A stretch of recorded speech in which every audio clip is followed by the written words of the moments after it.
This is a tale that once again reverberates the name of Dragon Ball across the myriad realms. The protagonist begins as an invincible force, yet the intricacies of his power shall gradually unfold. The combat settings closely adhere to the original narrative, with any inconsistencies meticulously rectified. The characters' personalities within the chat group are largely restored, with necessary enhancements applied when the formidable Gogeta arrives. The ancient celestial wolf laments, "I truly do not wish to show off. I am merely a trivial bit stronger than you all." Even the declaration of "become my son" concedes. Before him, all beings are akin to ants. This is an adventure commencing from the pinnacle, showcasing how the power of Dragon Ball can disrupt the very laws of the universe. Chapter 1. Joining the chat group. In the Dragon Ball universe, aboard the cruise ship celebrating Bulma's birthday. As promised, if Son Goku could win, I would spare the Earth. However, since he has lost, I shall uphold my end of the bargain and annihilate the planet. In Beerus's hand, a purple energy of destruction coalesces, exuding an aura capable of obliterating all. The overexerted Goku lies incapacitated on the ground, while the other Z warriors succumb to despair. The ancient celestial wolf hides a distance away, knowing that should Beerus truly intend to destroy the Earth, he would be forced to intervene. Years prior, he had traversed from Earth to the Dragon Ball world, merging with the body of the warrior formed by the fusion of Goku and Vegeta warrior that should not exist, known as Gogeta. When two immense powers converge in the universe, amidst the radiance, his true form becomes manifest. Over the years, he has mastered the entirety of Gogeta's power, confident even in facing Beerus. Yet, at the moment of his attack, Beerus closed his eyes and fell into slumber. The destructive energy erupted towards the sky, unleashing an assault of unparalleled ferocity, aimed directly at the ancient celestial wolf watching from afar. He felt an urge to curse. How could this be a case of innocent bystanders suffering due to the city's calamity? With no choice, the ancient celestial wolf unleashed his aura, a tempest of energy swirling around him, and with a single punch redirected the incoming destructive force, sending it skyward. The strongest chat group of dimensions invites you to join. Observing this overwhelming aura, the ancient celestial wolf's first thought was that this must be the typical cheat code for a time traveler. His second thought was that he probably wouldn't even need such a thing. You have been selected as an administrator. Tony Stark, the not-so-wealthy billionaire, another newcomer. Welcome, welcome. The Spiral Flash Superwheel dances third form. It's your first time joining the chat, yet how are you so remarkable? You've immediately become an administrator. Become my son, newcomer, come, be my son. These three names are quite recognizable. The first is undoubtedly the world-renowned billionaire playboy from Marvel, Iron Man Tony Stark. The second is likely the fastest man in Konoha, Minato Namikaze, known for sealing the Nine Tails, as few share his penchant for such eccentric names. The last one should be Whitebeard from One Piece, whose favorite pastime, besides drinking, is to take aspiring young individuals under his wing as sons. Having been confirmed as an administrator, Gutian Wolf was urged to promptly claim his red envelope, lest an unexpected demise lead to the collapse of the chat group. The incessant notification sounds left him somewhat speechless. It appeared that administrators enjoyed a few perks, including unexpected rewards. Clearly, there was a fear of losing management over the chat group, prompting the creation of such a mechanism. With a nonchalant attitude, he opened the administrator-exclusive red envelope, though he did not perceive the chat group's red envelope as particularly advantageous. Obtain the red envelope to gain an immortal body impervious to death, eternal and unyielding. No matter the severity of the injury or the nature of the attack, one shall not be vanquished. He soon felt an enigmatic energy merge with his being. Gutian Wolf did not resist, willingly embracing this newfound essence. Yet, he pondered whether this immortality could withstand the erasure abilities of that little fellow, the Omni King. He yearned more for the ultimate technique of effortless mastery, for the Omni King's capacity to obliterate everything instilled in him a persistent discomfort. By acquiring the ultimate technique, he could counteract the erasure abilities of the Omni King, thus freeing himself from constant trepidation. Having arrived in this world, his aspirations were set on becoming the strongest. After all, history remembers only the victor. Please enter your nickname. Gutian Wolf contemplated for a moment before sincerely inputting his chosen name, Invincible Gogeta. Congratulations, your nickname has been successfully registered. Tony, who was not the wealthiest man, the newcomer is truly fortunate, becoming an administrator upon entering the group. Be my son. I am more curious about the newcomer's nickname. It is quite intriguing, truly an audacious little rascal. Spiral Flash Super Wheel Dance Roar 3 Styles. I too have not encountered such an arrogant name in quite some time. He seems to be a spirited youth. During their brief exchange, Gutian Wolf explored the functionalities of the chat group, which allowed for connections with entities from different universes and the sharing of battle footage among members. Members could check in daily to earn points, ranging from 1 to 10, depending on luck. These points could be redeemed in the group's marketplace for a variety of abilities or items. From the devil fruits of the pirate world to the ninjutsu of the Naruto universe, and even the radiant golden saint armor, all were available. The ultimate technique he desired was also for sale, albeit at a staggering price of 1 billion points. The chat group administrator has been appointed after 12 hours. Please invite 2 newcomers into the group, and once membership exceeds 5, the chat group task mode will be activated, allowing for additional points upon task completion. Be my son. A task mode, it seems, will enable us to acquire more points relying solely on the meager daily check-in rewards is hardly sufficient. Tony, who is not the wealthiest man. I've received a prompt to upload a personal photograph as my avatar. I should undoubtedly be the most handsome here. Whitebeard and Itachi Uchiha. Have you received the same prompt? The Spiral Flash Super Wheel Dance Howl, 3rd Style. Understood. I'll casually find a photo that captures a handsome visage from every angle. Unlike others, Namake's Minato felt a surge of joy at being able to join the chat group in the world of Naruto. He had long since perished, with no one left to converse with. The invincible Goku uploaded an avatar. In the photo, Goku dons the battle attire of the Metamorphs, his muscular physique on full display, exuding an aura of absolute power. A radiant golden energy envelopes him, his eyes glinting with a disdainful gaze that seems to survey the world, and the slight curl of his lips gives an impression of haughty indifference. His expression is unmistakably one of invincibility. Tony Stark, the not-so-wealthy tycoon. This newcomer must be a heavyweight. That face is undoubtedly one of invincibility. The Spiral Flash Super Wheel Dance Howl, 3rd Style. I share that sentiment regardless of actual strength. This face is indeed quite intimidating. Be my son. I took a look, and the task format involves venturing into the universes of other members to carry out tasks. There may be opportunities for sparring with him. What the few were discussing remained a mystery to Gutian Wolf, who had long exited the chat window, knowing that recruiting newcomers would take 12 hours.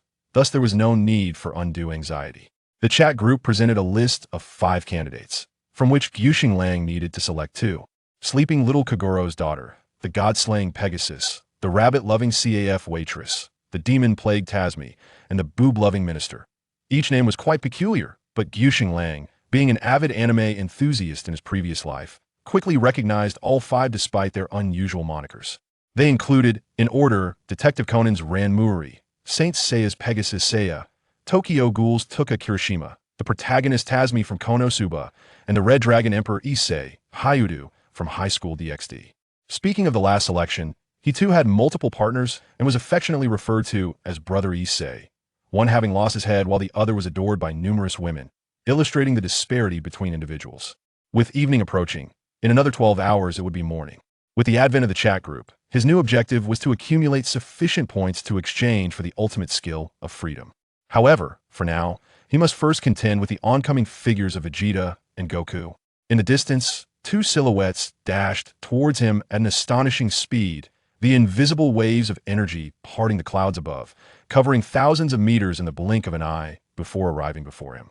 You have indeed concealed your power, although your earlier resistance to Beerus's attack was not full strength. It is certainly beyond what an ordinary person could withstand. Despite Gutian Wolf's unexpected display of strength, Vegeta still believed him not to be his equal. Chapter 2. The Astonished Vegeta. After arriving in this world, Gutian Wolf deliberately orchestrated an encounter, successfully befriending Vegeta and Goku, occasionally dining together while concealing his true abilities. They were only aware that he had some knowledge of martial arts and could harness ki and flight techniques. The destructive energy unleashed by Beerus had been forcibly countered by him, leaving Goku and Vegeta perplexed. Once Whis took the slumbering Beerus away, Goku, having consumed a senzu bean, rushed over with Vegeta, eager to uncover the truth.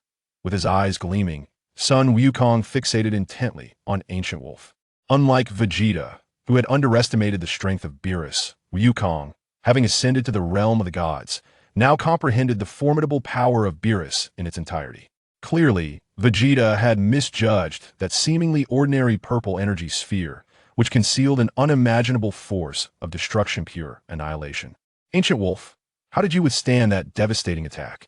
I fear that even I, having entered the divine realm, would struggle to neutralize such an onslaught effortlessly. Vegeta, upon hearing these words, widened his eyes in disbelief.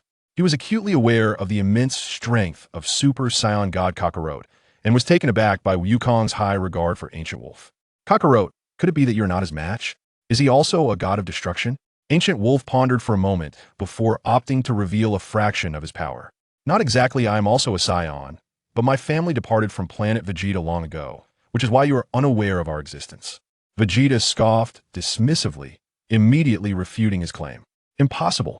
The only surviving Saiyans are myself and Kakarot. The others perished at the hands of Frieza. Aside from myself, I encountered another Saiyan during my travels between planets.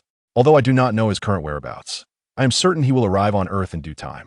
The Saiyan Ancient Wolf referred to as Broly, and according to the timeline, he would likely make his appearance in 3 to 5 years if the usual events unfolded. Gazing at Ancient Wolf, Sun Wukong burst into hearty laughter after a few seconds of contemplation. Though I am uncertain why you did not come to our aid, I trust you. This was Wukong's character, having spent considerable time together. He was convinced of Ancient Wolf's benevolence, believing that there must be a reason for his concealed strength. Vegeta inquired, "Where is that Saiyan?" Ancient Wolf pretended to reflect for a moment before responding, "I've forgotten the location of his planet, but he will arrive soon. He is the legendary Super Saiyan, a born warrior and a formidable opponent." As he spoke, his tone was grave indeed. Broly was a savage force of destruction. Vegeta remained his usual proud self, dismissing the notion of Broly's prowess. After all, he had long surpassed the limits of the Super Saiyan form. What did it matter if Broly was a natural Super Saiyan? As the prince of all Saiyans, how could he be inferior? You merely believe him to be strong. I have already transcended the Super Saiyan level. Sun Wukong, however, believed his words wholeheartedly. Despite having recently battled Beerus, he felt an itch to spar. Is that so? I truly wish to engage him in combat, the legendary Super Saiyan, indeed. As they exchanged casual banter, just when Wukong thought the matter was settled, Vegeta suddenly fixed his gaze intently upon him. "Let us fight. I wish to see your true strength, to verify if you are truly as formidable as Kakarot claims." Without waiting for Ancient Wolf's response, he vanished and reappeared before him, unleashing a flurry of lightning-fast punches. Gutian Wolf remained unhurried, effortlessly dodging Vegeta's attacks just as they were about to connect. A constant smile adorned his face, while Vegeta exerted all his might, yet failed to land a single blow. Overwhelmed with disbelief, Vegeta had initially presumed that even if Gutian Wolf had concealed some of his strength, he could never rival him. He was taken aback by the reality before him. Meanwhile, Sun Wukong yearned to engage in battle with Gutian Wolf himself, knowing that his power level was nearly equivalent to Vegeta's. He could effortlessly evade all of Vegeta's assaults, and he surmised that he would achieve similar success. The more formidable the adversary, the more it ignited Wukong's thirst for combat. Such is the spirit of the warrior race, the Saiyans. "Unleash your full power, Vegeta." Gutian Wolf beckoned confidently, urging Vegeta to exhibit his utmost strength. For the proud Saiyan, only a true warrior could earn his genuine respect. Vegeta, already irked by Wukong's precedence in transforming into the Super Saiyan God state, felt overshadowed as his power once again surpassed his own. Now faced with Gutian Wolf's elusive might, Vegeta was astonished to witness the extraordinary transformation of his opponent. With a surge of energy, a golden aura erupted into the sky, embodying a Super Saiyan state that far exceeded the previous second stage. Even Wukong's Super Saiyan 3 might not possess such energy, for it was not merely Wukong who had absorbed the strength of the Super Saiyan God in battle. With Vegeta's innate talent, he too had channeled the power unleashed in his wrath when Bulma was harmed, assimilating it into his own being. "Transform into a Super Saiyan, or you will not stand a chance against me," Vegeta declared, his fighting spirit ignited. He could hardly believe that Gutian Wolf, whom he had known for years, was also a Saiyan with such prodigious strength.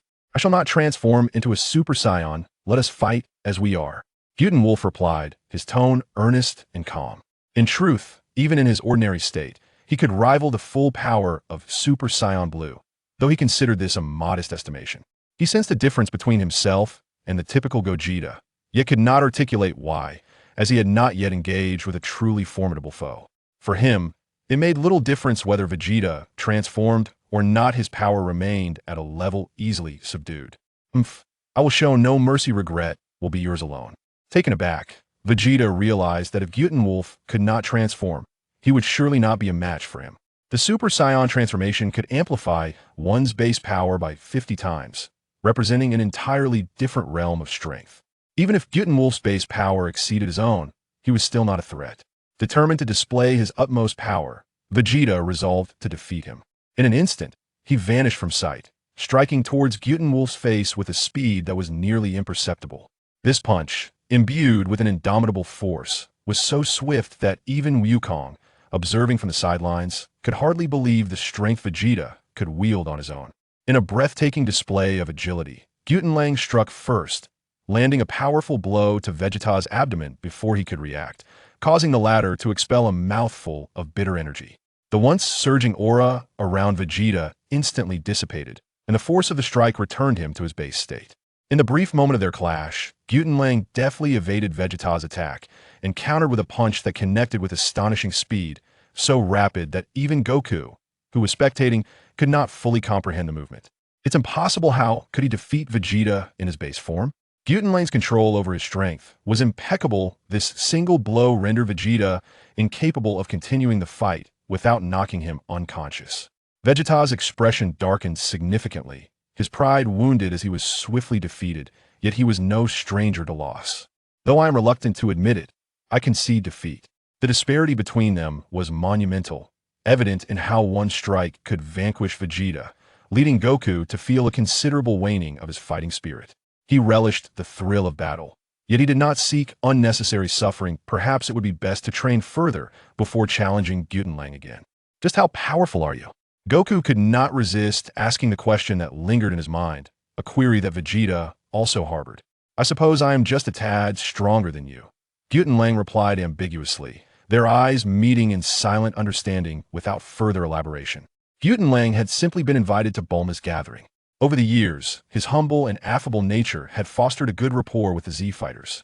He had received an invitation for Bulma's birthday celebration, yet, being aware of the unfolding narrative, he had politely declined. Now, however, there was no reason to refuse, and Gutian readily accepted the invitation. He indulged at the dining table, enjoying the feast and engaging in light-hearted conversation for a while. However, Vegeta's countenance remained ominously grim. Goku had surpassed him, and Gutian's prowess loomed above him, leaving him in a state of distress. Upon returning to his lodging, Gutian lay down and fell asleep, resting until the dawn of the next day. It is time to add some individuals to the chat group, he mused as he awoke. He proceeded to include the daughter of the slumbering Kogoro and the CAF waitress who adored the rabbit mask into the chat. After issuing directives for the group, Gutian then went off to freshen up. Chapter 3. Newcomers join the group. The daughter of the sleeping Kogoro joins the chat. The CAF waitress who adores rabbit masks joins the chat. The daughter of the sleeping Kogoro. What is this place? Why does this image linger in my mind? The CAF waitress who adores rabbit masks. Could this be a new weapon? It can silently draw me into this realm. Tony is not the richest. First and foremost, I extend a warm welcome to both ladies joining our group. For details regarding the chat group, please refer to the group announcement. A brief glance will elucidate the functionalities of this dimensional chat group. Be my son. Today, Tony seems markedly different from his usual self. He is behaving like a true gentleman. Spiral Flash Super Wheel Dance Roar style. Do we even need to say? It's evident he has seen women. His legs have turned to jelly, and he has putting on an act. Minato Namikaze, Edward Newgate, and Tony Stark have been members for a month now. Minato has a fair understanding of Tony. He is undeniably a reserved and coy individual. Tony is not the richest, although our relationship is quite amicable. Should you continue to make such allegations, I could very well sue you for defamation. Spiral Flash Super Wheel Dance Roar style. Suit yourself. We are from different worlds. What can you possibly sue me for? His retort sent Stark into a fit of irritation, yet he found himself at a loss against Minato. With 5 members in the group, the task mode is activated. Each member can venture to other universes through tasks to earn points as rewards from the system. Tony is not the richest. You see, timing is everything. It seems we can now journey to your world. Severing one's path is akin to slaying one's parents. When we meet, I shall undoubtedly crush you. Tony Stark, seated in his own skyscraper, was nearly in stitches. He had barely begun to doze off when the proverbial pillow arrived. Spiral Flash Super Wheel Dance Roar Style uploads a video of a single person challenging 50 elite ninjas. Tony is not the richest has received the video. Be My Son has received the video. The atmosphere in the chat group abruptly grew silent. And a minute passed. Tony is not the richest. Brother Minato, once a brother, always a brother. From this day forth, you shall be my elder brother. You direct me east. I shall not venture west. You command me to strike dogs. I shall not harm chickens. Be My Son. Your attitude has changed rather swiftly. Just a moment ago, you were at odds with Minato. Tony is not the richest. Did you not see the video? Did you not witness how formidable he is? There is no way I could contend with that. Tony never anticipated Minato's prowess. Previously, when Minato claimed to have slain many, Tony assumed he merely meant ordinary people. Yet the video displayed anything but ordinary. Who among the ordinary could shatter mountains and stones with a single blow, possessing supernatural abilities? In the video, all 50 adversaries wielded strange energy attacks, only to be instantaneously dispatched by Minato. Spiral Flash Super Wheel Dance Roar Style. Have you calmed down? No longer dancing? Tony is not the richest. I have settled down. The daughter of the sleeping Kagoro. It appears this chat group is indeed remarkable, capable of connecting individuals from different universes. It is truly a wondrous existence. As an ordinary person, Maori Ran harbored a sense of skepticism regarding supernatural abilities. However, the existence of the chat group had undeniably etched itself in her mind, leaving her little choice but to believe. The CAF attendant, who had an affinity for rabbit masks, pondered whether the announcement in the chat group was genuine and if she could indeed traverse into their world. In contrast to Maori Ran, Kiryu Tuka displayed a considerably greater acceptance of such phenomena, for her realm already encompassed entities beyond the comprehension of the average individual. Administrator Unrivaled Wakita has entered the group chat. Let us warmly welcome our esteemed member. A resplendent notification appeared at the top of the chat, underscoring the unique status of Gutian Wolf. Unrivaled Wakita, is the conversation going well? Hokage Minato has shared his battle record. Isn't this the moment that etched your name into the annals of the ninja world? Due to the special status of the administrator, daily sign-in rewards range from 50 to 100 points. This sign-in has yielded 100 points. Tony, the not-so-wealthy, lamented the disparity, expressing his discontent. How is this fair? I toil for mere points while the group leader receives such bountiful rewards. Unrivaled Wakita, fairness is an illusion in this world. Just as some spend money as if it were water, there are those impoverished souls who cannot afford a meal. The principles remain the same. Tony, the not-so-wealthy, I am left speechless. May I inquire if you're indeed a distinguished figure? Unrivaled Wakita, have you ever encountered someone who proclaims themselves as a great figure? If I were to declare myself as such, would you believe me? Tony, the not-so-wealthy, I would not. He felt somewhat psychologically affected by Minato's earlier remarks, wary of inadvertently offending someone of great stature. The slumbering Kagoro's daughter, the CAF attendant with a fondness for rabbits, asked, "How should I address you? It seems we are the only two girls in this group." The CAF attendant responded, "I apologize, but I cannot grow too close. I am unlike ordinary humans, and such proximity could endanger you. Be My Son. What an intriguing young girl you are. Being non-human is of no consequence. My vessel accommodates individuals of various races, so there is no need for excessive caution." The CAF attendant replied, "I belong to the Ghoul clan. We survive by consuming that which you may find unpalatable." Tony, the not-so-wealthy, what do you eat? Speak plainly. I possess ample resources to procure whatever it is. Unrivaled Wakita, she consumes human flesh. Do you possess the means to acquire that? Yet, one cannot fault her. Ghouls cannot survive without feeding on humans. Gutian Wolf provided a brief elucidation on the harsh realities of the ghoul world. Humanity and ghouls are at odds, with ghouls relying on human flesh for sustenance, while humans have organized factions dedicated to combating them. Both parties seek to survive. In truth, neither is at fault. The world itself is the true culprit. The CAF attendant remarked, "You must all be terrified of a creature like me. However, I assure you, I will not harm anyone in this group." Kiryu Tuka, working in the stable district, chuckled with self-deprecation, her smile tinged with bitterness. Unrivaled Wakita, that is of little concern, aside from Maori Ran. You are unable to contend with anyone in this group, and you are not the kind of ghoul driven by a lust for blood. The slumbering daughter of Kagoro Mori, I believe you are not a bad person. Spiral Flash Ultra Will Dance Roar, the third form, there's no need to be overly concerned. One's identity is not a choice. Tony is certainly not the richest. I never expected that the first task in the chat group would be like this. It seems I shall have the opportunity to witness the leader's strength. Tony felt quite displeased, as the points obtained by the group leader for signing in were 10 times that of everyone else. If it weren't for the fear of Gutian being a heavyweight, he would have already been ranting. Gutian rubbed his forehead, pondering where to find a suitable opponent. Those of comparable strength had all perished. It seems he might have to resort to live streaming from hell. Unrivaled Wakita, I will seek a worthy adversary and return to host a live stream for everyone. With that, he logged off, and a few members of the group offered kind words of consolation to Dong Xiang, especially the amiable and considerate Ran Muri. Upon learning of Dong Xiang's tragic fate, they comforted her for a considerable time, allowing her to feel a long-lost warmth of care. Speaking of which, the group leader's avatar is undeniably handsome. Naramoto's appearance is also quite gentle and charming. Indeed, he must be quite popular with the ladies in real life. Tony interjected. I was quite handsome in my youth as well. Who hasn't been young? They certainly have aged, haven't they? Complimenting them while neglecting himself left Tony feeling quite hurt. Strictly speaking, I am also 40 years old.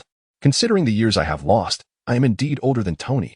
After exiting the chat group, Gutian flew directly to Bulma's residence, hoping to find Vegeta or Goku, as they would be the most fitting opponents. Upon learning of his intent, Bulma shook her head, complaining that Guy Vegeta was triggered. This morning, when Whis came for food, he followed him to train, and Goku went along too. I see. Well, that's unfortunate. I'll just find someone else to assist me then. Just as Gutian was about to take his leave, he suddenly recalled something and turned back to tease Bulma. Yesterday, Vegeta looked quite dashing. Despite being terrified of the god of destruction, he bravely charged into fight when he saw you being attacked. He is quite the exemplary husband. Bulma's cheeks flushed instantly. She was aware of this incident. But hearing others praise her man for risking his life for her made her blush uncontrollably. Observing Bulma's reaction, he chuckled softly and refrained from further teasing. After taking the dragon radar from her, he soared into the sky and departed. Chapter 4, the first live stream. With neither Goku nor Vegeta present, Gutian thought for a moment and decided that the former was currently the most suitable opponent for him. With his speed, it did not take long for him to gather all the Dragon Balls. He then flew away from Earth to a distant planet far from their home. At that moment, the chat group notification chimed. Someone had tagged themselves, and upon opening it, Gutian discovered it was Mao Lilan. The invincible Vegeta, I ought to head to school soon. Has the administrator still not found an opponent? Hours passed, and both Mao Lilan and Kirishima Tuka had viewed the footage of Mizumoto, leaving them both astonished. If ordinary members displayed such strength, the administrator must possess even greater prowess. However, they could never have anticipated that Gutian's status as administrator was randomly assigned, bearing no relation to his capabilities. The invincible Vegeta, it will take about 5 minutes.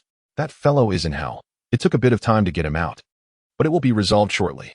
Tony is not the richest, remarked. What nonsense. Hell? Am I seeing things? Did he just say he would retrieve someone from hell? The daughter of the slumbering Kogoro added, no matter how powerful one is, retrieving the dead from hell is utterly absurd. Spiral Flash Super Wheel Dance Roar interjected. In my world, only the sage of 6 paths from a millennium ago, a divine being, could bring forth the undead from the Pure Land. Become my son, he laughed. I find this battle increasingly intriguing. Tony is truly not the wealthiest, he continued. I bet he is just boasting. I don't believe it. Even if you kill me, I still want to believe it. Gutian gathered the 7 Dragon Balls, summoning the Eternal Dragon. The Dragon Balls could grant 2 wishes. The first was to resurrect Cell, and the second was to transport him to his current planet. Eternal Dragon, revive the deceased Cell and transfer him to this planet. As the sky roiled, a magnificent green dragon materialized in midair. After hearing Gutian's request, its eyes gleamed with a flash. Your wish shall be fulfilled. He will appear shortly. Farewell. As the Eternal Dragon transformed back into the 7 Dragon Balls, dispersing across the earth, a green humanoid figure appeared, gazing around in astonishment. I never expected to be resurrected. Goku, wait for me. Confirming his revival, Cell erupted into maniacal laughter, completely disregarding Gutian beside him, eager to confront Goku once more. You will meet your demise here today. Do not think of anything else. Gutian spoke with an air of indifference, treating Cell not as the formidable foe who had once defeated Goku and Vegeta, but as an inconsequential minion. Cell's laughter abruptly ceased, realizing he had been underestimated. Administrator Invincible Vegeta has commenced a live stream. Become My Son has entered the live stream. Spiral Flash Super Wheel Dance Roar has entered the live stream. Several members of the chat group flocked into the live stream, eager to glimpse the individual whom the administrator had summoned from hell. The CAF attendant who adores rabbits remarked, this guy looks incredibly strange, giving off an insect-like vibe, and his body is green. The daughter of the slumbering Kogoro questioned, is this a monster? I have never seen such a bizarre creature. Tony is certainly not the wealthiest, appearing rather unimpressive. To extract him from the depths of hell for such triviality seems to be mere boasting from the administrator. The invincible Gogeta, indeed not particularly formidable. Yet it is challenging to find a suitable opponent in such a short span. Let us make do with him for now. Upon hearing the admission from the ancient wolf, the others in the group lost interest, realizing that their adversary was not as strong as anticipated. Though I do not comprehend your motives for reviving me, I lack the curiosity to delve into them. You may as well perish. Cell raised his hand and unleashed a wave of energy that struck the ancient wolf squarely in the chest, sending a cloud of dust into the air and obscuring his form. The ground where the ancient wolf had stood erupted, creating a gaping chasm. The destructive force of his casual strike rivaled that of the tailed beast bomb. This seemingly unremarkable individual possessed an unimaginable level of strength. The slumbering daughter of Kogor pondered the existence of such a being, previously believing that Minato's combat prowess was terrifying. Were all the inhabitants of this world so formidable? Tony is certainly not the wealthiest. In truth, this individual is absurdly powerful. That last move was something I could never withstand. The CAF attendant, who fancied rabbits, remarked, "It seems you have misplaced your focus. I can no longer see the administrator. Could he have been slain?" The group peered into the deep pit for an extended period, failing to spot the ancient wolf's body, and began to suspect he might have been defeated in a single blow. Looking where he had once stood, it became evident that this individual possessed considerable strength. Unlike the shock of others, Whitebeard, who had the power of the tremor fruit, was not overly surprised by the devastation wrought by Cell's attack. There stood the ancient wolf, unscathed, defying gravity even as the ground beneath him vanished. "Are you merely tickling me? Can you not take this seriously?" "You are exceedingly weak," remarked the ancient wolf, arms crossed defiantly, dismissing the earlier assault. Cell's eyes widened in disbelief. Could there truly be someone capable of withstanding his attacks solely with their physical form? "Who are you?" Cell exclaimed, moving with incredible speed, generating countless afterimages that left the group in a state of confusion, unable to discern his true form. Even I, who once held the title of Hokage, cannot perceive his velocity. Can the human body truly endure such rapid movement? In the group, only Minato, having previously accessed Sage Mode, could vaguely glimpse Cell's form. His eyes enhanced by Sage techniques, though only in a blurred manner. Surely, even Kizaru would struggle to match his swiftness. The administrator is in peril. Whitebeard believed that he himself could not keep pace with Cell's speed, let alone defend against his attacks. Is there any way we can assist him? We cannot simply stand by and watch him perish, pondered the slumbering daughter of Kogor, as Cell approached the ancient wolf, striking a peculiar posture. In the realm of the four symbols fist, 3 duplicates of Cell emerged from various directions, converging upon him. Gutian executed a spinning kick, striking at an incredible angle that severed the duplicates at the waist. 3 of the clones erupted in a violent explosion, while 1 remained, oozing a murky green blood as it collapsed to the ground, its lower half writhing incessantly. The onlookers were left in a state of astonishment. How could the lower half still be in motion despite the upper body being obliterated? The daughter of the slumbering Kogaro mused in disbelief, questioning whether this creature could still be alive. The CAF attendant, fond of rabbits, remarked that even the most resilient of ghouls would not survive such injuries. Within mere seconds, the half-destroyed Cell reconstituted his upper body, panting heavily. Fortunately, he possessed enhanced Piccolo cells. Otherwise, he would have met his demise. However, this regeneration had drained a significant amount of his stamina. During this exchange, Gutian remained stationary, refraining from pursuing his advantage, as he sought to gauge whether Cell had honed his abilities during his years in the abyss.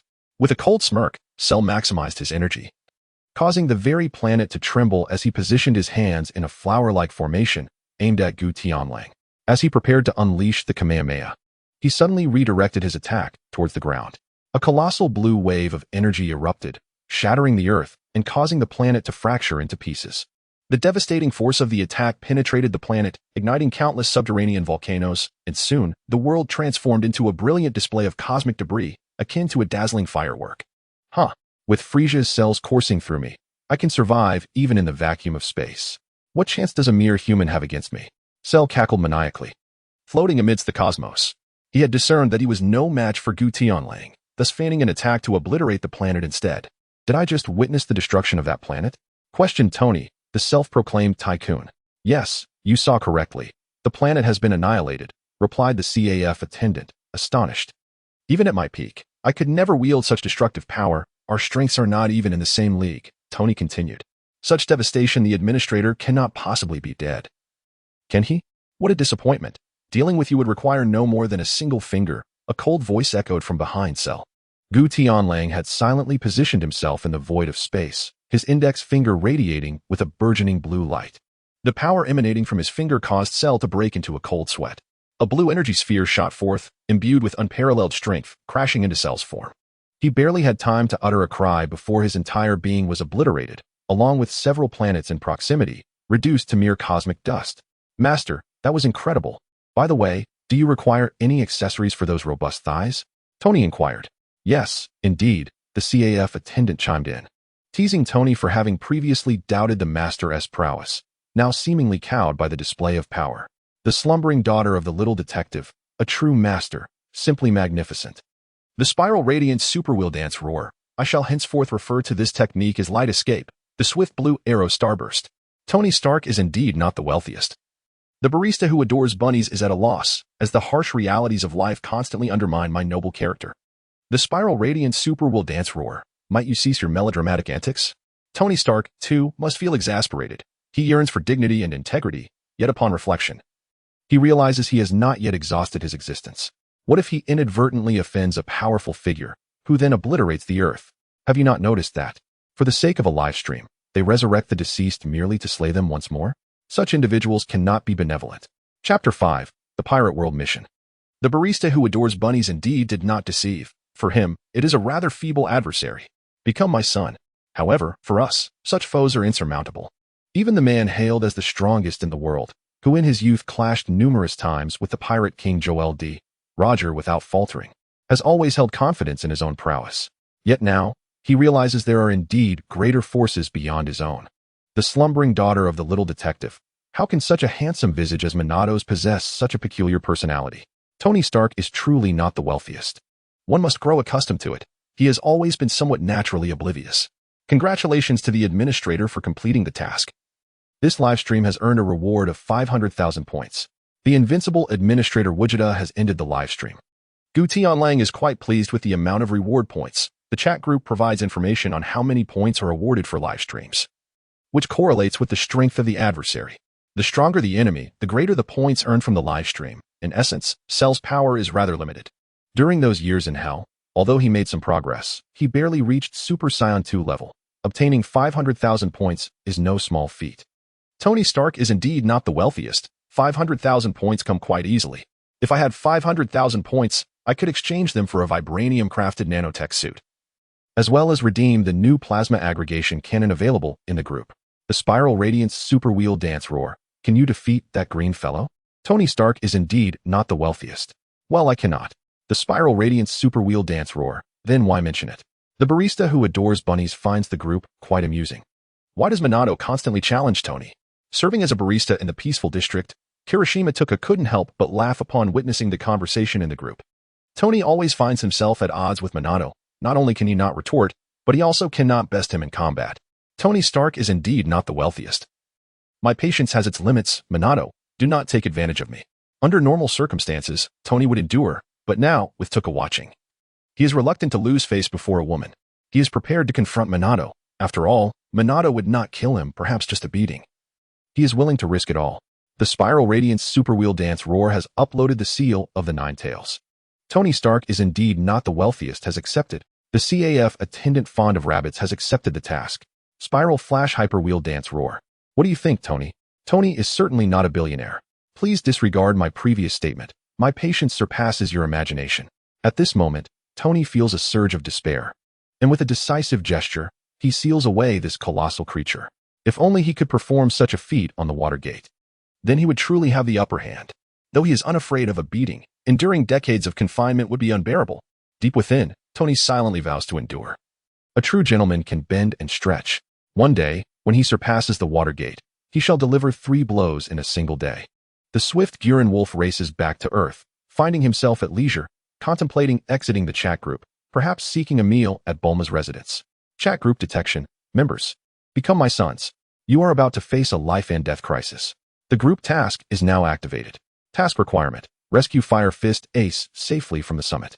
The task duration is set for 1 day, with no personnel limit for the inaugural group mission. Task reward, 10,000 points. Note, this task is classified as Level 9 Nightmare difficulty. Different worlds have varying difficulty classifications, with the maximum being level 10. Ding. This group adheres to the principle of mutual assistance. All members can accept the initial task, and successful completion will yield reward points. The chat group will assess task fulfillment and grant additional points accordingly. Unrivaled Goku has poured SD. Ace been captured? I've only recently joined the group, and I am unaware of the timeline of its members. The pirates have arrived at this pivotal plot point. Become my son. The Navy has taken my son. To dare lay hands on him, they must be prepared to face my wrath. Sleeping little Goro's daughter, may I inquire? Not long ago, the esteemed one elucidated Dongxiang's world, and now this group task simply refers to Ace. How does the esteemed one know his full name? Unrivaled Goku. That is not difficult. I can foresee your futures. Hence, I naturally know your family. What can I say? As a seasoned anime enthusiast, it's just how it is. As long as you belong to the realm of animation. Gutian Wolf has a fair understanding of your essence. CAF attendant fond of rabbits. May I ask, will I perish at your hands in the future? Unrivaled Goku, no? You shall not perish. At least not within the timeline prior to your joining the chat group. You will survive until the very end. Spiral Flash Hyper will dance roar. Whitebeard, such a significant event has transpired. Why was I not informed? There is a hint of dissatisfaction in Watergate's words. Despite the contrasting personalities, Whitebeard's boisterous and cheerful demeanor, his relationship with Tony remains amicable. Become my son. No worries, my foolish son shall be saved by me alone. Your assistance is unnecessary, for this adversary is formidable. CAF attendant fond of rabbits. I can also lend a hand. I am a high-level ghoul. Sleeping little Goro's daughter. I am merely an ordinary person, yet I have practiced some martial arts. Handling a few ordinary individuals should pose no problem. Tony is certainly not the wealthiest individual. May I inquire about the concept behind this difficulty being classified into 9 levels? The invincible Gogeta suggests that this difficulty should be categorized according to global combat prowess. Perhaps the adversaries this time possess a strength rated at level 9 within the pirate realm, yet in my world, they might only represent a mere level 2 challenge. Although both parties consist of ordinary individuals, the forces involved in Whitebeard's war exceed 100,000 on either side. It is not that Gutian Lang seeks to undermine their enthusiasm, while Wazima Dongxiang may manage to evade confrontation due to her self-preservation capabilities. Sending Morlin into the fray would be tantamount to seeking death. Even without the intervention of high-ranking naval officers, Morlin could hardly withstand the long spears wielded by ordinary soldiers. Tony is certainly not the wealthiest individual. I was once hailed as the king of war. In the face of my iron armor, the number of combatants is insignificant, as evidenced by my past triumphs in obliterating foes. Surely, Whitebeard's world cannot be populated solely by monstrous entities like Minato. He remains unperturbed by the sheer number of ordinary individuals. His iron battle suit possesses the ability to soar, complemented by weapons of mass destruction, rendering him unafraid of mere numerical superiority. The invincible Gogeta, your courage is commendable. Tony is certainly not the wealthiest individual. I thank you for your praise. Would you consider becoming my son? Do you intend to confront the 3 admirals single-handedly? Are you not aware that you cannot best Minato? Tony is certainly not the wealthiest individual. How does my ability to defeat Minato conflict with this? If I cannot overcome Minato, does that imply I cannot best others? Surely you do not suggest that our enemies possess strength on par with Minato. The adversary is a formidable entity akin to Minato. My strength pales in comparison. Would you become my son? The 3 admirals are indeed remarkable individuals, each possessing strength not vastly inferior to Minato's. Their casual strikes can obliterate hundreds, if not thousands, of ordinary people. The daughter of the slumbering Kojiro remarks, is this not the very essence of a war machine? An entity capable of single-handedly altering the course of battle. Tony is certainly not the wealthiest individual. The invincible Gogeta, I hold you in such high regard. How could you bully an honest person like me? Comparable to a monstrous existence, capable of annihilating hundreds with a single blow, and yet you refer to these as mere ordinary individuals? While Tony's lamentations may seem pitiable, Gutian Lang, reclining upon the hotel bed, can only scoff. If the renowned playboy of Marvel is deemed an honest man, then most individuals in the Marvel universe must be considered mere opportunists. The Spiral Flash Super Wheel Dance Roar 3 style asserts, they are merely ordinary people. Tony, how do you fail to comprehend this? Tony is certainly not the wealthiest individual. Do you imply that you too are an ordinary person? What does that make me? A superhero who cannot even best an ordinary individual? The Spiral Flash Super Wheel Dance Roar 3 style responds, if that is the case, then I am indeed an ordinary person. Do you believe that my abilities, in the presence of a great one, differ from those of an ordinary individual? Tony is certainly not the wealthiest individual. All right, you present a valid point. I may have been one-sided in my perspective. Would you become my son? for such ordinary individuals. I can only contend with one. I have grown weary, and the title of the world as strongest must eventually be passed on to the youth. Whitebeard sat atop his pirate ship, a tinge of melancholy etched upon his countenance. His reluctance to divulge certain matters to Minato Namikaze stemmed from his own hesitations. Be my son, there is no need for you to accompany me to death. Invincible Goku accepts the mission. Spiraling Flash Super Will Dance Roar Style accepts the mission. The CAF waitress who adores rabbits accepts the mission. Tony is truly not the wealthiest accepts the mission. Chapter 6, Confrontation with Son Gohan. Be my son. Should the group join, the Navy would pose no threat. In comparison to a man like you, anyone else pales considerably. Spiraling Flash Super Wheel Dance Roar Style. Wait. Why can I also accept missions? Invincible Goku, is there an issue with that? Spiraling Flash Super Will Dance Roar Style. Well, I have actually been deceased for some time. I have been residing in the belly of the Grim Reaper, and I hastily accepted the mission in a moment of excitement. The video Minato shared deliberately omitted the consequence of sealing the Nine Tails, resulting in the group being entirely unaware that Minato had perished after performing the seal. The sole question lingering in the minds of the group was how a deceased individual could undertake a mission. During the mission, the chat group actively provides peak physical forms to assist special members in executing tasks. Fortunately, the chat group was quite diligent, promptly dispelling everyone's doubts.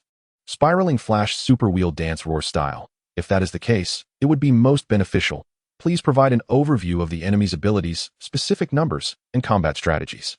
Compared to others, Minato Namikaze possessed the highest combat intelligence, considering matters with greater thoroughness. To avert unnecessary losses, it was essential to understand the enemy's circumstances in advance.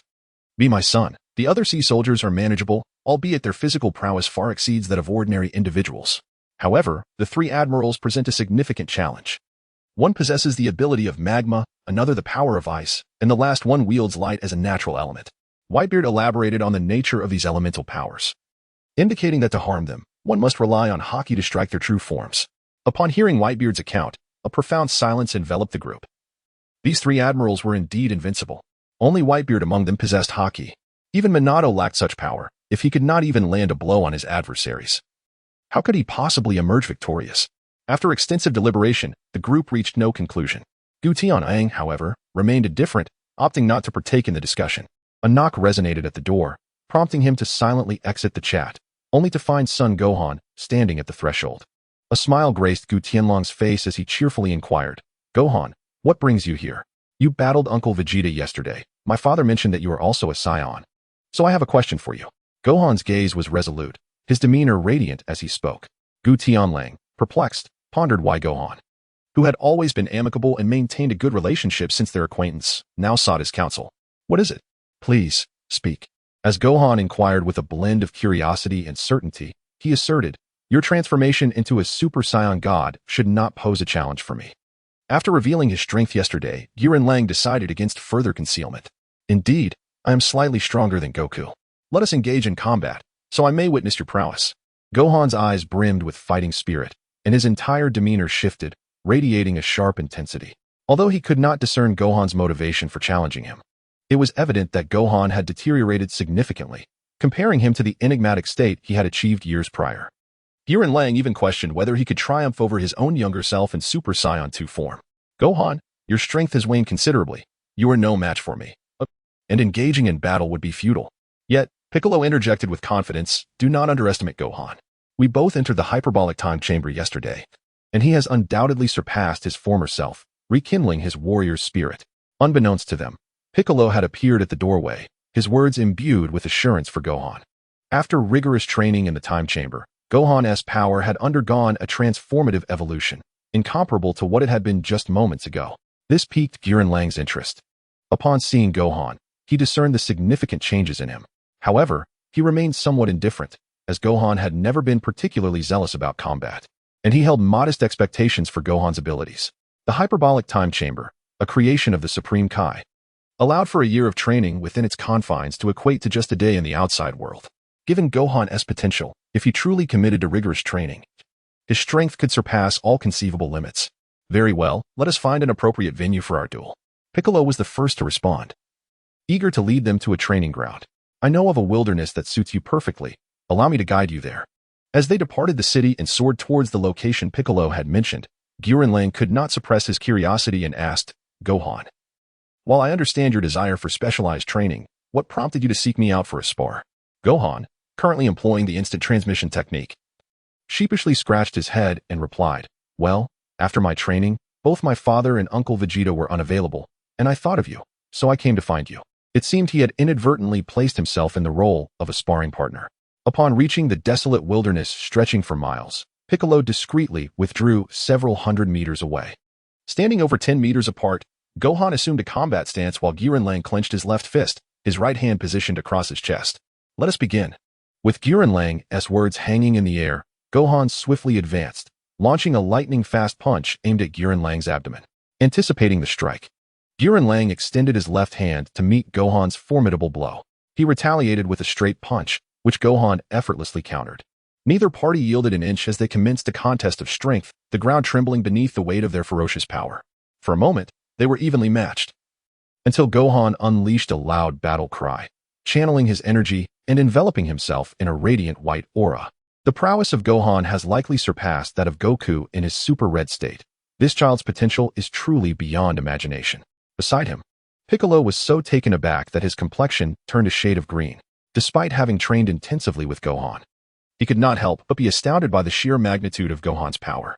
Were he in Gohan's place, he would undoubtedly be shattered by such overwhelming force. In contrast, Goku's demeanor exuded a calm confidence. He exhibited no signs of strain. His breathing remained steady. Noticing that he could not gain the upper hand, Gohan executed a sidekick, forcing Goku to retreat several steps to evade the blow. This is my full strength, Gohan declared, shedding his Super Saiyan form and unleashing all of his energy. The resulting shockwave compelled Goku to step back. Goku reflected on Gohan's protagonist-like treatment. After years of relentless effort, he had only recently attained the Super Red form, while Gohan, even after a period of dormancy, had once again transformed into the most formidable fighter. After the battle with Buu, Gohan had squandered several years. Yet through the guidance of the elder Kaioken, he had awakened his latent potential and emerged as the strongest once more. It was indeed a terrifying display of energy. It appeared that he had truly surpassed Goku, the warrior once heralded as possessing the greatest potential. Gohan's speed blurred as the two engaged in a rapid exchange, twisting and turning through the air, trading blows in a mere minute of combat. Gohan's close quarters combat, complemented by intermittent energy blasts, momentarily overwhelmed Goku, allowing Gohan to carve out his own style and identity. Although the enhancement was not monumental, Goku was certain that Gohan's strength was steadily ascending throughout the battle. Piccolo was ecstatic, exclaiming that Goku was destined to lose. Gohan's performance was overwhelmingly dominant, even surpassing Piccolo's expectations. Compared to their training in the hyperbolic time chamber, Gohan's energy was exponentially greater. Come on, Gohan, unleash your full power. There's nothing to worry about, Goku encouraged, taking a defensive stance, occasionally countering Gohan's advances. Just when Piccolo believed the outcome was sealed and victory was imminent for Gohan, Gohan suddenly halted. Please, unleash your full strength and do not hold back, he said calmly, observing how Goku effortlessly dodged his attacks. Time and again, Goku had the opportunity to deal a significant blow, yet chose to restrain himself at critical moments. Gohan's energy surged rapidly, a mysterious white aura cascading like moonlight upon the earth, his formidable presence pressing down on Goku. Upon hearing Gohan's words, Piccolo stood frozen, acutely aware of the vast disparity in their powers, rendering him incapable of discerning Goku's deliberate restraint. Goku raised a hand, casting a protective barrier that enveloped the entire planet, ensuring that the energy from his full strength would not permeate the cosmos. To honor Gohan, the once great prodigy, Goku bellowed, unleashing an endless stream of golden light from within. The hue of his hair oscillated between black and gold, an unprecedented aura emanating from him that reverberated throughout the globe, causing the earth to tremble incessantly. As energy coalesced into a singular point, the fervor of battle within him ignited completely. With his once ebony locks transforming into brilliant gold, Gutian Wolf radiated like the sun, enveloping the world in a golden glow. His gaze underwent a metamorphosis, no longer the mild and restrained demeanor of yore, but rather a haughty stare that looked down upon the world. This unintentional display of dominance sent tremors through Sun Wukong, who stood nearby, acutely aware of the unimaginable chasm separating them. Chapter 7. Mission accomplished. As he beheld this formidable old friend, Wukong was astounded before the battle commenced. Is this your true power? Remarkable. After all this time, I had no inkling of your strength. Let us engage in a thrilling contest. Exercising caution, Wukong gathered energy in both hands, unleashing waves of light akin to raindrops. Employing the classic princess strategy, Gutian Wolf remained unflinching, his hands moving with lightning speed to deflect each wave of light. Suddenly, Wukong appeared behind him, delivering a piercing punch aimed at Gutian Wolf's face, followed swiftly by a kick to his chest. Gutian Wolf stood his ground, impervious to Wukong's assault, which inflicted no damage whatsoever. From his vantage point on the ground, Piccolo, initially astonished, was now utterly dumbfounded. He could discern that Wukong had not exerted his full strength. Had he been on the receiving end, he would have undoubtedly been obliterated. Yet Gutian Wolf treated the assault as if it were inconsequential, absorbing Wukong's heavy blows with his physical form.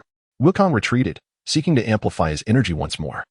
But after a series of fierce battles, he had reached a minor plateau, rendering him incapable of enhancing his strength in such a short span.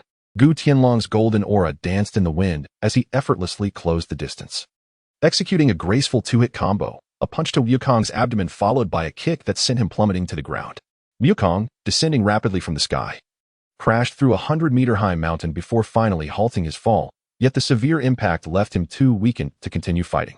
His eyes rolled back, teetering on the brink of unconsciousness, but his unwavering will allowed him to remain standing, barely avoiding collapse. Piccolo hurried to support Wukong, producing prepared senzu beans and feeding them to him. The battle of the day unfolded with relentless ebbs and flows. Wukong initially surpassed his own limits, gaining the upper hand, only to concede that Gutian Wolf had yet to unleash his full potential. Once more, Wukong ignited all his latent abilities, transcending his own limits, with strength multiplying exponentially. However, Gutian Wolf unveiled his Super Saiyan form, with energy and speed far exceeding his normal state, delivering overwhelming attacks that led to Wukong's swift defeat within mere moves. Piccolo, who had harbored absolute confidence in Wukong, had brought senzu beans as a precaution for Gutian Wolf, never anticipating such an outcome. I have lost. I realize you have not yet shown your full strength. I shall strive to catch up to you, Wukong stated calmly, his tone devoid of defeat, instead resonating with newfound purpose. In response to Wukong's assertion, Gutian Wolf neither affirmed nor denied, merely smiling as he regarded him. Having exited the Super Saiyan state and retracted the Earth's protective shield, he activated his own barrier to prevent the leakage of energy, thus averting the widespread dissemination of his aura. He commended Gohan, reflecting on the truth that he truly is a youthful hero. Had Gohan not squandered so much time, he might have genuinely had the opportunity to engage in a battle with the Super Saiyan version of himself. Speaking of wasted time, Gohan could not help but think of his mother. Nevertheless, he understood that Chi-Chi acted out of concern for him, and he bore her no resentment. Gohan's potential exceeded all expectations, far surpassing that of Goku and Vegeta. Piccolo sought to extract the secrets behind Goten's power, but Goten skillfully evaded the inquiry. With no other choice, Piccolo accompanied Gohan as they departed, while Goten resumed his previous routine. They returned to the hotel to watch television, dine, and engage in daily training to enhance their physical abilities, patiently awaiting the arrival of the next day.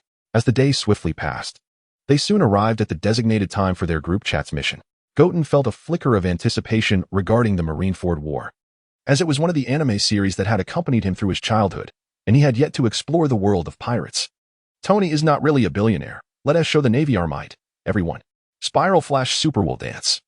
I will engage a Marine Admiral. This is the clash of ninjas and the Navy. The waitress at the CAF, who adored rabbits, inquired, Boss, why aren't you online yet? By the way, Ran, aren't you joining?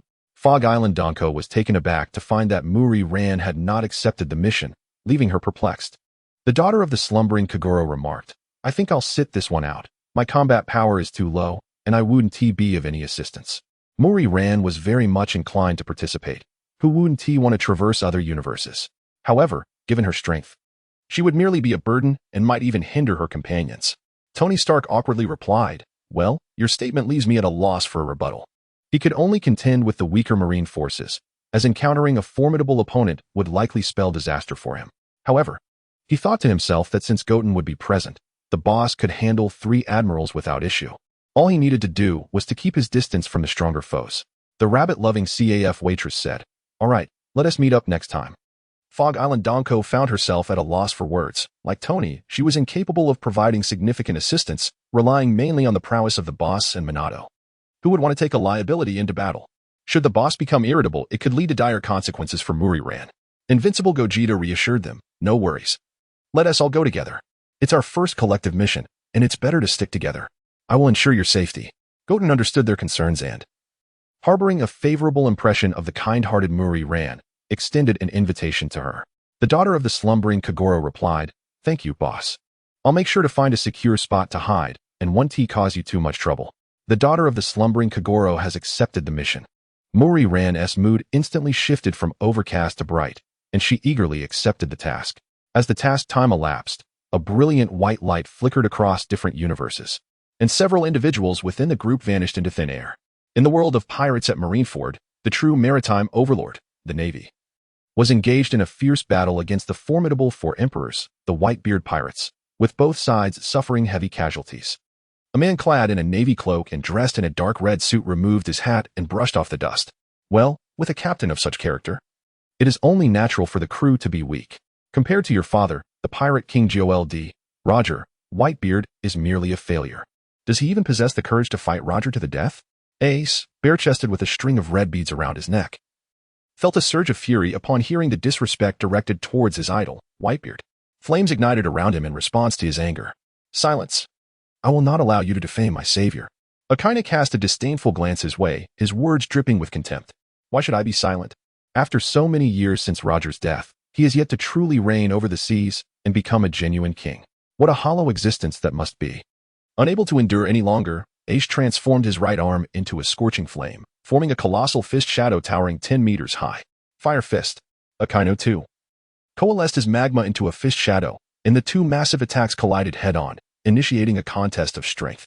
Ace, merely a 20-year-old youth, ultimately found himself at a disadvantage against the fully realized power of Akaino.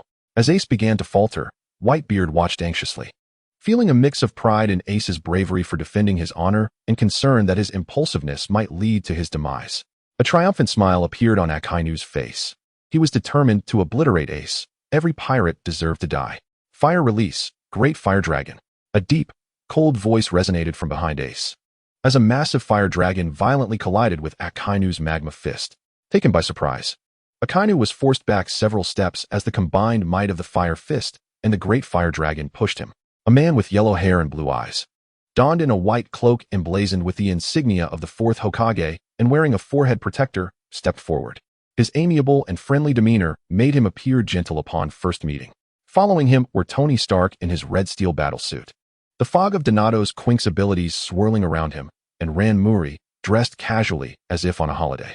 The two men and two women stood in two lines, and Guts, clad in battle armor, slowly emerged, casting a proud gaze in all directions, a confident smile gracing his lips. There was no air of arrogance, nor an overwhelming presence. They merely stood quietly among the group. Yet, in the minds of the Navy and pirates present, a single phrase echoed, "Before us stands the invincible." Mission completed. 5 group members participated, each earning 2,000 points. This mission took 3 seconds, achieving a grade rating. Administrator Invincible Gogeta received an additional reward of 100,000 points. Group member Spiral Flash Super Will Dance Roar gained 1,000 points. Muri Rand, filled with confusion, inquired, "Did we not just arrive?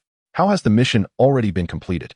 Wugong Dongxiang glanced at Gutian Lang and, uncertainly, remarked, "Perhaps the big boss is also present," which led the chat group to determine that Fire Fist Ace could safely vacate the battlefield. Tony Stark shared this sentiment internally, reveling in the thrill of what it felt like to win effortlessly. One word encapsulated his experience: exhilarating. Wufeng Shuimin, however, countered earnestly, "That is 2 words, Tony. Can you not distinguish between 1 and 2? How did you become a billionaire?" Stark felt an inexplicable tension with Shuimin, particularly as he was genuinely earnest rather than jesting. Regarding their speculations, Gutian Lang offered no further explanations. Upon his arrival in the pirate world, he had swiftly moved to bring Ace to his side, ensuring Ace's safety in his presence. His speed was such that no one had time to react, and they were entirely unaware that Ace had vanished from his previous position. Up high on the execution platform, Sengoku sensed that today's events were spiraling out of his control, prompting him to issue a new command: "Execute Portgas D." Ace at once. He must not be allowed to leave alive. After issuing his order, he diverted his gaze from the battlefield, focusing on Ace, who, after a prolonged and intense battle, was visibly fatigued from his confrontation with Akainu. "What? Where's Fire Fist Ace gone?" Ace, who had just been gasping for breath and crouched on the ground, had suddenly disappeared, leaving behind a circle of bewildered Navy soldiers. The Navy personnel exchanged perplexed glances, utterly baffled as to how Ace had managed to escape, surrounded on all sides by their comrades. Not only were they confused, but Ace himself was equally dazed, surveying his surroundings in astonishment. Mere seconds ago, he had been 100 meters away, and without any forewarnings, he found himself among a few individuals who had intruded upon the battlefield. "Who are you? Why have you come to rescue me?" Ace questioned. Gutian Wolf merely observed the three admirals in silence, offering no reply. Tony Stark patted Ace on the shoulder, confidently explaining, "We are friends of Whitebeard. Invited here to rescue you. Rest assured, standing here, not even the Navy can harm you. Even if the sky were to fall, you would be safe." Ace's initial reaction was one of skepticism toward the armored figure, thinking, how can you claim that nothing will happen even if the sky falls? Do you think you can fly out of Earth? Although he was unaware of who had saved him, he surmised it must be one of these individuals. In front of his saviors, Ace simply smiled, saying little else. Gutian Wolf was curious to witness a confrontation between the ninjas and the Navy. "Shuimin, since you have some time on your hands, would you like to join the fray?" Wufing Shuimin chuckled, realizing it had been a while since he last engaged in combat. Especially with the user of a natural-type devil fruit, he was eager to test his skills. Chapter 8. Pirate Ninja. Just as Ace was on the brink of death, the unexpected arrival of Shuimin shattered their plans, causing Akainu's eyes to blaze with fury. Anyone who stood in his way was deemed an enemy. "Are you pirates as well? If so, prepare to meet your demise." In a fleeting moment of tranquility on the battlefield, Watergate executed a remarkable ninjutsu attack that captured the attention of all present. Within the depths of his heart, Warring States harbored a foreboding sense, realizing that the formidable Kuratsuki was indeed powerful, even without overtly displaying his strength. The innate aura of a true warrior was unmistakable. Red Dog, however, paid no heed to these revelations. With his arms enveloped in armament haki, he launched a fierce punch at Watergate, who, eager to gauge his opponent's might, guarded his chest with a chakra-infused embrace. The impact was such that Watergate was propelled backward, sliding across the ground. Assessing their relative strengths, Watergate acknowledged that he was somewhat outmatched in raw power. However, his plethora of ninjutsu offered him a glimmer of hope through long-range attrition. With a powerful leap, he propelled a highly compressed sphere of wind towards his adversary, creating a high-pressure gale capable of obliterating trees. Yet, Red Dog remained undeterred. His right hand clenched tightly as he unleashed a force akin to a volcanic eruption, striking with a fist transformed into molten magma. The two attacks collided, and in the blink of an eye, Watergate's wind technique was shattered, leaving him vulnerable to the unimpeded assault of the Great Fire. As he murmured the incantation for wind release, vacuum wave, the fragmented wind sphere morphed into a multitude of razor-sharp wind blades, slicing through the air like gleaming swords directed at Red Dog. Unprepared for a subsequent onslaught, Red Dog swiftly erected a wall of magma to deflect the incoming blades. The resounding clinks of metal echoed as Watergate deftly flung several shuriken, each colliding with one another, causing them to veer in astonishing angles mid-flight. Their velocity increased, grazing Red Dog's arm and leaving a minuscule yet stinging wound. Red Dog dismissed the blood with a casual gesture, though internally he was shaken. The weapon, unenhanced by haki, had managed to inflict harm upon him. A wielder of natural abilities, it dawned upon him that he had underestimated the situation, failing to anticipate the attack that lacked armament haki, thereby neglecting to elementalize and evade. Watergate's lips curled into a smirk as his eyes glinted with newfound determination. Inspired by Whitebeard's discussions of the wonders of natural abilities, he had conceived a notion: the energies of haki and chakra ought to possess comparable effects. To validate his hypothesis, he infused his shuriken with chakra, confirming it to mirror the potency of haki, revealing the universality of energy across dimensions. The sudden appearance of several individuals drew considerable attention. Witnessing Watergate inflict even the slightest injury upon Red Dog astonished the Navy personnel, prompting hushed discussions. After all, how could a seemingly inconsequential figure wound such a high-ranking officer of the Navy? Did they not observe how Admiral Sakazuki appeared unfazed by the minor injury? The Admiral was poised to unveil his true strength imminently. Nearby, Whitebeard, entangled in battle with Akiji, felt a sense of relief upon seeing Ace unharmed, allowing him to devote his full attention to the fight while exchanging a remark with Watergate. "Watergate, you truly impress me. Your skills are remarkable. If circumstances permitted, I would genuinely consider having you aboard my pirate ship." The situation spiraled beyond control, and Sengoku no longer bore that air of confidence. He barked orders for the soldiers to launch a collective assault. "Together now, surround them. Ace must not be allowed to escape alive." Upon hearing Sengoku's command, Mao Lilan instinctively edged closer to Gogeta Wolf. Even the self-proclaimed formidable fighter, Donkin Kirishima, mirrored her actions. Tony, too, clung tightly to Gogeta Wolf when Ace was rescued, nearly pressing against him. This left Ace bewildered. The behavior of these individuals was utterly inscrutable. Those who dared to enter such a battlefield should possess greater courage. The Navy personnel encircled Gutian Wolf and his companions in layers, preventing any pirate from providing support, as other Navy members fiercely obstructed them. Straw Hat Luffy, exerting every ounce of his strength, found himself unable to breach the Navy's encirclement, helplessly witnessing the onslaught against Ace. Although the attacking Navy lacked high-ranking officers such as vice admirals, the sheer number of soldiers charging forth still forced Ace to muster his strength for a desperate confrontation. However, before he could act, Gutian Wolf's gaze sharpened, and an invisible wave of energy radiated outward, enveloping a 50-meter radius with an overwhelming presence. The tide of advancing Navy soldiers was instantly repelled, all collapsing in collective injury and unconsciousness. Within the 50 meters surrounding Gutian Wolf, aside from Mao Lilan and a few others, no one remained standing. This spectacle compelled both sides, still locked in their brutal struggle, to halt simultaneously. Their eyes filled with terror as they regarded Gutian Wolf. Even those who were already aware of his formidable strength found their understanding of him profoundly altered. Mao Lilan covered her mouth in disbelief, exclaiming, "How is this possible? He didn't even move, yet he achieved such a feat." Tony Stark removed his iron mask, revealing an unmistakable fear in his eyes. Is this the power of a true master? We are not even in the same dimension. Donkin Kirishima couldn't help but recall the strongest investigator, Takashi Arima, also renowned as the mightiest man. Could he withstand even a mere glance from such a titan? In the distance, the Navy, originally poised to assist in attacking Ace and his companions, now stood frozen, as if caught in a dream. They dared not advance toward Gutian Wolf, their eyes filled with despair. How could we possibly defeat such an enemy? Let it go. We have no chance this time. The entire battlefield fell silent due to Gutian Wolf's presence alone. Akiji found himself unable to break free, while Whitebeard's assault was overwhelmingly ferocious. Avoiding direct confrontation with him would lead to even greater devastation for the Navy, as he swept through them like autumn winds scattering leaves.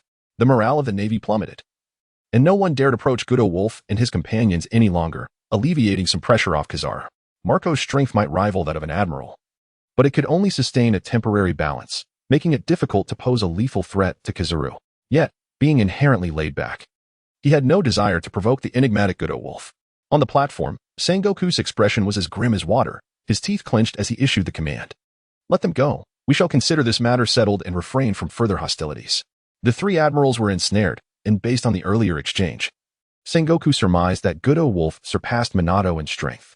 The sudden emergence of two formidable adversaries left their high-ranking forces severely strained. He needed to orchestrate the entire battlefield without engaging directly. His other top-tier combatant, his old friend and staunch ally, was Carp. Chapter 9. The death of an admiral faced with his own grandson. The urge to intervene was suppressed, the weight of justice outweighing familial bonds. Sengoku dared not hope for his grandson to join the fray. Such a notion was beyond possibility. To slay a child he had nurtured since infancy, let alone two, would have driven any other individual to betray the Navy long ago. Not long ago, news had reached him that one of the four emperors, the red-haired pirates, was also en route to assist Whitebeard. This battle had already been lost on his part. The most alarming realization dawned upon him, an unsettling truth he could not ascertain. Yet he dared not gamble. Should he err, the Navy might cease to exist. The Navy hesitated, and Whitebeard's crew had no desire for mutual destruction. Both sides, in an unspoken agreement, turned their gazes to their respective leaders. Only Akainu disregarded the conflict with Minato, entirely unconcerned with Admiral Sengoku's orders, his body shifting into an elemental form as he advanced towards Gutian Wolf. Sengoku's anger surged. When subordinates defy their leader, it seals his fate as a failed admiral. "This is an order, Akainu. Return." Akainu remained deaf to the command, resolutely approaching Gutian Wolf, his lips articulating what he perceived as righteous discourse. Pirates must be executed without exception. How could evil be allowed to escape? A glimmer of determination flashed in Minato's eyes as he prepared to utilize Flying Thunder God to confront Akainu, yet Gutian Wolf gestured for him to refrain from intervening. Gutian Wolf regarded Akainu's advance with neither a fighting stance nor any defensive maneuvers, not even a glance in his direction. He stood relaxed, presenting an image to the mid-ranking naval officers that suggested he was full of vulnerabilities, easily vanquished with a single strike. However, upon closer inspection, the seemingly unguarded Gutian Wolf exuded an innate harmony of offense and defense, devoid of any weaknesses. Akainu halted 10 meters before Gutian Wolf, acutely aware of the man's formidable strength, yet his dogged sense of justice forbade him from permitting their escape. Enveloping himself in the powerful aura of Haki, he unleashed a devastating punch, molten magma igniting the air with its searing heat. Akainu had made his move. The three admirals were the strongest and would undoubtedly obstruct this man. Indeed, Akainu was once referred to as a monster by the Navy in his youth. The sailors watched with hopeful eyes, all fixated on Akainu. If they allowed Whitebeard to depart unscathed, their dignity would be irrevocably tarnished. Ran Muri and Dong Xiang were equally taken aback. Gogeta Wolf was undeniably powerful, yet this red-clad figure appeared no less formidable. Unable to contend with a true powerhouse, they feared even the residual force of their clash would be beyond their endurance. Regardless of the opinions of others, Gutian Wolf remained unconcerned, disinterested in contemplation. With a casual motion akin to swatting a fly, he executed an utterly unremarkable slap. Yet, in the hands of Gutian Wolf, this simple act transformed into a spectacle. At that moment, Akainu was still several meters away, yet he was sent hurtling backward, crashing through the thick Navy wall with tremendous force. After sending Akainu flying, Gutian Wolf did not spare him a second glance. Instead, he turned his attention to the Straw Hat Boy, Luffy, and inquired, "Are you the Straw Hat Boy?" The future Pirate King, Luffy? Luffy was taken aback, surprised that this person knew him, and a pure smile spread across his face. "You are a good person. I like you very much. Thank you for saving Ace. I am Luffy, a man destined to become the Pirate King." Despite recognizing Gutian Wolf's formidable strength, Luffy's eyes brimmed with unwavering confidence when he spoke of his aspirations, reflecting his absolute belief in himself. Gutian Wolf shrugged and quipped, "When we meet again, I hope you will have grown into a man capable of standing on your own, rather than a child unable to protect those dear to him." Luffy did not expect to be lectured, but upon reflection, he acknowledged the truth in Gutian Wolf's words. After all, he felt utterly powerless when faced with an admiral, so powerless that he could not safeguard his most cherished individuals. Gutian Wolf called out to Whitebeard, who commanded his crew to retreat and cease hostilities with the Navy. "Let us depart." The pirates and Navy exchanged glances, hesitating momentarily before each began to flee. Gutian Wolf, along with a few companions, gradually made his exit, turning back to flash a subtle smile at the Navy, boldly presenting his back to them, unafraid of a potential ambush. "You truly cannot defeat me. Cease your attempts against me, or I shall end your life." Sengoku clenched his fists tightly, the sound of cracking knuckles resonating as he struggled to suppress his rage, unwilling to provoke further conflict. Akainu, unable to withstand a single blow, would have faced the same fate had anyone else been in his position. Observing the Navy soldiers who had been sent flying by Gutian Wolf, Sengoku felt a foreboding sense of dread. While the Conqueror's haki could easily achieve such results, the Navy's strength varied, yet all were uniformly left gravely injured and unconscious, with not a single fatality. This indicated that Gutian Wolf possessed an unimaginable mastery over his power, a presence Sengoku had never encountered before. In a desperate bid, Akainu, undeterred by defeat, had stealthily descended underground, launching a surprise attack on Gutian Wolf from below. At such a close distance, no one could evade his ultimate technique. Akainu held great confidence in this strike, but a sound akin to flesh shattering echoed as a gaping wound appeared in his chest. Gutian Wolf did not look back. A golden energy sphere emerged, piercing through Akainu's torso before erupting in a tremendous explosion, reducing him to ashes. Akainu was dead, slain by Gutian Wolf with a single move. No one had witnessed how the energy sphere had materialized or struck him. By the time they realized what had transpired, Akainu had been utterly obliterated. Beyond the possibility of revival, the demise of Akainu left Sengoku's tightly clenched fists powerless. For he knew that today's scheme had been completely thwarted by the intervention of that man. How difficult it is to advise a fool who seeks his own demise. The Whitebeard pirates thus retreated with an air of triumph, while Gukong and his companions utilized their chat group to traverse dimensions and return to their own world in a flash of white light. As for whether the Navy and the world government would be thrown into turmoil as a result, Gukong paid it no mind. The news of Akainu's death and the Whitebeard pirates' safe withdrawal spread rapidly across the seas, revealing the heavy casualties suffered by the Navy. Both pirates and underground forces marveled at the might of the Whitebeard pirates, who had managed to depart unscathed from the Navy's headquarters. In the hearts of the common people, Gukong was also bestowed with the moniker of a demon. Upon returning to his territory, Whitebeard opened the chat group. "Become my son," he declared, expressing gratitude for everyone's assistance. Without it, rescuing his foolish son would have proven exceedingly challenging. "The Spiral Flash Super will dance roar," he continued. "We did not contribute much. It was primarily the Great One's strength that turned the tide and instilled fear in the Navy." Indeed, it was rare to witness Sengoku's expression of sheer terror, as the Great One's power had rendered him despairing. Tony remarked, "I just want to say, winning while lying down is incredibly delightful. I acquired 2,000 points without lifting a finger." The daughter of the slumbering little Garo added, I am uncertain what to exchange these 2,000 points for. I initially thought it was merely a game, but unexpectedly, I profited alongside the Great One. The CAF waitress who adored rabbits shared, I discovered a substance in the chat group that could enhance my physical condition after consuming it. I will no longer need to feast on human flesh and can dine like an ordinary person. These points are sufficient for my exchange. If one were to ascertain who was most excited in the group, it would undoubtedly be Donkin Kirishima, for as a ghoul, her compulsion to consume human flesh was her greatest torment. However, now all her troubles had been effortlessly resolved. The daughter of the slumbering little Goro asked, Invincible Gogeta, Great One, could you assist me in locating Shinichi?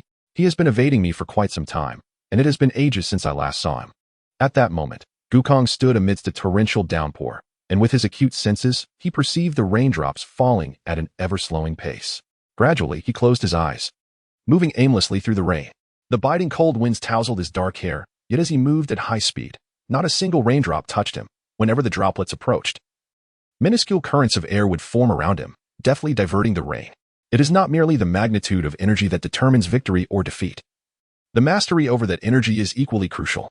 Under identical energy conditions, it becomes a contest of who expends less. Upon hearing someone in the group mention him, Gukong finally withdrew from his training. Regarding this matter, you may wish to inquire with your younger brother, Idagawa Conan. He possesses all the truths. Gukong himself was uncertain about the specifics, as Conan had been serialized for far too many years. He preferred to let the two of them resolve it on their own. In any case, with the points acquired, Ran Mori's abilities would significantly enhance, alleviating her fears of the Black Organization's threats. Shinichi Kudo, the boyfriend of Ran Mori, unexpectedly stumbled upon a transaction of an underground organization and was forced to ingest a lethal poison. Contrary to all expectations, he did not perish. Instead, his body regressed to his childhood, adopting the alias Idagawa Conan and residing in the home of Ran Mori. Fearing that his girlfriend might discover the truth and being pursued by the underground organization, he chose to conceal all realities. Chapter 10. Frisia and Gohan, the daughter of the slumbering Kaguro Mori. It seems Conan is indeed he, but why must he keep this from me? Thank you for your revelation. It has solidified my suspicions. Their inexplicable dialogue left others in the group bewildered, utterly perplexed by their conversation. However, sensing the discordant atmosphere, they refrained from interjecting with inquiries. The invincible Gogeta, enhancing his strength through points, understood that only the powerful can protect those who are dear to them. This was a benevolent reminder from Gutian Wolf. Ran Mori acknowledged and subsequently logged off, presumably to seek out Conan for a discussion on life. Thereafter, Gutian Wolf resumed his routine of eat, sleep, and train, occasionally engaging in conversations within the group. Time, like a fleeting shadow, passed swiftly. A month elapsed quietly without any missions or formidable adversaries emerging on Earth, until one serene morning when tranquility was shattered. 6 hours later, the chat group randomly recruited new members. Gutian Wolf felt a jolt of energy. It appeared that the timing for recruiting newcomers was not fixed. After such a long duration, the notification to recruit had finally arrived.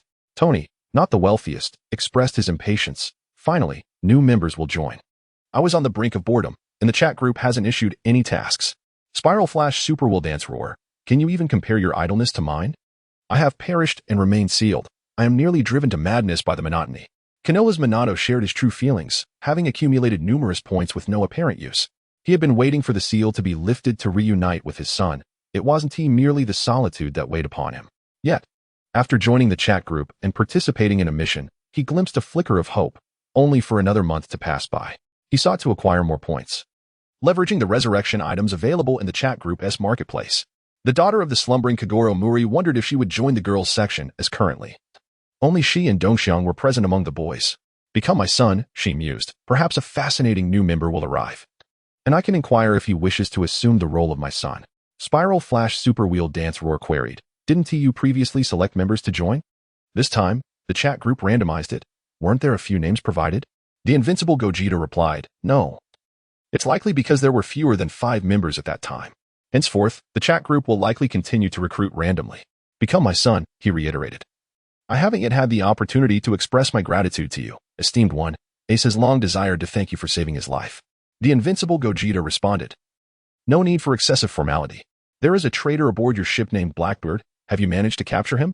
Gutian Wolf remained curious about this filial devotee, pondering how Blackbeard would navigate the aftermath of Whitebeard's survival from the War of the Best. Become my son, he said. He has escaped and organized his own pirate crew in the New World, yet he is deliberately evading me. leaving me with no opportunity to capture him in the near future. The invincible Gogeta, he mused. Well, you all carry on. I have something to attend to. Gutian stretched lazily, gazing into the distant sky where a colossal spaceship was hurtling toward Earth.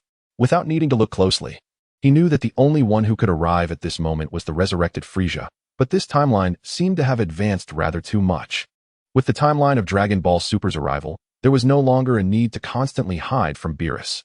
Goku and Vegeta had successfully gained Whis' favor through their previous encounter, with which training the two, his own appearance would not disrupt the normal progression of events. He thought it would be interesting to see how formidable Golden Frieza had become, though he wondered if he could indeed triumph over Gohan, who had awakened the warrior's heart. Based on their last battle, he speculated that Gohan's power had likely surpassed that of Super Saiyan God, nearing the strength of Super Saiyan Blue. However, having never witnessed the true strength of a regular Super Saiyan Blue, his judgment of power might be slightly skewed. Leaping from the window of the 10th floor room, he propelled himself towards the location where the spaceship was set to land. By the time he arrived, all the warriors were gathered. Krillin greeted him enthusiastically. "Oh, Tianlang. You've come to help." Gutian smiled and nodded in acknowledgement to the group. As countless aliens descended from the spaceship, Frieza remained seated in his small flying vehicle, casting a disdainful gaze upon the figures below. Upon seeing Frieza, Piccolo's face turned pale with shock. He had not anticipated such a significant increase in Frieza's power. Realizing this, he glanced at Gohan, relieved to see that he had regained his former strength. Otherwise, they would indeed face a formidable challenge against Frieza. Krillin, Tien, and Yamcha all bore expressions of grave concern. Frieza exuded a lethal aura that instilled fear in them. "Destroy the Earth," Frieza commanded with a wave of his hand. And an overwhelming tide of his minions surged towards the group. Without further ado, the battle commenced. Krillin, Tien, Yamcha, and Master Roshi maneuvered within the encirclement, evading concentrated attacks. Piccolo transformed into a beast, ruthlessly harvesting lives with lethal precision, dispatching foes with singular strikes. However, the most impressive among them was Gohan, who darted left and right, defeating multiple adversaries every second. Often, the enemies would fall before they could even comprehend what had happened. This restraint was due to Gohan's unwillingness to slaughter. Otherwise, he could have annihilated these henchmen in an instant. When Bulma arrived, she regarded Frieza with utter disdain. In her understanding, a Super Saiyan could easily defeat him. The current Gohan had long transcended that level. Dealing with a mere Frieza was trivial. "I didn't expect you to come as well. Just sit back and enjoy the show. Gohan can handle Frieza alone. These foes are insufficient for him to hone his skills," Gutian remarked with a smirk. "Is that truly the case?" Bulma replied, nodding confidently as she recounted the tale of how Goku, in his Super Saiyan form, had once obliterated Frieza. As Gutian gazed up at the fierce battle between the two factions, the images of Sun Wukong and Vegeta floated through his mind. He wondered how their training was progressing and whether any unforeseen changes had occurred due to the butterfly effect of his own crossing over. However, he had deliberately avoided interference at critical moments, so logically it should not impact them. "Bulma, Frieza is extraordinarily powerful, beyond description. I can only assert that none of us stand a chance against him." During their conversation, the minions had been swiftly dispatched, and Gohan's power had escalated exponentially compared to the original storyline at this stage, eliminating the weaker foes with remarkable speed. Bulma, unwavering in her faith in Krillin, urgently called out to Whis in the sky, hoping to summon Goku and Vegeta back, for Earth might soon find itself in peril. Piccolo did not intervene. Unable to discern who was stronger between Gohan and Frieza, yet he had a nagging feeling that Gohan might possess the edge. "You are that little brat. Sun Wukong's son. Then let us begin with you."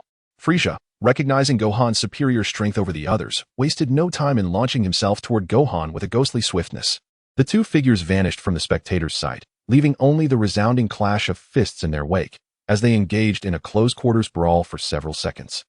Both were astounded by the rapid escalation of the other's power, prompting them to create distance and unleash their true capabilities. Initially intended for Sun Wukong, Frieza decided to use Gohan as a trial. Stretching his limbs, he roared and prepared to transform into his final form, dark yellow flames erupting around him, the scorching energy wave shattering the mountaintop beneath him. The golden Frieza emerged, while Gohan concentrated, his aura surging wildly, enveloping the arena in an endless white energy. The intensity of their combined power forced the warriors to retreat, leaving Krillin and the others utterly astonished by Gohan's formidable strength. As they took their positions, they unleashed a barrage of energy blasts, Gohan gathering his energy in both hands. Kamehameha. Frieza, undeterred, countered with his death energy, both sides exerting their might in hopes of a decisive resolution. Yet, their powers were evenly matched, resulting in a complete cancellation of their energies. They once again engaged in close combat, each alternating between offense and defense, creating a stalemate. In a moment of distraction, Gohan was caught off guard, and Frieza leveraged his tail to strike him down to the ground. Realizing he could not defeat Gohan in such a short time, Frieza dived toward Bulma. Just as his hands neared her throat by mere centimeters, he suddenly felt a void within, spewing forth a bitter liquid and staggering backward, clutching his abdomen. Chapter 11. The arrival of Super Blue Goku. Gutian Wolf stepped out from beside Bulma, positioning himself protectively in front of her, his eyes coldly fixed on Frieza. It was then that Frieza noticed this man before him. Upon witnessing Gutian Wolf's resolve, Gohan too restrained his energy.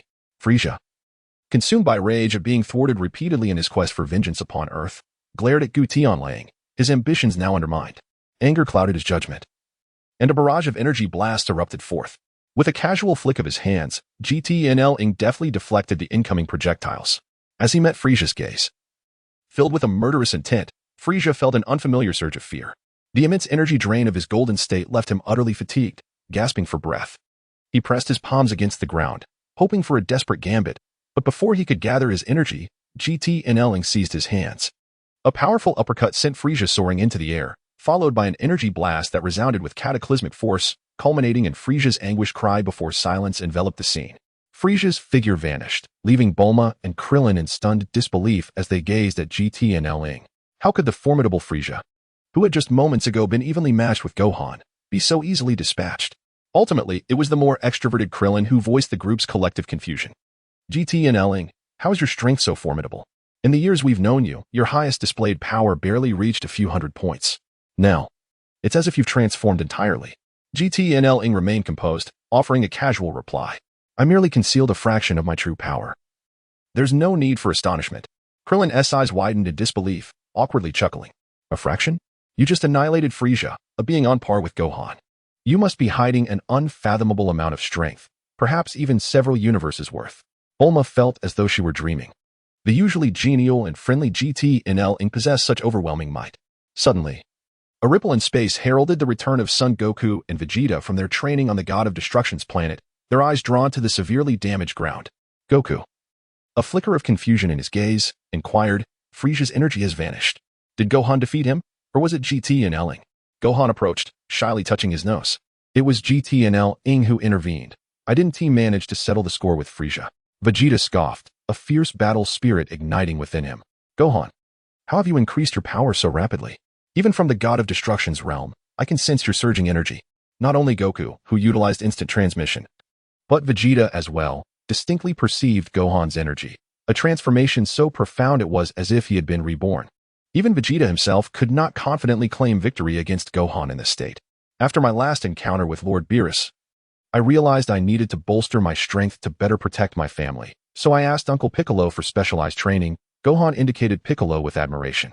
As a strategist, Piccolo's prowess might not be as overwhelming, but his intellect was unparalleled, especially in training his own son.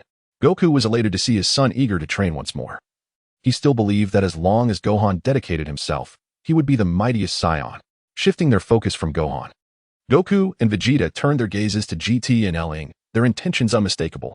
In contrast to Gohan, who was recently defeated by the formidable Gokul, Vegeta's pride has suffered a significant blow, compelling him to seek redemption in his newly attained state. However, unbeknownst to him, Son Goku has already taken to the air, confronting Gokul from a distance. Come on, Goku roars, as azure light radiates from him, his energy surging at an astonishing pace. Incomparable to what it was merely a month prior, his raven locks gradually transform into a brilliant blue mane, heralding the birth of a Super Saiyan God form. Krillin and the others, having never witnessed this form before, observed the fluctuations in energy, which even surpassed Gohan's previous display, prompting them to inquire of Goku. Goku, this seems different from your Super Saiyan God. Is this state stronger than the Super Red? With a vibrant smile, Goku looks at Gokul and begins to elucidate his new transformation. This is the Super Saiyan God form of Super Saiyan, possessing strength far superior to that of the Super Saiyan God. Vegeta achieved this through his own rigorous training.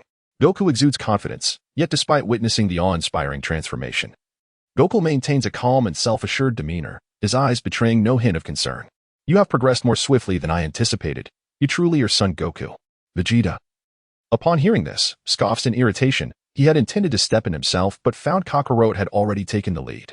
Humph, Goku, A man of few words but fierce determination, vanishes from sight, reappearing before the onlookers with an incredible acceleration. The two engage in an aerial ballet. Goku's momentum growing ever more imposing, his strikes increasingly ferocious, invigorating him further. Yet, in the presence of Gokul, this ferocity seems insufficient. Goku's relentless barrage appears futile. As Gokul deftly evades each of Goku's attacks, seemingly predicting their trajectories with ease. However, Goku artfully alternates between close-quarters combat and ranged energy blasts, denying Gokul any opportunity to counterattack. Witnessing the clash, Piccolo questions uncertainly, is Goku managing to suppress Gokul? Under Goku's onslaught, he should be thoroughly overwhelmed, right? Though unsure. He notes that it certainly appears that way.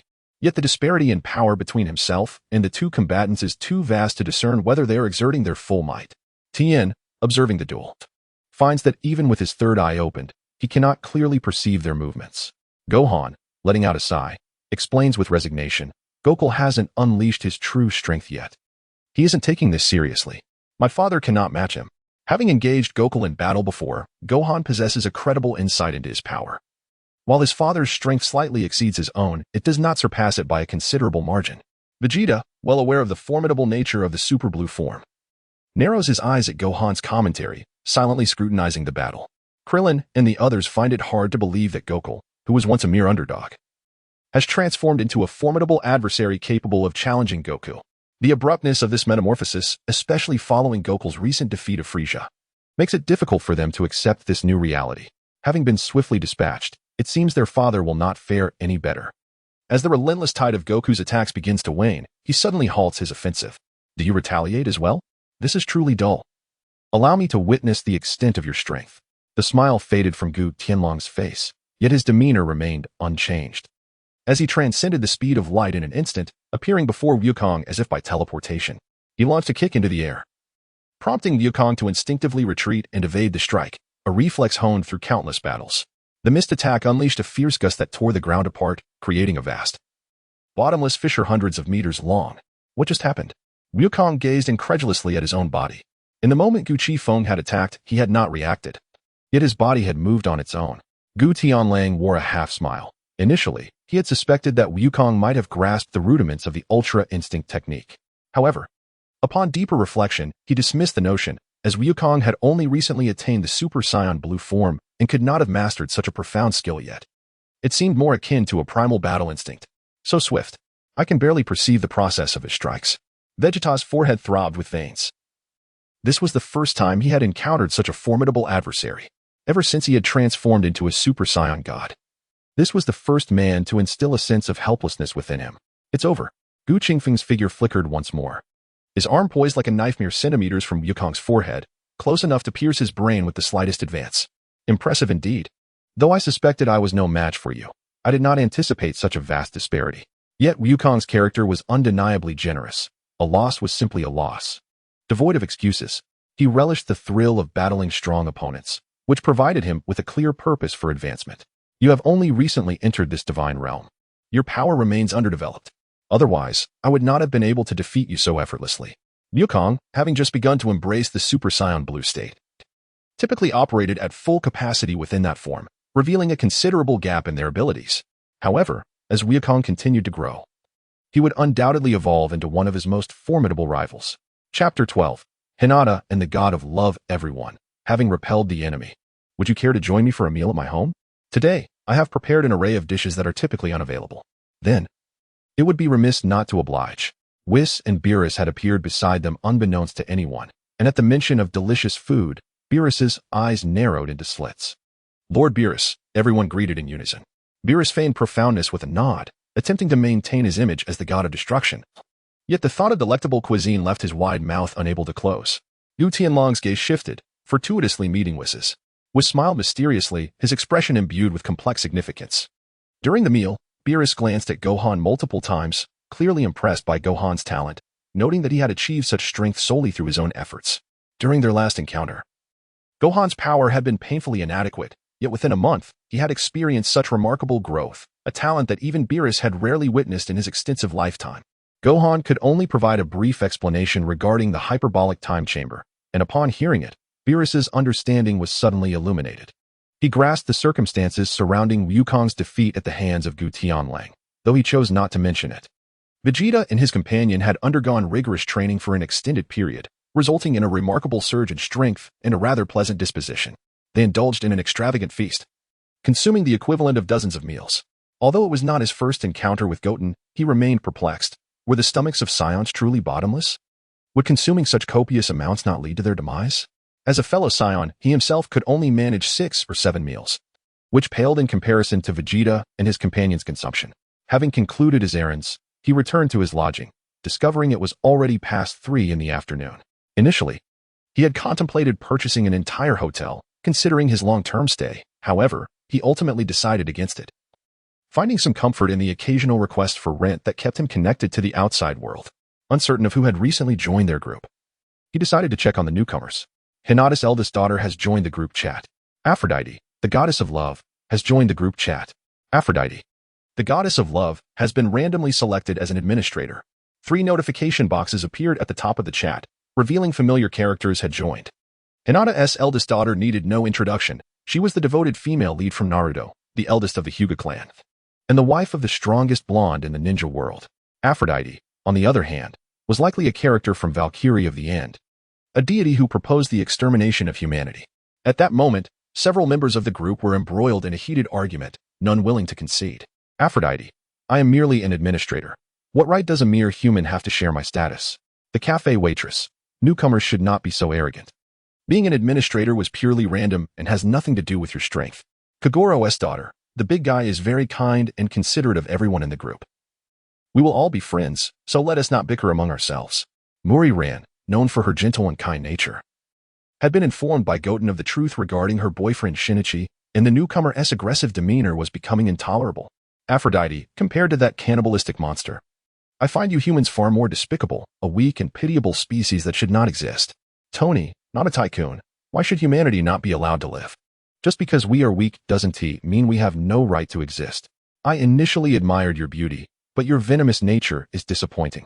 Aphrodite, even this chat group grovels before me, and I was chosen as an administrator upon entry. How dare you lowly beings be disrespectful to me? Welcome the invincible administrator Vegeta into the group chat. Please extend a warm welcome to all members. Tony, not a tycoon, long live the great one. Hail, hail. 1,000 hails. The cafe waitress, long live the great one. Hail, hail, 1,000 hails. Spiraling Flash Super Wool Dance, long live the great one. Hail, hail. 1,000 hails. Be my son, welcome the great one to the group. Kagoro's daughter, welcome the great one to the group. A wave of sycophantic enthusiasm washed over him, leaving Goten questioning whether he had mistakenly entered the wrong group. Others may have been acceptable, but this was absurd. Namake's Minato, though somewhat melodramatic, is undeniably the 4th Hokage. How could he possibly learn from them? The Spiral Flash Super Will Dance Roar's 3rd form, Tony Stark, has indeed become a sycophant, and I look down upon him for it. The slumbering daughter of Kagaro, count me in. Become my son.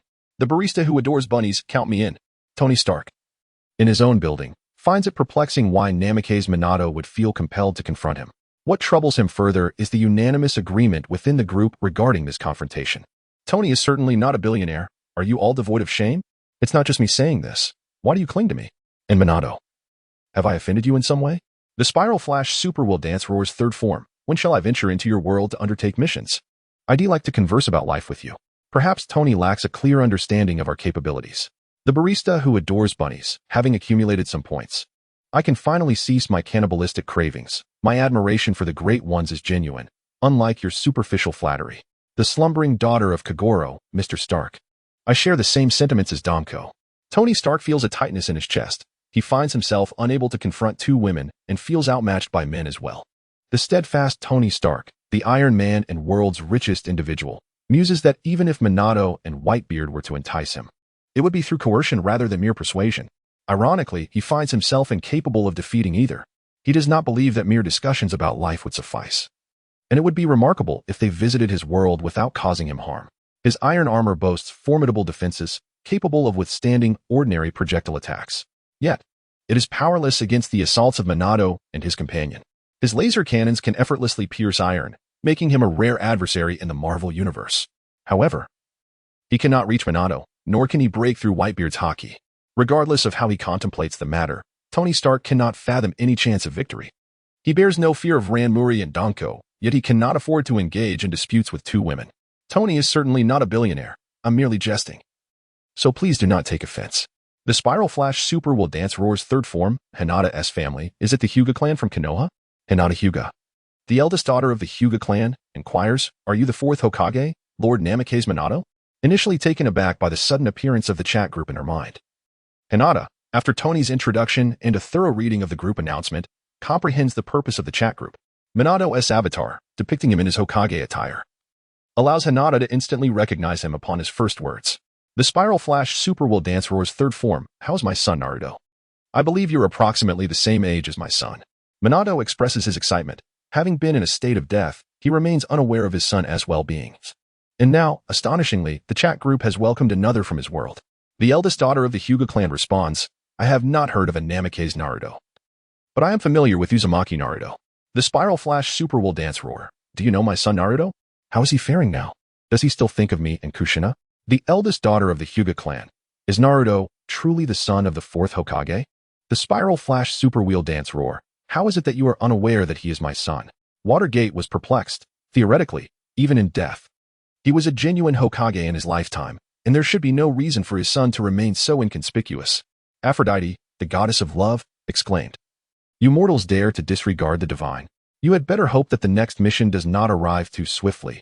Otherwise, when I arrive in your world, I shall obliterate you insignificant ants. Aphrodite was incensed. How could these mere mortals overlook her divinity? They were far too arrogant. And that so-called administrator. How could a mere human dare to claim invincibility? Truly, ignorance breeds fearlessness. Aphrodite has been muted by the administrator for one day. Chapter 13. The golden-haired invincible, Gogeta. Your son has been concealed by the village. The entire world knows he is a Jinchuriki, yet none are aware he is your offspring. Hence the entire Hidden Leaf village detests him. The Spiral Flash Super Will Dance Roar. Why is this? How could my son endure such unjust treatment? I sacrificed my life for the leaf, and yet Naruto meets such a fate. The eldest daughter of the Hyuga clan added. Naruto-kun is doing much better now than in his childhood. However, his master, Jiraiya, one of the legendary three, has passed away, and he has been sent away for specialized training. The Spiral Flash Super Wheel Dance Roar. Jiraiya has died? Who was responsible for his demise? Despite the calmness of his words, there was an unmistakable undercurrent of suppressed fury emanating from Watergate. Jiraiya held profound significance for him, transcending the role of a mere teacher, resembling a father figure. Otherwise, he would not have entrusted Jiraiya with naming his son.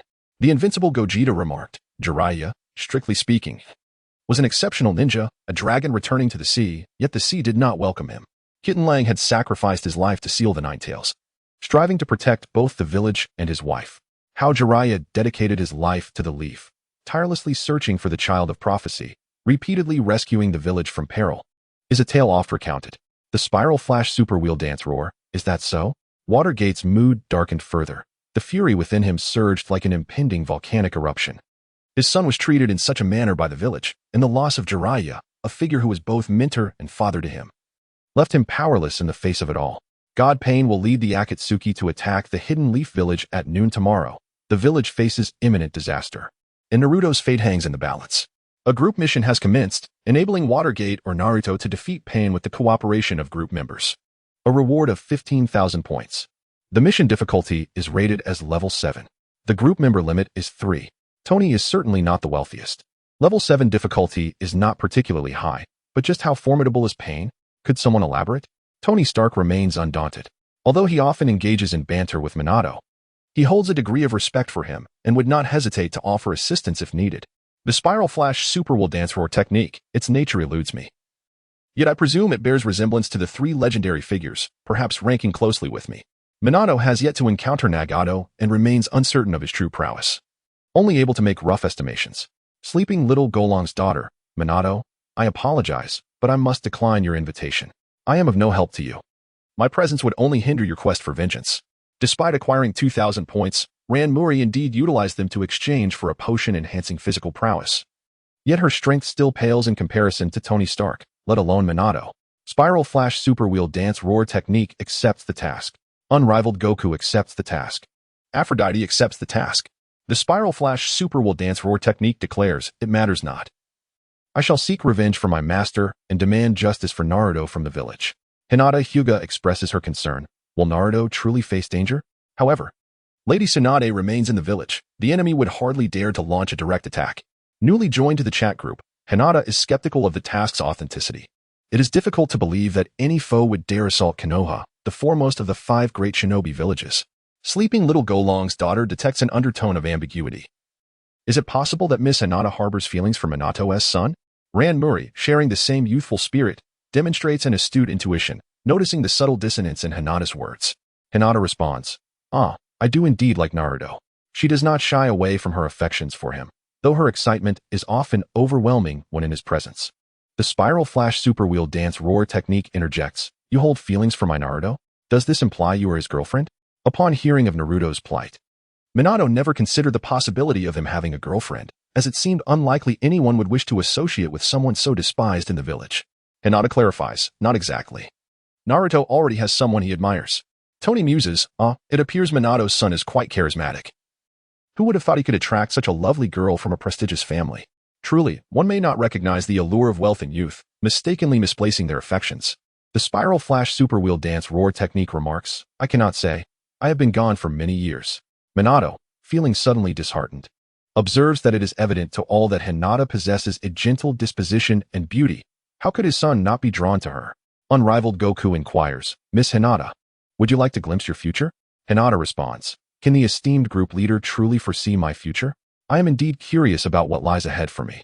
Hinata stands among the few female characters that cute Tianling appreciates for her unwavering devotion, gentleness, and kindness, embodying nearly every quality of an exemplary young woman.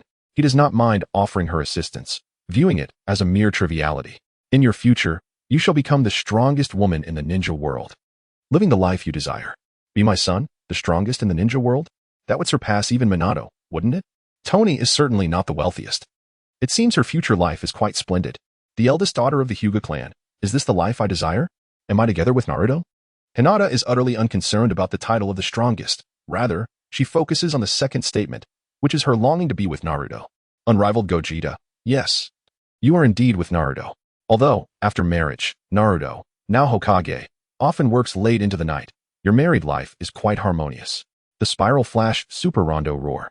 Has my son become Hokage or the strongest ninja in the ninja world? What father does not aspire for his son to achieve greatness? Hearing the words of the ancient wolf, Minato's spirits were lifted considerably. Congratulations, brother Minato. Your son will be an extraordinary individual in the future. Be my son, the fastest man seducing the most alluring woman, fathering the mightiest child, and becoming the most illustrious Hokage. Minato is hailed as the fastest in the ninja world. Wielding the Flying Thunder God technique to all, his swiftness leaves even Whitebeard in admiration. Tony is definitely not the wealthiest. As the youngest Hokage, receiving the fastest delivery. You truly live up to your reputation, Minato. Everything you do is swift. Unrivaled Gogeta. Indeed, the golden-haired prodigy commands respect across the globe. Apart from Sasuke, who is deemed the uncrowned king, no one in the ninja world could withstand more than 3 of his strikes.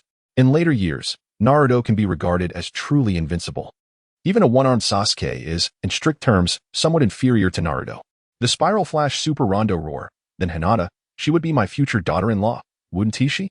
Minato could not be bothered to engage with Tony any longer. This guy has always had a loose tongue, though he is not a bad person. Tony is certainly not the wealthiest. Wait, if the big shot has prematurely revealed the future, could that alter the course of history as it was meant to unfold? The sleeping daughter of little Kagoro. Yes, Hinata entering the chat group was indeed an unexpected event. It will surely have ramifications in the future. Unrivaled Gogeta. I am well aware of others, but Hinata would not, in this bustling world. Who besides Hinata would wait for you for 15 years? The CAF waitress who adores rabbits. What? With Hinata's beauty, she pursued a man for 15 years before finally succeeding? Dongxiang felt her worldview shatter. Is there truly such a devoted girl in this world? The Spiral Flash Super Rondo Roar. What is Naruto doing? How could he act this way? As a father, Minato is equally perplexed. In his youth, a single move under the moonlight won over Kushina. So what is Naruto's predicament? Unrivaled Gogeta, if I told you that throughout these 15 years, Naruto has harbored feelings for another girl, even willing to sacrifice his life for her? The sleeping daughter of little Kagoro. The matter of affection is indeed complex. There is no right or wrong, as everyone has the right to their own feelings. The CAF waitress who adores rabbits. Let us first consider the task at hand. The final spot has been seized by that goddess of love. She won't betray us at the last moment, will she? Be my son. Do you possess knowledge of this deity? What is her strength? Tony is truly not the wealthiest. I firmly believe she cannot compete with the formidable ones. And this is hardly a matter of doubt. Tony Stark possesses unwavering confidence in Gutian. During the previous encounter, his ability to obliterate planets left Tony Stark utterly enamored. The invincible Gogeta, although hailed as a deity, pales in comparison to humanity, lacking in strength. Chapter 14, The Konoha War. Tony is certainly not the wealthiest. This sentiment echoes from the last time you spoke of the three great generals. The slumbering daughter of Little Five, esteemed leader, do consider us as examples, in your eyes. Everyone is merely an ordinary being. How does this goddess of love measure against Minato? As for Gogeta, I must confess I have not kept track of such trivial matters. They seem rather insignificant. Whether she can contend with Minato remains uncertain, but I am convinced she cannot surpass the pinnacle that is Naruto Uzumaki. In his later stages, Naruto possesses the power to annihilate stars. Indeed, even if they are merely small asteroids, they still constitute stellar destruction, making it effortless to overpower this so-called goddess of love. Aphrodite, the goddess of love, sat gracefully, her light golden hair cascading as she clasped her delicate hands tightly, daring to silence herself, a divine being. A horde of lesser beings must be eradicated. They cannot be allowed to persist in this world. Spiral Flash Super will dance, roar the three styles. Esteemed leader, I implore you not to intervene this time. I wish to avenge my mentor personally. Very well, we shall see how you fare. Gutian could hardly refuse the request for vengeance, especially since the mission's objective was for Minato to defeat Pain, or for Naruto to vanquish him. The atmosphere within the group was quite harmonious. Several members requested a grand battle the following day, hoping for Gutian to broadcast live, while others rallied in support. Gutian did not decline, for he had nothing else to occupy his time, earning points to exchange for the ultimate technique, while also dispelling his boredom. The night passed without incident. As noon arrived the following day, Gutian swiftly utilized the teleportation feature of the chat group, arriving in the world of Naruto. At this moment, the once vibrant Konoha village lay in ruins, reduced to rubble, with devastation surrounding him. The once prosperous village now featured a colossal crater at its center, littered with the fallen Konoha ninjas. Let the world feel pain. I am the deity of order and regulation. You alone, I can never forgive. Clad in a dark red robe, Naruto entered Sage mode, engaged in a fierce battle with 5 Pains, barely managing to gain the upper hand through his formidable taijutsu. Meanwhile, Gamabunta fought valiantly against the three-headed summoner, wielding his short blade relentlessly, albeit gradually succumbing to disadvantage. Suddenly, a tall figure appeared at the center of the battlefield, a swirling, irregular chakra sphere in hand, striking the summoning beast directly. The despairing villagers of Konoha, witnessing the sudden arrival of Minato Namikaze, felt their crumbling spirits lift with shock and renewed hope. It is the 4th Hokage, the revered Lord Hokage. Oh my, the deceased Hokage has come to our rescue. We are saved. The 4th Hokage is celebrated as the Yellow Flash, the fastest man in the entire ninja world. With him present, victory against the enemy is assured. Minato Namikaze? Jiraiya's disciple, I never expected you to be alive. Allow me to accompany you on your final journey.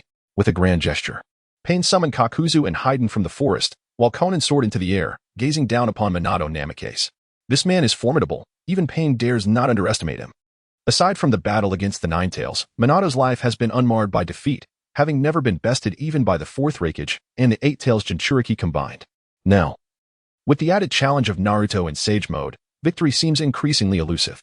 Fortunately, Kakuzu and Haiden had been arranged in advance for support. Beside Hinata, a flash of white light heralded the arrival of the goddess Aphrodite, dressed simply yet elegantly. Hinata was astonished that the goddess had been teleported to her side. Sister goddess. Greetings. You lowly human, how dare you call me sister?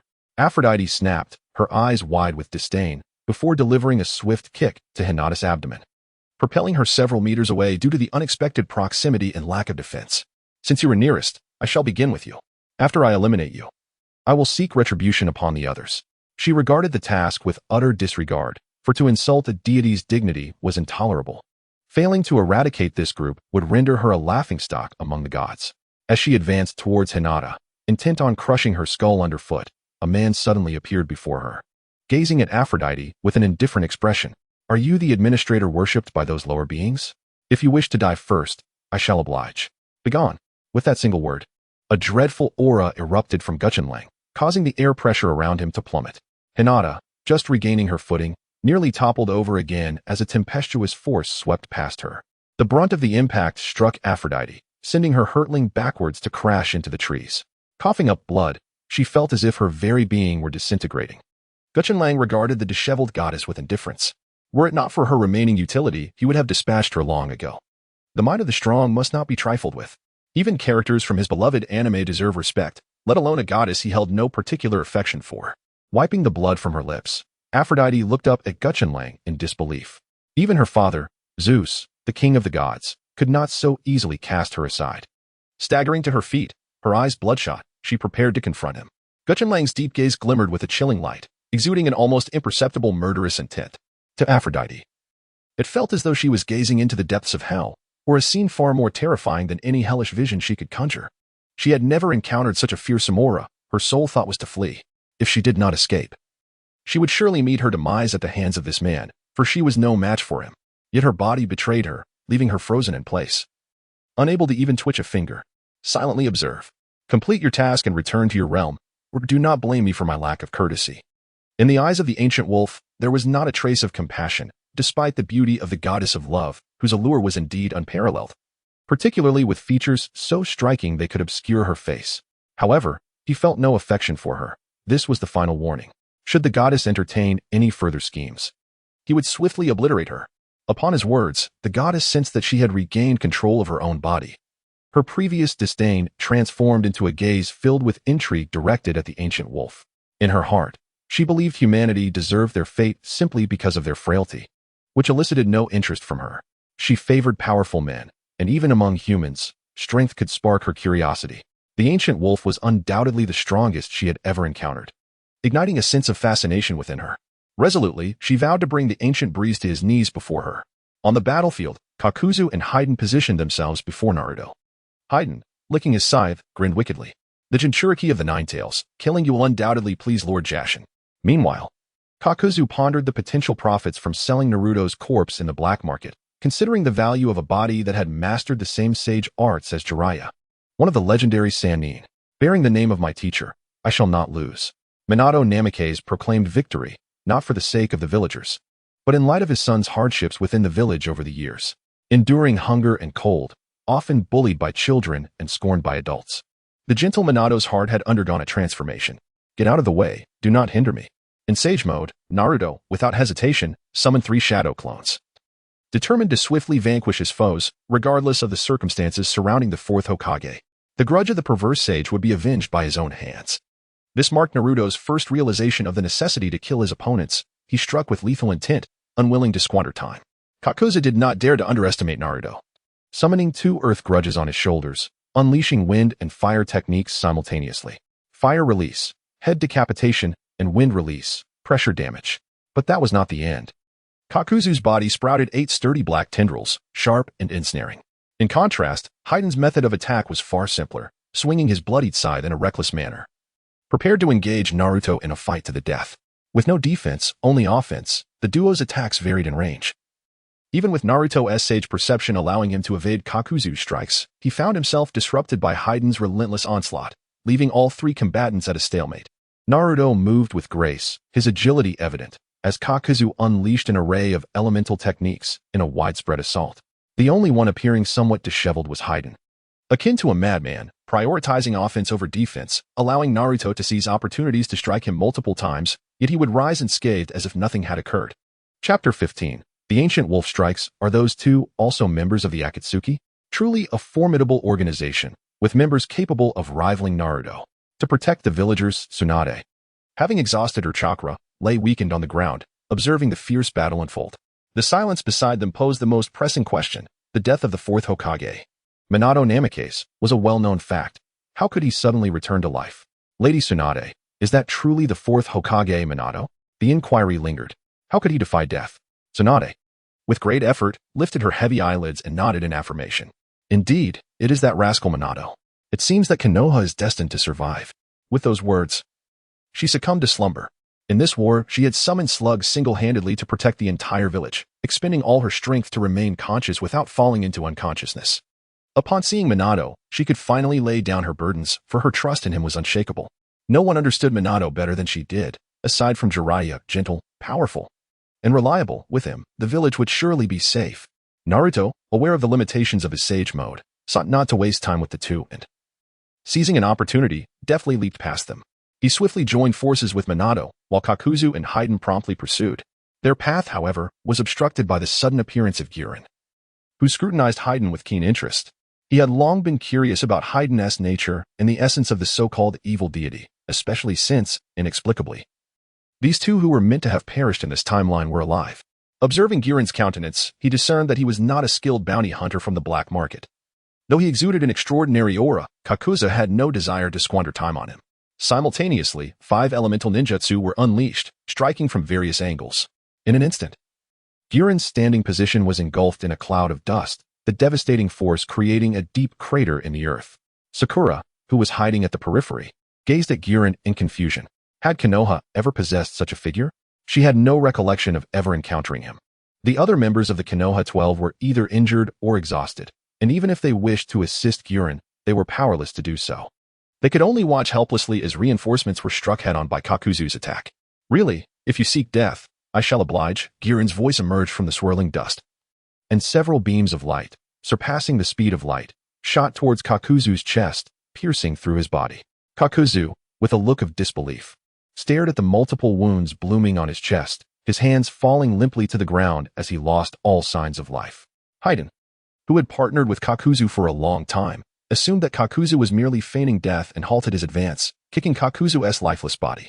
Hey, didn't you always claim to have many lives? How could such an attack be your undoing? In the wake of Pain Shinra Tensei, Konoha had suffered tremendous casualties, with many villagers perishing and few survivors retaining any combat capability. At that moment, they all gazed upon Naruto's battle, unaware that the 4th Hokage had returned. They believed the outcome was already sealed. Meanwhile, 2 more members of the Akatsuki emerged, obstructing Naruto's offensive, and the situation shifted rapidly, leaving everyone uncertain of their fate.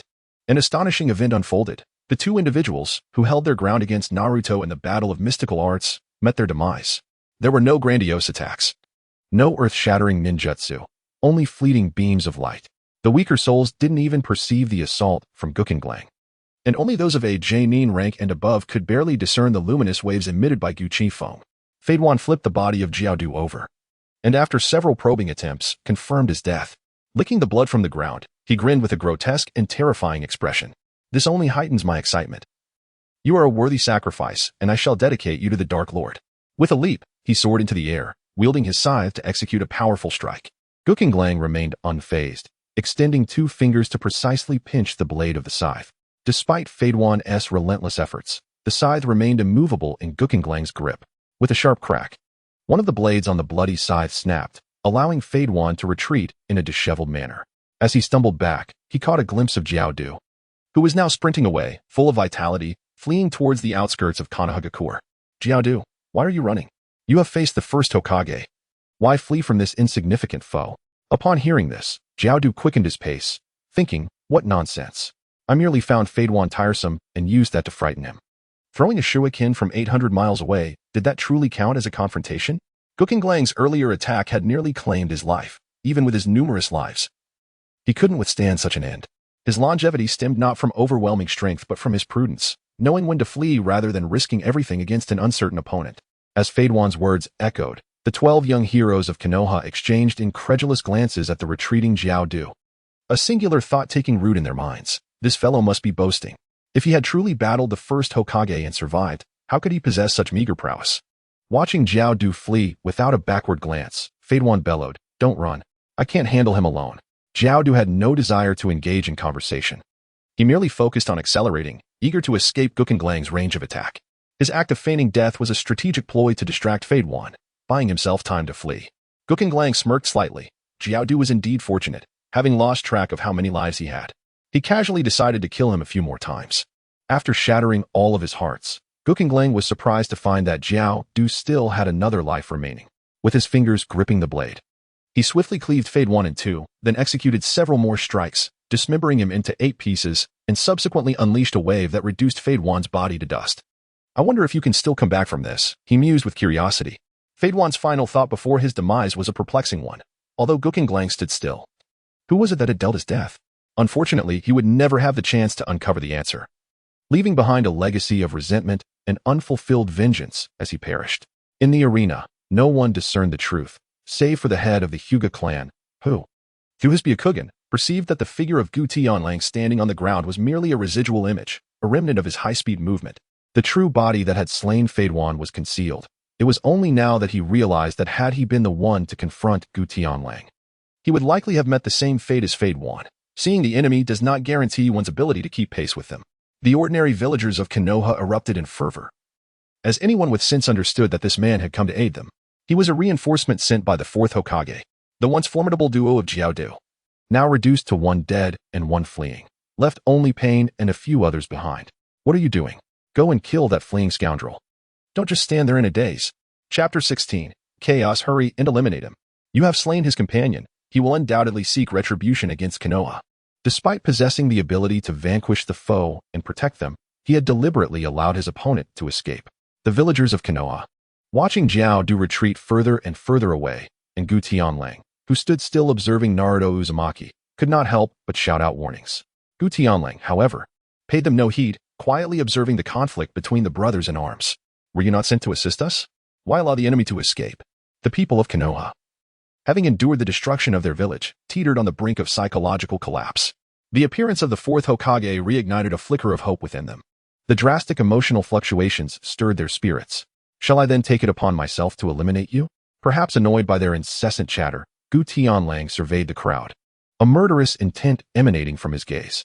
If these individuals were so heedless of their own peril, he would not mind facilitating their journey to the afterlife.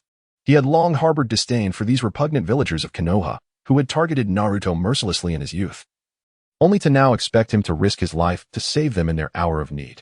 The cacophony of voices fell to silence. Those few with the audacity to protest were swiftly silenced by those around them. In the heart of the battlefield, Pain and Minato engaged in fierce combat. With the Hell Realm and Azura Realm providing multiple perspectives, Pain was supposed to be an insurmountable force in close-quarters combat. Yet, as the battle commenced, Minato unleashed dozens of kunai, continuously employing the Flying Thunder God technique. His movements resembled instantaneous teleportation. Despite Pain's 360-degree vision, he could not contend with Minato's extraordinary speed, the likes of which he had never encountered. In a moment of distraction, the Hell Realm was struck squarely by Minato's Rasengan, the overwhelming rotational force driving it into the ground, rendering it utterly incapacitated. Prior to his arrival, Gutian Wolf had forewarned Minato of Pain's ability to resurrect his allies, advising that eliminating him first was crucial for victory. Shortly after the confrontation began, Minato discerned the Hell Realm's capabilities and sought an opportunity to exploit it. Naruto soon joined Minato, and upon seeing their adversary, their eyes burned with vengeance as he charged toward the Deva path, Rasengan in hand. Group leader Gogeta has initiated a live broadcast. Tony is definitely not the richest. What on earth? Has this place been ravaged by a nuclear bomb? What a sight. Tony was once again astonished. Was everyone in the group experiencing such intense battles? In which world did combat possess the capacity for such widespread devastation? Be my son, he said, observing the small boy who seemed to have endured considerable battles. Is this child truly the son of Minato? In his hand, he wields the Rasengan, a technique synonymous with Minato. The CAF attendant, fond of rabbits, mused that the boy appeared even younger than herself. How could his combat prowess be so formidable? As she watched Naruto, whose movements were as elusive as a prophetic whisper, she couldn't help but compare herself to him, realizing that she was unlikely to match his capabilities. United in their assault, Naruto and Minato drove back the four remaining Pain with overwhelming force, leaving them utterly powerless to retaliate. The most powerful of them, Nagato, remained in the rear, incapacitated by a cooldown period and unable to unleash any skills, which further burdened the others facing the duo. The audience in the live stream erupted in excitement, chanting praises of their teamwork, a powerful display of familial bonds in battle. Though they had never fought alongside one another before, their synergy was remarkable, particularly due to Naruto's unpredictable attacks that left Pain scrambling for answers. Naruto fought with a chaotic ferocity that defied conventional strategy. After a few more minutes of conflict, the Hell Realm was vanquished, and the remaining Pains were defeated. Two of them met their end at the hands of Minato's Rasengan. The final two were shattered by Naruto's massive Rasengan and wind release, Rasen Shuriken, disintegrating into fragments. Tony observed with curiosity why Minato's son only utilized the Rasengan twice and why he targeted the body rather than the head. Other than the Rasengan, Naruto's techniques diverged from Minato's approach. Minato relied on sheer speed, while Naruto's style leaned more towards brute force. This is one of Minato's signature moves. For Naruto, it's merely routine. Tony reflected. The daughter of the slumbering Kagoro pondered whether the chakra system in their world resembled the mana pool in games. It seemed that Minato didn't frequently employ the Rasengan, so why did his son constantly form these orbs? Was he not concerned about exhausting his energy reserves? Excellent question. Tony replied. While others measure energy in grams, known as chakra, Minato's son operates on a ton-based scale, referred to as chakton. Do you think he fears running low on energy? Curious about how Pain would respond to the duo, Gokushin wondered how he would navigate this predicament.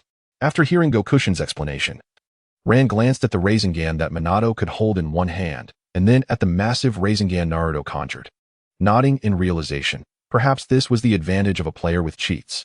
Even as his clones fell, Nagato retained his arrogance, further denying Jiraiya's will of fire during the confrontation.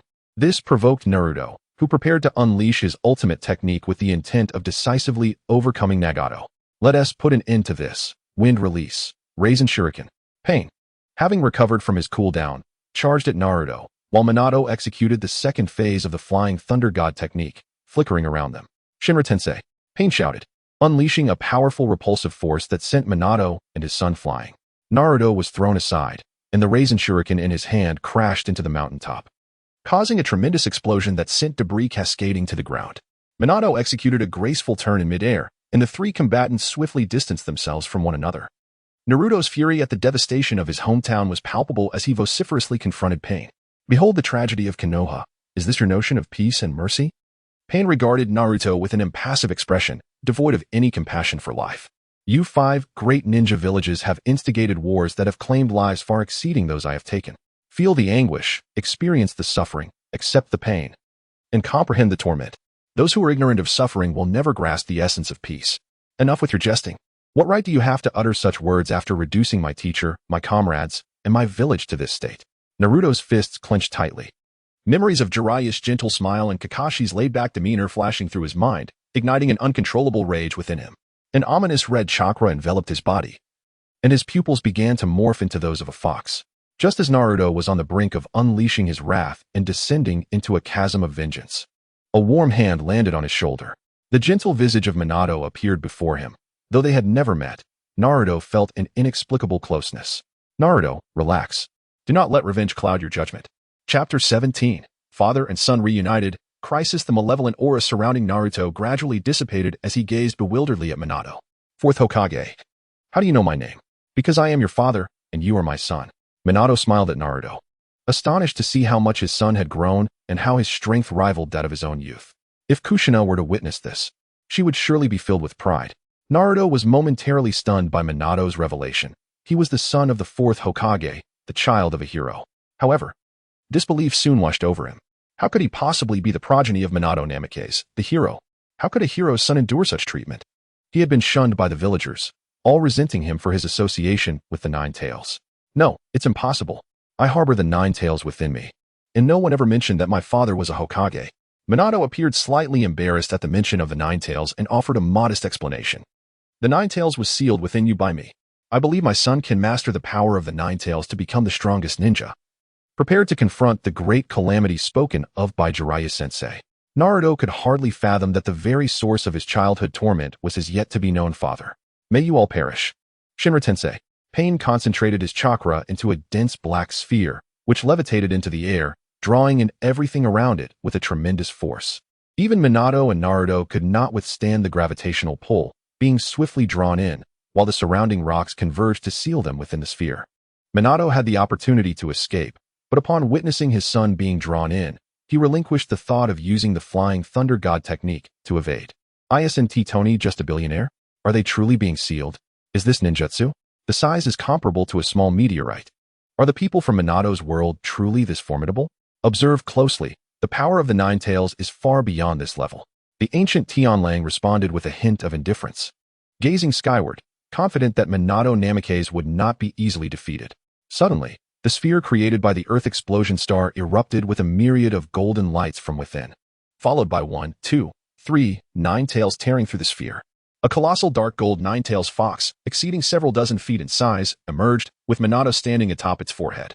One of the Nine Tails' claws shielded Naruto, leaving the villagers of Konoha in profound shock. The very beast that once devastated their village was now subdued by the fourth Hokage and was willingly aiding Minato. Pain was equally bewildered. Was not the Jinchuriki of the Nine-Tails Naruto Uzumaki? How could Minato also possess the Nine-Tails within him? The resurrection of Minato, along with the sudden appearance of another Nine-Tails, had completely derailed Pain's plans. Furthermore, due to Nagato's years of overexertion, his physical condition had deteriorated to its lowest point. After executing this attack, he found himself once again in an extended cooldown period. Even his trump card was ineffective. Pain had lost all hope of defeating both Minato and Naruto. The onlookers in the live stream were left speechless. How had a fierce battle between humans transformed into a confrontation with a nine-tailed fox? The CAF attendant, enamored with rabbits, felt utterly insignificant compared to this fox. Yet, was not Minato an ordinary human? How could he possess the ability to transform into an animal? Stark sat in his office, desperately recalling the ninja introductions he had read in books. Tony was certainly not the wealthiest. No wonder they say women have long hair and short knowledge. Ninjutsu can conjure numerous illusions, and humans can transform into various small creatures. Be my son, he mused. If this Nine-Tails was merely an illusion, then who had caused that massive meteorite to shatter? Stark genuinely questioned how Tony, with such intellect, had become the richest. The CAF attendant echoed, exactly. How dare you criticize me? Truly shameless. From her slumber, the daughter of Kagoro exclaimed, Uncle Tony, you ought to speak less. Everyone enjoys taking jabs at you. Rant's words were heartfelt. She felt a tinge of pity for Tony. He perceived life as exceedingly dark. Was it merely a slip of the tongue? After all, they were all men. Whitebeard's refusal to assist him was one thing, but to support women was another matter altogether. Retreat. Pain swiftly fled into the dense forest, attempting to evade their sight. In his Nine-Tails mode, Minato wasted no time and unleashed a tailed beast bomb.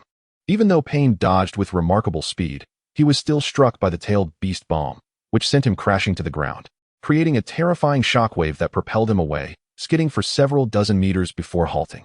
Just as Minato and Naruto were about to apprehend him, a tall woman with blue-purple hair, adorned with a paper flower atop her head, and clad in an Akatsuki cloak, stood in their path. You shall not lay a hand on Yahiko, she declared resolutely, revealing herself as Conan, who had been lurking in the shadows, defiantly positioning herself before the battered Pain. The art of the paper god Xiaonan clasped her hands to cast a technique, causing the ground to collapse over a vast expanse, transforming into an endless array of explosive tags.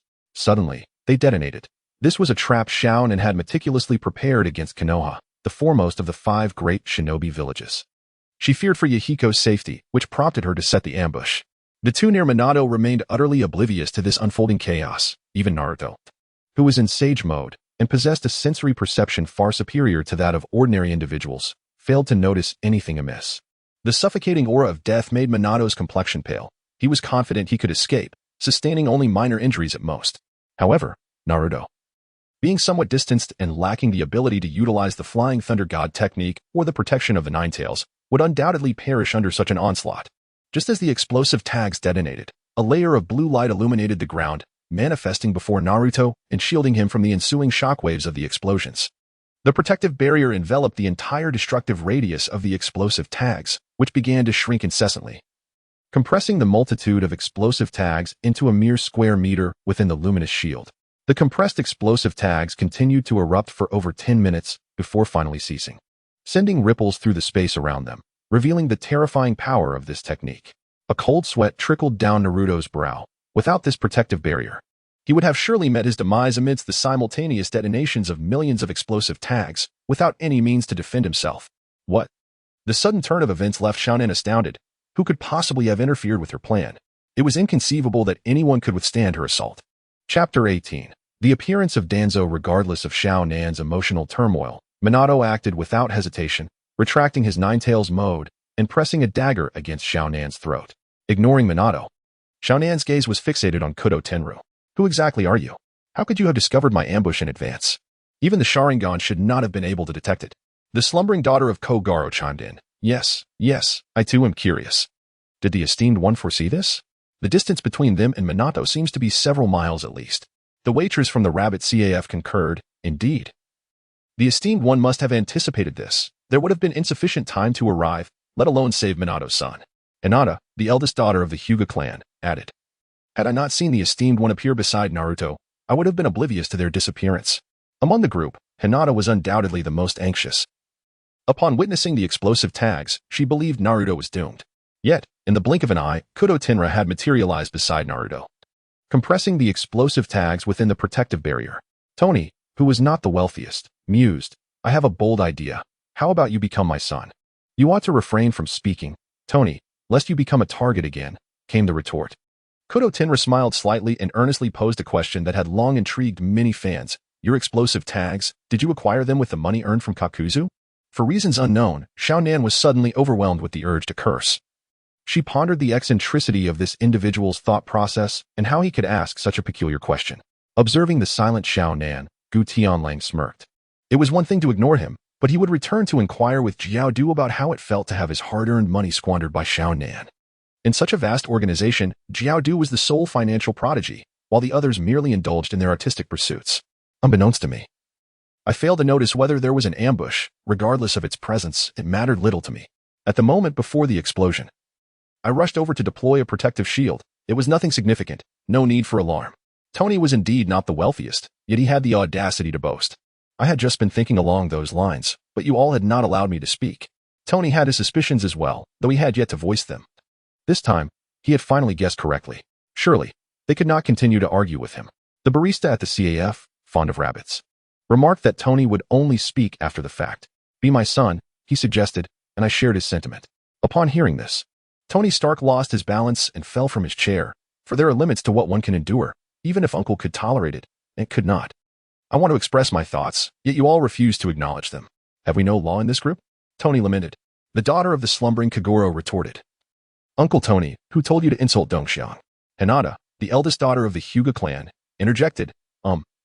I also believe that you should not berate women. For the first time, the women in the group united, and Tony felt overwhelmed. After all, Hinata was to be the future daughter-in-law of Minato. The esteemed ones proclaimed that her husband would surpass Minato in strength. Tony felt inadequate in comparison. Naruto seized the opportunity to capture Pain, tracing his chakra to discover Nagato's location. Mission accomplished. Group leader Gogeta, the unrivaled, gains 5,000 points. Group member Spiral Flash Super Will Dance Roar 3 Styles earns 5,000 points. Aphrodite, the goddess of love, receives 5,000 points. Tony was indeed not the wealthiest. Another day of effortless victory. Yet, I was just a step too late and missed the opportunity. The barista fond of rabbits expressed envy, as did the daughter of the slumbering Kagoro. Hinata declared, as long as Naruto-kun is unharmed, that is the best outcome. Hinata, dear, truly has a fondness for that golden-haired rascal, came the reply. The chat group has reached a month of activation time, meeting upgrade criteria, and is currently upgrading. Upgrade complete. Group members may now engage in the task world for 3 hours upon task completion. Universal travel functionality activated. Group members can spend 1,000 points to visit the alternate worlds of different members, with a time limit of 3 hours and a restriction on traveling to the same world within 3 days. Minato was momentarily taken aback, a bold idea flashing through his mind. If that is the case, can I spend 1,000 points to visit Hinata's world? This would mean I could return to Konoha for 3 hours every 3 days. Tony is truly not the wealthiest. Here you are, chatting in the group, traversing from the realm of the deceased back to your own world. Could this be considered a journey across different universes? The slumbering daughter of Little Garo, however. Hinata indeed belongs to the world of Minato, and she is also a member of our group. Logically, it should not be impossible, right? The discussions in the group were fervent, and just as the situation seemed to stabilize with Minato, an unexpected guest arrived. Danzo, his head and right arm wrapped in bandages, emerged from behind with an air of righteous indignation. Hand over those two. How dare they attack Konoha? I, Shimura Danzo, shall not let them go unpunished. The villagers of Konoha felt a sense of relief. The fourth Hokage had once again saved the village, and Lord Danzo had also appeared, ensuring their safety. It is Lord Danzo, the clandestine protector of Konoha. Naruto, quickly hand that fellow over to Lord Danzo. With unwavering determination, Naruto refused Danzo's demand. No. Danzo's fury erupted. For years in Konoha, he had remained a figure of authority, second only to Hiruzen Sarutobi, and no one had dared to defy him until now. Especially not Naruto, whom he had always regarded as a mere weapon of war, merely a pawn. You, a demon fox, how dare you defy my command? Danzo, show some respect. I am still alive. If you dare to insult my son as a demon fox again, I will end you. The usually gentle Minato's face turned icy. Abandoning his customary reverence for Danzo, his eyes gleaming with the deadly intent reserved for a true enemy. The village he had fought to protect alongside Kushino was now subjecting his son to such maltreatment. How could Danzo speak of Naruto in such a way? Minato struggled to fathom what Naruto had endured in his absence. Such a tragic childhood had not extinguished Naruto's optimism and desire to protect the village. His maturity tugged at Minato's heart. Danzo instinctively took a step back, his subordinates from the root organization shielding him and adopting defensive stances. Danzo found himself in a precarious position. If he showed weakness, he would lose all face, and the reputation he had built over a lifetime would be shattered. Yet, with his obstinate stance, he was no match for Minato, leaving him with no choice but to leverage the village as a threat. Minato, regardless of how you survived, you are no longer the Hokage. If you dare to strike at me, you shall bear the identity of a rogue ninja from Konoha and face endless persecution. Are you certain you are prepared for that? Chapter 19. Use it once. Persecution? Do you genuinely believe that your pitiful lot stands a chance against me? Jiraiya-sensei is dead. The third is gone, and Lady Tsunade is unconscious. Even if I were to kill you, do you think the village would choose you over me? Minato swiftly sealed away Conan's chakra using the sealing techniques of the Uzumaki clan, rendering her immobile.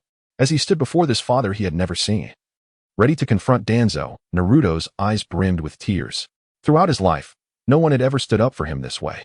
No matter how optimistic or strong he appeared, he was still a child, yearning to stand behind his parents and be protected by his family. Lord Hokage, please cease your actions, regardless of the circumstances. Danzo is a member of our village. He fights to protect it. I implore you, do not let your anger consume you. Shikamaru, having regained a modicum of strength, hurriedly approached, softly urging Minato to reconsider. Yet, as he uttered these words, Shikamaru's expression was peculiar, for even upon returning home, Danzo had not emerged. The battle concluded. And yet he chose to play the hero. Shikamaru found himself at a loss for words. A multitude of ninjas gradually arrived from the Hidden Leaf village, uncertain of whom to support, standing at a distance without approaching. Become my son. Take action, Minato. Can you truly endure this situation? The slumbering daughter of Kojiro, while not entirely in favor of taking a life, remarked, Minato, you must teach him a lesson. Even the kind-hearted Ranmori could not overlook Danzo's misdeeds. Tony is certainly not the wealthiest. Strike him, Minato. We are all behind you. Fear not, for the esteemed ones are also present. The collective support from the group warmed Minato's heart. He harbored no fear of Danzo, let alone the few Root members before him. Even if all of Root were present, they could not contend with the Yellow Flash. During the Third Great Ninja War, he had single-handedly faced 50 elite shinobi from other nations, dispatching them with absolute ease. However, considering that this was the village for which Jiraiya had sacrificed his life, and that Danzo's offense stemmed from a moment of blind rage, he pondered the gravity of the situation. Danzo observed the shift in Minato's demeanor, secretly relieved. He genuinely feared that Minato might recklessly attempt to take his life. The renowned Yellow Flash against an aged version of himself. It was evident to anyone with sense in Konoha whom they should choose. How many times can you utilize as an Aji? Gutianlong's calm voice reached the ears of those present as he seized Danzo by the throat with one hand. No one anticipated Gutianlang would take such action, nor did they comprehend how he had bypassed the Root members to subdue Danzo in an instant. Use it once, he commanded. With a surge of strength, Gutianlang brutally snapped Danzo's neck, discarding him to the ground like refuse. Fortunately, Danzo had previously invoked his Anaji. In mere seconds, a surreal event unfolded, and he stood once more, unscathed, having preserved his life. The Sharingan can record its effects at the moment of activation, documenting the caster's state. Within the duration of the technique's effectiveness, varying for each individual, any harm inflicted upon the caster, including death, can be physically restored to the state recorded by the Sharingan, at the cost of permanently losing sight in the eye that invoked his Anaji. The late-arriving villagers of Konoha, witnessing the scene before them, were instantly incensed. You scoundrel! Are you not in league with those who attacked our village? Lord Danzo is a guardian of Konoha. How dare you lay a hand on him? Minato remained silent, refraining from striking Danzo, for that was the utmost he could do. Whatever course the esteemed ones chose, he would not interfere. Proceed, he declared. Tuanzo remained oblivious to the unfolding events as a fist approached, growing larger in his line of sight. Tuanzo met his demise. This time, Gutianlong's punch shattered his skull, spilling blood across the ground. The villagers of Konoha fell silent, their furious gazes fixed upon Gutianlang. The arriving ninjas surrounded him, yet they hesitated to act, deterred by the sardonic glare of Minato. Moments later, Tuanzo revived, bellowing for his subordinates to attack. In such a brief interval, he had already expended 2 of his Sharingan. Kill him. If he dares to strike me, he will inevitably turn against Konoha. What are you waiting for? As his loyal Root members heeded his command, they unleashed a barrage of ninjutsu, including the omnipresent insect techniques and toxins. Aware of Gutianlong's formidable prowess, several elite ninjas launched lethal attacks without any intention of holding back. Tony is truly not the richest. How bold to strike against a powerful figure. It's akin to an old man consuming arsenic, courting death. mused a bystander. I wonder if the big shot will show mercy for Minato's sake? Pondered another. I doubt it, replied Hinata's eldest daughter. Surely, the big shot wouldn't truly kill them. They are Konoha's defense forces. Gutian Long's eyes narrowed as energy surged from within him. Dark clouds enveloping the sky, heralding thunder and lightning. Several root jonin were violently thrown back, their bodies fractured and scattered, leaving the Konoha ninjas exclaiming their relief at not having intervened. Why? I don't recall offending you. Why must you threaten my life? Toanzo despaired. To overpower elite ninjas solely through sheer presence and alter the weather, such an entity was only spoken of in legends, the god of ninjas, Shinja Hashirama.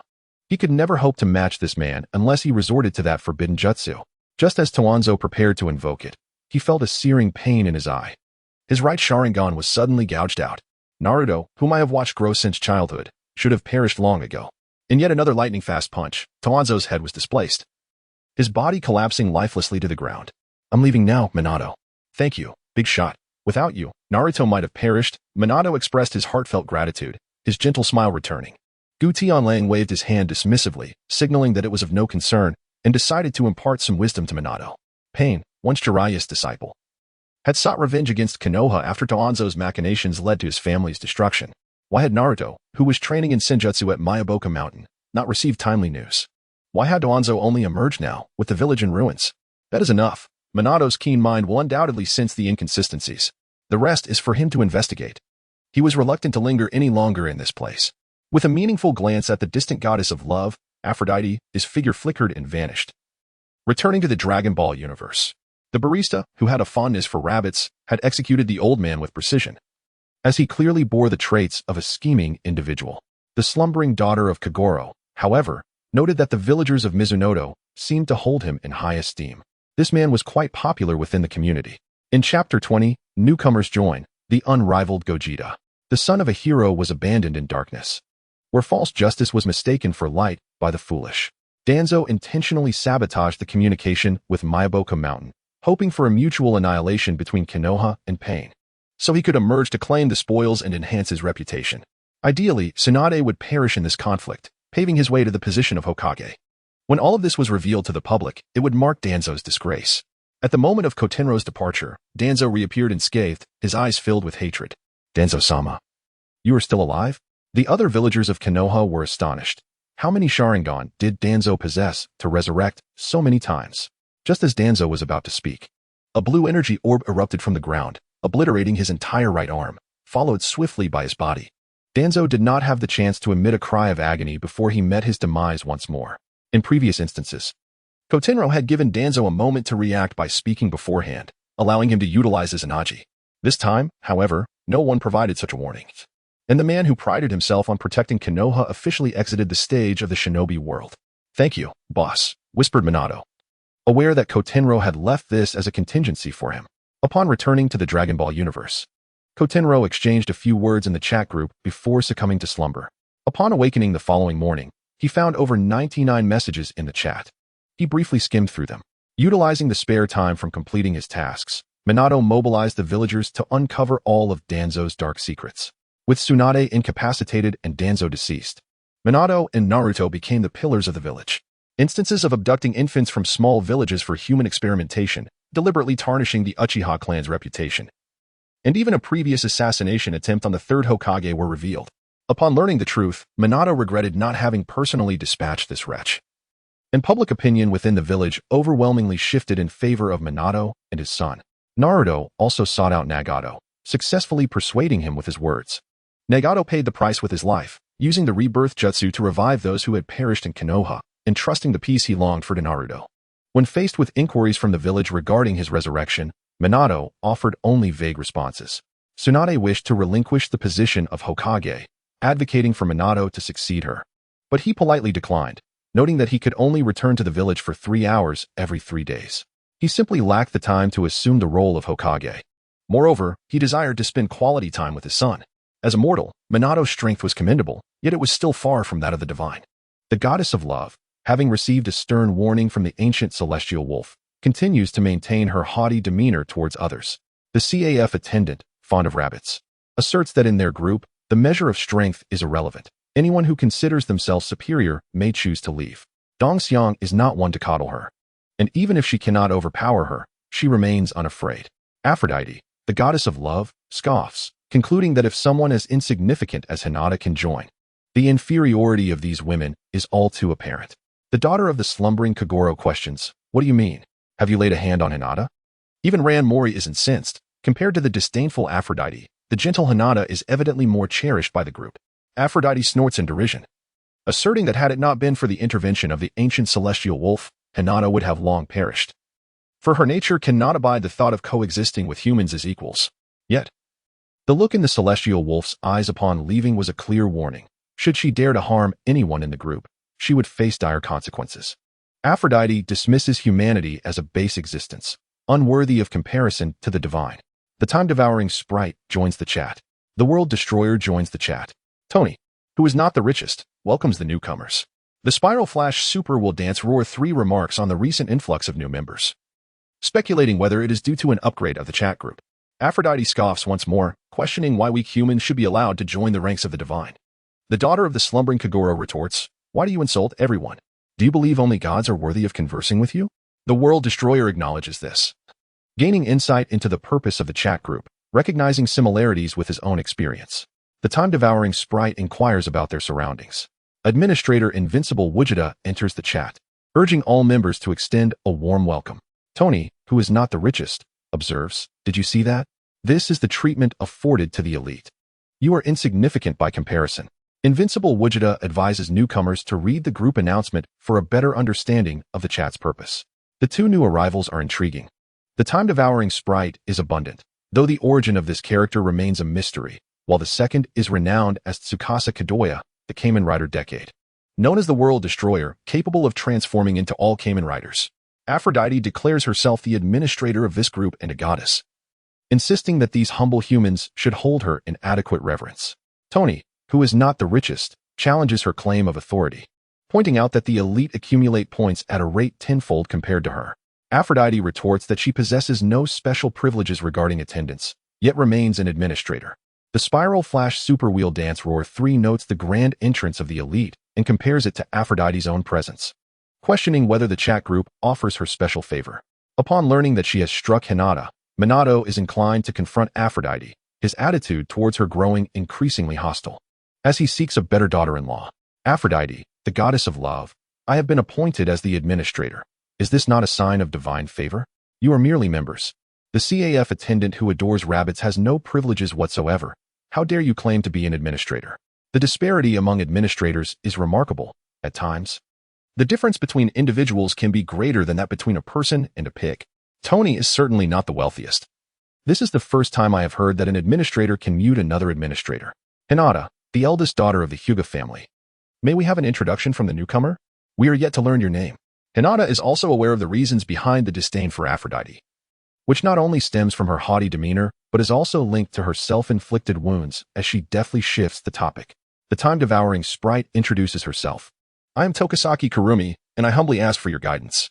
Her avatar transforms into a personal photograph, featuring long black hair styled into 2 braids cascading over her shoulders, with bangs obscuring the left half of her face, revealing a wine-red right eye and delicate lips reminiscent of cherry blossoms, exuding a devilish charm capable of ensnaring men with but a mere glance. Chapter 21, The Martial Arts Tournament. Upon hearing her name, Gutian Wolf confirms her identity. It is she, the supporting character from Data Live, who can consume the time of others. In her quest to gain more time to return to the past and defeat the origin sprite, she seeks to save her deceased friend. The goddess of love, Aphrodite, has incited the dissatisfaction of all group members. The administrator is about to expel her from the group chat. "What? I am a deity. How dare you expel me from the chat?" Aphrodite's face contorted with rage. The esteemed goddess was to be cast out. Most crucially, she had discovered a plethora of treasures within the Group S exchange market. With sufficient points, leveraging the power of the chat group, surpassing her father to become the next ruler of the gods would not be an insurmountable task. She could not bear the thought of being expelled. For her, it was a profound humiliation. Administrator Aphrodite has been expelled from the group chat. The sudden turn of events left others dumbfounded. Could a prominent figure truly have the ability to expel someone? Tony is certainly not the wealthiest. Incredible. Does the administrator possess such authority? The CAF attendant who adores rabbits exclaimed, "Good riddance. I have long found her intolerable, always carrying herself with such superiority." The Spiral Flash Super Will Dance Roar remarked, I had intended for her to experience my flying thunder god technique. What a pity. Gutian Lang did not respond to their inquiries. He had always possessed the authority to expel individuals, albeit limited to 3 times. Moments ago, a task was privately relayed to him, unbeknownst to the others. The world of Aphrodite will commence a battle between gods and humans in 3 months. The administrator may choose to aid either humanity or the deities, with additional points awarded upon victory. Gu Tianlang harbors a deep-seated disdain for this woman without any particular reason. Were it not for the intention to utilize her presence as a means to venture into the Valkyrie realm, he had long since taken action to eliminate her. With the advent of group tasks, there was no need to retain this woman who incessantly quarreled with others in the group, whether summoned as Sun Wukong, Vegeta, or Gohan. The outcome would inevitably lead to chaos. The plethora of invincible beings from other anime, such as Saitama or Ultraman, could effortlessly overpower the Valkyries among the gods. He was curious to see the expressions of the defeated deities 3 months hence. Having traversed into the realm of anime and acquired such formidable power, he was determined to rectify the regrets of his previous life regarding the anime world.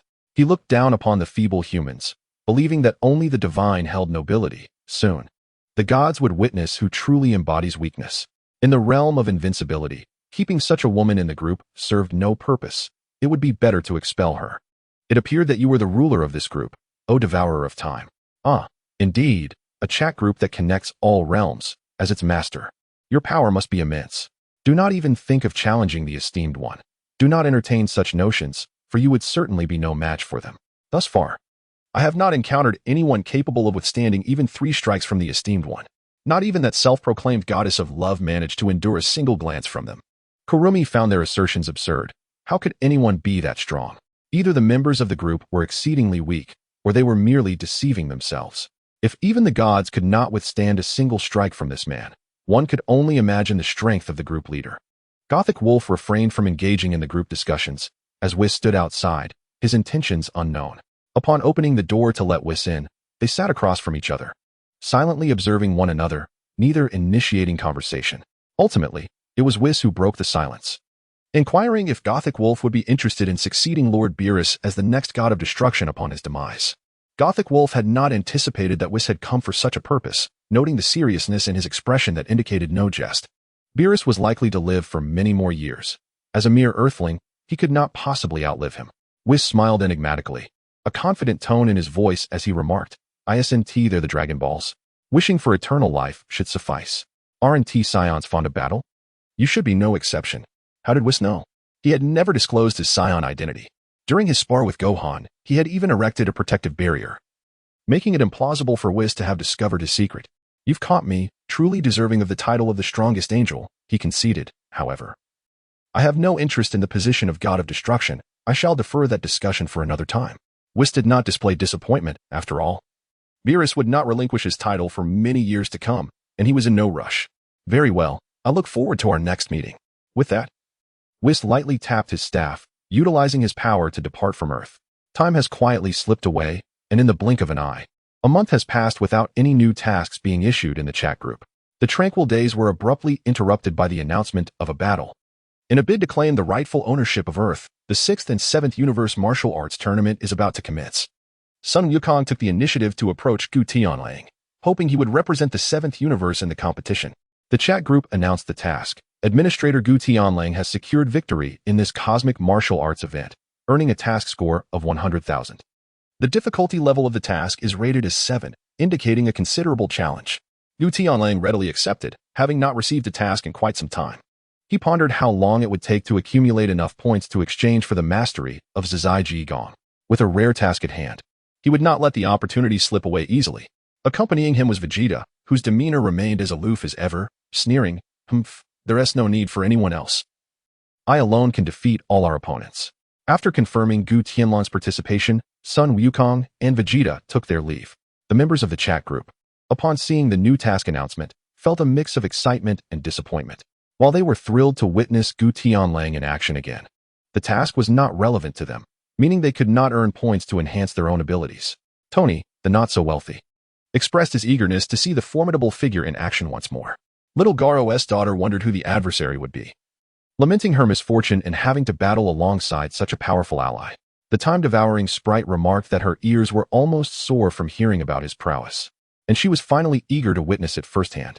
The spiral flash super wheel dance echoed her sentiment. As she yearned to complete tasks to acquire points for reviving her beloved spouse, realizing that the current points were utterly insufficient. In Chapter 22, titled Instant Kill, Watergate found himself in a rather frustrating position, as his points continued to grow, bringing him closer to resurrecting Kushina. The chat group ceased to announce new tasks at the most inopportune moment. The Harbinger of Destruction, a man who could fell gods, piqued the interest of many who wished to witness such a spectacle. The selected combatants included Gutian Lang, Sun Wukong, Vegeta, Sun Wukong, and Piccolo. Gutian Lang's presence imposed considerable pressure on Wukong and his companions, as their strength surpassed that of their counterparts in this timeline. Coupled with Wufan, who had transcended his limits, the sixth universe appeared to have little chance of victory, save for the presence of Hit, who remained a formidable contender. The following day, riding in Whist's transport, the members of the seventh universe arrived at a desolate planet. The nameless star emerged, ensconced in colossal Dragon Balls, creating a spectacular sight. Kappa and the members of the sixth universe had long awaited their arrival, and upon meeting, the brothers Beerus and Kappa immediately resumed their bickering. Fortunately, Whis and his sister intervened just in time to prevent their quarrel from escalating into a conflict between deities of destruction. The situation here is somewhat unique. You may simply enjoy the live broadcast. Those with points need not come to spectate. In truth, no one intended to attend in person, as the experience of watching live was nearly indistinguishable from that of witnessing it firsthand. Given the scarcity of points, Gutian Lang's additional caution was merely a precaution. Gutian Lang harbored a profound apprehension regarding their emergence, which might inadvertently draw the attention of the Vis Angel siblings, given their proximity to omniscience and omnipotence within this universe. As the seventh universe arrived, the competitors from the sixth universe silently observed their adversaries. The proud and self-assured Vegeta, the battle-ready Son Goku, the composed Son Gohan, and the green-clad Piccolo all captured the interest of their opponents. The first match commenced.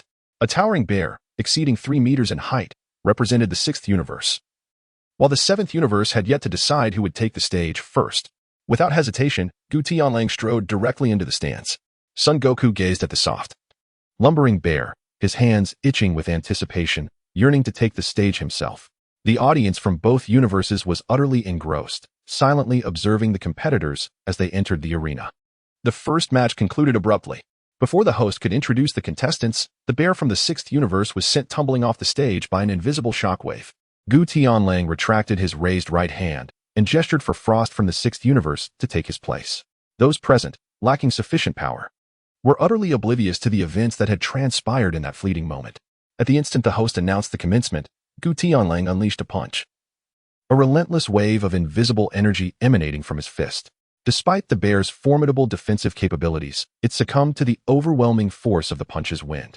The concept of ignoring attacks was merely relative. When one's strength reaches an unparalleled level, all forms of defense crumble effortlessly. Among those present, only a few had the clarity to discern the happenings, while the members of the chat group were entirely unaware of the spectacle that had unfolded. Tony, the not-so-wealthy individual, exclaimed in disbelief, "What just happened?" I blinked, and suddenly the opponent was off the stage. The spiral flash super wheel dance roar, the third form, another chimed in. It concluded before it even began. I would name this technique the invisible light wave rapid impact arrow. The slumbering daughter of Kagoro observed intently. Yet all she witnessed was the group leader raise his hand, only to see the opponent fall. "Be my son," quipped another. "It must be an attack akin to a punch's wind. Ordinary people cannot perceive it."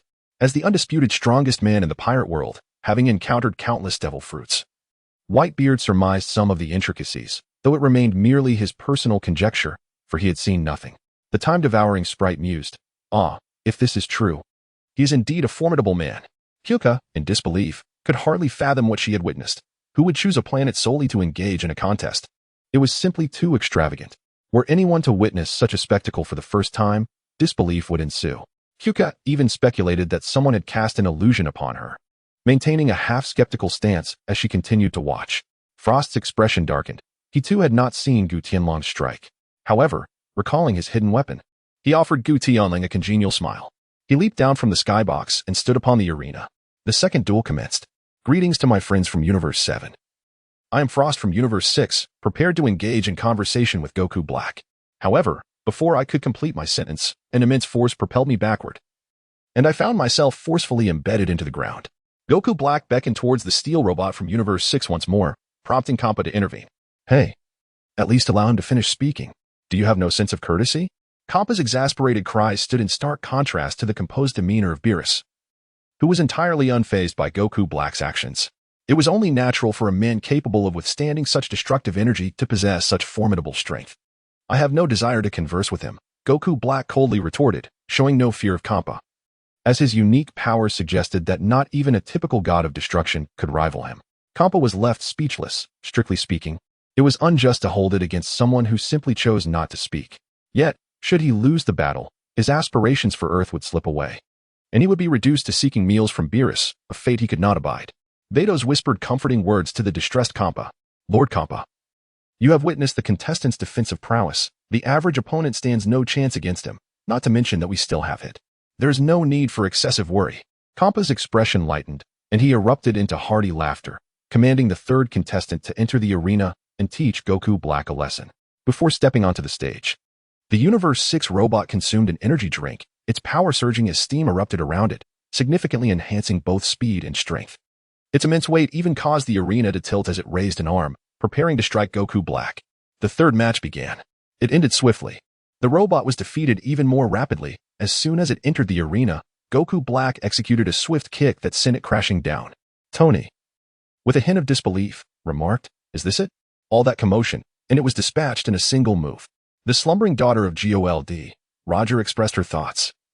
"I expected this opponent to at least put up a decent fight, perhaps lasting a few rounds." The CAF attendant, enamored with rabbits, mused. "What intrigues me more is whether Goku Black intends to continue this streak of swift victories." The fierce spirit observed, "His speed is astonishing, even as a spirit. I cannot perceive his movements. Could he truly be this powerful?" Kurumi felt that she might have truly encountered a master. All her doubts regarding Goku Black's strength dissipated with the swiftness of his strikes. Chapter 23. All defeated instantly. Goku Black moved, his unparalleled power and speed far surpassing Kurumi's comprehension. The destroyer of worlds, the leader mused, truly possesses incredible strength, existing on a plane beyond others.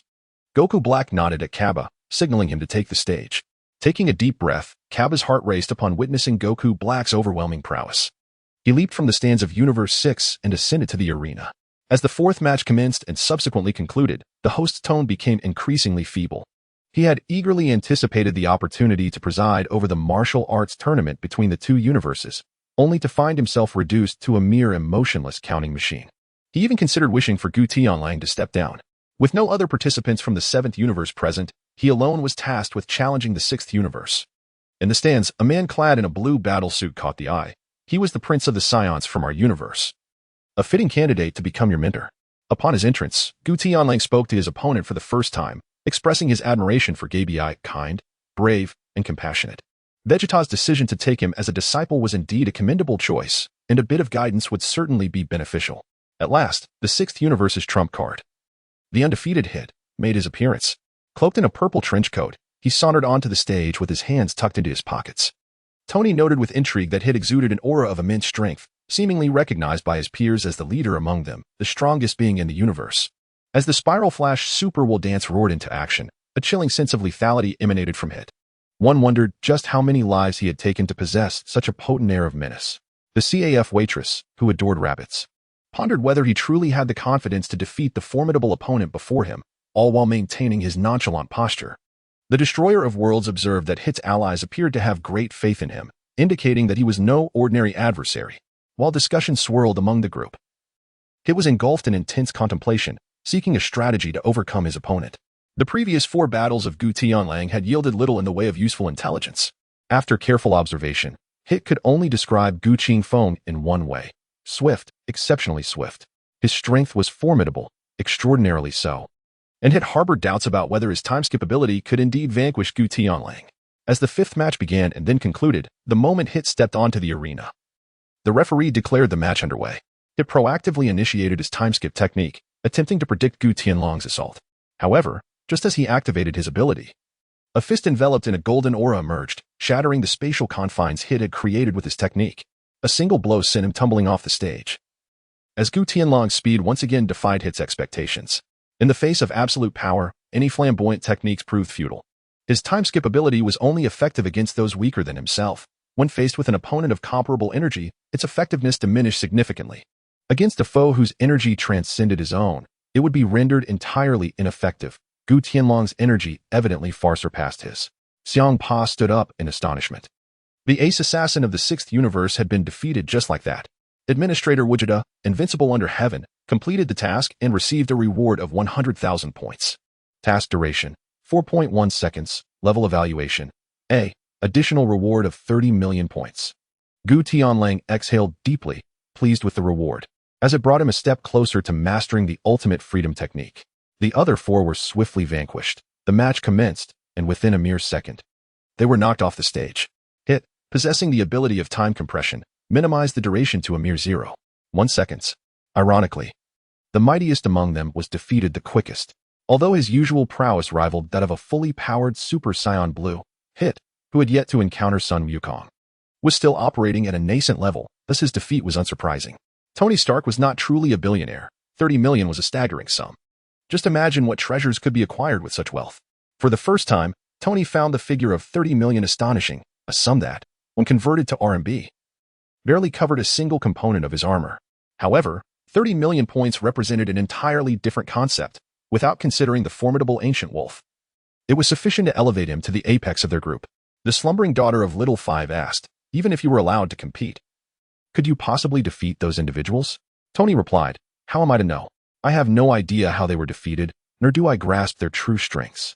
A barista fond of rabbits interjected, I doubt you would prevail. Why not inquire with the experts? Suggested Spiral Flash Super Wheel Dance. Are these foes particularly powerful? Not exceedingly so, responded the invincible Gogeta. I didn't scrutinize their abilities closely, but they certainly cannot best me. However, destroying a planet is no trivial matter, Tony remarked. Their strength may not be formidable, yet the notion of obliterating a planet seems oddly disconcerting when articulated together. The most fearsome elf mused. That man wielded the power of time, yet was still instantaneously defeated. Is the group leader truly that formidable? Kurumi was increasingly perplexed. She sensed that Hit manipulated time, but the specifics of what transpired between the two eluded her understanding. Goku and Vegeta had foreseen these events, acknowledging that neither could contend with him, and it was likely that few in the 6th universe could triumph over the ancient wolf. Yet, witnessing everyone being dispatched so effortlessly astonished them. Hit's depth of power was unfathomable, even to them. They had hoped to at least challenge the ancient wolf, only to find themselves similarly obliterated. Ha ha ha, you've lost, Kappa. As per our agreement, your Super Dragon Balls are now mine. Beerus, brimming with excitement, unabashedly mocked Kampa, relishing the opportunity to outshine his brother. Despite their frequent contests ending in stalemates, Beerus had consistently concealed his true prowess. Were he to unleash his full strength, he could defeat Kampa with ease. Nonetheless, their confrontations were merely spirited exchanges, underpinned by mutual concern, with Beerus viewing Kampa's antics as mere sibling folly, never truly angered. Kampa, with a slight smirk, contemplated evasion. But Beerus would not allow such an easy escape. Tensions flared again as they readied for another bout. I'm leaving, the ancient wolf announced to Goku and the others, signaling Whis of his departure. Whis gestured for him to proceed. Administrator Invincible Gogeta has ended the live stream. Following the natural progression of events, the High Priest and the Omni King are expected to arrive soon, yet Ancient Tianlang desires to avoid an early encounter with them, to prevent any unforeseen circumstances. It would be prudent for Goku to meet the Omni King instead, securing points before retreating swiftly, propelled towards Earth. The Super Saiyan God can engage in combat amidst the cosmos. Given his current prowess, traversing the vast distance back to Earth is hardly insurmountable. Chapter 24. The anomalous Emperor Kamen Rider. Upon returning to Earth, Ancient Tianlang leaned against the window of his hotel room, gazing upward into the sky, lost in contemplation that none could decipher. Before long, the inhabitants of Earth began to return. Whis escorted everyone back before drifting away, leaving only Goku and Vegeta unaccounted for. Likely whisked away by Whis and Beerus for intensive training. The chat group announces a mission. The transformation ability of the World's Destroyer has been seized, with a time limit of 1 hour to defeat the anomalous Emperor Kamen Rider, offering a reward of 30,000 points.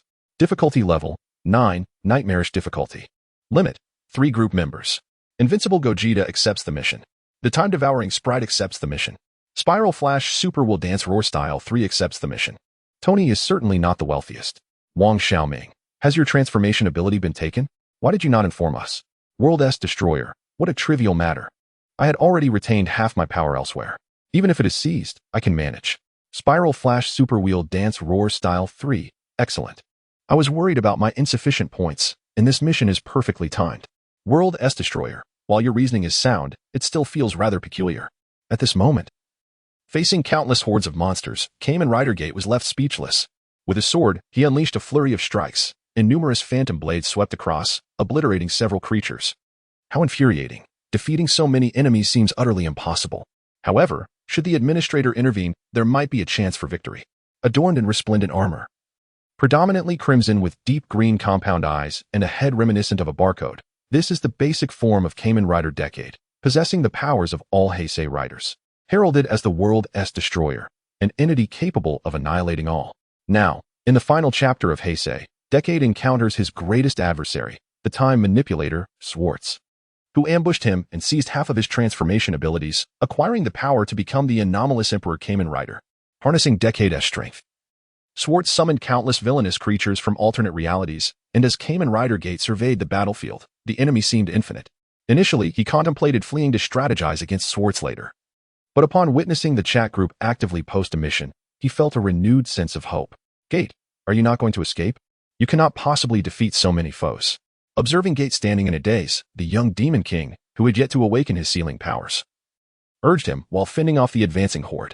How could I flee? The people of this world are still waiting for my salvation. Even if I perish here, I shall not retreat a single step. This fervent and impassioned rhetoric stirred within Minyashi a sense of fervor, leading him to feel as though he were indeed a savior. Had it not been for the chat group, he might have fled, but now, the outcome remained uncertain. The otherworldly Emperor Kive stood resolutely at the center of the vast square, observing the desperate struggle of several Kamen Riders, and could not help but scoff. You stand no chance of victory. Even as a fellow Kiva, Minyashi, you cannot triumph over me. The black dragon roared in the sky, occasionally unleashing fireballs that obliterated buildings, while countless minions scurried about chaotically. Among the dozens of Kamen Riders, the antagonists had been summoned from various timelines. Faced with such foes, what could merely 4 Kamen Riders accomplish? Suddenly, Swaruz felt a disturbance in the nearby space and struck forcefully towards the source of the ripples, where a cold and aloof figure stood. Faced with the might of his punch, weighing several tons, this newcomer showed utter disdain for defense. Swaruz's blow was futile. Die. The newcomer was none other than Goku, wielding the Soul Reaper, which struck Swaruz at close range. Ignoring his formidable defensive armor, a prism of energy surged into his body, exploding from within. What is this? Impossible, Swaruz bellowed. Having acquired the power of Kiva, combined with his own temporal abilities, he believed no one in this universe could defeat him. Who is this man? Alas, he would never have the opportunity to discover the answer. The purifying force eradicated all of his capabilities, along with his very essence. Such was the might of the Soul Reaper, a signature move of Gogeta, possessing overwhelming suppression against malevolent forces. Administrator Invincible Gogeta has completed the mission, earning a reward of 10,000 points. Spiral Radiant Super Will Dance Roar 3 has earned a reward of 10,000 points. Time Devouring Sprite has earned a reward of 10,000 points. Mission completed in 1 second. Super God level rating, earning an additional reward of 10 million points. Having only just arrived in this world, Minato and Kurumi were still reeling from the onslaught of monsters when they heard the prompt in their minds. Tony is not the richest, how enviable. Driving one mad with jealousy for missing such a splendid opportunity. The slumbering daughter of Kagoro, Minato, are you not planning to resurrect his wife? This opportunity is perfect for him. The barista who adored rabbits added. However, only earning 10,000 points is still far from sufficient. I recall the cheapest resurrection items in the group require at least 200,000 points. Dongxian had also perused the resurrection item exchange list.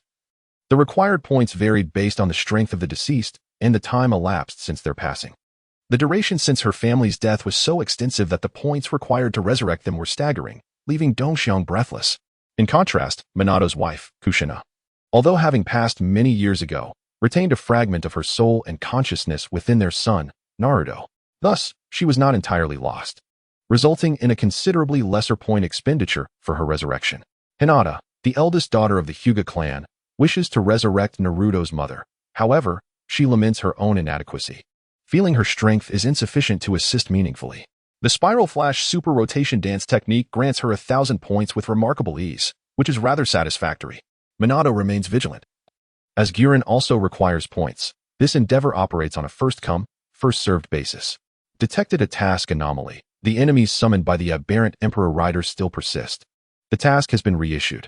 Eliminate all enemies. The reward is 2 million points. Points are awarded based on the quantity of enemies defeated and their strength.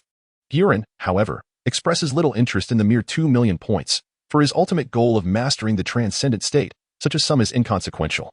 He stands suspended in the void, refraining from engaging with the villainous knights and monsters. Minato recognizes this as a deliberate opportunity for himself, launching dozens of shuriken into the fray. Chapter 25. Minato's strength with crimson shadows enveloping him, he instantly enters Sage mode, no longer needing to utilize shuriken. He condenses a Rasengan, his figure flickering as he moves swiftly, each strike claiming the life of an adversary. Tony, not the wealthiest, interjects. I recall you mentioning that you are not particularly adept at Sage mode, right? Indeed, my chakra condensation speed is rather slow. I have never been proficient in Sage mode. Minato admits. Is this not proficiency? What more do you desire? Questions the CAF waitress who adores rabbits. Fourth Hokage, you activated it instantaneously. Can that still be deemed unskilled? Hinata interjects, unable to contain herself. For an ordinary ninja, even to perform a basic jutsu would require hand seals. This is Sage art. To activate it so swiftly and still claim unskilled status, one can only imagine the reactions of other ninjas upon hearing such a statement. On Earth, the aberrant Emperor Rider met an untimely demise without the grandeur of a monumental attack or fierce close combat. It was merely a casual strike that left him, in the combined efforts of the four kings of time, in disarray. He succumbed silently, despite his time-stopping ability, which allowed him to momentarily freeze time. How could he have perished so easily? Yet, he felt the essence he had lost within himself returning, resigning himself to this grim reality. Initially, he believed Gurren formidable, recalling how Gurren dominated opponents at the Cosmic Martial Arts Tournament, unable to discern the extent of his power.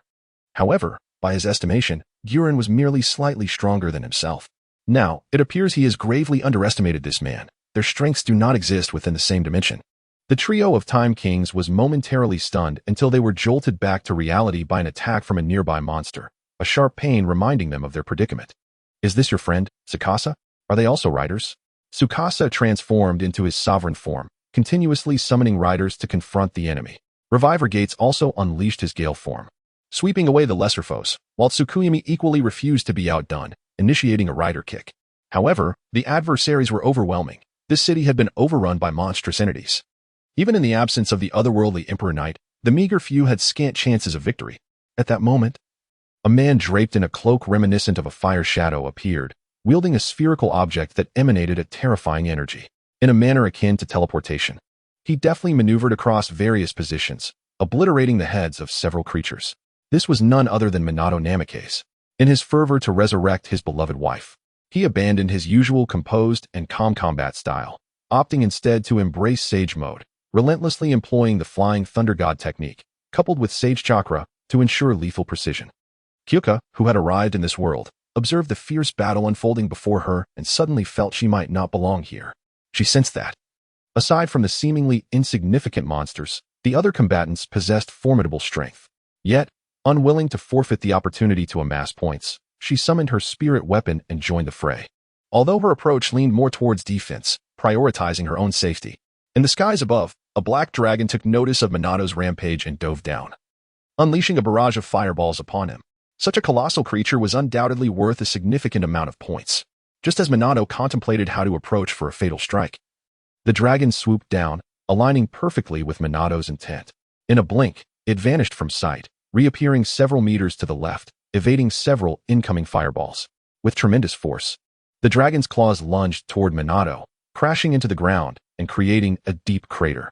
It seemed as though Minato had not evaded this attack. Surely, this creature could not perish so easily. Gates, engaged in a fierce struggle with the armored adversary, inadvertently caught sight of Minato's battle. Although impressed by Minato's prowess, he realized that without transforming into a Kamen Rider, relying solely on physical strength would be insufficient to withstand such an assault. Meanwhile, Tsukasa Kadoya, who possessed the dimensional barrier and could traverse space, sensed something amiss. Normally, at such close range, even super acceleration might not evade an attack. But if spatial transfer akin to his own was employed, the outcome could differ. Indeed, above the black dragon, a golden-haired man, seemingly unaffected by the wind, stood poised, launching two Rasengan strikes at the same spot on the dragon's head. The dragon roared in anguish, and Minato swiftly relocated. However, this time, the usually unfailing Rasengan faltered. Recognizing the dragon's formidable nature, Minato unleashed two Rasengan, Yet to his dismay, they failed to inflict harm. As he touched down, a swarm of minions encircled him, overwhelming him in an instant. Kyuka blinked, her long spear aimed at Minato's position, ready to assist. Little did she know, from Minato's location, a gigantic dark golden fox claw struck down the minions, and Minato's eyes transformed into the vertical, fox-like pupils of a demon, signaling the emergence of the Ninetales mode, granting him complete control over its immense power. He relinquished the perceptive advantages of Sage mode for the greater destructive force of the Ninetales transformation. Speed and strength surged remarkably, transforming him into a streak of lightning as he darted across the battlefield, empowered by the Flying Thunder God technique and his own astonishing velocity. Like a dragon emerging from the sea or a tiger infiltrating a flock of sheep, he faced the summoned creature of Kamen Rider Ryuga, the Black Dragon, and turned the tide of battle. His form vanished from the sight of onlookers, delivering a powerful kick to the head of an approaching minion monster. Utilizing the rebound force, he leaped into the air. The Black Dragon unleashed another fireball, but the moment was fleeting, for he had already marked the Black Dragon with the Flying Thunder God technique during that last strike. The Flying Thunder God's two-phase Ninetales rampaging spiral sphere, with a diameter exceeding 1 meter, struck the Black Dragon's head with immense force, crashing him to the ground. Even the Black Dragon's formidable defenses could not withstand such overwhelming impact. The creature fell silent, lifeless. This fierce confrontation had persisted for over half an hour, leaving the 4 members of the Imperial Riders utterly exhausted. Minato, in particular, felt drained. To accrue more points, he had fought with unrelenting ferocity, regardless of the opponent's strength. He initiated with the Spiral Sphere, and when that proved ineffective, he switched to the Ninetales Spiral Sphere, which consumed little of his chakra.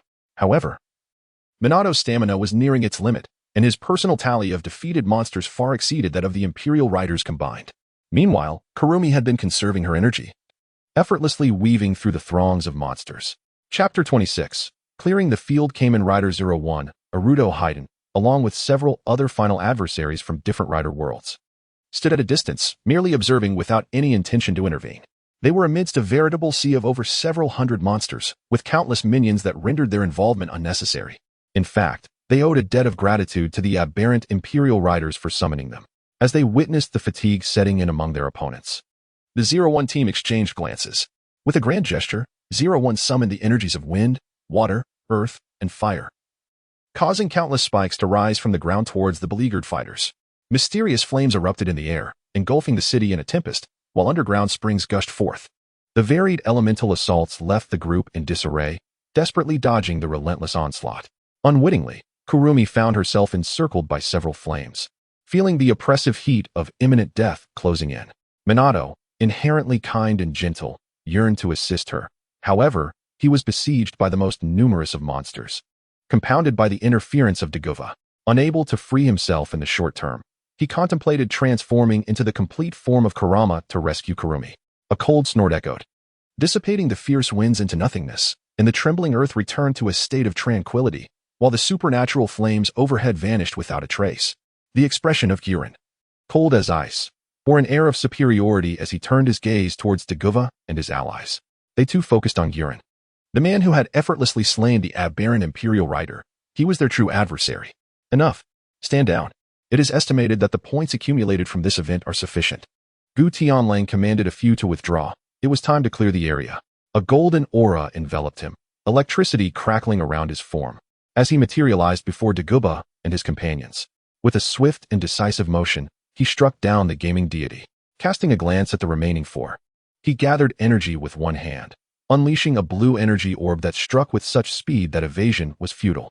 They all prepared to unleash their ultimate abilities in a desperate attempt to resist. However, against Gutian Wolf's unreserved assault, they were collectively obliterated in the ocean of energy. Glimpsing the lesser beings below, Gutian Wolf released an aura that annihilated countless monsters throughout the city merely through its presence. Minma, Shimon, and others felt the terrifying pressure radiate outward, and even though Gutian Wolf deliberately avoided them, the overwhelming force made it nearly impossible for them to remain standing. For the first time, a look of fear flickered in Kurumi's eyes. Despite having faced death moments ago without trepidation, she now trembled before this formidable man. She possessed countless avatars. Even if this body perished, her consciousness could transfer to another, allowing her to be reborn. This was the reason she feared not death. Yet before this powerful figure, her heart quaked. I have once walked among mortals, and have since held dominion over the world, unmatched by any, Gutian Wolf murmured. as if sharing his thoughts with those around him, or perhaps to himself. Administrator Gogeta completed the task, earning 7 million points. Member Time Eating Sprite earned 30,000 points. Member Spiral Flash Super Will Dance Hall Technique earned 270,000 points.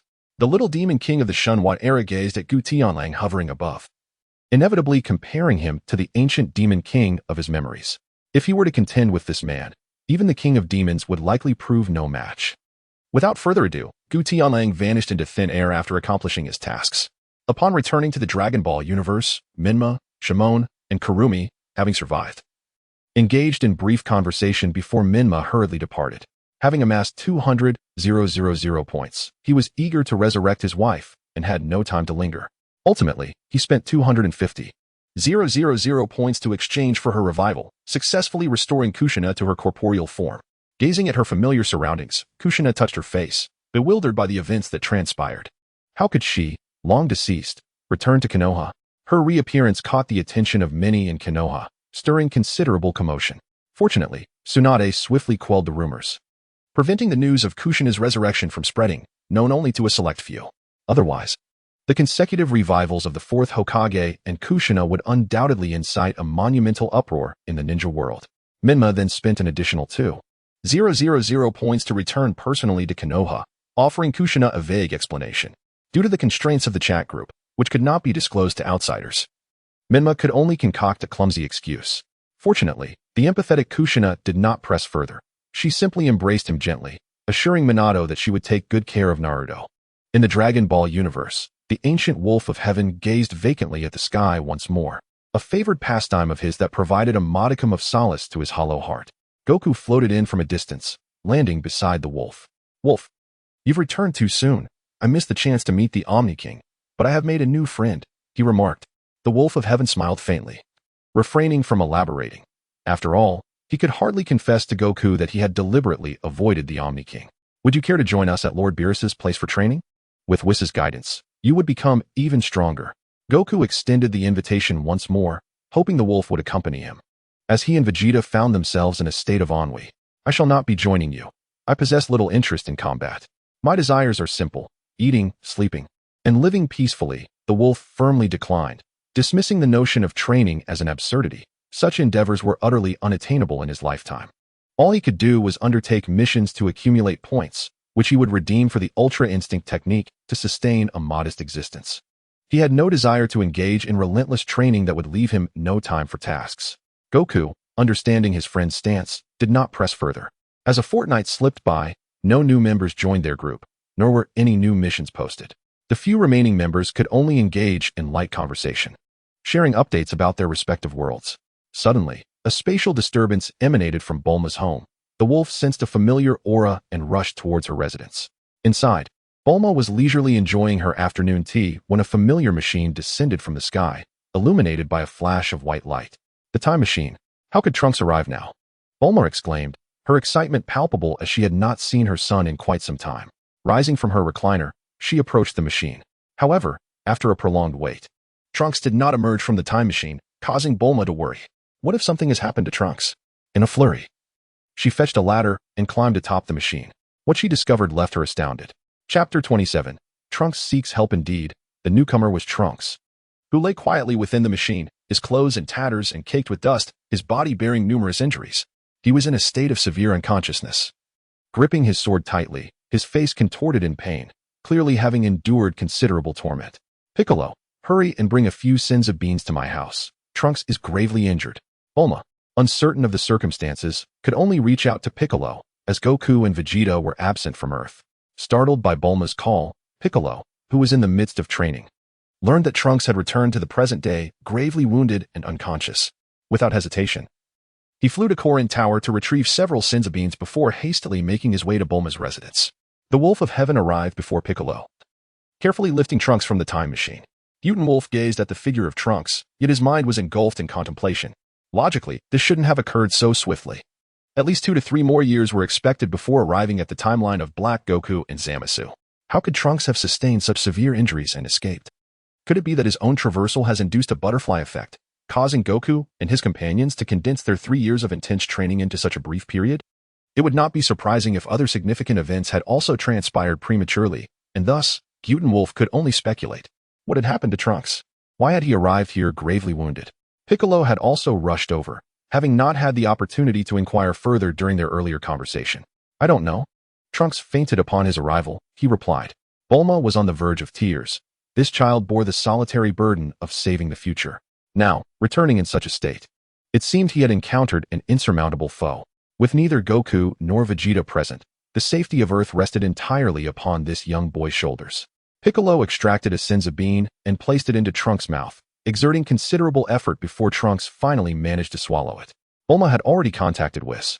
But due to the vast distance, Goku was unable to sense Earth's location. They had to wait for Piccolo to unleash his power to help Goku pinpoint their position. Observing the numerous senzu beans in Piccolo's possession, Gutian Wolf began to comprehend why these beans became a rare commodity in later times. After all those years of diligent accumulation, could they not spare a few? The Saiyans consumed them in such quantities that even if they were merely soybeans, they would still fall short. What had befallen Trunks? Had he not triumphed over Cell and the androids? How could someone have so thoroughly defeated him?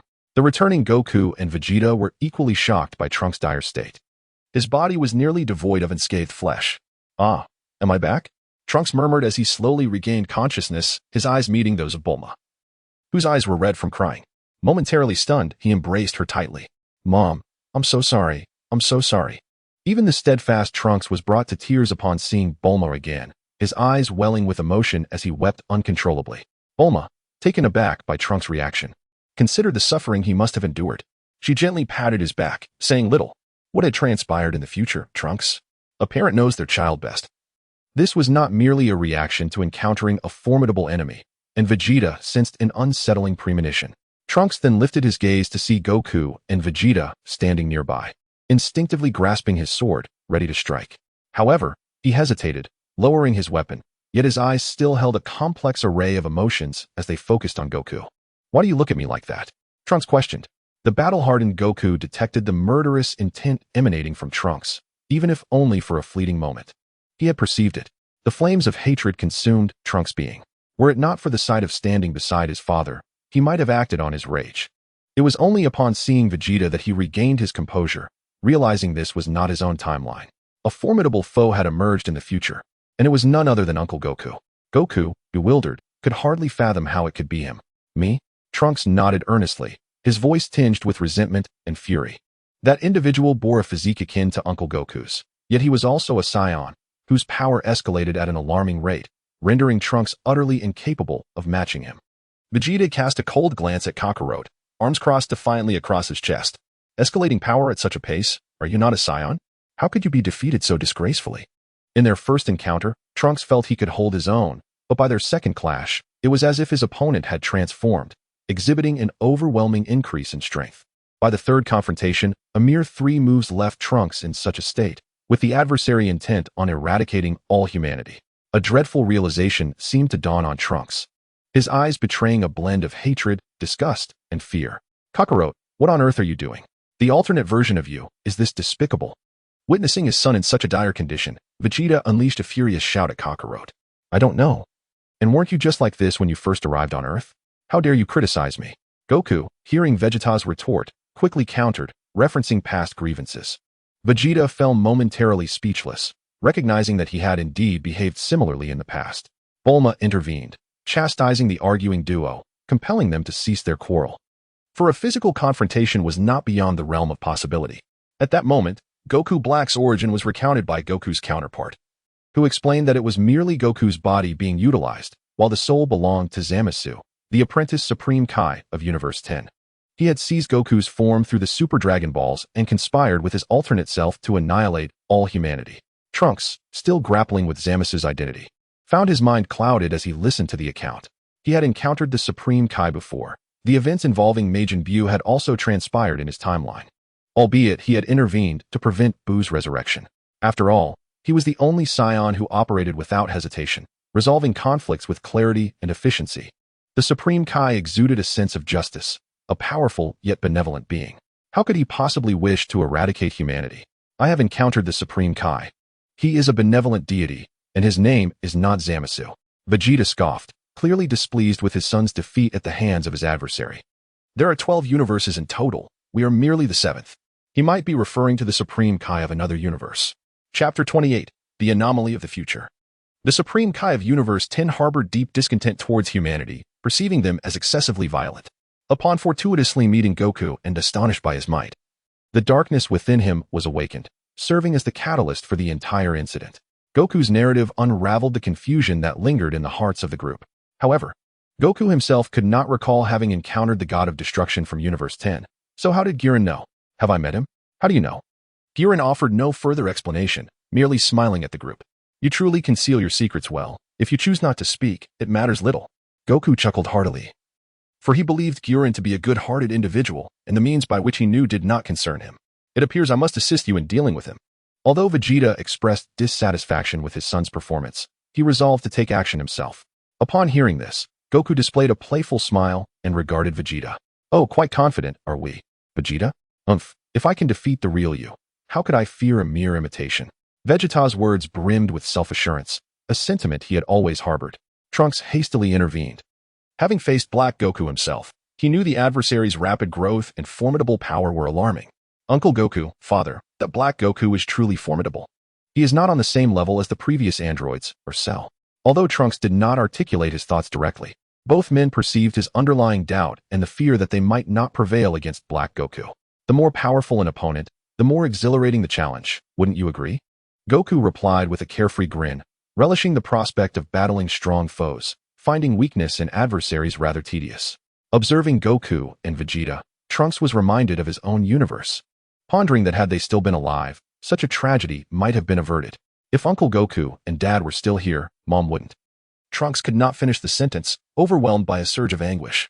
His hair stood on end, transforming into a Super Saiyan, his fist clenched tightly. Tears streaming down his face once more. Vegeta sensed an ominous premonition. Could it be that Bulma from that world? Trunks, what has happened to Bulma? Surely she hasn't been harmed by the enemy? Watching Trunks, who remained silent and weeping, intensified Vegeta's foreboding. Trunks lowered his gaze, unable to meet Vegeta's eyes. His voice heavy with sorrow. Mother was killed by that monster. She sacrificed herself to save me and return to the present. He brutally murdered her. Upon hearing that Bulma had been slain, Vegeta's eyes momentarily lost their focus, only to be engulfed by a tempest of wrath that consumed his very soul. You stood by, watching Bulma perish, and like a coward, abandoned her to flee back here. As he uttered this, Vegeta's tone turned eerily devoid of emotion, staring vacantly at Trunks. Before Trunks could respond, a powerful punch struck his abdomen, causing him to retch in anguish. His body crashed through a stone pillar, hurtling several meters before he managed to regain his footing. Vegeta, he has endured so much. In the future, without Goku or you, he is utterly alone. Is it not natural for a mother to die protecting her child? Bulma hurriedly helped Trunks up, complaining about Vegeta. Vegeta cast a silent glance at Trunks, refraining from striking him again, clearly suppressing the fury within. His voice was ominously low. Now that the time machine can be utilized, I will personally venture into the future. This worthless fool need not return. He turned away, not sparing a single glance at Trunks, his disappointment in his son palpable and profound. Even upon knowing his demise at the hands of the androids, Vegeta felt little rage. The Saiyan nature was inherently combative, and dying in battle was a natural occurrence. Though dissatisfied with his future self's defeat, he could accept it. However, Bulma was different. As his partner and Trunks' mother, how could he abandon her? Vegeta was genuinely angry, though he understood the circumstances. By the way, how far have you trained, Trunks? Goku did not intervene, recognizing that Vegeta needed a moment to cool down. Vegeta's punch had been unrestrained, leaving Trunks nearly unable to rise, taking a considerable time to catch his breath. I'm not sure, but Uncle Goku, you can take a look. Trunks gathered his energy, electric sparks dancing around him, his demeanor transforming into one of arrogance. Goku nodded in admiration, impressed by Trunks' strength. Super Saiyan 2, huh? I didn't expect you could reach this level on your own, quite a surprise. Yet, despite transforming into Super Saiyan 2, Trunks still felt that Goku was unfathomably strong. Uncle Goku, you can also transform into this form, right? To what extent has your power grown? Goku chuckled, beckoning Trunks to come at him with all his might. Trunks drew his sword from behind and struck with all his strength towards Goku. Goku raised a single hand, effortlessly blocking Trunks' full force attack, then countered with a punch to Trunks' neck, stopping just shy of delivering the blow. Trunks looked up, noticing Goku's hair had turned red. He could not even sense Goku's energy. Despite being mere inches apart, If he closed his eyes, he would be unable to detect Goku's presence. What should have been a simple strike felt inescapable to Trunks. No matter what maneuver he attempted, he could not evade it. Uncle Goku is stronger than Black Goku. Trunks mused, comparing the two, confident that with Goku around, Black Goku could certainly be defeated. Goku, intrigued by Black Goku's strength, wanted to know Trunks' perspective. How do you think I compare to him? Who do you believe is stronger? Although Trunks felt Goku was superior, he was wary of Black Goku's rapid growth. Hesitant to assert Goku would undoubtedly be the stronger one. Based on their last battle, he felt Goku had the upper hand. But it was uncertain whether he had grown stronger since then. Imagining the enraged Vegeta facing an enemy of his own physique, Goku found the thought rather peculiar. Ah, I see. He is doomed. The wrathful Vegeta will undoubtedly eliminate him without hesitation. Goku's words left Trunks momentarily stunned. Could it be that his father could also transform into this form? Chapter 29, a new mission deep within Trunks' subconscious. He always believed that Vegeta's strength paled in comparison to that of Goku. Observing from the sidelines, Gotenks did not focus on the clash between the two but instead gazed at the sky, anticipating Black Goku's impending arrival. Now that Trunks was present, the moment he appeared, Trunks would swiftly eliminate him, thereby averting further complications. However, the situation warranted caution, for the Dragon Ball universe he inhabited felt somewhat off. The timeline was misaligned.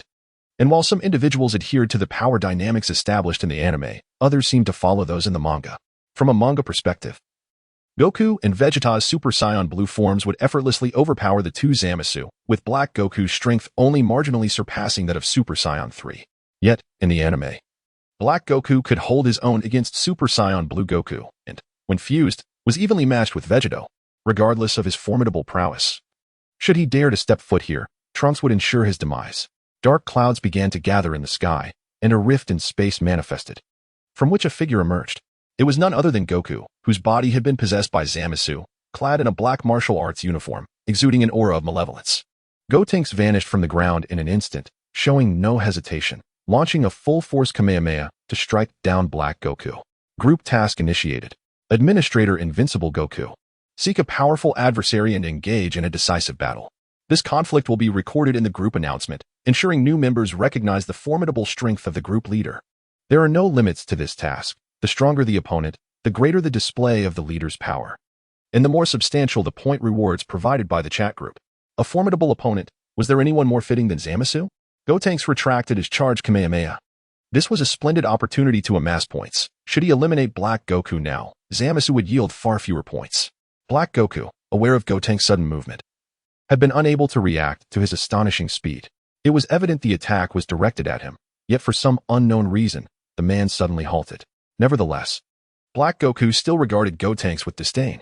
His only adversary was Goku, the mortal who transcended divinity. Uncle Goku, he is Black Goku. My mother fell victim to his hands. Goku's pupils constricted upon hearing the tragic news of his dear friend Bulma's demise. He no longer wished to probe his opponent. Just as he prepared to unleash his full power, a roar erupted from the nearby forest. Trees spanning hundreds of square meters swaying violently in the wake of a ferocious energy wave. You wretched fiend. Vegeta arrived in a blur, delivering a heavy punch aimed squarely at Black Goku's face. Black Goku smirked coldly, his gaze filled with contempt. You are merely an appetizer. With a steady grip, the left hand caught Vegeta's powerful punch. Vegeta, undeterred, exerted more force, and his fist struck Black Goku's face through the latter's palm.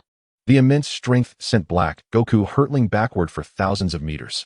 Vegeta let out a furious roar, enveloped by an aura of divine energy. A formidable and resilient presence surged forth, leaving Trunks on the ground in awe of his father's unimaginable strength, determined to eliminate Black Goku in one swift motion.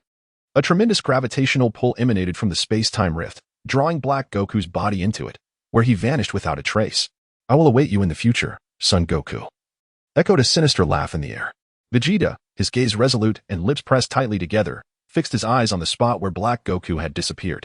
If you wish to avoid defeat, you may train in the hyperbolic time chamber. This enemy is stronger than you realize, offered the kindly warning from old Kai. Vegeta glanced at him, maintaining an air of pride. The time machine would not be charged until the day after tomorrow, delaying their return to the future.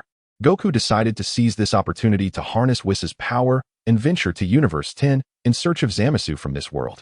Vegeta initially intended to accompany him, but recalling old Kai's warning, he chose to head to the hyperbolic time chamber alone. His target was the Zamasu of the future, not the ineffectual one of the present. Bulma had hoped Trunks would rest for a few days, confident that Goku would handle the enemy.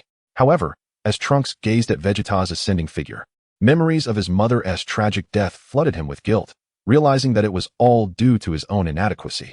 If only he were as powerful as Uncle Goku. He mused, he would not have been so easily defeated and forced to flee to the present, seeking the aid of his father and Uncle Goku. He felt himself too weak. Yet, the enraged Vegeta paid no heed to Trunks' request to train together, dismissing him with an air of indifference. Uncle Goku, too, had other matters to attend to. To grow stronger, he required a capable mentor. Observing Trunks' despondent expression, old Kai contemplated and decided to offer him guidance. Tomorrow, Vegeta will complete his training. You can ask Gohan to take you to the hyperbolic time chamber. He may be the most suitable teacher for you. Trunks paused, recalling Gohan's transformation into Super Saiyan 2 during the battle against Cell. In the future timeline, Son Gohan was not only his brother but also his mentor and guiding light. As he watched old Kai depart, Trunks pondered the implications. During the android era, he had not encountered old Kai, yet his tone suggested familiarity with his father. Had he come to know him after Trunks' departure? Shaking his head, Trunks set aside these thoughts. His immediate priority was to find his brother Gohan.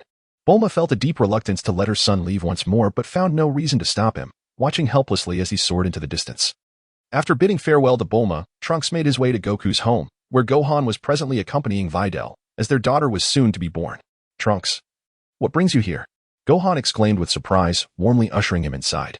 Observing Gohan, who now exuded the air of a scholar, Trunks found himself questioning whether this was truly the Gohan he remembered. Nevertheless, having arrived, Trunks steeled himself to convey his purpose, recounting the grim future he had come from. Noticing the plea in Trunks' eyes, and glancing at his wife Videl, Gohan hesitated, unsure of how to respond. Videl reassured him, stating that she was fine, and that Gohan was merely anxious about becoming a father for the first time. A day's absence would not matter. Just then, Piccolo entered from outside, offering Gohan the clarity he needed. Gohan, with me here, you can rest assured and focus on training him. Chapter 30. Gohan's special training. Upon hearing Piccolo's words, Gohan resolved to guide Trunks in his training. However, Trunks sensed no formidable energy emanating from Gohan at that moment. Gohan felt weaker than the child he had been during the Cell saga. Gohan, have you fulfilled your dreams and become a distinguished scholar? Trunks inquired.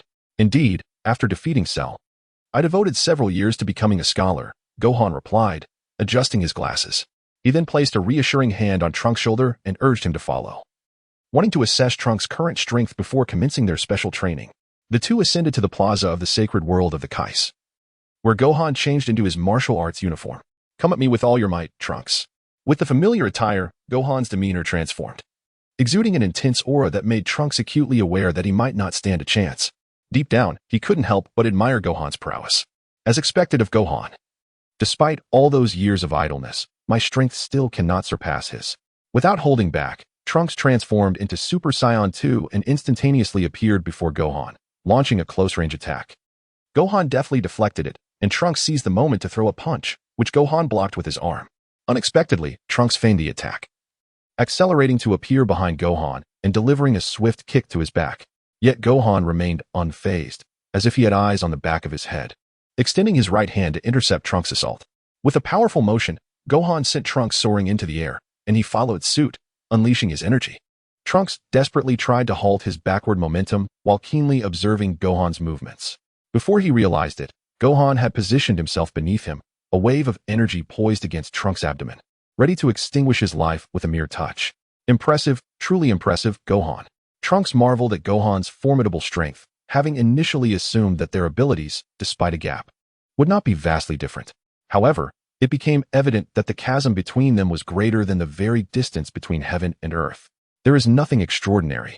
You too can become stronger, and I have great faith in you, Trunks. Gohan patted his shoulder, not rushing to initiate training, for there was ample time within the hyperbolic time chamber. The foremost task was to soothe Trunks' emotions. Gohan held high expectations for him, recognizing that Trunks was different from the others. Perhaps it was due to the solitary nature of his future, but Trunks fought with unwavering decisiveness, always concluding battles with precision once his strength surpassed that of his opponent. This was a stark contrast to individuals like Vegeta, and it was precisely this quality that Gohan admired most about Trunks. Though one might expect Trunks to feel exhilaration at being trained by his elder brother Gohan once more, the tragic demise of Bulma in the future weighed heavily on his heart, rendering him unable to find joy. Fortunately, Gohan's kind and sunny disposition allowed the two to converse for quite some time, gradually lifting Trunks' spirits. Eventually, Vegeta emerged from his training, having gained a measure of calmness after a year of rigorous practice. Upon seeing his disappointing son, he refrained from uttering much. He merely cast a deep glance at Gohan, who responded with a nod and a smile, fully understanding Vegeta's unspoken message, to train Trunks diligently without holding back. Meanwhile, Goku, utilizing Whis abilities, successfully arrived in Universe 10, encountering the yet-to-be fully corrupted Zamasu. As in the original tale, just as Zamasu prepared to strike against the Supreme Kai, he was timely thwarted by Beerus, who obliterated him. Upon returning home, Gutian opened the chat group. In a couple of days, I will engage in combat. I shall broadcast it live for you all to witness. Be my son, one commented. Is the administrator truly going to fight? That is certainly something to anticipate. I have yet to witness the administrator unleash their full power.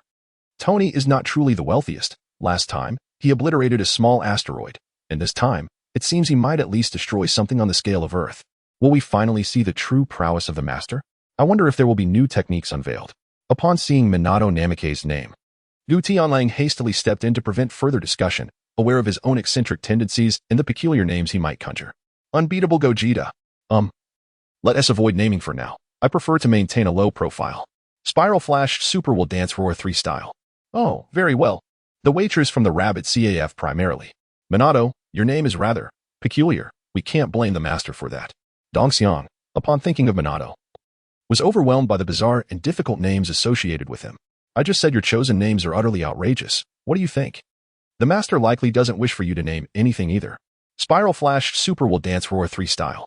Tony, can you defeat me? Tony is not truly the wealthiest. I cannot prevail. What do you mean? Do you wish to fight me? Yes? Gutian was left speechless. How did Tony always manage to find himself in such predicaments? What thoughts occupied his mind? Time swiftly passed to the day after tomorrow, and Gutian arrived early at Bulma's residence, awaiting Trunks, while Vegeta and Goku also prepared to greet him. By noon, Trunks had returned from the Temple of the Gods, a stark transformation from his previous gloom and despondency.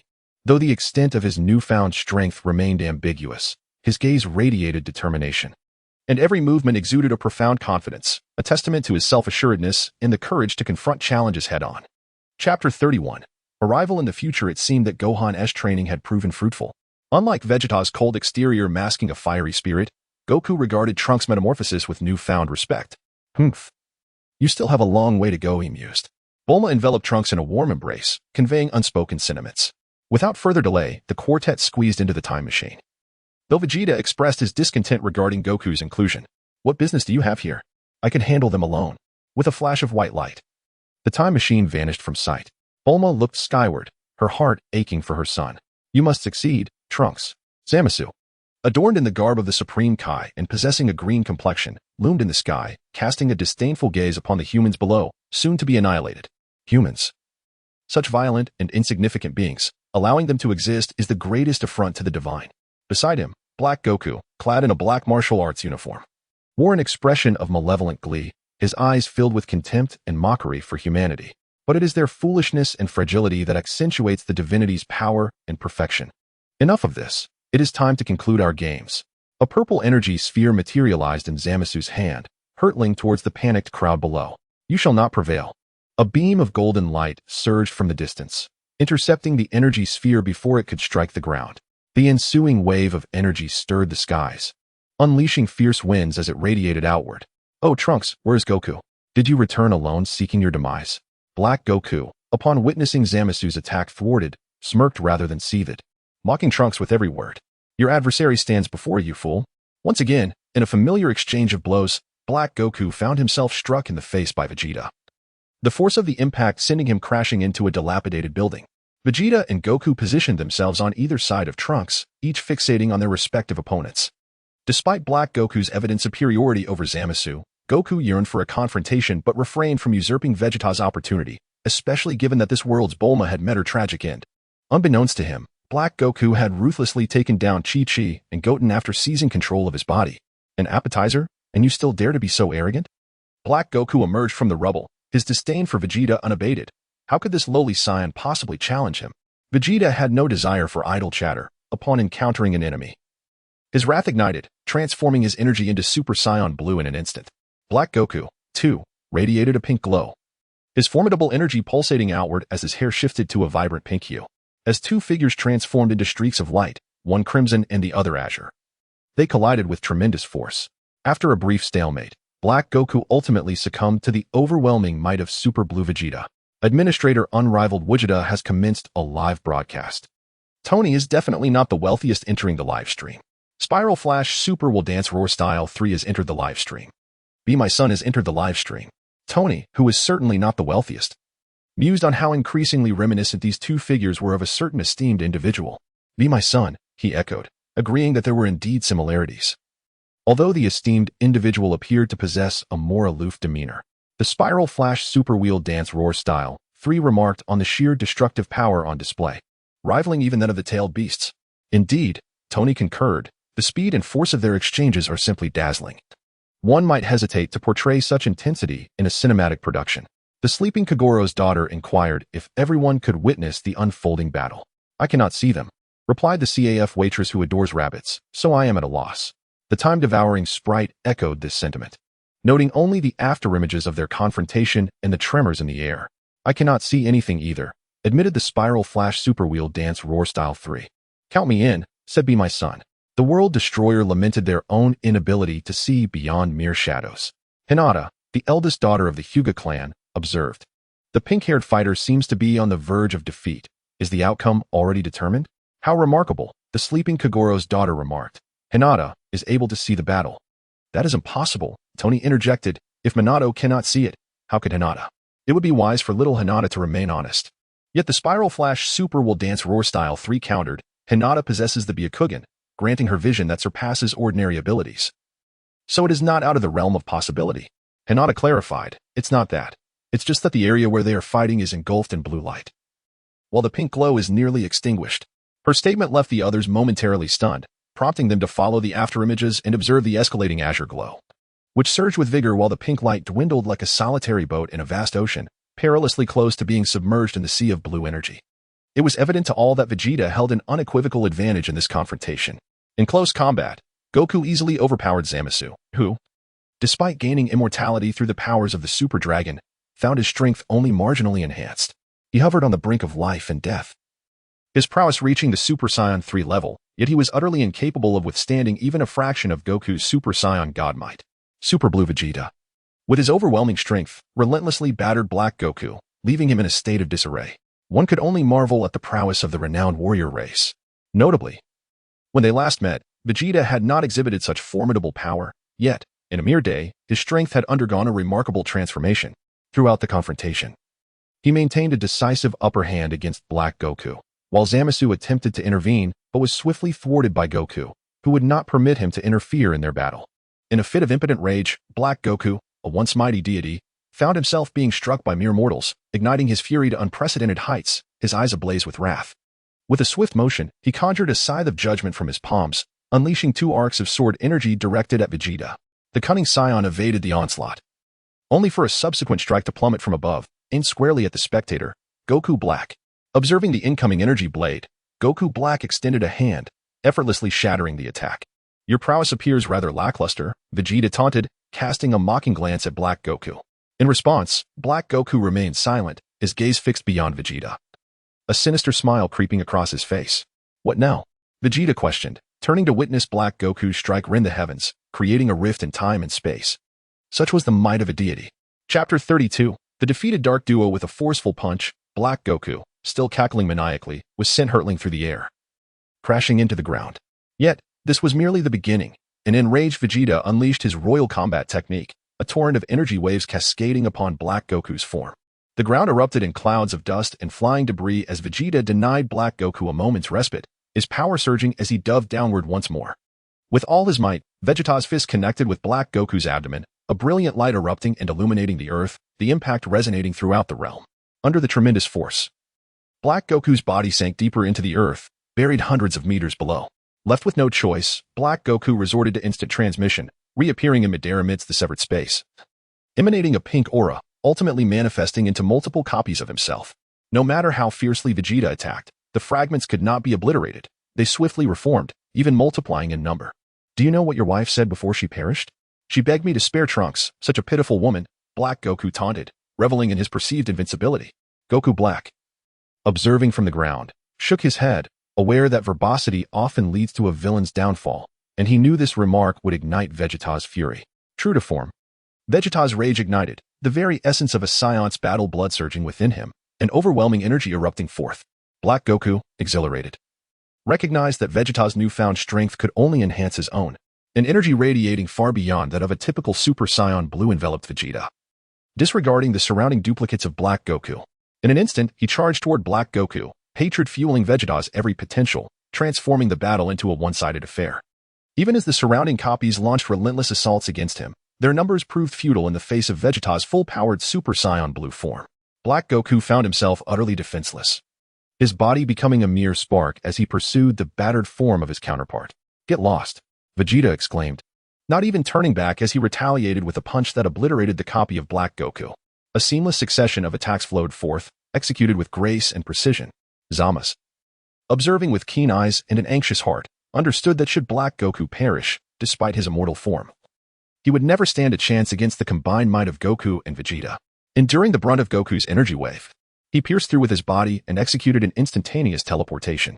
Trunks and Mai, who were engrossed in the battle, marveled at Vegeta's overwhelming power when Zamasu suddenly materialized behind Mai. Goku, hoping to rush to her aid, found himself a moment too late, astonished by Zamasu's audacity, who, in his self-proclaimed divinity, resorted to such despicable acts. With a hand extended to grasp Mai by the throat, it was evident that she was the weakest among them, and capturing her would enable him to threaten the others. The imagination painted a beautiful picture, yet reality proved to be brutally stark. A colossal hand emerged seemingly from nowhere, delivering a devastating blow squarely to Zamasu's face, shattering his head like fragile tofu. The assailant was none other than Goku Black, whose full-powered strike was utterly terrifying. Zamasu's decapitated body collapsed lifelessly to the ground. Trunks expressed his gratitude to Goku Black for his timely intervention, for the consequences would have been dire otherwise. Thank you, Mr. Black, Trunks acknowledged. Goku Black merely nodded, considering it a trifling effort. No need for thanks. Zamasu, rising once more, distanced himself from Goku Black, acutely aware of the chasm separating their strengths, though his demeanor remained unrepentantly smug. I am immortal. Even your strength cannot eradicate me. Mere human, he began. But his words were cut short as Trunks lunged forward, landing a punch squarely in his abdomen. You murdered my mother and have repeatedly assaulted my.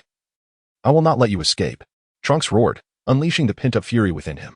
Accompanied by a chorus of thunderous roars, countless bolts of lightning enveloped his form. His hair transformed to a brilliant gold, and the power surging within him escalated to unprecedented heights, seemingly boundless. Trunks' hair underwent a subtle yet striking transformation, becoming a pure gold and lengthening significantly. The energy radiating from him shook the very heavens. Despite the late hour, a miniature sun illuminated the sky.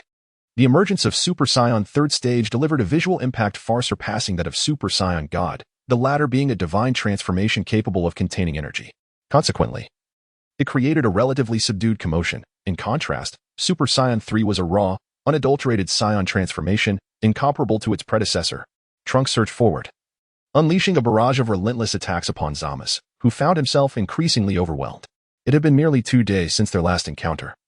How could Trunks have grown so immensely powerful? Was this truly the same individual? The difference in their clashes was stark. Within mere exchanges, Zamasu suffered numerous injuries, his body marred and bloodied. Goku descended to the ground, positioning himself beside Goku Black, observing Trunks' impressive display without interjecting into his battle. This was Trunks' quest for vengeance. It was best left for him to resolve. Goku was astonished by Vegeta's explosive power, realizing that his dear friend had ascended to a level he himself had yet to reach. It seems Vegeta has attained full power Super Blue form. Truly remarkable. Goku Black had not anticipated Vegeta's rapid ascension. He reflected, this is only to be expected. After training with Whis and learning of his wife's brutal murder, his spirit has faced immense turmoil, awakening his latent potential in an extraordinary manner. His strength should now surpass yours. Indeed, this was influenced by prior knowledge of Goku Black's strength, which had exceeded both his and Goku's. Consequently, compared to the original narrative, Vegeta exerted himself more vigorously during his training on Beerus's planet. Goku Black found himself overwhelmed by Vegeta, who relentlessly pressed him into the ground. Zamasu, too, was unable to withstand the full force of Trunks' power. Both realized they had drastically underestimated their opponents. Damn it seems we have underestimated humanity. Let us resort to that technique. As Goku Black struggled under Vegeta's assault, his energy became chaotic, prompting him to unleash his evil aura in a singular, all-out assault against Vegeta. Seizing this moment, he instantaneously transported himself to Zamasu's position, removing the Patera earrings and adorning the opposite ear. The two collided instinctively, enveloped in radiant light, merging as one. Amidst the blinding brilliance, the divine Zamasu emerged. Drawing a deep breath, he unleashed an unending torrent of energy. A halo of archangels appearing behind him. With boundless power and an immortal form, he undoubtedly represented the most formidable adversary Goku and his companions had ever faced. Tony, despite not being a billionaire, mused whether one could indeed gain strength through sheer vocal exertion, as it appeared that each time they shouted, their power surged. Chapter 33, The Battle Against Bu, the Unrivaled Vegeto. This, however, is not entirely accurate. It is merely the Saiyan way, as they thrive on the intensity of combat. Spiral Flash Super Will Dance Hall Technique. Have they fused? What a spectacular move. Perhaps we should call it the Dual Fusion Super Flash Warrior. The CAF attendant, fond of rabbits, interjected, here we go again with peculiar names. Wouldn't Fusion Warrior suffice? The Destroyer of Worlds remarked, this guy, Minato, is truly intriguing, despite his striking appearance. He carries a somewhat Na'vi disposition. The Time-Eating Fairy mused, I am most curious about the strength of this fused foe. Goku Black shared this curiosity. The amplification of power through the earrings varied for each individual. Few could achieve the dramatic enhancement that Vegeto did. The bond between Vegeto and Goku was both adversarial and fraternal, their combined strength yielding such formidable results. As for the so-called multiplication theory, Goku Black found it rather implausible, suggesting that Super Saiyan 2 Vegeto would possess a strength exponentially greater than that of Super Saiyan 2 Goku, potentially rivaling even Beerus. How powerful is the divine Zamasu? Goku Black was not in a hurry to engage, preferring to allow Goku and his allies to confront him first. Zamasu conjured a cataclysmic purple energy sphere in his hands, hurling it towards the group below. In response, Goku, along with his companions, unleashed their most potent attacks, the Kamehameha and the Gallic Gun. The clash of their dual energies, a fusion of yellow and blue, erupted with infinite might, directly confronting the destructive energy sphere. The two forces, each capable of obliterating the earth, collided. As Zamasu exerted pressure with one hand, relentlessly pushing the annihilation sphere downward, both Vegeta and Trunks roared simultaneously, pushing their powers to the utmost limit and amplifying their energy output. Witnessing their inability to contend with Goku, they unleashed a newly mastered technique, the Kaioken times 10. While in their Super Saiyan Blue form, Goku concentrated his energy, his aura surging wildly, enveloped by an additional layer of red flames surrounding the blue. His power continued to escalate, 3 times, 7 times, and then 10 times Kaioken, each surge of energy fracturing the earth beneath them, an overwhelming aura assaulting the senses. Under the combined might of the three warriors, they ultimately shattered the destructive energy sphere, sending powerful waves of energy radiating outward, with the residual force striking the divine Zamasu. As the dust settled, Zamasu remained unscathed, and Goku and Vegeta exchanged a knowing glance before launching a coordinated attack. Suddenly, the divine halo behind Zamasu emitted countless beams of lethal light, causing the very ground to quake and collapse. The refugees hiding underground trembled in fear for their lives, while Zamasu effortlessly maintained his composure amidst the chaos. Seizing the opportunity, Vegeta grasped Zamasu's right hand, and Goku aimed to kick at him. However, Zamasu reacted swiftly, seizing Goku's leg with his other hand, malevolent energy emanating from his palms, eliciting cries of agony from both Goku and Vegeta. They strained against the encroaching malevolence, desperately channeling their dwindling energy reserves. Goku executed a stunning spinning kick that struck Zamasu squarely in the head, quickly followed by a powerful punch from Vegeta, sending Zamasu crashing to the ground. The impact shattered Zamasu's halo, dispelling his earlier arrogance. Enraged, he unleashed a furious roar, vibrant energy erupting skyward as his arms twisted grotesquely. Reaching for energy from above, pink thunderclouds gathered, with countless lightning bolts converging upon him, transforming his right arm into a colossal appendage. At this moment, Goku and Vegeta had exhausted their strength, unable to revert to their already depleting Super Saiyan Blue form. Vegeta managed to break through to full power in Super Saiyan Blue but remained unstable, succumbing to spasms of weakness. Trunks, while still brimming with energy, found the disparity between Super Saiyan 3 and Zamasu insurmountable. Meanwhile, the onlookers in the chat group began to express their hopes for Goku and his companions in this dire situation, anticipating the administrator's imminent intervention. Tony, isn't he the billionaire? Can we first inquire whether Zamasu's attack could truly obliterate the Earth? Surely not. Even with immense power, it would take a full-force strike to destroy the planet. How could a single-handed assault achieve that? I suspect it could be quite potent. Destroying an asteroid and annihilating Earth are two vastly different feats. As many asteroids are merely a fraction of Earth's size. Do we listen to the truth or fabrications? Perhaps we should lean towards the latter. It cannot be done. How could anyone genuinely possess the ability to destroy Earth? Tony is certainly not the wealthiest. I feel a bit hesitant to hear the truth, yet my curiosity remains. The invincible Gogeta could pierce through 10 Earths aligned in a straight line with a single strike. However, I perceive the destructive power as not particularly formidable. It seems less visually stunning than that of Grandpa Whitebeard. Become my son, I chuckled.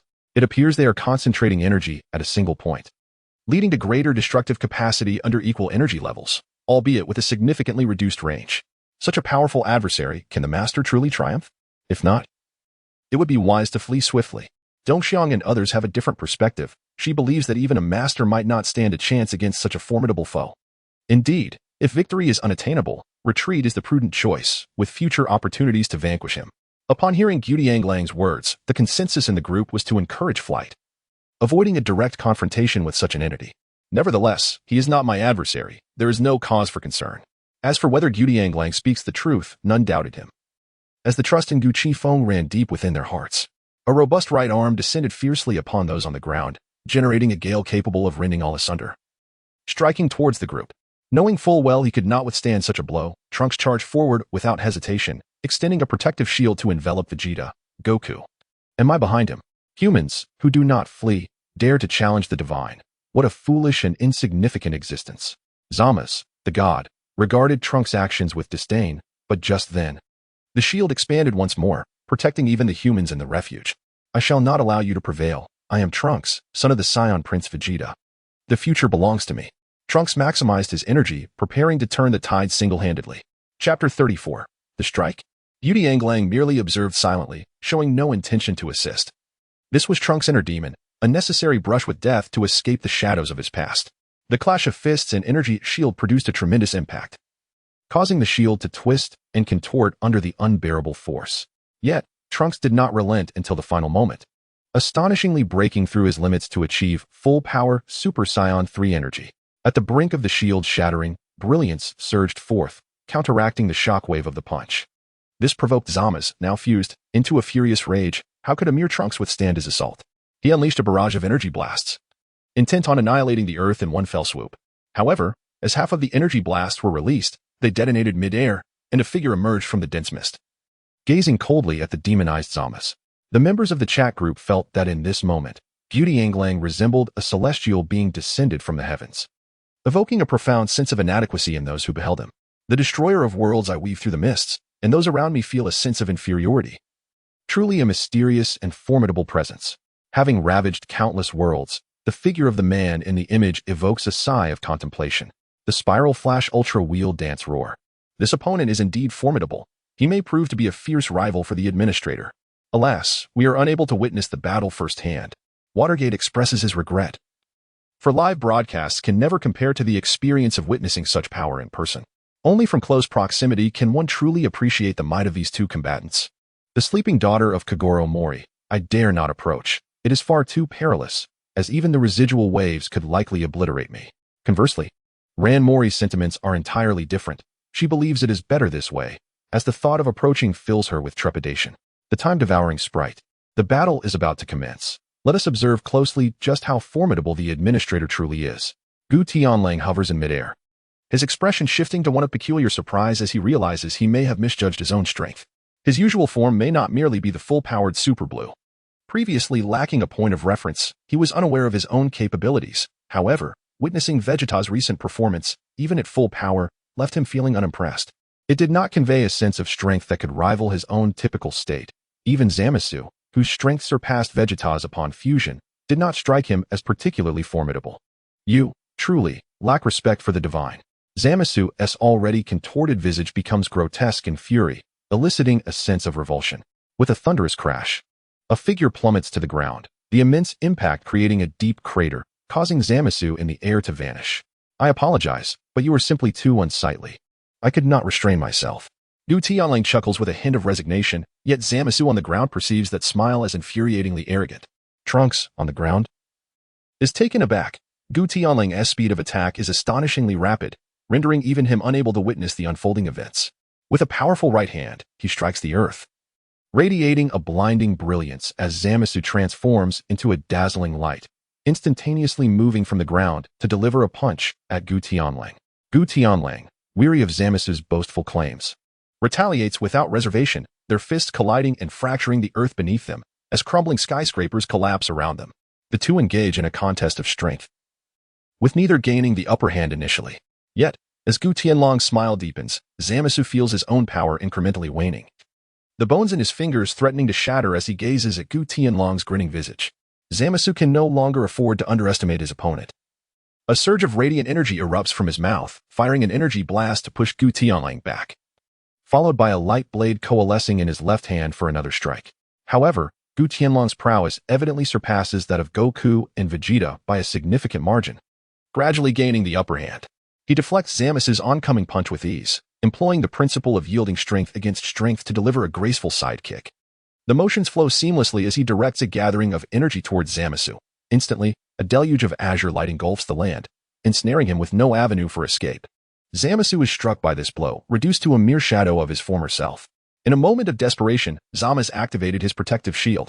The enraged light blade swung fiercely, yet Gutianlang maintained a smile, as if everything were under his control.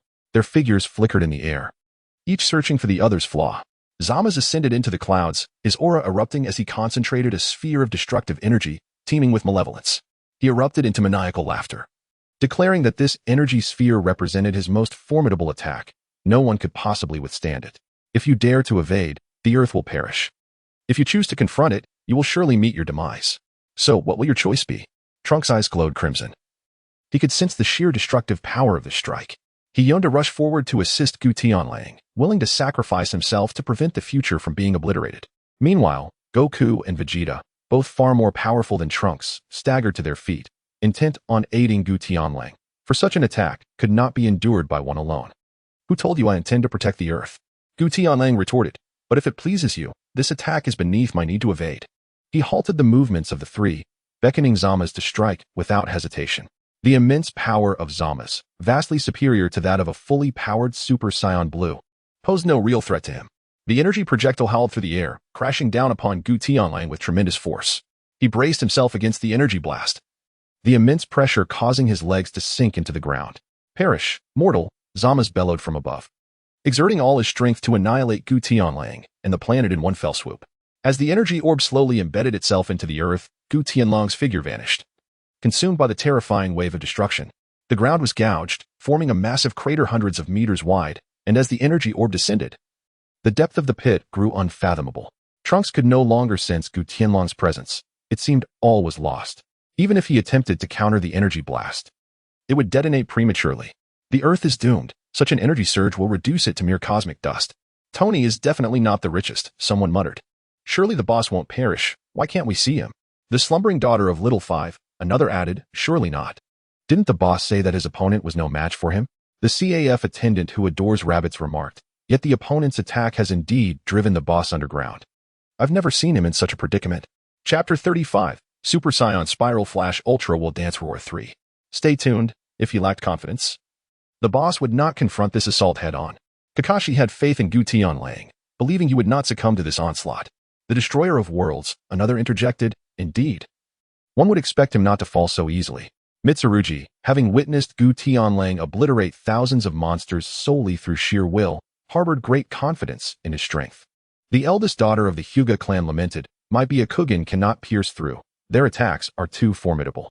However, the women in the group evidently harbored thoughts divergent from theirs, and could not help but express their concerns for Gutianlang.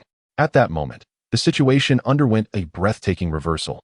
The energy orb, which had been sinking, suddenly erupted with a dazzling golden radiance, unleashing an indescribably powerful aura. The energy orb began to ascend uncontrollably into the sky, and despite Zamasu's efforts, he could no longer restrain it. Gutianlang emerged step by step from the depths, lifting the energy with one hand, his gaze towards Zamasu dripping with disdain. The power of a deity seemed so insignificant, it was truly disappointing. Gutianlang's hair and eyes transformed into a brilliant golden hue, and his entire presence underwent a dramatic metamorphosis.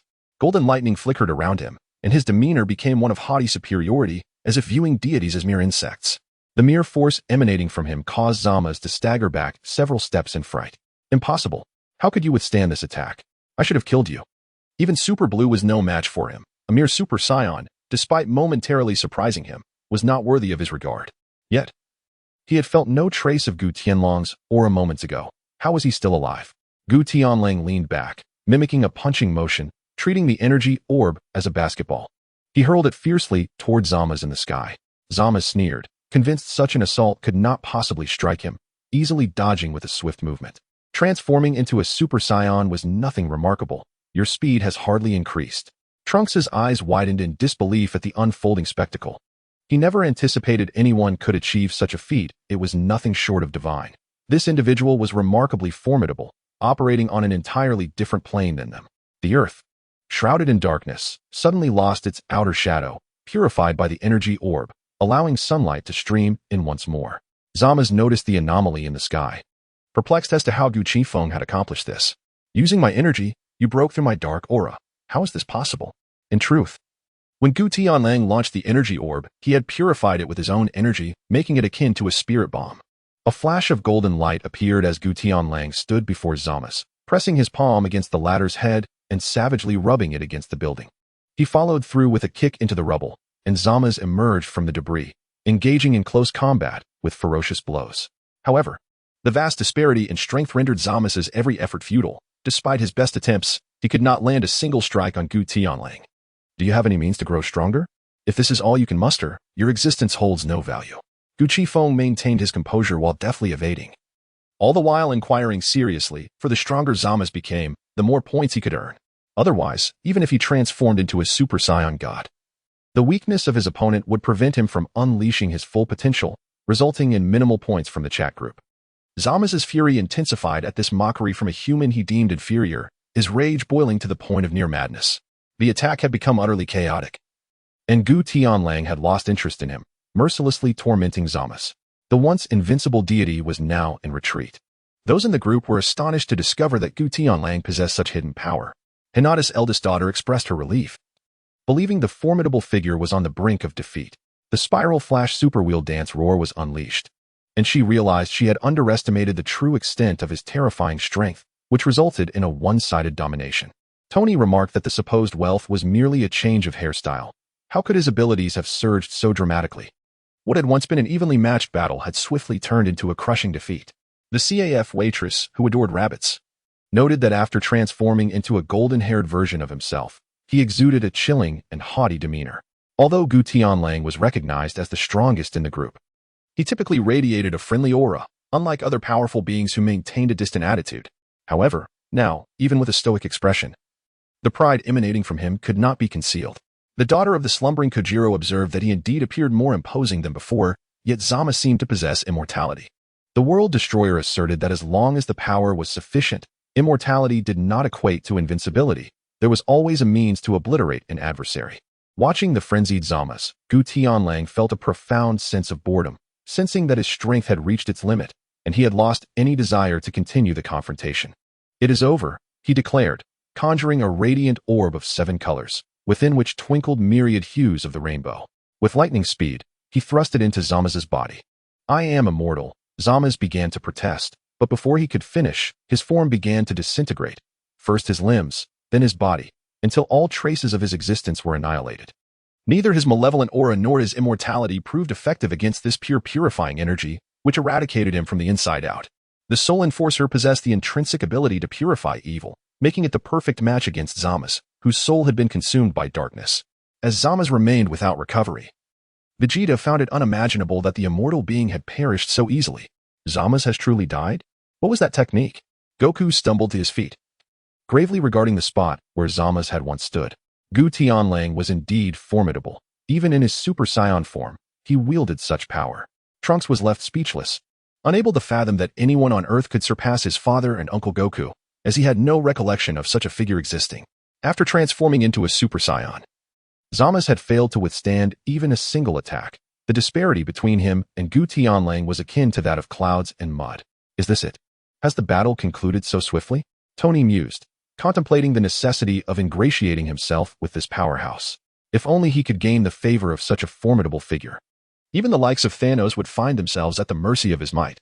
The daughter of the slumbering Kojiro remarked on the overwhelming strength of the dominant figure, marveling at the sheer terror he inspired when fully serious. Chapter 36. The end become my son, he declared, for even Kazara could not match such speed. How could a mere human possess such swiftness? Whitebeard could hardly perceive the clash between the two combatants. All he witnessed was the air incessantly trembling, their speed so rapid that they eluded the naked eye entirely. Suddenly, a vast, dark green cloud enveloped the sky. The relentless specter of Zama's lingered, as the malevolent aura emanated from the earth, swiftly permeating every corner of the cosmos. Did you think this was the end? I shall obliterate all of humanity. How dare the wretched mortals defy the divine? Countless colossal visages of Zamas materialized in the heavens, their gaping maws channeling wicked energy towards the ground, initiating a relentless barrage of energy orbs. Ancient Tianlang did not even cast a glance. With a mere flick of his wrist, he caused all the orbs to burst midair. Murmuring to himself, "Oh, feeble deity, behold true power." His gaze grew solemn, and a golden aura surged around him, dispelling the shadows in the sky. As powerful energy waves sent tremors throughout the universe. As Tianlong's essence escalated, the earth trembled violently. And an energy so potent it altered the very fabric of reality erupted from within him. He concentrated a soul judgment in each hand, forcefully merging them into a singular, more potent purifying strike, aimed directly at the consciousness of Zama's overhead. Despite Zama's enormous form, this attack proved utterly ineffective. He did not even have time to emit a cry before being annihilated once more. Administrator Unrivaled Gogeta has defeated the evil Kaioken Zamas and earned a reward of 60 million points. Administrator Unrivaled Gogeta has ended the broadcast. The plot twist unfolded with astonishing rapidity. They were still reeling from Zamas' indomitable spirit, having been reduced to such a pitiful state yet still capable of seeking vengeance with renewed vigor. Yet, in the blink of an eye, he was vanquished again. This is the legendary tale. If you do not desecrate my corpse today, do not expect to leave unscathed. The CAF server, fond of rabbits, could hardly believe the commotion. After all the thunderous uproar, the resurrection and demise occurred in but 3 seconds. Dongxiang was initially startled, although the battle between Gucci Phone and Zamas was of cataclysmic proportions. The visual impact was not overwhelmingly striking. She could not gauge the true extent of the energy, yet the resurrected Zamas loomed over the earth, with signs of his gradual consumption of even the surrounding celestial realms. Dongxiang had never encountered such a colossal creature, while size does not always equate to strength. She could not fathom how to defeat something larger than the earth itself. Nuclear weapons would likely prove futile, and once again, he perished under the same formidable technique. Barely able to utter a second line, the destroyer of worlds mused whether his previous demise lacked flair, pondering if he should perish once more in a different manner. Tony is certainly not the richest, he quipped. Was my exit not grand enough? Who cares about being stylish in death? The destroyer of worlds retorted, Tony, can you comprehend my name? Of course I understand. What of it? You wear armor, and so do I. I have no fear of you. In the group, Dicky introduced himself briefly, stating that he could transform into an armored form, merely a rather unremarkable masked rider, without further elaboration. Tony instinctively assumed that the strength of Minyashi would be on par with his own. After all, he was the world's wealthiest individual and a genius in scientific research. Thus, he had no reason to be outdone in the realm of technology. The Spiral Flash Super Wheel Dance Roar 3 describes the knightly form that Minyashi transforms into, possessing various capabilities, such as speed surpassing the sound barrier and punch and kick attacks capable of reaching 10 tons of force. Regardless, Minamoto had fought alongside Minyashi and had some understanding of Dicky's power, so he proactively offered an explanation. Tony Stark, seated in his office chair and humming a tune, nearly toppled to the ground, incredulous at the notion of any battle armor moving at the speed of sound. Who on earth are you? He queried. Just as Tony posed this question, an unfamiliar melody resonated in his mind. Although he could not comprehend the tune, it felt ominously like a death march. Just a passing masked rider, Minyashi declared. Make sure to remember that. He drew his card sword, polishing it, and suddenly snapped back to reality. Realizing he had gotten too carried away, he had merely intended to intimidate Tony and had almost transformed without realizing it. Be my son, he jested. You little rascals. Stop scaring Tony. Whitebeard interjected, intent on halting the farce, more concerned about how many points the administrator had garnered this time. Since it was a personal mission, the rewarded points would not be displayed, meaning only Gishinlang could see them while the others in the group remained oblivious. The eldest daughter of the Hinata family, one speculated. I guess it won't be less than 10 million. The last task awarded the boss 10 million. The daughter of the slumbering Kagero, another concurred. I too believe it will be no less than 10 million. This time's adversaries appear even more formidable than those at the martial arts tournament. The time-devouring sprite chimed in. Indeed, I share the same sentiment. Tony doesn't have a wandering heart. When the boss comes online, you should inquire with him, someone suggested. Tony is certainly not the wealthiest. Why should I be the one to ask? Why don't you all go? Tony retorted, exasperated. It was absurd that he would be the one to inquire about the boss's own points, even if the boss had a good temper. This was not his place to ask. Your intellect seems to have suddenly returned. I thought you enjoyed courting danger, another teased. In the future Dragon Ball universe. Trunks stared wide-eyed at the sky, momentarily lost in thought until Gishinlang patted him on the shoulder, prompting Trunks to regain his senses. I truly thank you. Without your presence, Earth would have lost all hope, Trunks expressed, bowing deeply to Gishinlang, his expression grave and voice sincere in gratitude. Gishinlang accepted the thanks graciously, observing Goku and Vegeta struggling to stand upright in the distance, and playfully inquired, "What's wrong? Would you like me to help you up? You both seem quite exhausted." Ryukong chuckled carefreely, dismissing his words, while Vegeta let out a cold huff, firmly placing his hands on his knees as he stood resolutely in place. Due to the absence of Senzu beans, it was ultimately Trunks who assisted the two into the time machine, and the four of them returned to the present world together. During their journey, Gotenks expressed confusion regarding their mission, while a score of 60 million points was somewhat understandable, given that Zamasu's strength was limited and he could never hope to rival either Vegeto or Gogeta. Even with his immortality, the chat group assessed only raw power, disregarding his unique abilities.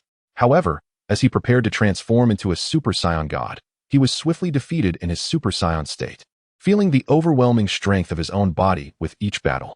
Bulma, upon witnessing the disheveled trio, mistakenly believed they had all suffered a collective defeat, and hurriedly helped Vegeta down from the time machine.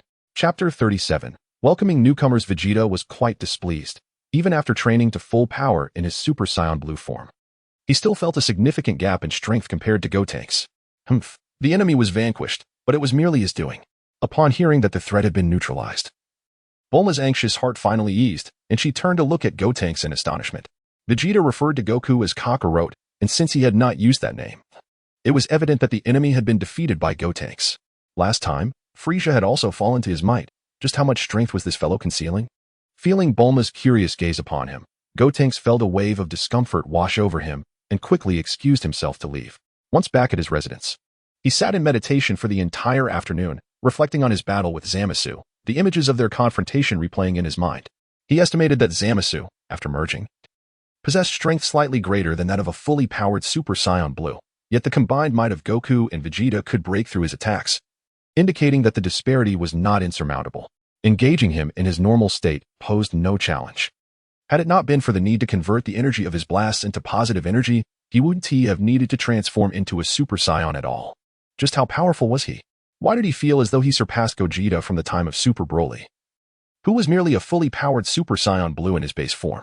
What era had this body of his originated from, being a fusion of Goku and Vegeta? At that moment, the chat group in his mind vibrated. To beat the ex-girlfriend for the current girlfriend, join the chat group. The group leader has joined the chat group. Tony is not really the richest man. The disparity between these two new group members was quite striking. Were their names derived from their personalities and experiences? What manner of being was the chat group leader? The slumbering daughter of Kagero Mori. Perhaps the new members aspired to become the chat group leader themselves. The first member certainly couldn't be a scoundrel, could he? Tony is not really the richest man. The issue is that mere aspirations are futile. The esteemed leader is an insurmountable mountain, and with his capabilities, he is merely a manager. Who could possibly rise to the rank of group leader? New member. The chat group leader has become the chat group leader. The destroyer of worlds still finds amusement in this? The name of the first new member, the waitress who adores rabbits, is rather infuriating. Even Dongxiang, typically indifferent, feels a twinge of annoyance upon seeing the newcomer's name. After all, she too is a woman. Generally speaking, a breakup is just that, a separation. To resort to violence against an ex for the sake of a current girlfriend is utterly excessive. Perhaps the young lady from the Hinata family has a rather overbearing ex. Otherwise, it is unlikely a man would lay hands on his former partner. Have we digressed? Weren't we just discussing how the newcomer immediately assumed the role of group leader? One should not presume to decipher a woman's thoughts. Such attempts are often futile. Meanwhile, in an uncharted parallel universe, within a quaint cabin nestled in the wilderness of a blue planet, a sweet and adorable girl stares in bewilderment at the members of the chat group. Tony Stark is a familiar face, and the presence of popular figures like Whitebeard and Minato is understandable. Even the likes of Kamen Rider Decade and Ran Muri she can come to terms with. Prior to her unexpected journey, she had occasionally encountered these characters in novels. But what on earth is that avatar of Goku? She has watched Dragon Ball. How is it possible for such a being to join a chat group? Regardless of the timeline, Goku is undoubtedly among the pinnacle of power in the world of anime.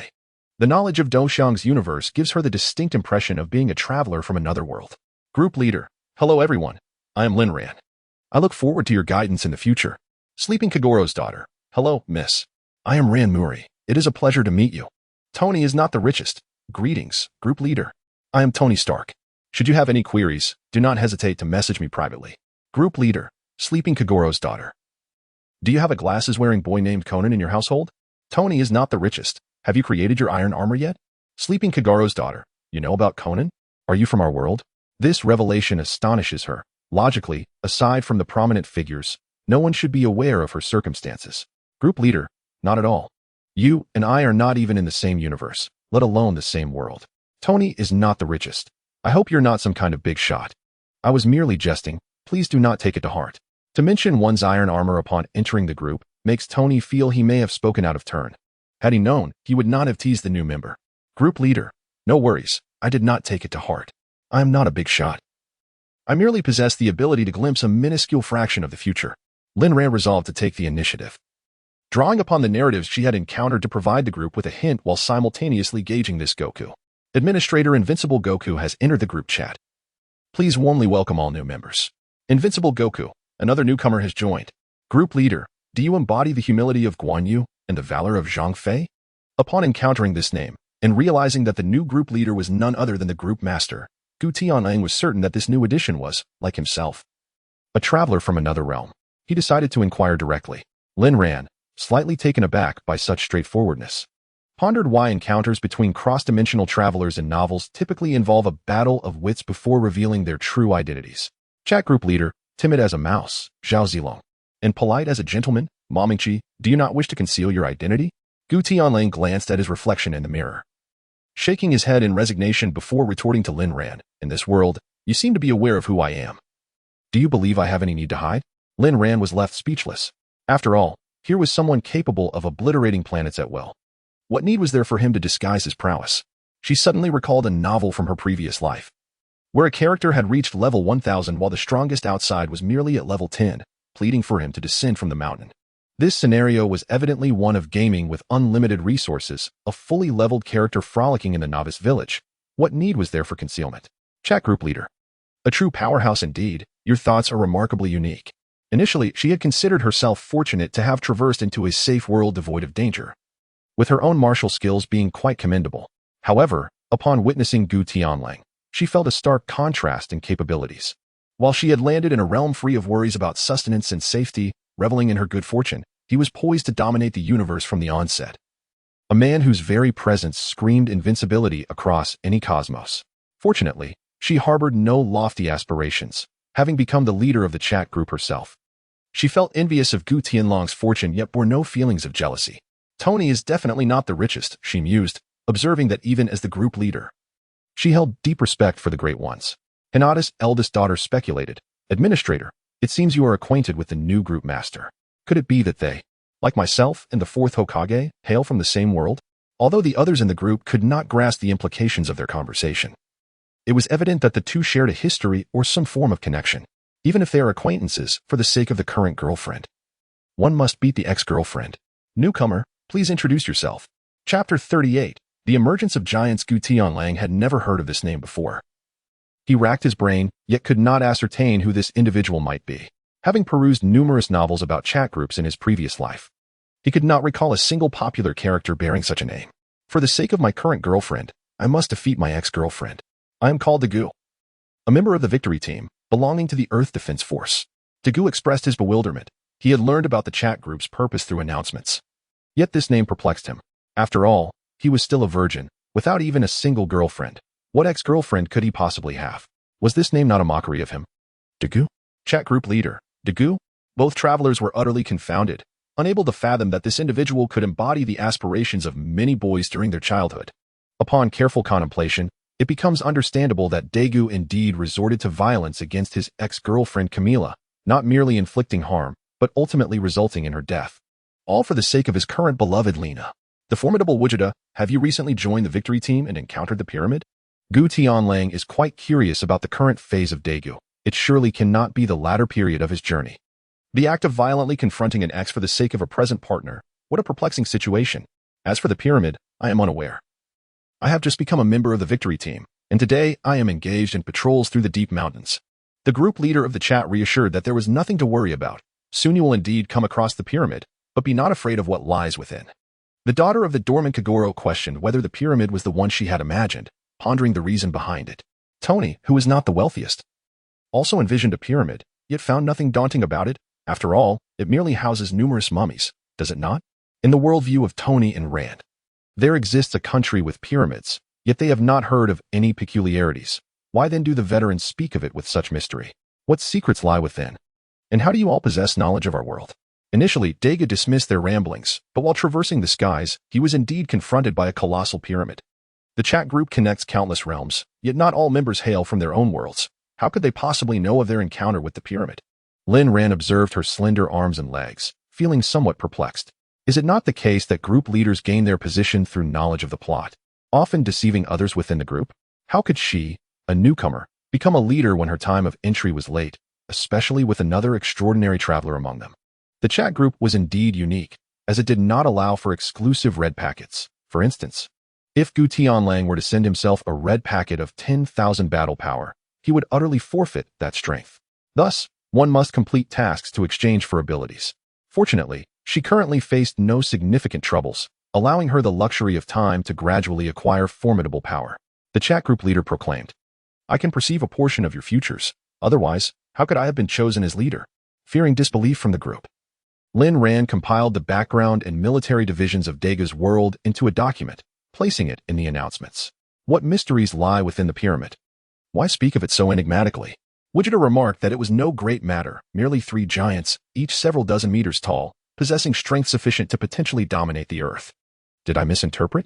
Each of your 3 statements I comprehend individually, yet when combined, they evoke a strange sensation. The members of the group share this sentiment, questioning how giants capable of ruling the earth could be deemed trivial. However, they found themselves unable to counter the assertion in Gu Tianlong's eyes.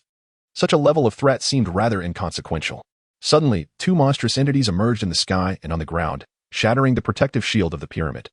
Tony is certainly not the wealthiest. Is that a monster? Aren't you piloting a fighter jet? Why not wield your weapons against them? In a bid to defend his current girlfriend, he confronts the colossal creatures. But how could the armaments of a patrol aircraft possibly affect them? Glancing at the most formidable weapon on board, 2 large-caliber laser cannons, and then at a creature whose foot exceeds the size of his own aircraft, Daegu instinctively decided to veer away. Unwilling to engage in direct conflict. Tony, why not stream live and show everyone? If it comes to that, we can assist you. After all, it's merely a matter of size. My armor is equipped with numerous missiles. No matter how large it may be, it could still be obliterated. At last, Tony found an opportunity to showcase his prowess. Size is of little consequence. The creature lacks what he possesses in abundance, missiles of mass destruction. Group leader, you truly are remarkable. However, I doubt you can overcome the monster, remarked a member. I am Iron Man. As long as I am adequately prepared, a mere creature is no challenge. Tony confidently declared. Despite the creature's imposing size, he was certain it was still flesh and blood. 10 of his missiles, regardless of the creature's dimensions, would surely spell its doom. Do you have any? Asked Gogeta. None. If I did, I would have been apprehended long ago. Such things are not meant for private development. Are you suggesting you wish to eliminate them with it? A foreboding sense washed over Tony. Could it be that the monsters of Daegu's world were not as he had envisioned? Your missiles, apart from turning the monster to dust, are unlikely to kill them. The group leader interjected. Daegu commenced a live broadcast. The monsters were headed towards the 3 colossal stone statues of the pyramid. How infuriating. Summoning his courage, he piloted the aircraft to launch an assault on the 2 beasts. However, against Melba and Golzon, such an attack was akin to a mere tickle. They paid him no heed and continued their approach toward the statues. As the distance between them diminished, Daegu's relentless assault finally elicited a shriek from Melba, who then turned and charged toward him. Chapter 39. The method of awakening the giants. Daegu deftly maneuvered the aircraft, easily evading Melba's onslaught while performing aerial acrobatics to avoid her attacks. The laser cannons from earlier had created a massive crater on the ground. Such power, when directed at the monster, only sparked a minor reaction. It was evident that even Uncle Tony's missiles would prove ineffective. Tony was at a loss for words. It was outrageous for a monster to be impervious to such weaponry. He had never anticipated that the monsters in Daigu's world would be so extraordinarily resilient. I must say, Daigu's piloting skills are quite commendable. It appears that a crash is not imminent in the short term. I am known for my stability in flying. A crash is impossible. It's simply not in my destiny. I am renowned for my speed in piloting. Is a quick crash also a possibility? Gogeta jested. As Gutian observed Daigu's self-imposed demise, he shook his head with a wry smile. According to an anonymous netizen statistics, over half of the crashes in the Daigu storyline are somehow linked to Daigu. Thus, he has earned the moniker Prince of Crashes. Suddenly, Daigu, in the live stream, displayed a gleam of joy as he witnessed Gorizon, who was still dismantling the statue, being struck by 2 energy blasts. The Victory Flying Swallow, racing from the distance, was piloted by none other than Shinjo. Arriving to defend his current girlfriend by beating up his ex, Shinjo is indeed our ace pilot. His presence would surely serve to restrain the other monster and safeguard the undamaged statue. In the chat group, the group leader inquired, "Shall I speak, or will you?" Gutian understood Lin Ran was asking him, for the synergy between Daigu and Shinjo was exceedingly well known. Virtually everyone who had witnessed it was aware. Invincible Gogeta, he urged, "You go ahead. I genuinely do not wish to discourage him." The group leader then stated, "Let me share a fact. If you encounter a monster alone, the probability of a crash is 98%. However, if you are with Shinjo, the likelihood of a crash escalates to 100%. Dreams may be beautiful, but reality is harsh." Despite Daigu's undeniable charm, Lin Ran refrained from imparting this cruel truth to him, though inevitably, he would come to learn it. Defending his current girlfriend by beating his ex? That can't be right. Shinjo has never crashed even once, so there is no reason to expect that. Upon hearing this, Daigu jolted, narrowly avoiding Melba's attack as her laser grazed his aircraft. Invincible Gogeta remarked, "Daigu is a decent pilot, and Shinjo is likewise skilled, yet combined, they form a duo of disasters."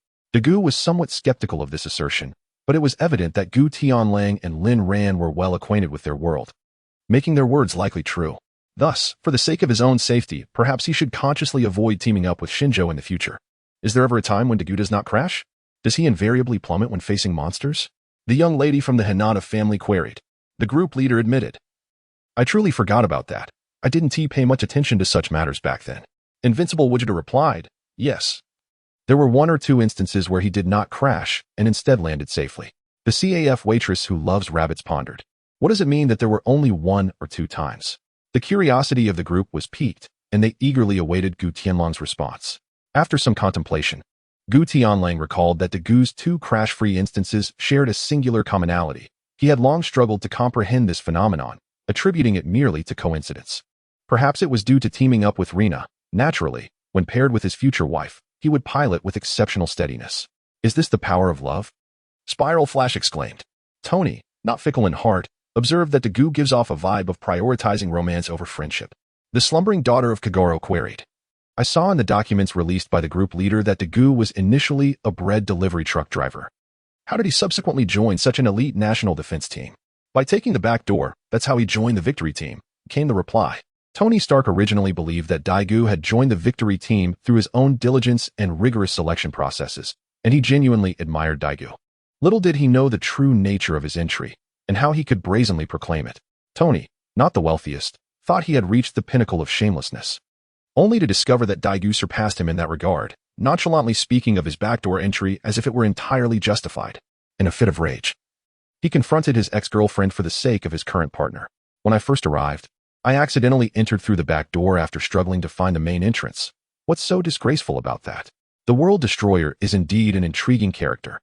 The group chat's leader seemed to imply that Daigu might have intentionally framed his words to mislead everyone.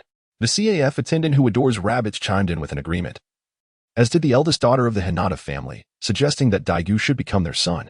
It was surprising to see that even the notoriously blunt Whitebeard could engage in such behavior. Truly, human nature often serves as a mere echo. At that moment, the victory flyer was struck by Golzen's energy blast and gloriously plummeted. Is there any way to counter Golzen as he approaches the final statue? Daigu, for reasons unknown, felt an inexplicable kinship towards that statue. A deep-seated urge to protect it surged within him. It's not particularly challenging. Just let Golzen slap you. suggested the invincible Gogeta. Wouldn't such a monster's slap be lethal? Tony interjected. Daigu's unexpected declaration left everyone momentarily stunned. Was this not a call for self-destruction? The CAF attendant who loves rabbits mused that it did indeed sound manageable. The Hinata heiress concurred, albeit cautiously, suggesting it might be life-threatening. While the request seemed simple enough, anyone could seek death, Daigu urged. Please, this is no jest. The situation is dire. Gogeta replied earnestly, I am not jesting. Facing life-threatening danger can awaken your ancient powers, allowing you to merge with light and become a giant. All right, I will risk it all. With no better options at hand, Daigu resolved to fight for his life. If he did nothing, the giant statue would soon be obliterated. He piloted the aircraft resolutely towards Golzon, only to be flung aside by a single slap from the monster. As the plane descended, Daigu transformed into a cascade of shimmering light, merging with the giant statue. Chapter 40. The Astounding Diga. After merging with the statue, could Daigu triumph against these two monsters? No problem, the group leader reassured. Daigu, transformed into Diga, should be victorious. The World Destroyer added, let us witness the prowess of the hero hailed as the world's champion, the legendary invincible giant of light. Minyashur is known as the world's destroyer, an entity capable of obliterating all. In stark contrast stands Daigu, a hero revered across the globe. His curiosity about Daigu's strength is shared by Whitebeard. An adversary towering several times above an adult giant presents a formidable challenge, even for him. The sheer physical prowess of such a being raises the question, how could Daigu possibly defeat it? As Golzon prepared to shatter the final statue with a single kick, the long-petrified Daigu suddenly raised his arms, toppling Golzon to the ground. His massive form instantly transformed into a triad of red, purple, and white hues, striking a perfect balance between imposing strength and agility.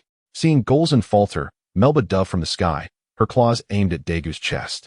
In response, Daigu leaped, delivering a kick that sent Melba crashing down. Just as Daigu landed, Golzon charged, and with no time to evade, he braced himself to withstand the blow. The group chat buzzed with anticipation. Daigu was in a precarious position, his current form lacking the power to match Golzon in a direct confrontation. Linran recalled that only in his joyful form, or power form, could Daigu truly overpower his foes, as his composite form did not possess remarkable strength. The CAF attendant, a fan of rabbits, noted that while the giant was visually appealing, he certainly lacked in raw power. This sentiment echoed among the group, who observed that despite being of similar height to their opponent, Daigu's physique did not suggest he belonged to the same league. However, a remarkable scene unfolded in the live broadcast. Against the overwhelming force of Golzon's charge, Daigu, whose stature did not imply strength, effortlessly grasped Golzon's head with both hands. Golzon felt as though he had collided with a colossal mountain, unable to advance further, only to be met with a staggering blow that sent him flying sideways. Daigu maintained his stance, left fist poised, demonstrating to the viewers the vast disparity in strength between him and Golzon. The group chat erupted with disbelief. How could this be possible? Although Golzon had yet to strengthen and was merely a novice creature, Daigu's power seemed equally implausible. The grip strength of composite Daigu was only 50,000 tons, with wrist strength at 70,000 tons. Achieving such an overwhelming advantage would require at least a grip strength of 70,000 tons. This scene utterly surpassed Lin Rant's expectations. Having familiarized herself with Daigu's abilities, she had anticipated that a direct clash would not favor him. Tony, feeling disheartened, secretly believed Linran must also possess great talent to so casually reference 50,000 tons, a concept he struggled to comprehend. As the chat continued, another voice emerged, suggesting that perhaps their group could soon boast a formidable woman among them, encouraging the group leader to strive for greatness and one day surpass the prominent figures. The coffee shop attendant, fond of rabbits, supports this with enthusiasm. Although it may not be polite to say so, I sincerely hope the group leader perseveres. Currently, the dynamics of the group are predominantly dictated by men. Among the few women, only Kurumi possesses a commendable strength, while the others are hardly a match for their counterparts. They too yearn for a woman who can hold her own, not necessarily to defeat the formidable, but at least to stand on equal footing in terms of strength. Lin Ran sat in the small room, momentarily bewildered, realizing he might have inadvertently put on a grand facade. Group leader, do you perhaps harbor some misconceptions regarding the prowess of the elite? While it may suffice to boast among peers, to match wits with Gutian Lang seems overly ambitious. Lin Rand even suspects that redeeming everything in the chat group would not guarantee a victory over Gutian Lang, even with the Zizai Ji Gong aiding him. He doubts he could best Gutian Lang. Enhancements vary by individual. The legendary Sun Wukong possesses a combat power exceeding 1 billion. With amplifications soaring into the thousands or tens of thousands, which is undeniably impressive. In contrast, Lin Ran's own combat prowess, even when utilizing Zizai Ji Gong, may not surpass Ryukon's baseline, let alone contend with Gutian Lang.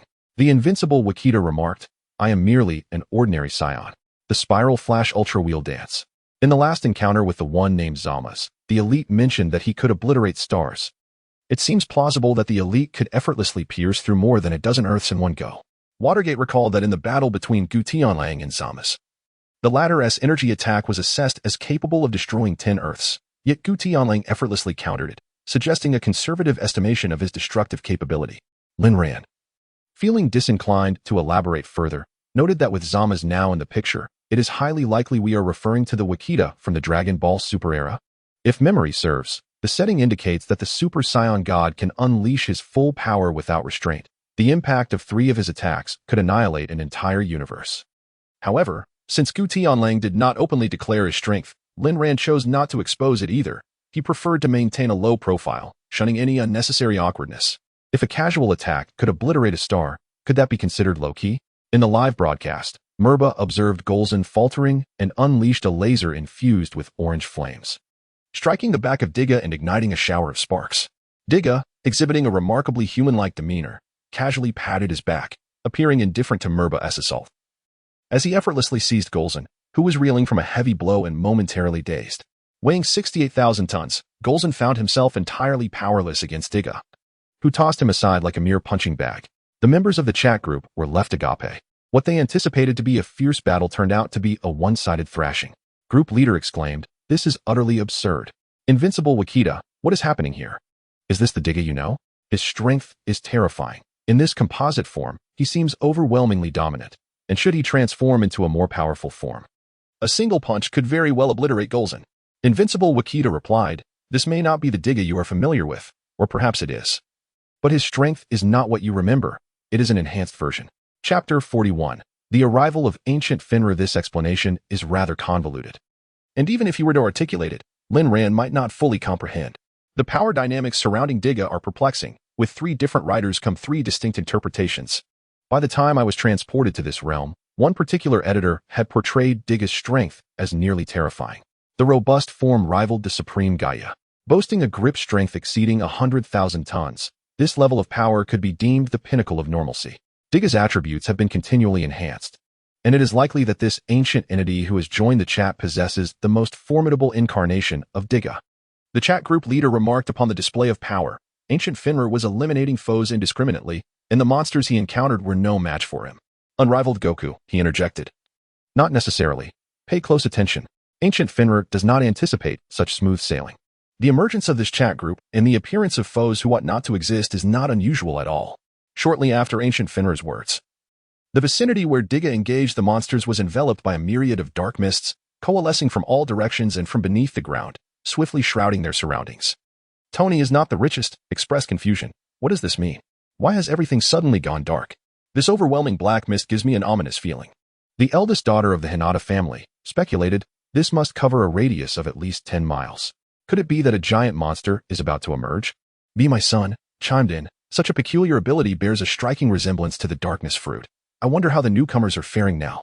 The chat group's live stream could not penetrate the obscuring mist, leaving no one aware of Ancient Finra's condition within the shroud. The black fog lingered for half a minute, until a flash of light erupted from within, illuminating the area and dispersing the dense mist. As the fog dissipated, Digga stood with arms crossed, radiating the brilliance emanating from the colorful timer affixed to his chest. Maruba and Golzan, positioned opposite Digga, underwent subtle transformations. The ferocity and bloodlust in their enormous eyes were replaced by an unfathomable darkness. Digga stumbled momentarily, nearly losing his footing, as 2 monsters launched another assault. But this time the outcome was starkly different. Digga, unable to respond in time, was sent flying by Golzan, who then mounted him and unleashed a flurry of blows. Despite Digga's repeated attempts to shake off Golzan, Maruba frequently fired beams of light as interference, while their massive claws targeted Digga's head, plunging him into a dire predicament. The reversal of fortunes was alarmingly swift, as if a different entity had taken his place. "Tony is not the richest," he exclaimed. "Why has everything suddenly turned for the worse? Was it merely a wave of black mist?" Spiral Flash Hyper Will Dance Roar observed, after the fog cleared. This giantess' movements have drastically changed. Initially, he exuded the essence of a warrior, but now he resembles a petty thug engaging in mindless brawling. To pummel my ex-girlfriend for my current girlfriend, pleaded several of the esteemed figures. Could we cease this trivial chatter and come to my aid? I am on the verge of being overwhelmed by these two. The leader of the chat group, though uncertain of the circumstances, observed your transformation into a formidable entity. Surely, by adopting a different form, victory is within your grasp. With the composite power immune to Melba S attacks, the powerhouse should easily subdue both adversaries. To valiantly defend one's current girlfriend against an ex is indeed a curious notion. As for the powerhouse, it seems I remain unchanged. You all ought to hurry over. The timer embedded in Digga's chest shifted from a serene azure to a vibrant crimson, incessantly flickering. Group member Daegu released a mission: defeat the sky monster Melba and the underground beast Gorzang, with a reward of 3 points. Mission difficulty, level 6. Participation limited to 3 individuals. The invincible Gogeta accepts the mission. The chat group leader accepts the mission. Hinata, the eldest daughter of the Hyuga clan, accepts the mission. Tony is certainly not the wealthiest. Little Hinata has learned to follow the powerful in accumulating points, but alas, she was a moment too late. And my heart aches. When the mission was announced, Tony Stark scrutinized it thoroughly, only to find that within mere seconds, it was claimed by others. Spiral Flash Super Wheel Dance Howl 3 style. Where has my daughter-in-law learned such mischief? Although we are quite familiar, your choice of words demands an explanation. Are you suggesting that the Namikaze clan lacks the skill to craft spheres? The slumbering daughter of Kagoro, Uncle Tony, perhaps it is best you refrain from speaking. Especially since this mission offers merely 3 points, with Hinata likely earning just 1. Ran Mori could only shake her head in Minato's eyes. Hinata is undeniably a treasure. Capable in both the parlor and the kitchen, her unwavering love for his son is boundless.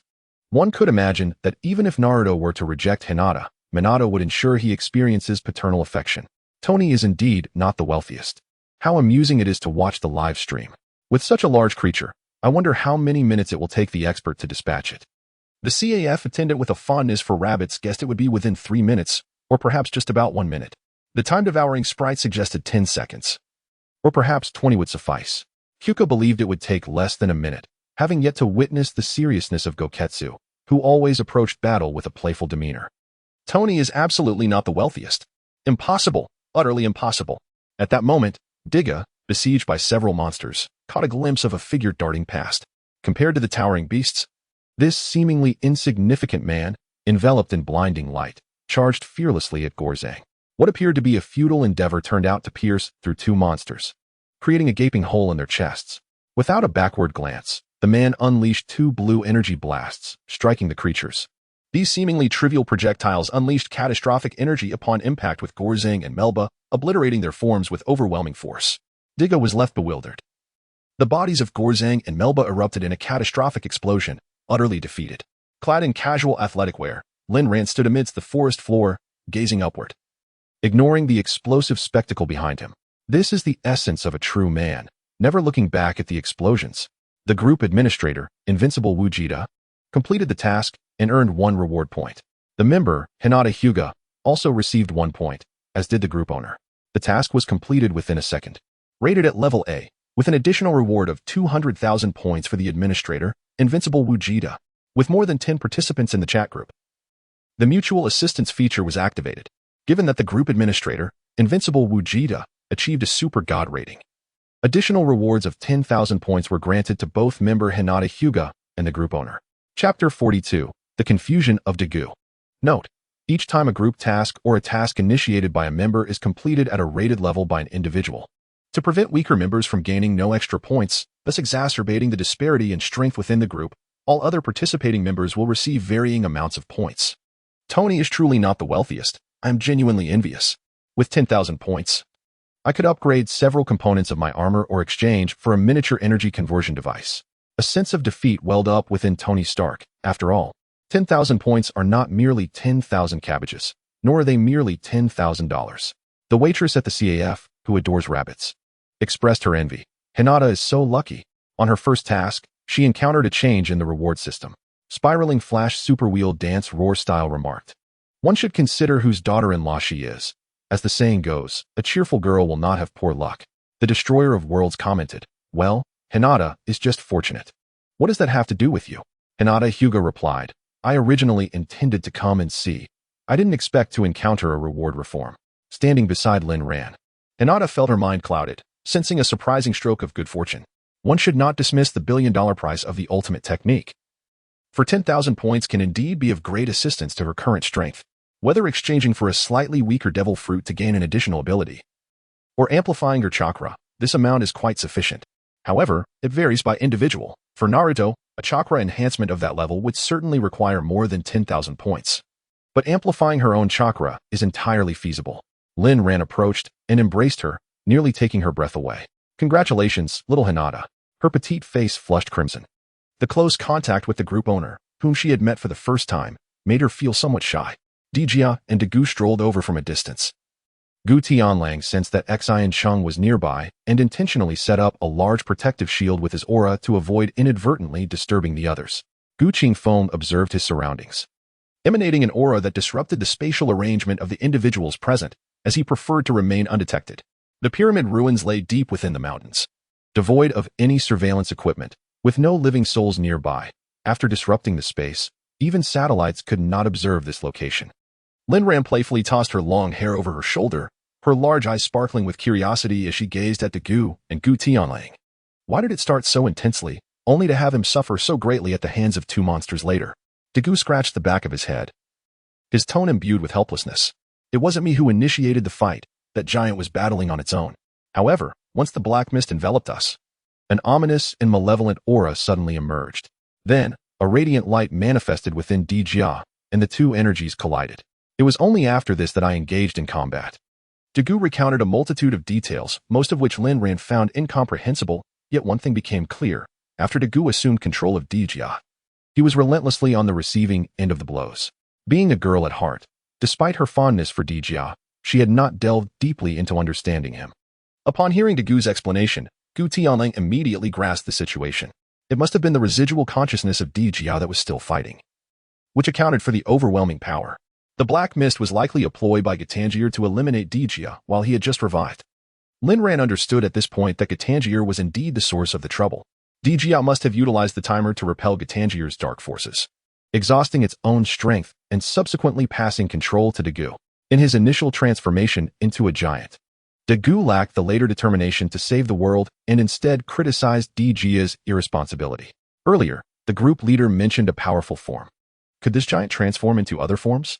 Dijia should have at least passed that knowledge to me before departing. This is utterly irresponsible. If Dijia were to hear this, it would surely infuriate him. He had intended to teach, but the essence of his being had already departed, leaving only a remnant of consciousness, which lacked the strength to transform after repelling Gitanjir. Moreover, the composite form of Dijia could easily overpower these two monsters. Even if they were somewhat enhanced by the dark aura, they were still no match, unless the one summoning their assistance was utterly inept and devoid of combat experience. Victory was assured. Yet, in reality, Dagu had indeed never engaged in a fight. He had just joined the victory team and had not undergone any combat training. Hinata pondered the legendary sage of the six paths, questioning whether his true power could rival that of the greats. The greats were indeed formidable, capable of annihilating such colossal monsters in an instant. It's nothing, merely a trifling matter. Gu Tianlang waved his hand dismissively, not taking the situation to heart. Nevertheless, being praised by others was a delightful experience, causing a smile to grace his lips. Dagu bowed deeply to Gu Tianlang, acknowledging that had it not been for the timely arrival of the Great One, he might have perished at the hands of Golzan. Just as Gu Tianlang was about to depart, Dagu suddenly lowered his head, gazing at the godlight stick in his hand, filled with doubt about his future. Will I truly become a hero who saves the world? Yet, I feel utterly unprepared. Hinata, Lin Ran, and the others in the chat group were taken aback, not expecting Dagu to pose such a question. In the war-torn world of ninjas or the perpetually combative realm of Marvel, the yearning for power was immense. Had Hinata, Tony, or the others acquired the ability to transform into Dijia, they would not have easily succumbed to confusion, as all members of the group had emerged from the blood-soaked trials of battle. In the group, only Mao Lilan and Daegu remained, neither of whom had ever endured the harsh realities of war. Previously, they were merely ordinary individuals. Suddenly endowed with unparalleled power, the transformation within was not swift. Gu Tianlang smiled at Daegu and posed a question. Setting aside the power of Diga, from your perspective, do you wish to save the world and aid humanity? Daegu gazed up at Gu Tianlang, hesitated for a moment, yet resolutely nodded. As a human, He certainly wished to protect everyone. However, with so many battles yet to come, he pondered whether he could truly accomplish this. Could he truly defeat an enemy that drags the world into darkness? Everything one experiences merely serves as guidance rather than a definition of one's life. If you truly lack the confidence to achieve all this, you may relinquish your identity as Digga and return to your true self. Nonetheless, there are matters in which, regardless of certainty, one must strive with all their might. At the very least, having made the effort, one will not be left with regrets. Gutian Wolf's words struck Daegu like a revelation, and a steadfast conviction flickered in his eyes. He had always desired to protect the people of Earth. How could he so easily abandon that aspiration out of fear of his opponent's power and doubt in his own abilities? Chapter 43. The unfortunate Daegu and his recklessness. Perhaps my strength cannot be compared to that of the greats. Yet I too will learn from you and strive to protect humanity. Gutian Wolf found it perplexing how a conversation could unexpectedly shift to himself. I never claimed I wanted to protect humanity. I simply wished to be myself. As for heroes, those who wish to be one may pursue that path. Daegu found it hard to believe his words. But did you not come to save me? If not for that, why would you have come? I came merely for points. And to a lesser extent, because I admire you. This was Gutian Wolf's inner thought. He had no interest in saving the world. Even with his invincible power, he harbored no lofty ideals. Protecting those dear to him was sufficient, while saving the world could be left to others. He was amiable within the group. As they were all characters he was familiar with, had it been someone like Toanzo or Akainu, he would have been content merely to not eliminate them, let alone proactively assist. Daegu struggled to comprehend Gutian Wolf's perspective, believing that the strong should fight for the weak. Yet, everyone had different thoughts, and he refrained from further discussion. Let us depart. It would not be good to be discovered, and I have matters to attend to. Observing Daegu's expression, Gutian Wolf chose not to elaborate further. Some things are best left unsaid. Given Daegu's earnest nature, he would not truly abandon his transformation into Digga. He was merely experiencing a moment of confusion following his newfound power. Daegu exemplified the quintessential protagonist of a tokusatsu series, possessing a mentality of self-sacrifice for humanity. Remember, light and darkness lie within a single thought. Before leaving, Gutian Wolf added one final note. Dark Digga need not be solely the creation of Chimera. With the ultra-ancient genes within you, Daegu, in theory, you could also transform into Dark Digga. After a brief pause, he gazed at Linran and added, I must say, you are quite beautiful. In a flash of white light, Gutian Wolf returned to the Dragon Ball universe. It was mealtime, and as a true Saiyan, nothing surpassed the significance of a meal. After a moment of hesitation, he decided to head over to Bulma's house for a meal. It wasn't that he lacked the funds to eat. Rather, the culinary delights prepared by the world's wealthiest family were simply irresistible. Little did Gutian Wolf know. His remark had sparked a lively discussion in the group chat. Tony remarked, he is definitely not the wealthiest. It's impressive. According to your logic, does this imply that the villains of the great ancient world have awakened prematurely? Every adversary that great ancient must confront could potentially be enhanced by darkness. The group chat owner responded, well, that seems likely. Although it is improbable that Katanjiro would resurrect this early, since they have already taken action against Melbagel. It is quite possible they will empower other monsters to eliminate Great Ancient. Lin Ran wasn't entirely sure about this, as Katanjiro did not appear in this timeline of the original storyline. However, where there is one, there may be another. And it seemed that Great Ancient's future days would not be easy. Tony added, doesn't that mean there won't be any novice monsters to help Great Ancient gain experience? It's going to be high difficulty mode right from the start. Let's observe a moment of silence for Great Ancient. Just when Great Ancient had encountered Xian Chung, he nearly stumbled to the ground. In gaming, there is often a novice protection period, so why was he so unfortunate? The CAF waitress, who adored rabbits, remarked, well, comforting Great Ancient is fine, but can you not laugh so heartily? Wipe your mouth, you're drooling with laughter. Dongxiang didn't need to think twice to know how delighted Tony was at that moment. Tony quipped, how do you know I'm laughing? He instinctively touched his lips and realized he had been caught off guard. For the sake of my current girlfriend, I will deal with my ex-girlfriend, he said. Initially, he thought Tony was a good person. Discovering his secret glee was disheartening, even though he hadn't seen Tony's smile. Just imagining it gave Great Ancient an urge to punch him. Tony replied, I didn't want this either. It's just that your luck is remarkably poor. With such foes, Great Ancient must be subjected to daily beatings. The group chat owner's side, a transient chat group, but a steadfast Tony Stark. What does Spiral Flash Super Wheel Dance Roar 3 style mean? He asked. The group chat owner replied, nothing much, just my musings. Observing Tony's antics, Lin Ran was convinced of one thing. This was certainly not the Iron Man from Marvel, at least not in terms of personality. She had also seen the chat group. Whenever there was a multiverse chat group, Tony would invariably be present, always embodying that foolish, self-destructive character.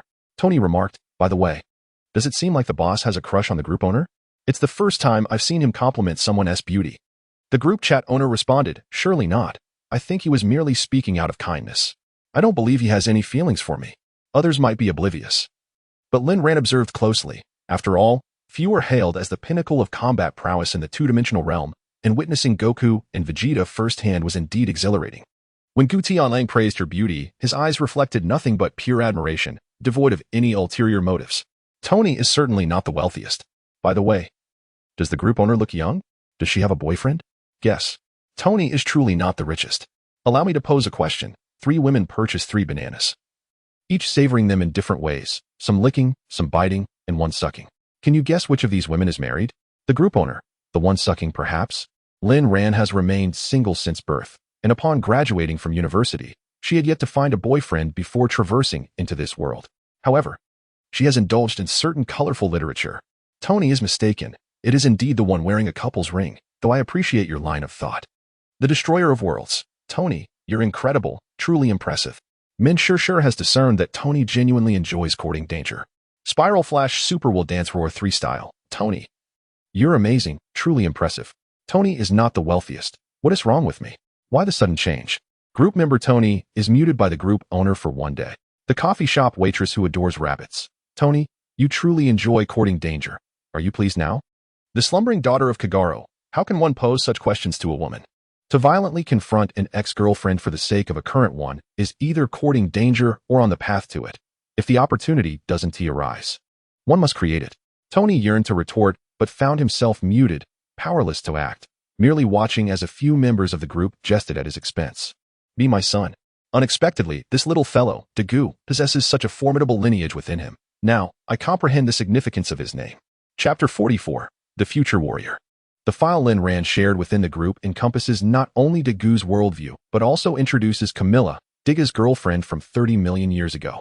Miss Hinata, under this perspective, it appears truly unrelated to Dagu. After all, Camilla cannot be considered his ex-girlfriend. At most, she is the former girlfriend of his ancestor. The group members also grasped the origin of Dagu's name. Ultimately, for his fiancée, Lena, Dagu personally eliminated Camilla. The very Dagu, however, now finds himself preoccupied with thoughts of his future girlfriend, transitioning from an ordinary person to an Ultraman, a disparity that is overwhelming. To violently confront an ex-girlfriend for the sake of a current one, Universe Dominator Gogeta, what is your dream? With the power to rule the entire universe at your disposal, what do you aspire to achieve? Amidst a sumptuous meal, Gutian Lang noticed someone in the group tagging him. Upon entering, he encountered Dagu's question. A simple inquiry struck at his very core, prompting him to ponder what he truly desires. Before his journey across worlds, he was merely an orphan, with little to cherish in his homeland. Having spent so much time in the Dragon Ball universe, he constantly fears that one day, the Omni King might erase Universe 7. Thus, he wishes to exchange for the Ultra Instinct technique, a means to evade the Omni King's wrath. It seems he harbors no grand aspirations. One might wish to transform the endings of beloved anime, which often evoke a sense of regret, into something more exquisite, at the very least, devoid of tragic conclusions. If one must elaborate, it would be to find a cherished companion to share a world of intimacy. However, after years of navigating the realm of Dragon Ball, he has yet to encounter a woman who embodies his ideal. The women in his circle simply do not align with his preferences. In the realm of invincible warriors, one seeks an adversary, a contender of equal prowess. It becomes evident that one cannot apply the reasoning of an ordinary individual to a figure of greatness. While we ponder how to grow stronger, the illustrious one frets over the absence of worthy opponents. Such overwhelming strength can indeed breed a profound solitude. The illustrious Gutian Lang chose not to linger on this subject, opting instead to exit the chat and return to his meal. His implication was clear. He sought a rival of comparable strength, as entities like the Grand Priest or angels are far too formidable. He certainly does not consider himself their match. At least, that is his belief. Having enjoyed a satisfying meal, and under the watchful gaze of Vegeta's disdain, Gutian Lang departed with discretion, knowing that one should not bite the hand that feeds. Thus, 5 tranquil days passed, until the noon of the 6th day when the chat group announced a new mission. Group mission initiated. Rescue the future warrior on the brink of annihilation by androids. Assist in enhancing their strength and personally vanquish the androids. This mission has no restrictions. The shorter the duration, the greater the enhancement of the future warrior's abilities, and the more points the administrator can accrue. Gutian was somewhat taken aback, given that Trunks had already traversed the Zamasu saga. How could androids still be a threat? Could it be another parallel timeline? Yet, he was only mildly perplexed, for with his current strength, he had no need to concern himself with any androids. Teleportation activated, and he vanished from his location. In the desolate expanse of the future timeline, a golden-haired man faced off against two youths, one male and one female. The youth's appearance was strikingly handsome. His gaze toward the golden-haired man filled with a mixture of mockery, disdain, and contempt. Today marks your demise. Once you are eliminated, there will be no one left on Earth to thwart our plans. Why waste words? Just eliminate him, and the Earth shall belong to us. The remaining wretched humans can be slaughtered without interruption. The girl, tall with golden hair and blue eyes, emanated an air of chilling beauty. Androids, even in death, my consciousness will endure, destined to defeat you fiendish murderers. The golden-haired man glared at them, his teeth clenched in evident hatred. With a fierce roar, his golden aura surged, and he launched the first attack. He charged toward them, unleashing a wave of energy. The youth and the girl made no visible movements. Yet a protective shield materialized around them, absorbing the man's assault. You shall not lay a finger on him, the girl commanded, instructing the boy to refrain from intervening as she confronted the man alone. With her right leg bent, she delivered a kick, which the golden-haired man blocked with his arm. He retaliated with a fist aimed at her cheek, showing no mercy. The two figures danced through the air, engaging in close combat. Their speeds evenly matched as they collided head-on, igniting a battle of strength. No one was willing to retreat even a fraction. The golden-haired man bellowed repeatedly, his inner fury transforming into a formidable strength that subdued the young girl. A powerful kick struck her squarely in the chest, sending her hurtling backwards, swiftly pursuing her. He delivered a fierce punch directly to her face, unleashing a wave of energy that crashed her down to the ground, executing a seamless three-hit combination. The boy, observing from above, had no intention of intervening. He floated silently in midair, watching the clash unfold between the two combatants. The golden-haired man ignored him as well, landing near the deep crater created by the girl. He understood that such an assault could not possibly bring about her demise. Impressive. You have managed to put me in such a predicament. How do you intend to suffer in your death? The girl emerged step by step from the earth, tearing at her tattered sleeves, her eyes ablaze with hatred as she flickered in and out of visibility, charging at the golden-haired man. The two began a new round of combat, with the man's movements sharp and precise, each strike enveloped in a golden aura, infused with an overwhelming intent to kill. Each blow bore the weight of 1,000 pounds, firmly pressing down on the girl. However, as time passed, the man's energy began to wane. Unlike the limitless stamina of an android, his strength ebbed with the intensity of battle. As a Saiyan, his power diminished gradually with prolonged combat.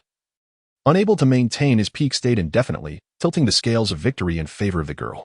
Minutes later, the golden-haired man found himself on the defensive, the initiative of the fight slipping into the girl's hands, leaving him with only the ability to parry, as she delivered a punch to his abdomen. He attempted to evade, but it seemed that his considerable exertion had taken its toll. He was unable to react in time and took the full force of the blow. The searing pain in his gut forced him to double over, and the girl seized this opportunity, launching an energy blast that sent him flying away, bounding off the ground. She pursued him, driving her foot into his face, followed swiftly by another stomp on his right arm. With a crack, the sound of bone shattering echoed as her foot crushed his arm. Channeling energy into her fingertips, she directed it at his left leg, creating a gaping wound. The excruciating agony caused beads of cold sweat to break out on his brow, yet he gritted his teeth, suppressing any cries of pain.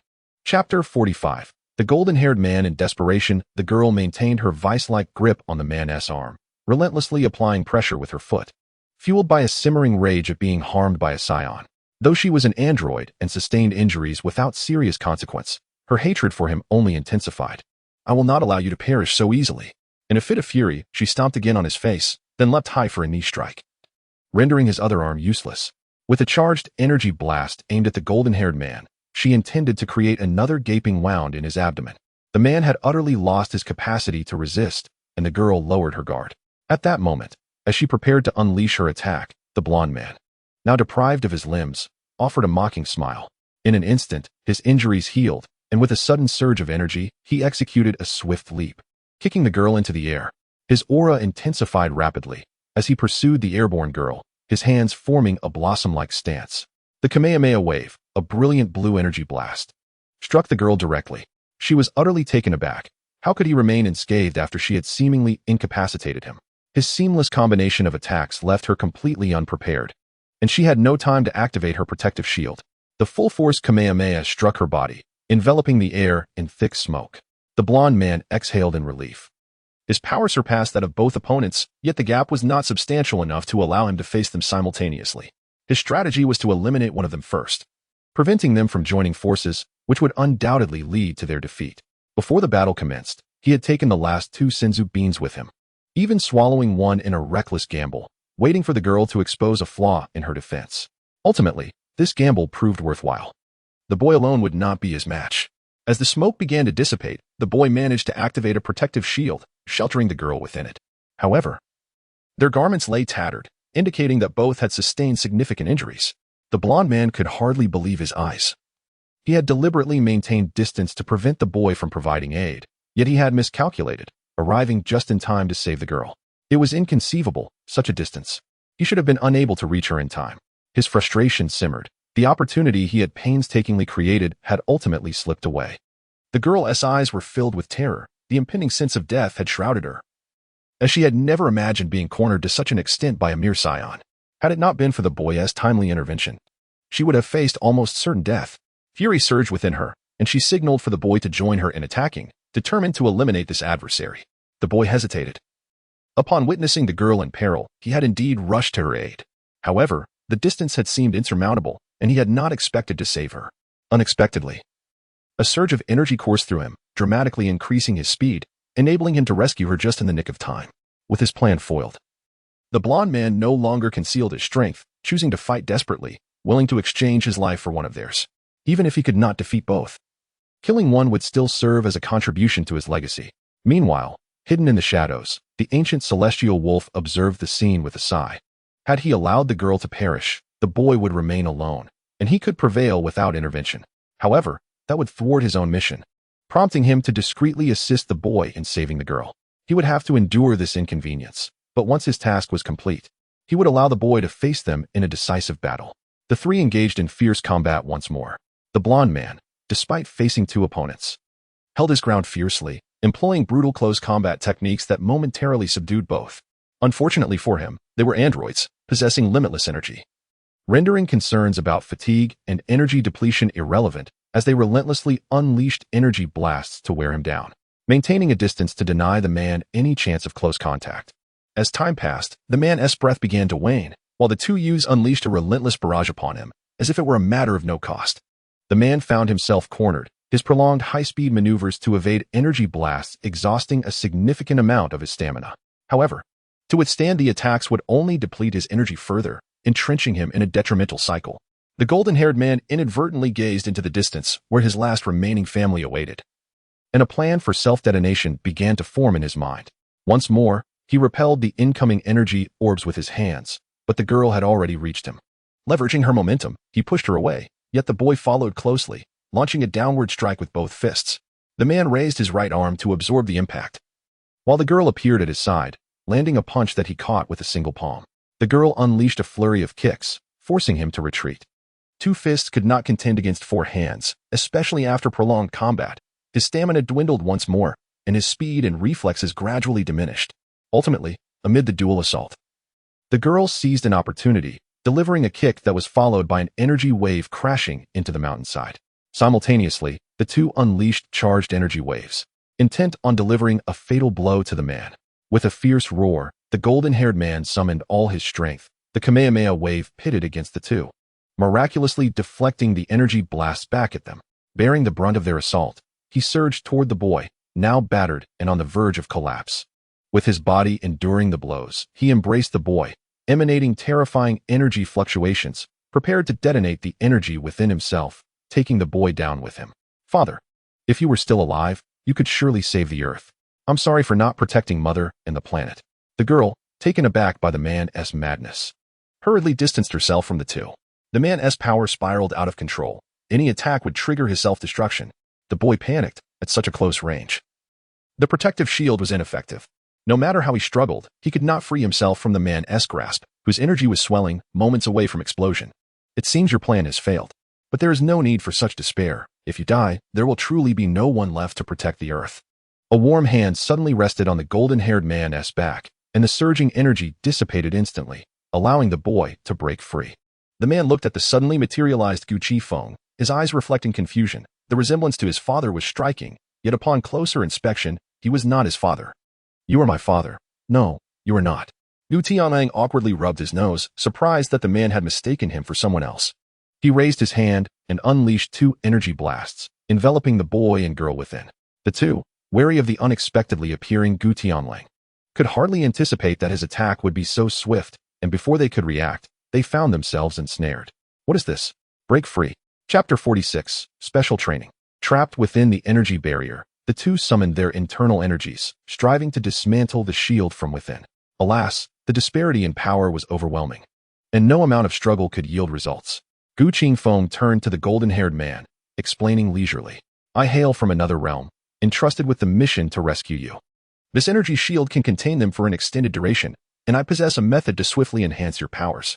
The golden-haired man regarded his words with skepticism. Although Gutian Wolf had aided him, it appeared he had no intention of eliminating the artificial beings. Gutian Wolf perceived his distrust and smiled, offering further clarification. "After all, I am not from your dimension, and it would be inappropriate for me to interfere directly. Once we arrive in my world, you shall undoubtedly place your faith in me.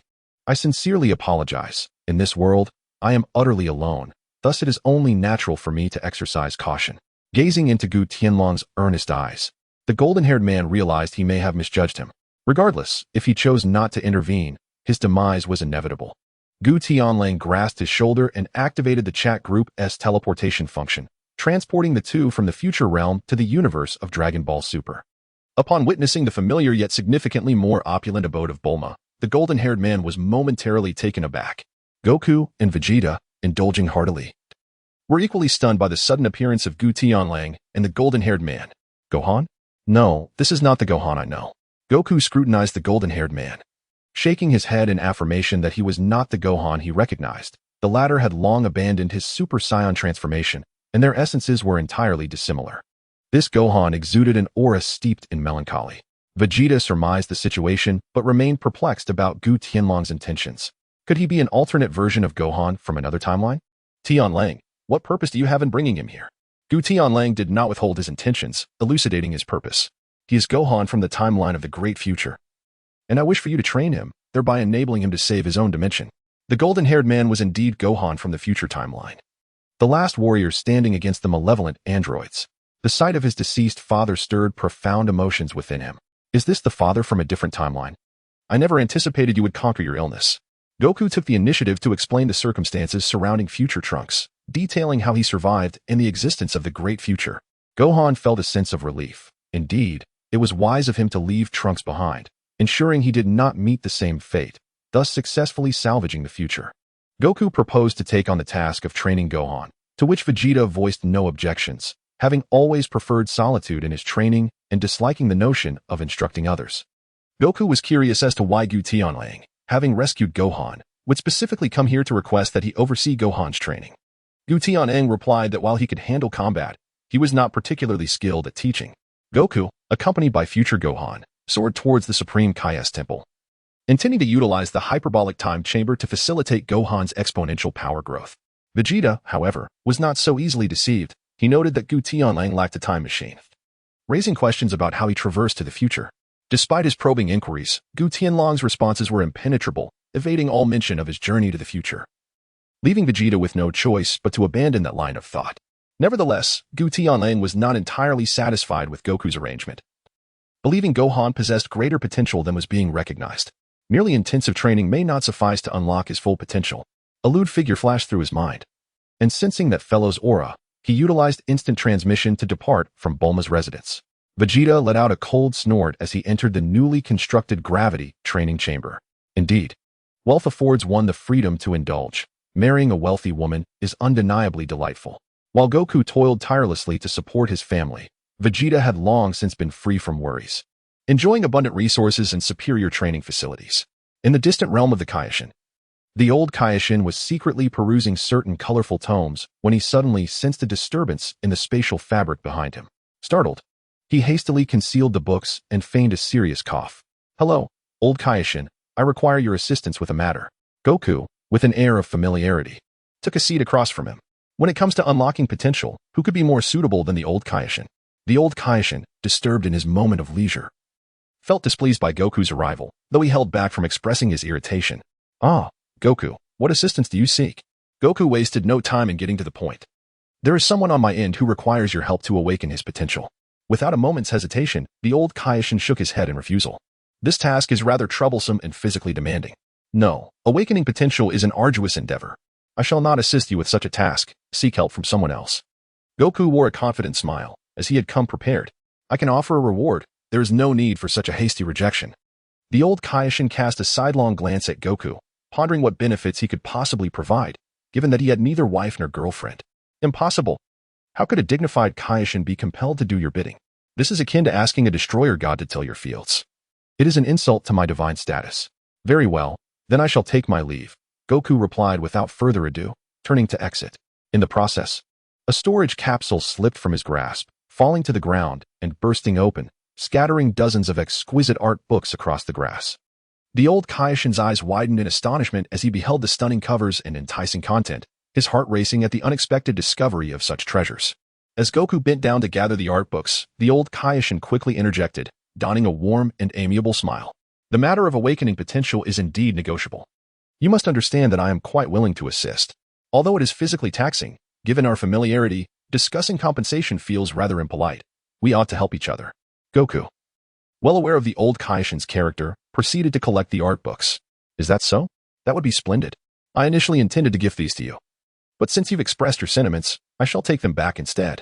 The old Kaioken picked up one book and glanced at the images, only to find blood streaming from his nose. No worries, transporting them back and forth is rather cumbersome. Just leave them with me. I shall keep an eye on them and enjoy them purely for their aesthetic value. Goku no longer teased him, handing over the painting register without a second glance. He informed that Gohan would emerge from his training the following day and said he would return to find him before departing from the Supreme Kai's realm. Back in the Dragon Ball universe, Goku quietly awaited the Moro's arrival. Before the old Supreme Kai could unlock Gohan's potential, he needed Gohan to meet someone first. Chapter 47. Sparring time swiftly passed, and soon a day had elapsed. Gohan, Chi-Chi, and others, upon learning of the existence of future Gohan, flocked to Bulma's residence. After a brief wait, two figures soared through the sky, descending rapidly, Goku and future Gohan. Chi-Chi rushed forward to embrace future Gohan. Although he was not her son from this universe, he was still her flesh and blood. She had heard from Din that in the future, Gohan fought alone, bearing the weight of the world on his young shoulders. Gohan, are you all right? Let me see you, she exclaimed. The long-awaited embrace brought a warmth to Gohan's heart, and he felt tears welling up in his eyes. In the future, his father succumbed to a heart condition, Uncle Piccolo was obliterated, and the Dragon Balls of Earth were no more. Uncle Vegeta insisted on fighting alone and was killed by two androids, and Krillin, Yamcha, and Master Roshi fell one after the other, with his mother unable to escape the android's clutches. Seeing his mother once more stirred a tumult of emotions within him, and a few tears slipped down his cheek. After some pleasantries, future Gohan noticed Gohan and Videl, nodding slightly in their direction. In this world, have I become a scholar? Is that your wife? Gohan smiled warmly, gazing at this man who was both himself and yet not, feeling a deep respect welling up inside him. Yes, I fulfilled my wish of becoming a scholar, but recently I have resumed my training, returning to my martial artist roots. Future Gohan released his pent-up desires, realizing that in a different form, he had indeed achieved his dream. That's good to hear. I can definitely defeat those two now. My father's training has yielded great results. Goten observed this unfamiliar brother with confusion. Yet, he recalled that at this age, his brother could have easily defeated Buu and vanquished Android 18. Why couldn't this Gohan do the same? Being still young, Goten assumed the disparity in strength wasn't significant. Struggling to comprehend why Gohan could not overcome Android 18, Vegeta scoffed dismissively, unwilling to engage in such childish inquiries, while Piccolo interjected to clarify. Gohan's potential is indeed vast. However, he lacks the finesse in training and does not understand how to cultivate his abilities to their fullest extent. Piccolo's words cut to the heart of the matter, highlighting the crucial difference between Gohan and the trio of Goku, Piccolo, and Vegeta, who understood the most effective training methods. For instance, during the time that Goku trained in the hyperbolic time chamber with Gohan, they maintained their Super Saiyan forms constantly. The results of a mere year of intensive training could potentially surpass what others might achieve in 3 or even 5 years. Conversely, Gohan on his own might never conceive of such a training approach throughout his life. They will discover the most accurate path on their own. Gohan resembles a precious jade, requiring meticulous carving by a skilled hand. Goten nodded in a state of semi-comprehension, grasping Piccolo's explanations with a hint of confusion. Having reminisced, it was time to attend to more pressing matters. Goku led the old Kai to the future Gohan's side. After meeting the present-day Gohan and Chi-Chi, future Gohan could finally release the burdens of his heart, thereby allowing the old Kai to unlock his latent potential more effectively. So, we are returning now? I am prepared. Future Gohan mistakenly believed this meant he would be taken back to the future. No, this is the Kai who can awaken the potential within you, enabling you to surpass your limits. Following Goku's explanation, future Gohan sat cross-legged on the ground, awaiting the old Kai's incantation. The old Kai, a man of principles, approached future Gohan and began performing a series of peculiar gestures. However, within mere minutes, he could not help but exclaim in frustration, "What the hell? His power is so formidable, and you expect me to awaken his potential? Are you trying to kill me?" The old Kai's ability to unleash potential was inherently limited by his own strength. For instance, against a fully powered Super Saiyan Blue Vegeta, his magic would be rendered ineffective. The greater the strength of the individual, the more significant the toll on the old Kai's stamina. Upon hearing the old Kai's words, Goku chuckled heartily, pleasantly surprised by Gohan's remarkable resilience. Even though he anticipated Gohan's extraordinary potential, the substantial growth over the past year still astonished him. The old Kai felt overwhelmed. Compared to the past when he awakened Gohan's potential, the difficulty had increased tenfold. Within a short while, he was drenched in sweat. After enduring for a grueling 24 hours to complete the incantation for Gohan, he collapsed onto the ground, unable to stand. Nonetheless, the old Kai did not forget to mutter his grievances to Goku. "More drawings are essential. It nearly cost me my life." This prompted Goku to recall an ancient saying. A man remains a youth until death, a testament to the unyielding spirit of the ancients. Having lived for at least 1,000,000,000 years, the old Kai, despite his age, remained steadfastly devoted to those of youthful vigor, truly a formidable character. "What do you say? Shall we engage in a spar? The two artificial beings from your world are woefully inadequate. They cannot provide you with a true understanding of your current strength." Observing future Gohan's tightly clenched fists, Goku proposed the idea, eager to ascertain the extent of future Gohan's power. "All right," future Gohan replied, gradually ascending into the air. With a mighty shout, his aura surged dramatically.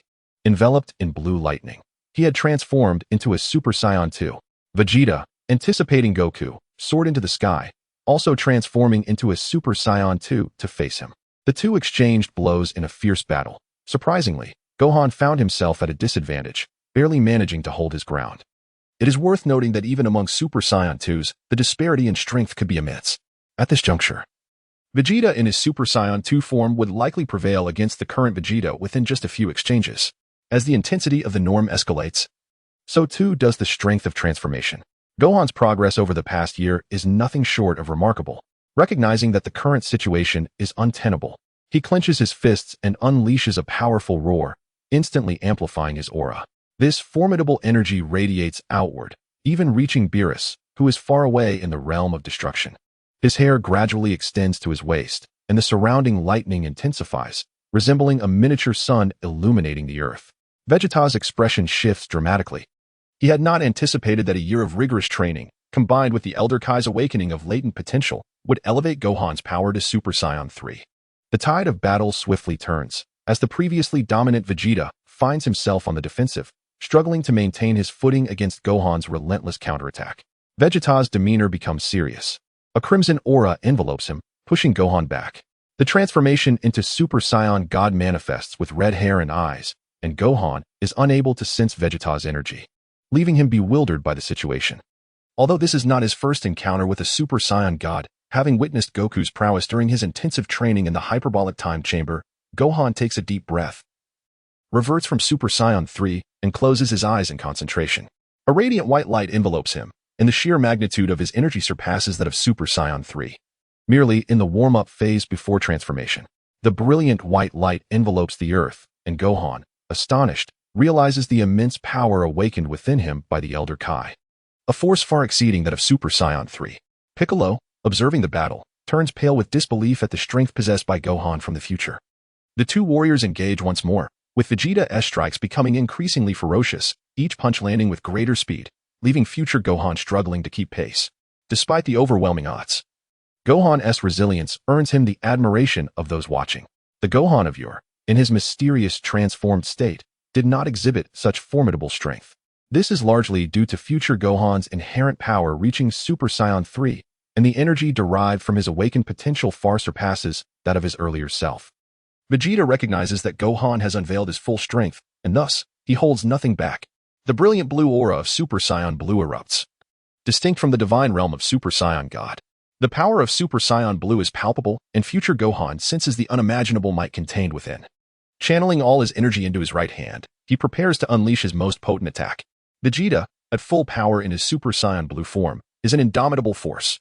Their punches collide, generating a shockwave that sends gusts of wind swirling across the ground, causing even the ordinary individuals, such as Chi-Chi and Bulma, to struggle to maintain their footing.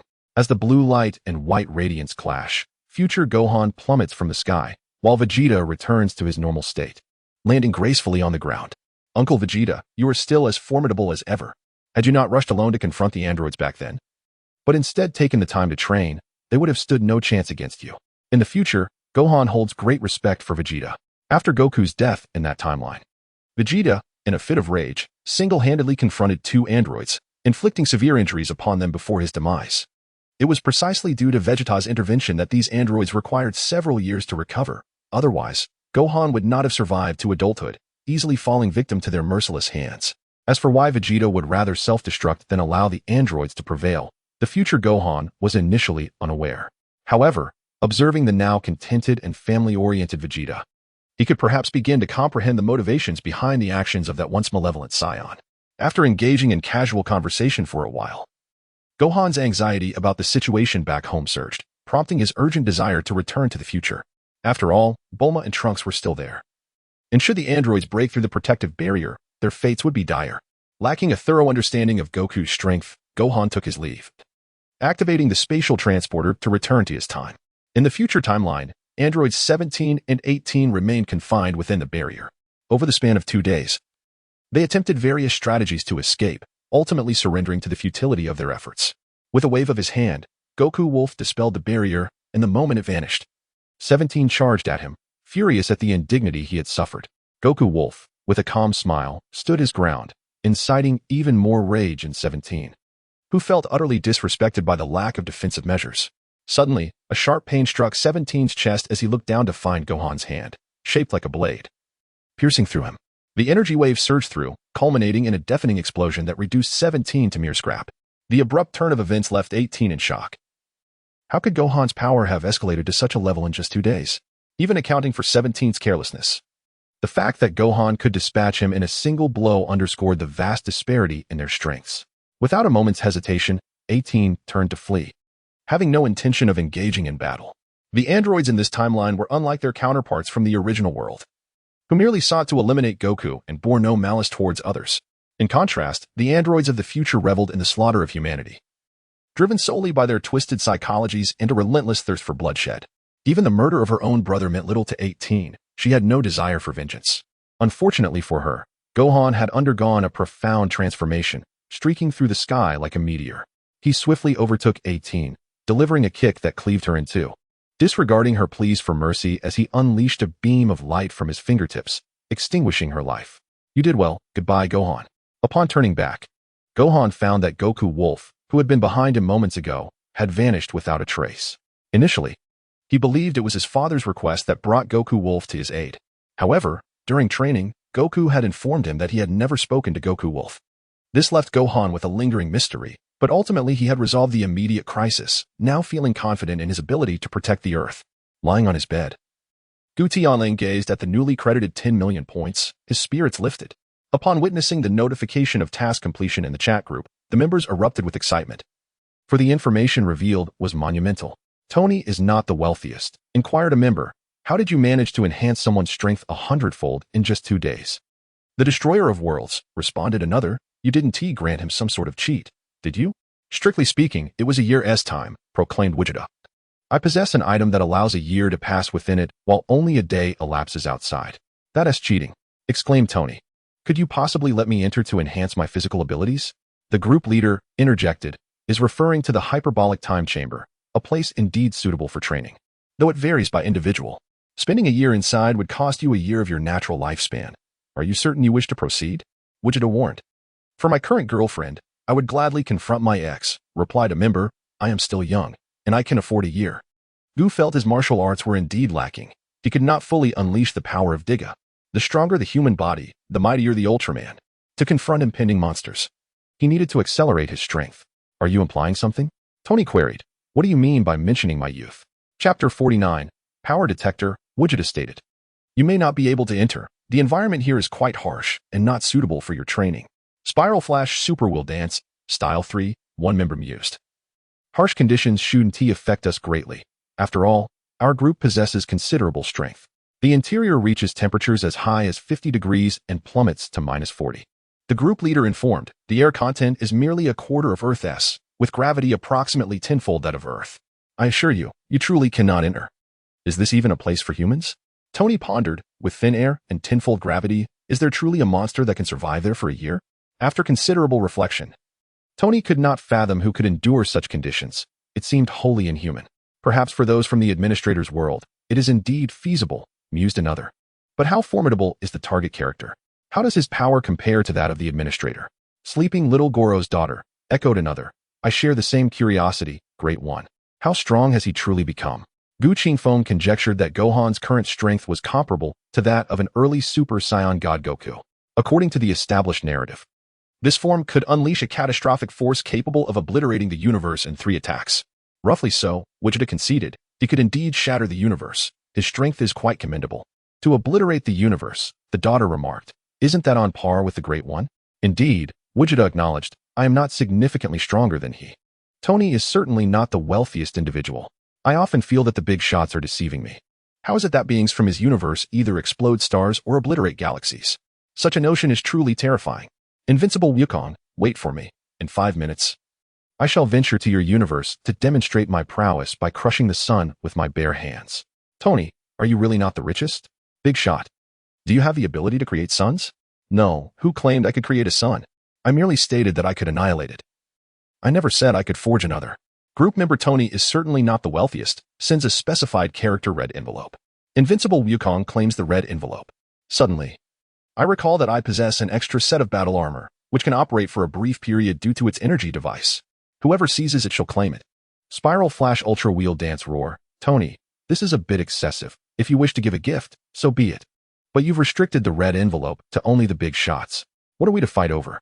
World Destroyer, low emotional intelligence, grants you battle armor. Do not venture into my realm to challenge me. High emotional intelligence grants surplus battle armor, random red envelopes. Whoever captures them shall claim them. The rabbit-loving CAF waitress. Your explanation is quite on point. You truly live up to your reputation, Brother Xiaoming. Invincible Wukong, I quite fancy the battle armor. It would serve beautifully as a piece of art in my home. Tony Stark felt a sense of relief. Although the big shot S just about crushing the sun was likely in jest, it was an opportune moment to cultivate a relationship with him. Through Lin Ran's insights, he learned of future events. When Thanos arrives, the Saiyans shall take note. And imagining that detestable purple visage and the bewildered expression of the big shot upon their encounter brings Tony joy. Chat group leader, Big Shot. I've heard they say you expelled the god of love. Lin Ran is indeed quite eager to witness the various historical figures from the Valkyrie of the End, and she harbors considerable discontent towards the deity's lofty attitudes. Invincible Wukong, indeed, in just over 2 months, we shall venture to their world for missions. You all may participate as well, but first, it is imperative to enhance your own strength. Spiral Flash Ultra will dance roar. The group leader has explained that we can also visit that world. Minato has a strong aversion to the god of love. Her actions towards Hinata have even caused the ordinarily gentle Minato to reveal his fangs. Invincible Wukong. Yes, that is permissible, but your current strength is somewhat lacking. It would be prudent to bolster your abilities. Hyuga Clan eldest daughter, will the group leader also participate in the battle? Chat group leader, perhaps. Should I encounter an odious character, I might consider intervening. Lin Ran indeed harbors intentions to test her limits. As the group leader, she possesses many privileges. Despite her possibly being among the weakest in the group, she would not shy away from confronting the gods should the need arise. Gradually, life settled into a tranquil rhythm. And a month passed leisurely. Aside from dining at Bulma S, Gu Tianlang dedicated his time to training. The group had not issued any tasks. Minato and the others had posted a few individual missions, but the points were too low, coupled with their minimal difficulty. Gutian Wolf graciously relinquished his points to them. Realizing that acquiring them himself would serve little purpose, it would be more beneficial to allow them to enhance their strength. The group leader, having been a member of the chat group for a full month, activated the combat power detector. This device could assess the strength of specified individuals, with group members limited to checks once every 3 days, while the group leader and administrators could do so once daily. The CAF attendant, who adores rabbits, tested herself and found she was at the early stage of the second tier. According to the chat group's description, this tier surpasses the peak of ordinary humans. Spiral Flash Super Will Dance Roar, in the mid-stage of the third tier, was deemed capable of easily altering the course of large-scale wars. The World Destroyer added, I too am at this tier. The Time-Devouring Fairy also claimed to be in the third tier, yet noted that her unique abilities had granted her only the early stage of that level. Tony, claiming he was not the wealthiest, reported being in the mid-stage of the second tier, seemingly only slightly stronger than Dongxiang. The group leader remarked that this was quite normal, as he was still on the early timeline, and his future self would exhibit significant power enhancements. Be my son, he added, surprised that his own strength had plateaued at the third tier when he had anticipated reaching the fourth. Hinata decided against testing her strength for the moment, opting instead to assess Naruto's abilities when they met. She possessed a clear understanding of her capabilities, estimating them at around the second tier, certainly not approaching Minato's prowess. The group leader inquired about the strength of the esteemed Goten, renowned as invincible. Linran was particularly curious about Goten's tier, whether it was the 7th or 8th. Invincible Goten admitted he had yet to test himself and turned the question back to Linran. Goten had little hope concerning Linran's power, suspecting it might not even match Dongxiang's, as he sensed no significant energy emanating from her. Tony speculated that Goten's strength lay within the 7th or 8th tier, while the World Destroyer countered that it might even reach the 9th tier, should such a level exist.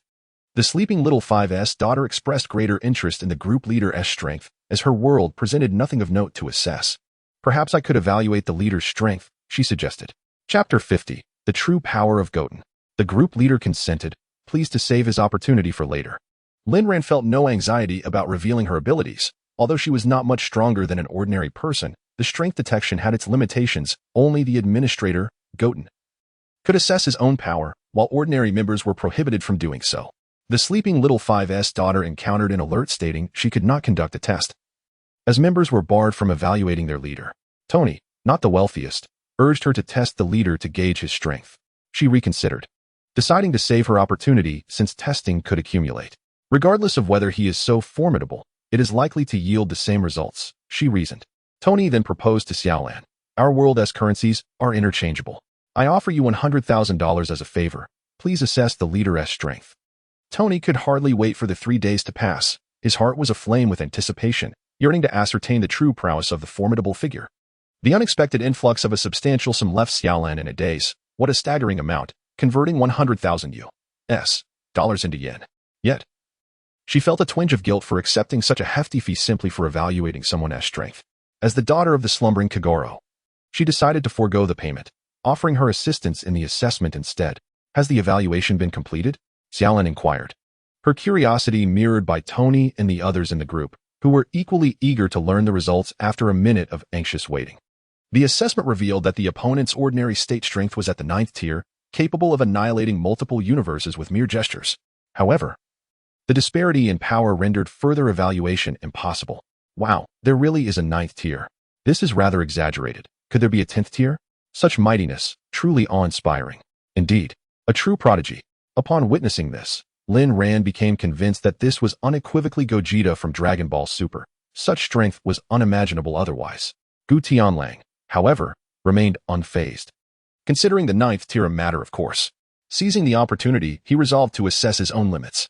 Group management designated personnel for the invincible Gogeta, commencing evaluation. The chat group is conducting the assessment. Please hold on. Evaluation complete. The administrator's ordinary state strength is at the pinnacle of the early 9th tier. Upon reviewing the group's findings, Gutianlong's usually impassive expression shifted for the first time. He had not anticipated such potential in this body. A smile gradually graced his lips as he acknowledged the discrepancy he had felt all along. At the 9th tier, I wonder if I'll ever reach such heights in this lifetime. Though I possess only 4th tier strength, I shall be content. Come visit often, my friend.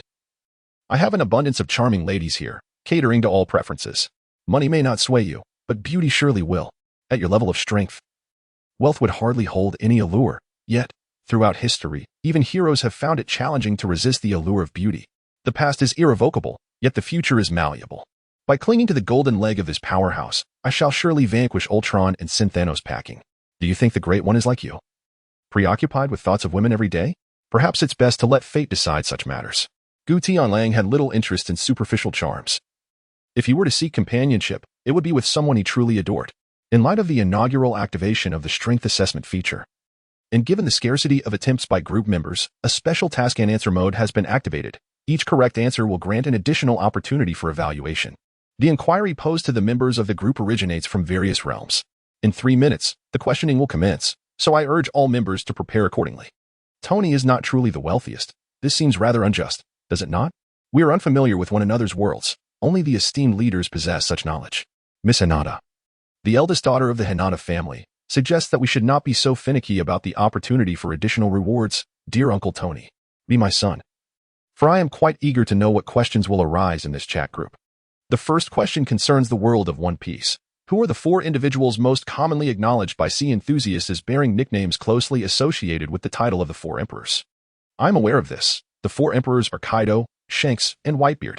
Lin Ran has provided a brief introduction to each member's worldview, which included a description of the 4 emperors within the context of One Piece. Incorrect answer. You have lost the opportunity to answer this question. The Destroyer of Worlds asserts that it should not be so, as the 4 pirate emperors reigning over the seas are indeed those 4. Be My Son again expresses curiosity regarding the supernovas of the worst generation: Kid, Trafalgar Law, Monkey D, Luffy, and the bounty hunter Zoro. Whitebeard is uncertain whom to select. But since it does not pertain to their quartet, it may refer to future emperors. Thus, he tentatively presents those 4 for consideration. Incorrect answer. You have lost the opportunity to answer this question. Miss Hinata observes that even Whitebeard could not discern the correct answer, leading her to believe that the resolution must lie with the esteemed leaders and the group mistress. Lin Ran gazes at the question, perplexed, sensing something amiss yet unable to articulate it. The chat group mistress admits her uncertainty and suggests that you should provide an answer. Gutian Lang did not anticipate such a playful turn from the chat group. It is a question that female fans of the sea are unlikely to know. The answer is the 4 emperors: Vinsmoke Sanji, Brook, Kinemon, and Momonosuke. Correct answer. You have earned 1 opportunity for verification. Tony remarks that he seems to grasp something now. The chat group indeed employs homophonic puns. The chat group mistress clarifies that it pertains to the similar-sounding names, and indeed, Sanji and the others are referred to as the 4 emperors by the people from our realm. The second question is, who is the man known as the Shadow Hokage in Naruto? The chat group mistress confidently asserts that it is Shimura Danzo, who shares the spoils among all, carrying his own burden. Correct answer. You have earned 1 opportunity for verification. The daughter of the slumbering Little Five expresses her unfamiliarity with this individual but comments that he sounds rather unfortunate. If it were not for the esteemed leader eliminating him, who knows how many more people he might have harmed. The third question pertains to the daughter of the slumbering Little Five's world. Who is the man renowned as the Grim Reaper?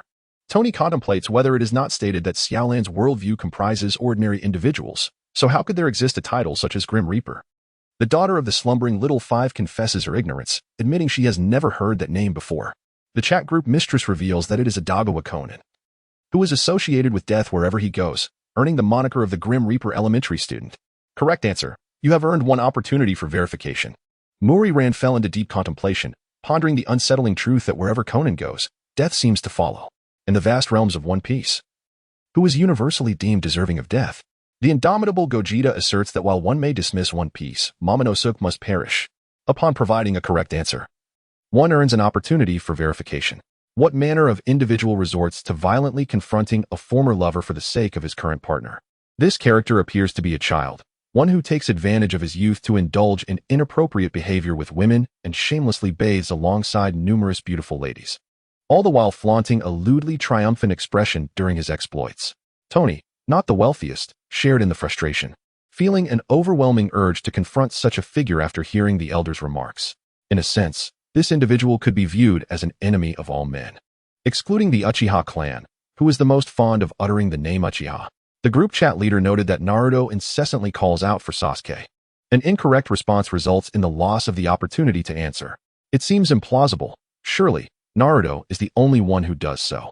In Lin Ran's recollection, Naruto rarely spoke without mentioning Sasuke. How could anyone possibly invoke the Uchiha name more frequently?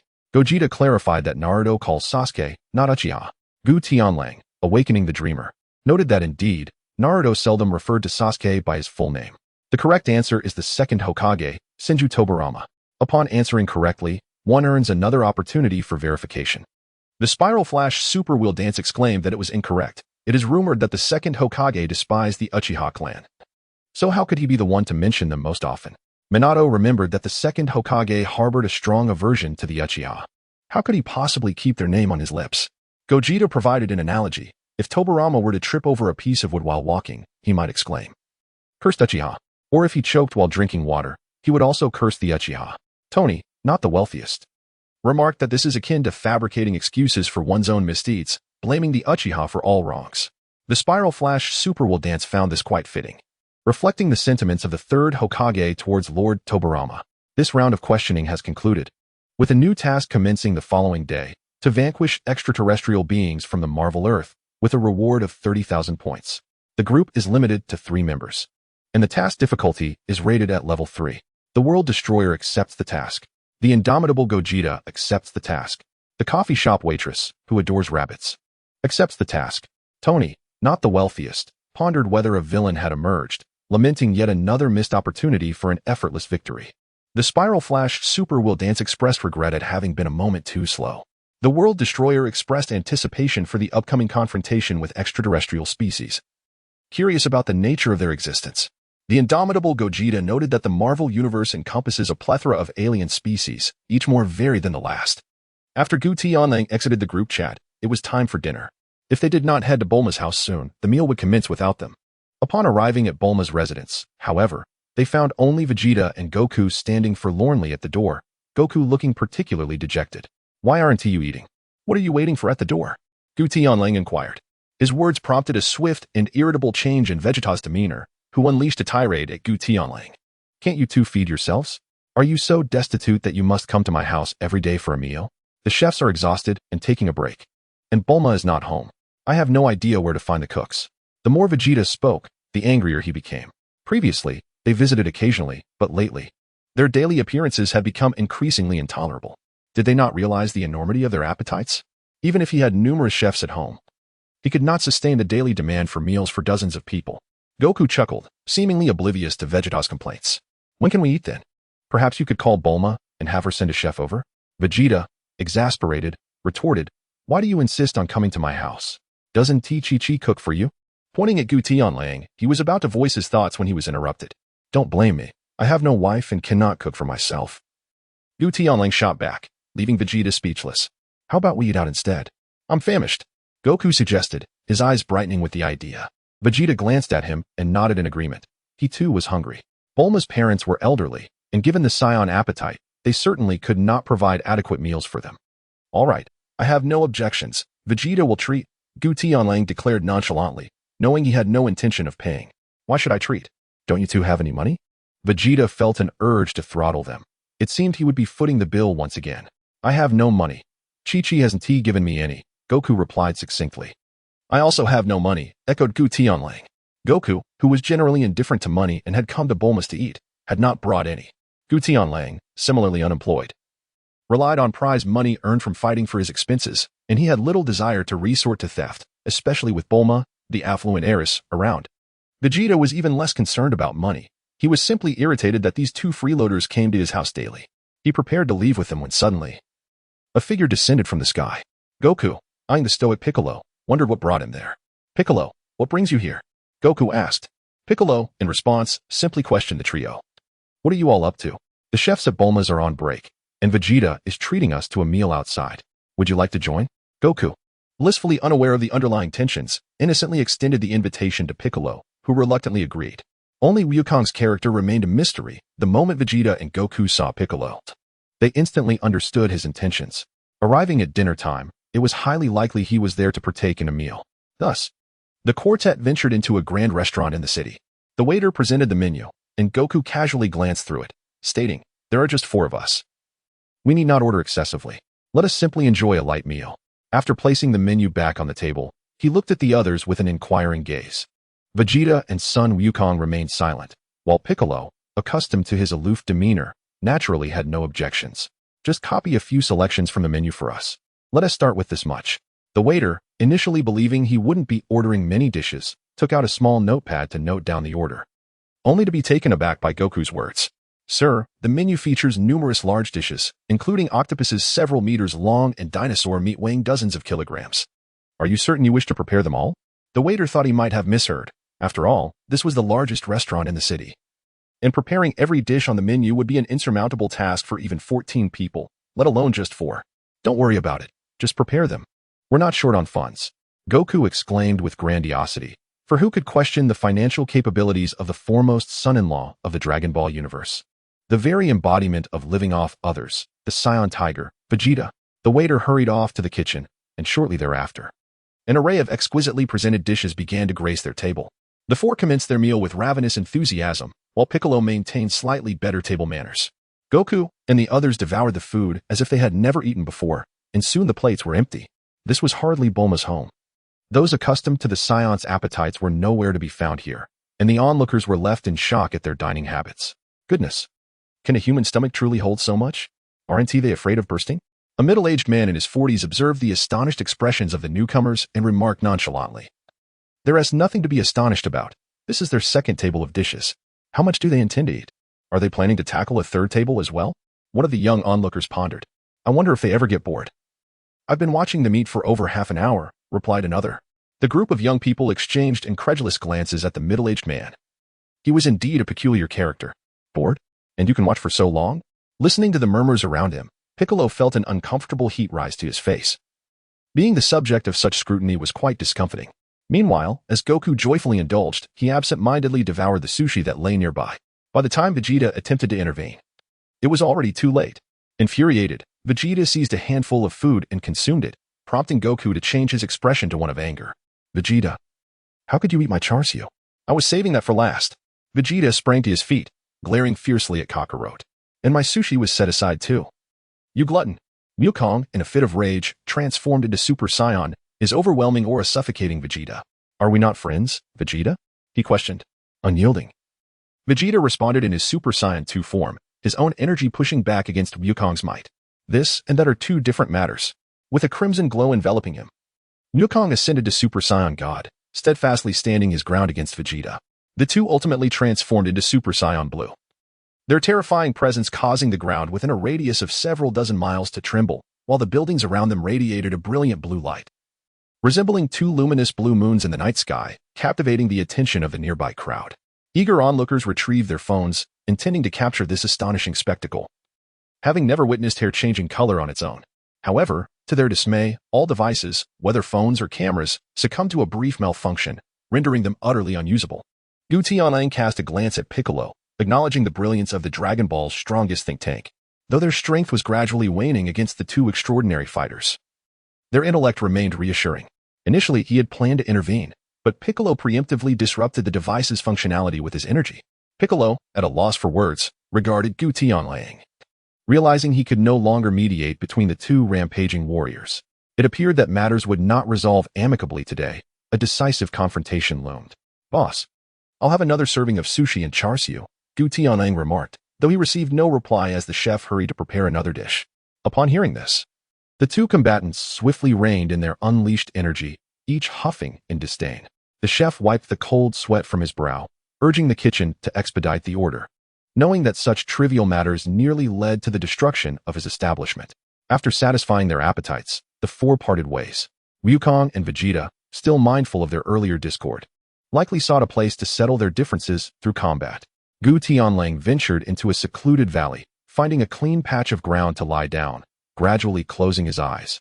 Lost in thought, his mind wandered through the tapestry of his life, an orphan from birth, growing up on the kindness of strangers, and upon reaching adulthood, struggling through the trials of society without achieving any notable success. Lacking education and skills, he found himself trapped in mediocrity. Believing himself to be a gentleman impervious to the allure of wealth, yet reality ultimately humbled him. Even upon arriving in the Dragon Ball universe, he feared disrupting the established narrative, wary of inciting the wrath of a god of destruction or the Omni King, leading to his demise. Now, with the power to shatter stars with a mere snap of his fingers and extinguish deities with a wave of his hand, he could finally be true to himself, unburdened by the presence of any beings.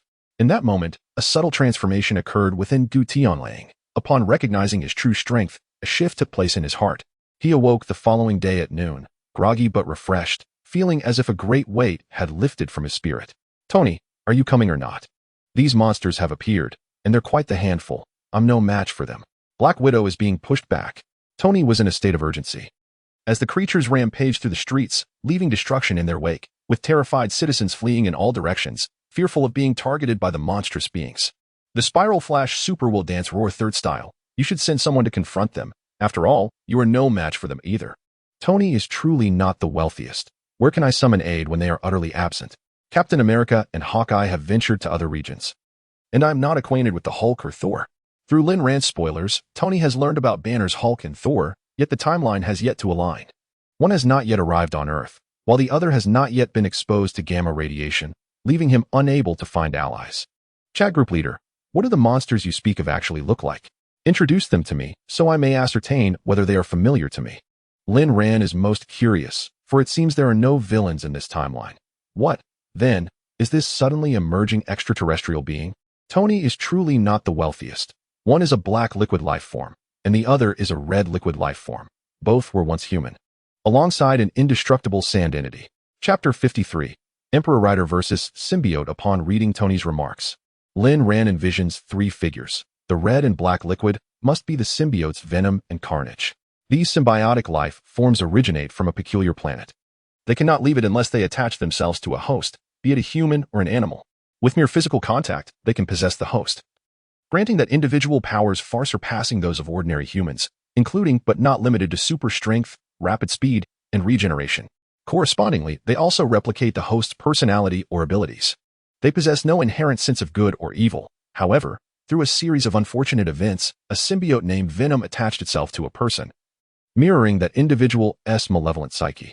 These symbiotes reproduce asexually, resulting in Venom and all its progeny embodying wickedness.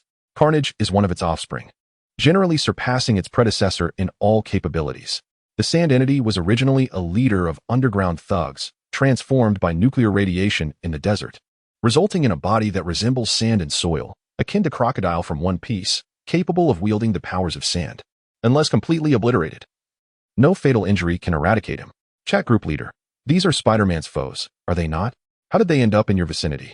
These three are indeed quite formidable. Group leader uploads the basic abilities of Venom and Carnage. World's Destroyer. I have grasped the situation. I shall make my way there. Do not worry. I will shield you from them. Doorway Warrior. After reviewing Lynn Rand's dossier, I have gained insight into the unique abilities of the trio. The paramount concern is to avoid physical contact with the symbiotes. However, in my transformation into Kamen Rider, they cannot touch my form. Rabbit-loving CAF attendant. I seem unable to proceed, as being possessed would be quite troublesome. Chat group leader. Precisely, the stronger the host, the more formidable they become post-attachment. Tony is truly not the wealthiest. Come forth, the big shot has arrived, and safety is finally at hand. Dong Xiang also activated the teleportation device, arriving in the Marvel Universe. Upon awakening, Gu Tianlang observed the conversation in the group and promptly pressed the teleportation button to rush over. He was taken aback to find himself facing Venom, a rare species indeed. In the devastated streets, two towering humanoid beings, each exceeding 2.5 meters in height, relentlessly extended their arms to seize fleeing humans. Their limbs transformed into blades or heavy hammers, mercilessly crashing down despite the despairing cries of the populace. A woman of graceful stature, exuding the allure of mature femininity, was none other than Black Widow, Natasha.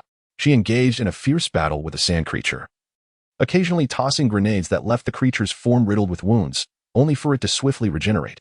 Tony Stark, clad in crimson armor, descended from the sky and approached Gu Tianlang with an urgent tone. Boss, you must act quickly to eliminate them. In a flash of white light, two figures appeared, the Kamen Rider Decade, Tsukasa Kadoya, and the Ghoul, Kurishima. Without hesitation, Tsukasa transformed into his base form and charged towards the massacre. Leave that black and red brute to me, he declared. Meanwhile, Tuka revealed her Kakuja and rushed to support Black Widow, asserting, I'll handle the sand creature. Gu Tianlang, observing the skirmish with indifference, noted that despite the differing worldviews and challenges, the points awarded would vary significantly. Why the rush? Let them have their fun. With a level 4 difficulty, even if the task were completed in a second, the points gained would be minimal. Black Widow regarded the sudden appearance of the young girl with uncertainty, unsure if she was friend or foe, and retreated from her attack range. Tuka, however, paid her no mind. Wings resembling feathers sprouted from her back, unleashing countless projectiles, each powerful enough to pierce through walls. Observing Tony Stark alongside someone she had never seen before, Black Widow hesitated to join the fray, quickening her pace towards them. Tony, why aren't you intervening? This area is nearly destroyed. Tony gestured for her to remain calm, pointing towards Tsukasa, who was holding his own against two opponents, and Tuka, who was overpowering the sand creature. It's all right, they are my friends. With them here, you can feel at ease. Gutian Lang appraised the woman before him. A testament to Marvel's most captivating beauties. Every movement exuded an enchanting charm, akin to a ripe peach, far surpassing the inexperienced girls. Upon closer inspection, Black Widow was taken aback. She had previously struggled to comprehend the aura that could render ordinary people immobile. Now, she began to understand. This man before her radiated an unmistakable strength that signified he was no ordinary individual. Who is this? She inquired. Tony glanced at Gutian Lang. Noting his composed demeanor before explaining to Black Widow, allow me to introduce. This is the boss, whose power exceeds your imagination. There is nothing he cannot accomplish. If you can conceive it, he can achieve it. Black Widow regarded Tony with a peculiar expression, increasingly convinced he resembled a pyramid schemer. If he were truly so formidable, she would have certainly heard of him before. That guy is virtually invincible. An attack of that magnitude from a girl like her could never defeat him. Dong Xiang's speed surpasses that of the Sandman. However, her offensive methods are rather singular, lacking in destructive power. The Sandman may appear to be struggling under her strikes, with grains of sand constituting his form continuously falling away, yet in reality, he remains largely unaffected. No worries, the boss will handle it. We are powerless against these two. So we shall wait for the boss to take action. Observing Tony's unwavering confidence, Black Widow could only choose to trust him for the time being, as she truly had no better solutions for these three immortal monstrosities. With a flick of his finger, Gutian Lang unleashed an energy orb that merged with Dong Xiang's body. As she dodged the Sandman's attacks, she felt her body become significantly lighter. Tony watched in confusion, uncertain of Gutian Lang's intentions. Boss, what have you just cast? A protective shield, to prevent Dong Xiang from being struck by the Sandman. It would be detrimental if she were severely injured. After completing his task, Gutian Lang turned his attention to Minya Shur, pondering who would emerge victorious in the battle between the Emperor Rider and the symbiote. As the Emperor Rider approached with measured steps, Venom and Carnage extended their arms, unleashing 4 tendrils toward him, grasping his cardbox sword. The Emperor Rider unleashed a flash of pink light, severing the incoming tendrils at their roots. This card is more suitable for confronting you. The Emperor Rider produced the 555 card, inserting it into his transformation device, triggering a surge of light and shadow as he transformed into Kamen Rider 555 in acceleration mode. Pressing the acceleration button with his left hand, his figure vanished from the sight of his companions. Venom and Carnage searched in vain, unable to locate their adversary. Suddenly, a gaping hole was pierced through Carnage's abdomen, swiftly followed by part of Venom's right arm being severed, yet the Emperor Rider remained elusive. Chapter 54. The counterattack. This is the legendary 7-second show-off, 3 seconds to slay a monster? Gutian Lang shook his head with a wry smile. As the Emperor Rider moved at breakneck speed, effortlessly flaunting his prowess while attacking, Tony continuously scanned with his suit systems, but could only sense the presence of the Emperor Rider without being able to track his location. Boss, I can't see the Emperor Rider. Just how fast is he moving? Black Widow stood mesmerized, her mouth agape as she observed Venom's position. The two symbiotes were under relentless assault, yet the Emperor Rider remained invisible in the fray. Gutian Lang clicked his tongue nonchalantly, approximately 0.0058 seconds for 100 meters, roughly 1,000 times the speed of a human. Quite impressive, indeed. The moment of reckoning is upon us. This statement momentarily bewildered Black Widow, grappling with the concept of completing 100 meters in 0.0058 seconds. After all, the few individuals renowned for their speed in the Marvel Universe had yet to make their appearance, and the velocity of 555 shattered her prior understanding of speed limits. 12 conical drill-like phantoms struck the two symbiotes, as the armored Emperor Rider executed a kick that pierced through their forms and landed. The two symbiotes were unexpectedly expelled from their hosts, collapsing helplessly to the ground, as two amorphous beings, one black and one red, writhed toward the nearby crowd that had yet to flee. Oh no, they aimed to latch onto other humans. We must stop them. As the Black Widow instinctively glanced at Tony, she was filled with dread upon realizing that Gutian Lang, who had just been standing beside her, had inexplicably vanished. Tony gestured forward, urging her to look ahead. Turning her head, she was startled to see Gutian Lang prominently positioned at the center of the scene, obstructing the path of Venom and Carnage. Gutian Lang extended his finger near Venom, and under his deliberate relaxation, Venom swiftly entered his body. Tony was utterly perplexed by Gutian Lang's actions, unable to fathom his intentions. Tony, should we take Carnage back for research? If so, find a container to store him. He is severely injured from the battle with Emperor Rider. The Knight's kick can lock onto a target and can be considered true damage. Even a symbiote cannot completely evade such harm. Tony quickly responded, producing a specialized container he always carried with him, placing the weakened Carnage within. Yes, yes, yes, he muttered, having never encountered such a creature before. If studied properly, it could significantly enhance his own combat abilities. However, a nagging thought crossed his mind. If that creature entered Gu Tianlong's body, would he also fall under its control? The Black Widow, drawing her firearm, warily observed Gu Tianlang. She had witnessed the capabilities of symbiotes. Once they infiltrated a human's body, they could dominate the individual's consciousness. Although Tony seemed to hold a deep admiration for the man's prowess, the Black Widow remained unconvinced. Oblivious to her unease, Gu Tianlang, at the moment venom penetrated his fingertip, ensnared it within his thumb. The energy within him was overwhelmingly potent. Containing a symbiote was a trivial task. I shall take this creature back for further examination. You need not concern yourself, he stated. In the distance, a blue light flickered as Dong Xiang struggled against the Sandman. Despite her persistent efforts, she found herself unable to overcome him. Each time a portion of his body was shattered, he would promptly regenerate, in a fit of rage after enduring relentless attacks.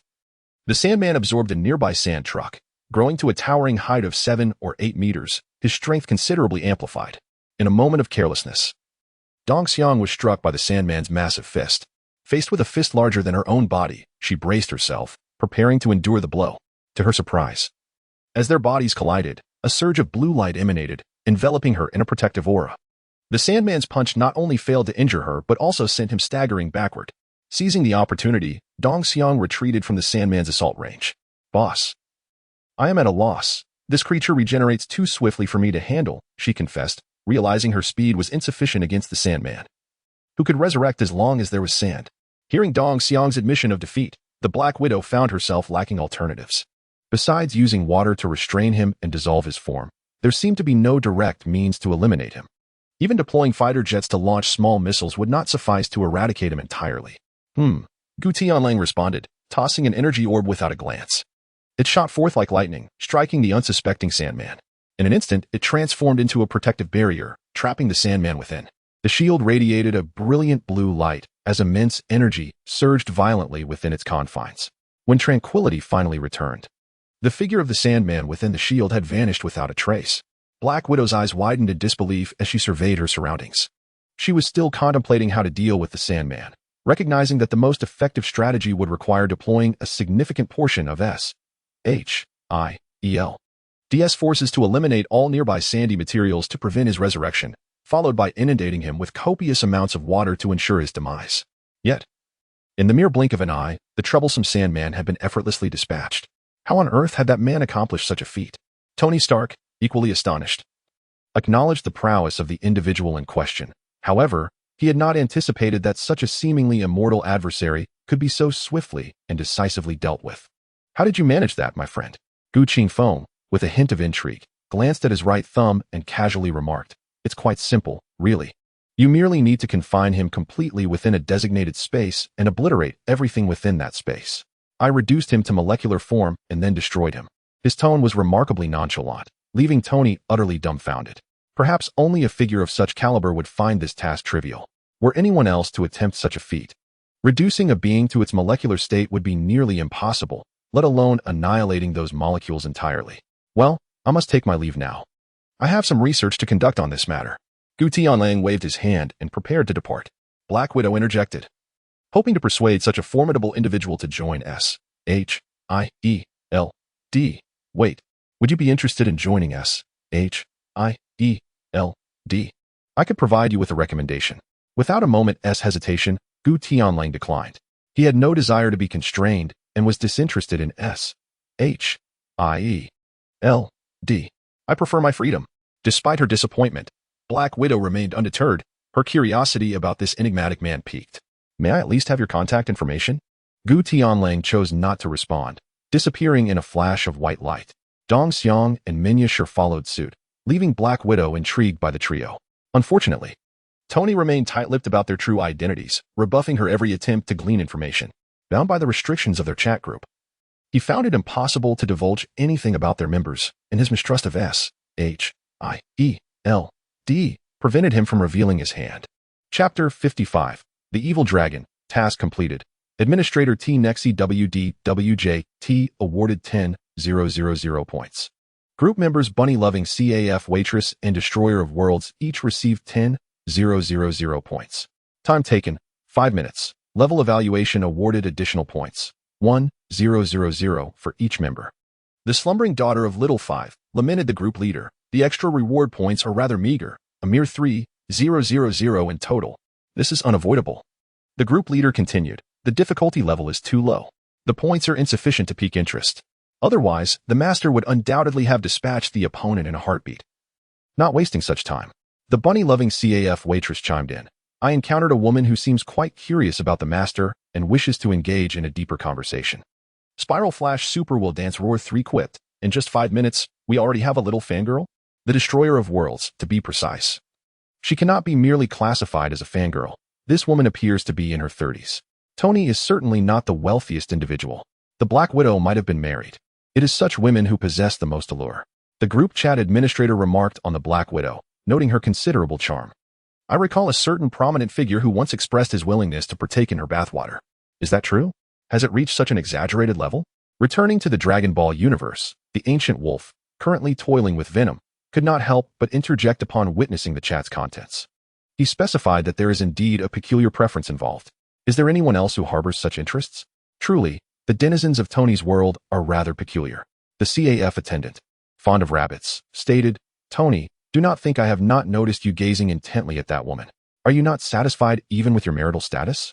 Within the brief span of her time in Tony's world, Dong Xiang had observed numerous instances of Tony smiling at the Black Widow. What do you understand? It is the married women who possess intrigue. The group chat administrator quipped, Chow Chow may perish, yet the villain will remain eternal. Tony's infatuation with another's wife renders him no different from that scoundrel. What nonsense is this? Who is the scoundrel? The Black Widow has long been divorced.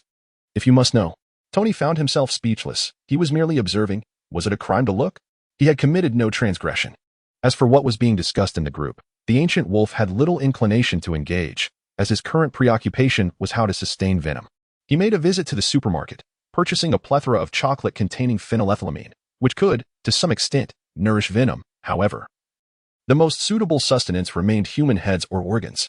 Focusing energy in his right thumb, he expelled venom from his finger, encasing him within an energy shield.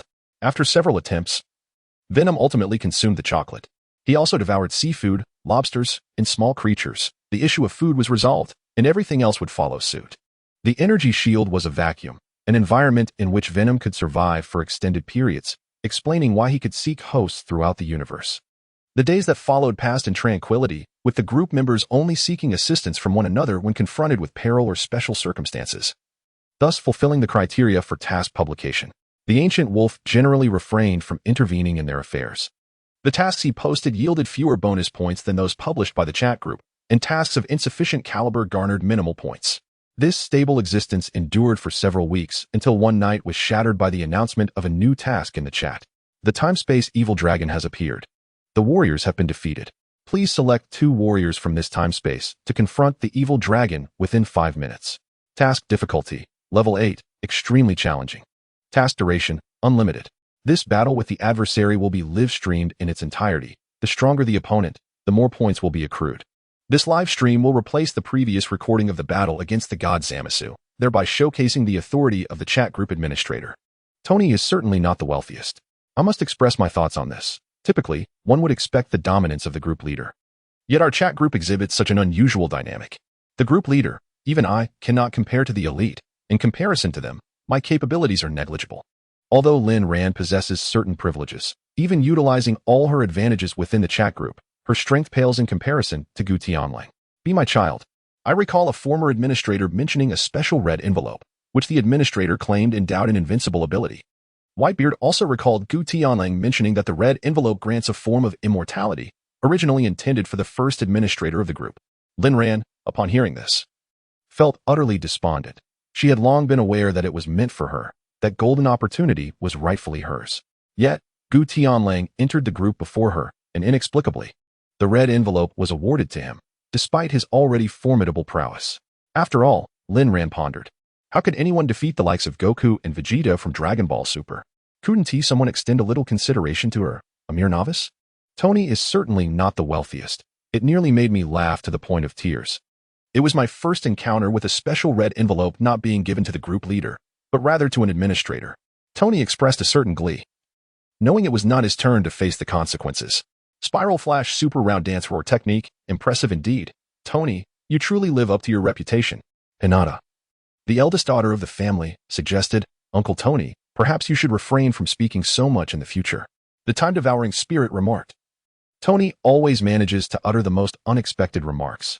Observing the chatter in the group, Tony Stark found himself momentarily at a loss. After all, he had merely mocked the group leader.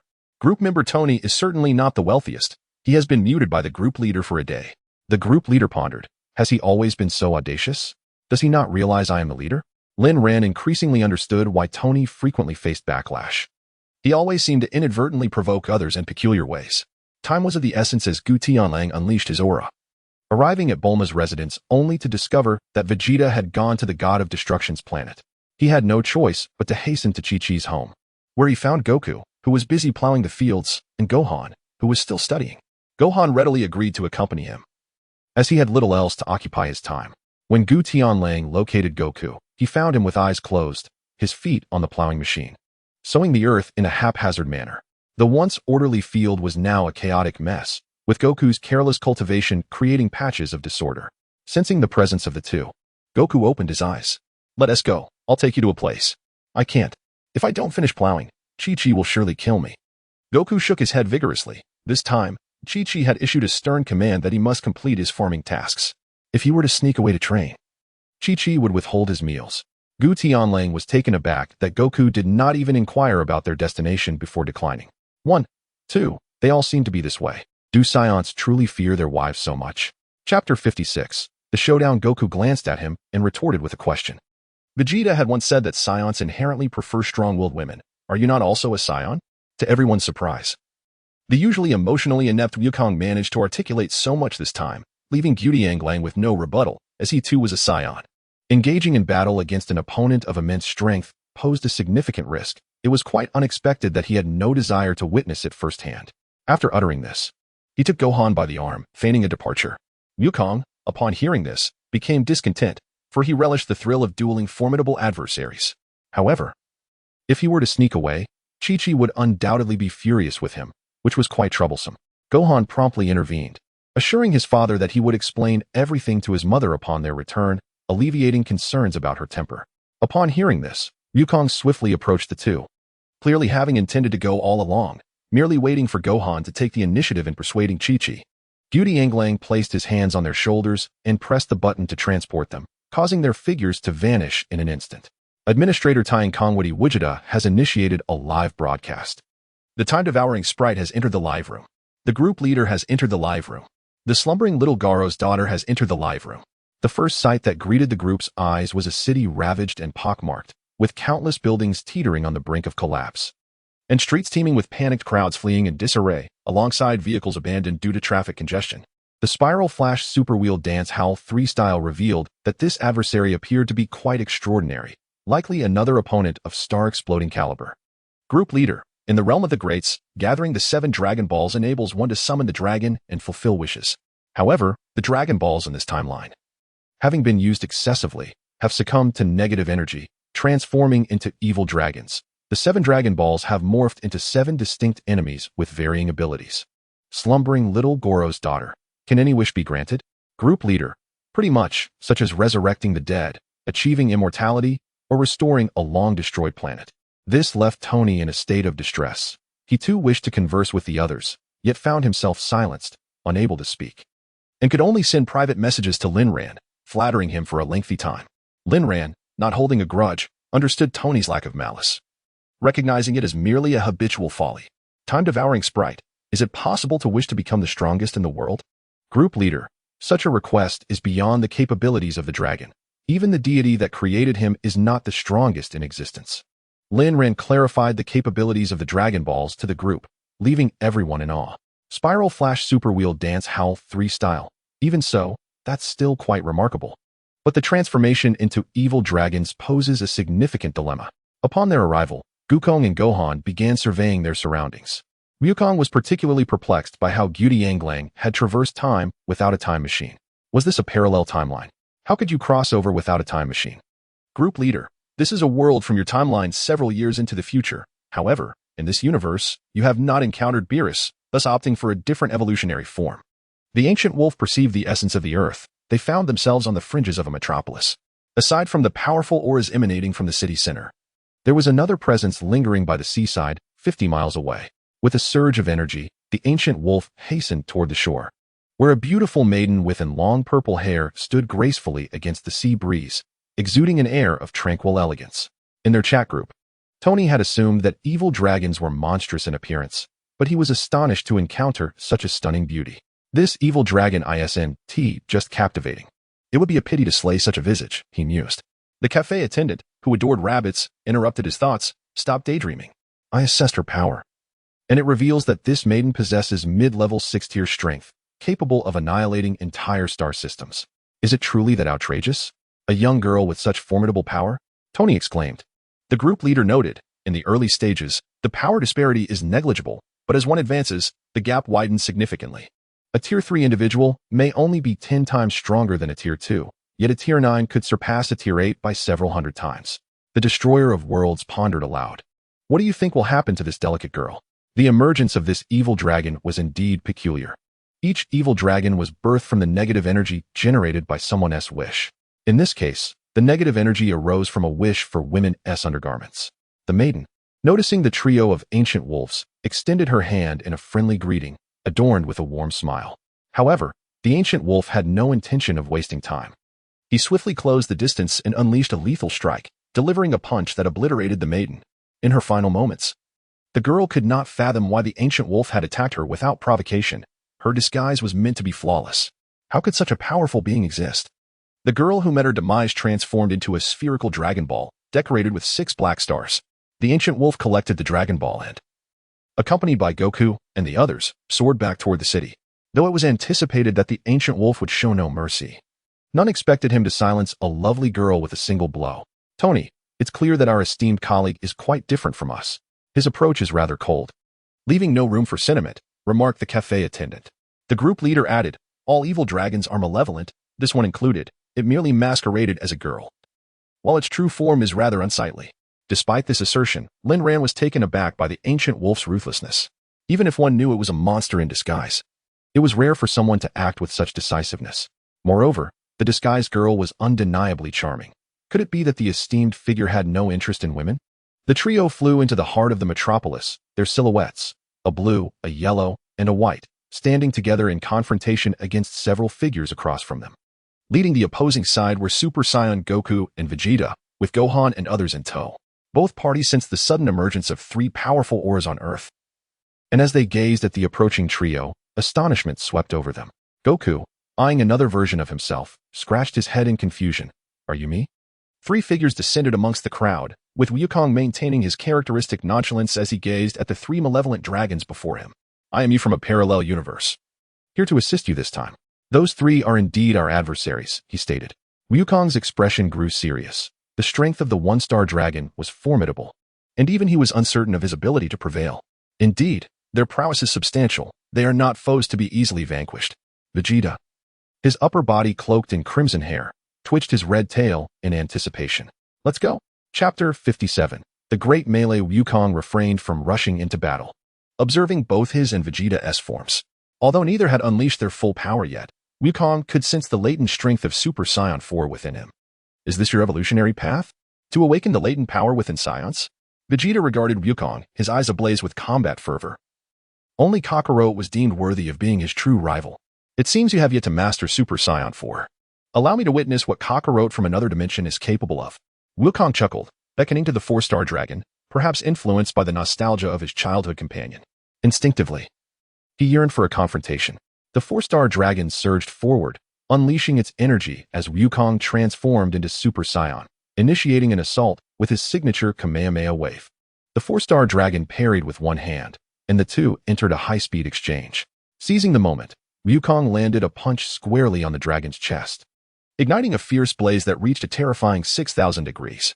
Wukong, though inflicting damage upon his opponent, felt the pain in his right hand. Recognizing the disparity in their strengths, he was compelled to envelop himself in a crimson aura, transforming into Super Saiyan God to meet the challenge. Flames soared into the sky. Yet the onlookers remained oblivious to Wukong's energy. Without encountering Beerus, they struggled to comprehend the might of this form. Vegeta, astonished by Wukong's power, nonetheless believed it insufficient to contend with the evil dragons. So, this is Kakarot from another universe? His transformation differs from that of other Saiyans. Yet he still seems outmatched by the 4-star dragon. The 4-star dragon's speed surpassed Wukong's. Unable to even make contact, how could he hope to defeat it? Thus, it transformed into its most potent form, Super Saiyan Blue. Azure light surged into the heavens, unlike the energy of Super Saiyan God. This state allowed Wukong's power to be sensed by others, causing his energy to escalate rapidly. Yet there was more to come, the tenfold Kaioken, surrounding Wukong. A blue aura was enveloped by a layer of red, the combined energies of red and blue intensifying his might, astounding everyone present. This power nearly rivals my own. I never anticipated such a significant boost from his transformation, considering his normal state is not particularly strong. Wukong stood on the street, observing the Super Saiyan Blue version of himself, excitement evident on his face. While sparring with the 4-star dragon in his normal state, he had sensed something amiss. The alternate version of himself, perhaps a few years younger, exhibited a drastically weaker normal state compared to his own. Gutian Wolf stood nearby, astonished to witness the power of Super Saiyan 4 rivaling that of Super Saiyan Blue. In his perspective, the amplification of strength in Super Saiyan 4 certainly cannot reach the level of Super Saiyan Blue. The reason for the appearance of Super Saiyan 4 Goku at full power, seemingly comparable to Super Saiyan Blue at full power, can be attributed to Goku's innate strength in his base form. If both Gokus possess identical base combat power, then Super Saiyan 4 would undoubtedly fall short against Super Saiyan Blue. However, at this moment, Goku remains in his base state. And through the perception of the ancient celestial wolf, his power has ascended to the level of Super Saiyan 3 Goku during his prime. Under the same amplification effect, it is evident that a stronger base form results in a more formidable enhancement, leading to a situation where Super Saiyan 4 and Super Saiyan Blue appear evenly matched. Goku then leaped forward, targeting the 1-star dragon adorned with sharp, spiky protrusions along its white back. "I will handle this fellow," he declared, while Vegeta, with a disdainful huff, charged towards the 3-star dragon with a blue physique, intent on swiftly dispatching his opponent. The mere sight of this treacherous and cunning adversary ignited his fury. All 3 warriors unleashed their utmost power, with Goku and Vegeta's crimson auras surging wildly. The primal force unique to Saiyans was fully realized, each strike imbued with unparalleled ferocity. As Super Saiyan Blue Goku and the 4-star dragon clashed, their energies collided repeatedly, producing radiant flashes as they exchanged blows. Goku unleashed his princely combat techniques, but the 4-star dragon, with remarkable speed, deftly evaded all assaults. A powerful punch sent Goku reeling, followed by a close-range energy wave that struck him. In terms of speed, Goku found himself at a disadvantage, yet Super Saiyan Blue Goku's strength proved superior. Such an intense battle left the onlookers astounded and unable to intervene. Among them, several were utterly astonished. "Tony is not merely a wealthy tycoon, he is exceptionally formidable," remarked one. The blue-haired Goku's combat power was assessed to have reached the pinnacle of the early 9th tier, capable of effortlessly obliterating multiple universes. Tony Stark was genuinely taken aback. During his previous viewing of the live broadcast featuring the ancient celestial wolf against God Zamasu, he had not felt much, as the disparity in strength was too vast for him to fathom. However, with the combat power detector in the group, he could now comprehend the terrifying capabilities of these warriors.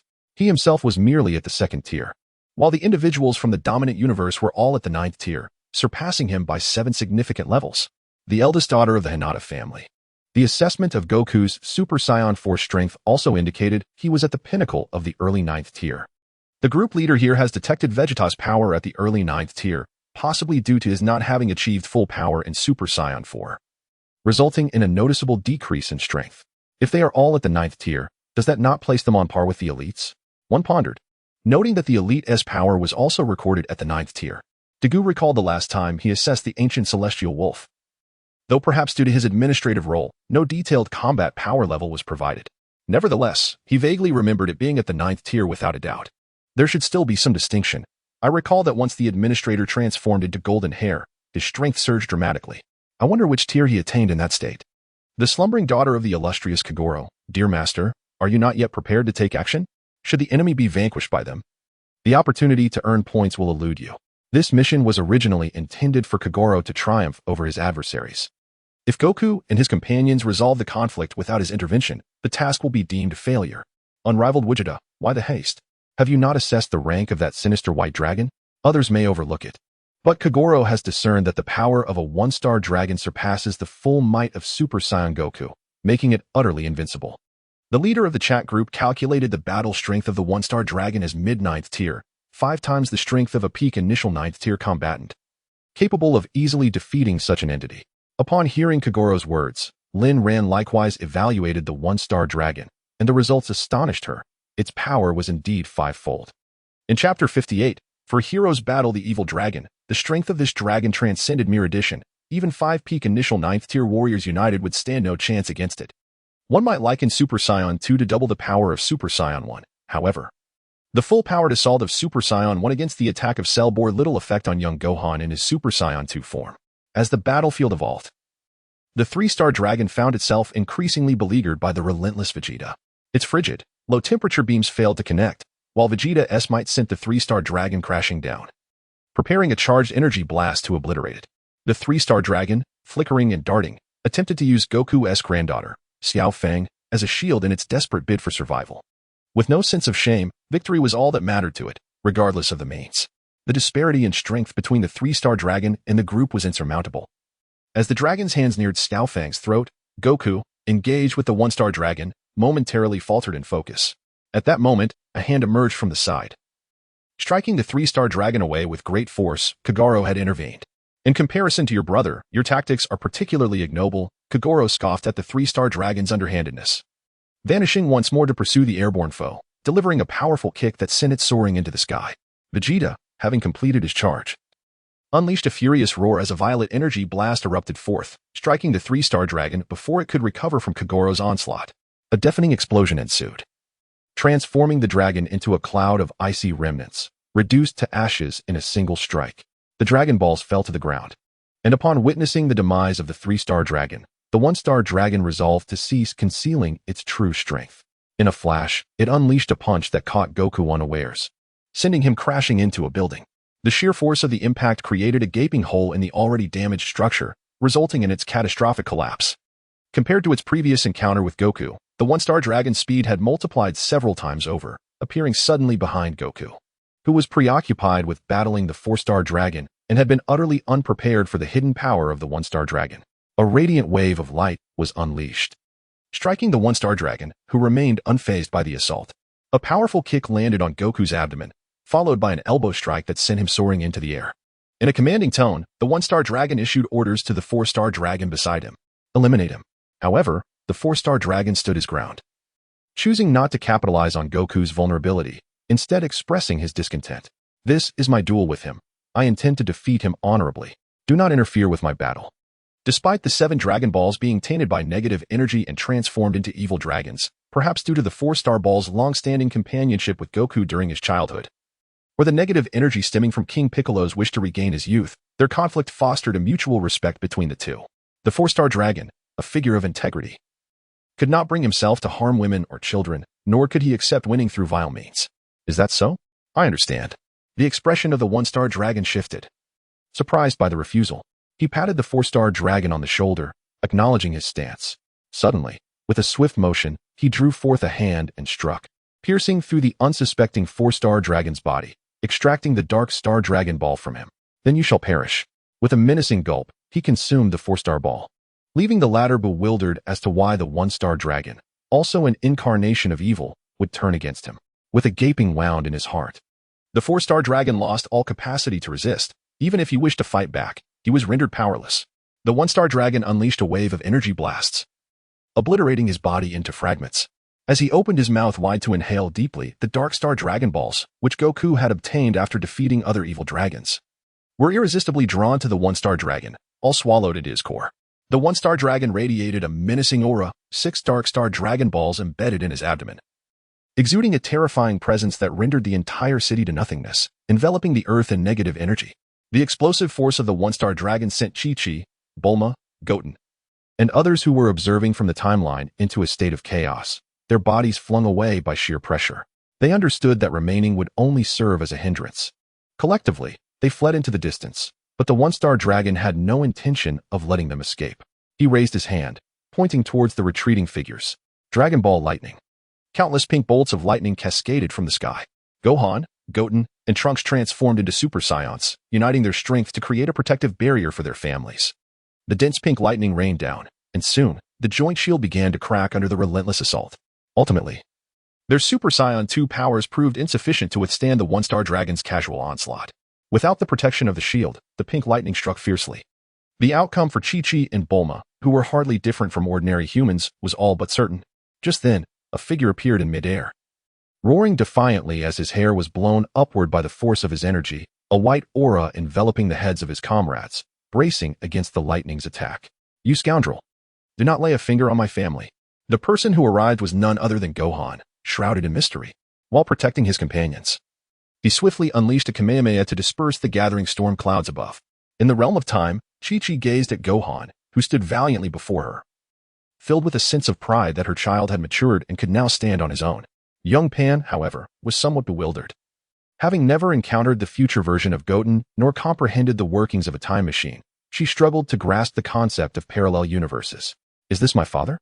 How could he be so powerful? Compared to the Gohan she knew, this version was overwhelmingly stronger. "We must flee. This adversary is formidable." Gohan urged his companions to escape promptly before turning his attention toward the one-star dragon, whose might was so immense that Gohan could scarcely conceive a means to defeat him. Yet, he refused to remain passive. Meanwhile, Goku, and Vegeta launched a coordinated assault against the one-star dragon. The one-star dragon dismissed their combined efforts with contempt for some times. Sheer numbers do not translate into victory. In an instant, a spinning kick sent Gohan flying, while simultaneous punches struck Goku and Vegeta, sending them reeling. A beam of energy shot toward Goku, who vanished in an instant, only for the one-star dragon to anticipate his move and strike leftward. Goku materialized almost simultaneously, only to be battered back by a powerful blow. The terrifying strength of the one-star dragon overwhelmed the four fighters. As Gohan gathered energy for a Kamehameha in midair, Goku and Vegeta readied their stances, launching their ultimate attacks from three directions. The Kamehameha, magnified tenfold, Gohan's Azure Energy Wave, Goku's Crimson Kamehameha, and Vegeta's Final Flash, enveloped in golden lightning, collided head-on with the one-star dragon. However, the one-star dragon's malevolent energy shield proved impenetrable. The trio's full-force assault failed to breach it. With a furious roar, the one-star dragon unleashed a wave of dark energy, sending the three crashing to the ground in disarray. It is time to cleanse this battlefield. Just as the three lay incapacitated, the one-star dragon prepared to deliver a final blow, only to be met by a kick from Super Saiyan Blue Goku, striking the one-star dragon from behind. Despite the overwhelming disparity in power, the strike failed to inflict any real damage. The one-star dragon seized Goku's leg, corrupting him with his dark energy. Goku's cries echoed as he was flung down by the one-star dragon, who then unleashed a devastating attack on the four, creating a massive crater that obliterated the surrounding landscape for miles. As the dust settled, the four, battered but alive, narrowly avoided further devastation. "I shall annihilate the entire universe. You shall simply observe." The one-star dragon roared with madness, unleashing an endless wave of negative energy that spread throughout the cosmos. The black aura surged violently, causing gravity on Earth to vanish as mountains, rivers, skyscrapers, and vehicles ascended into the sky. The dimensional walls surrounding the one-star dragon began to fracture inch by inch, allowing him to influence even other timelines. Suddenly, the one-star dragon slid backward, adopting a defiant stance, as a figure burst forth from the dense black mist.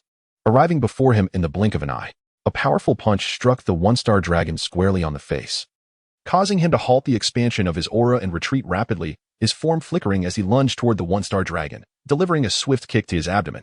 Regaining his composure, the one-star dragon wiped the blood from the corner of his mouth and gazed at the figure before him, who he had believed to be unrivaled. To his astonishment, there existed someone even more formidable. "Impossible. I possess the entirety of Earth's dragon's memories. No being of your caliber should exist." In his mind, the memories confirmed that the universe's strongest warrior was none other than Sun Wukong, followed closely by Vegeta. He could comprehend the existence of Super Saiyan Blue Goku and Gohan.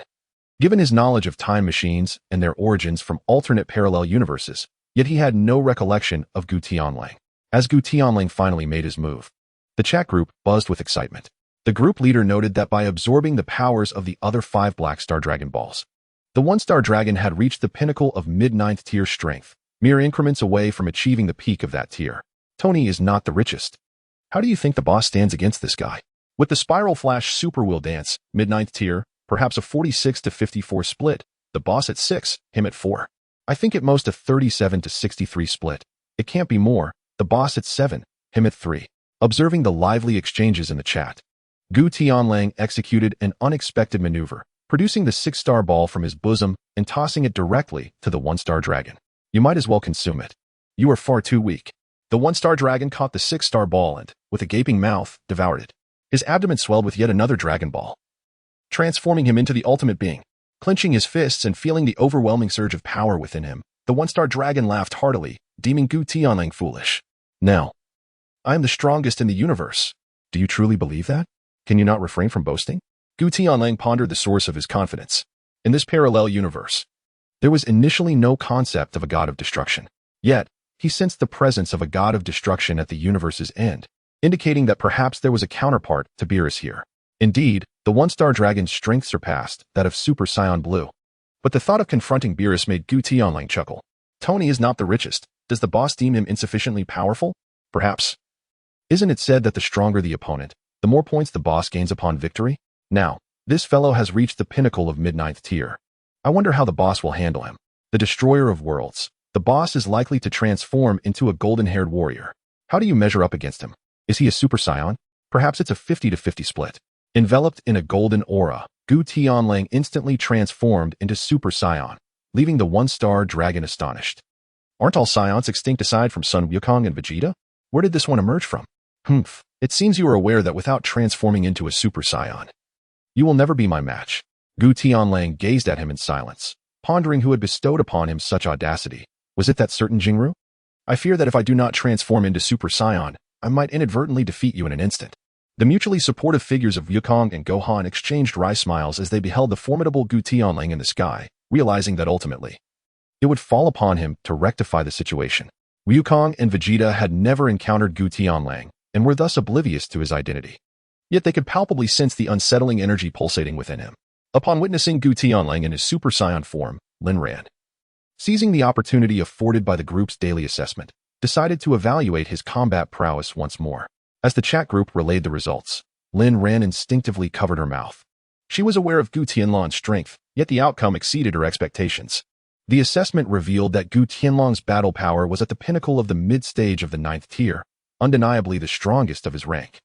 This was merely his Super Saiyan transformation. One could only imagine the extent of his power should he ascend to Super Saiyan God or beyond to Super Saiyan Blue.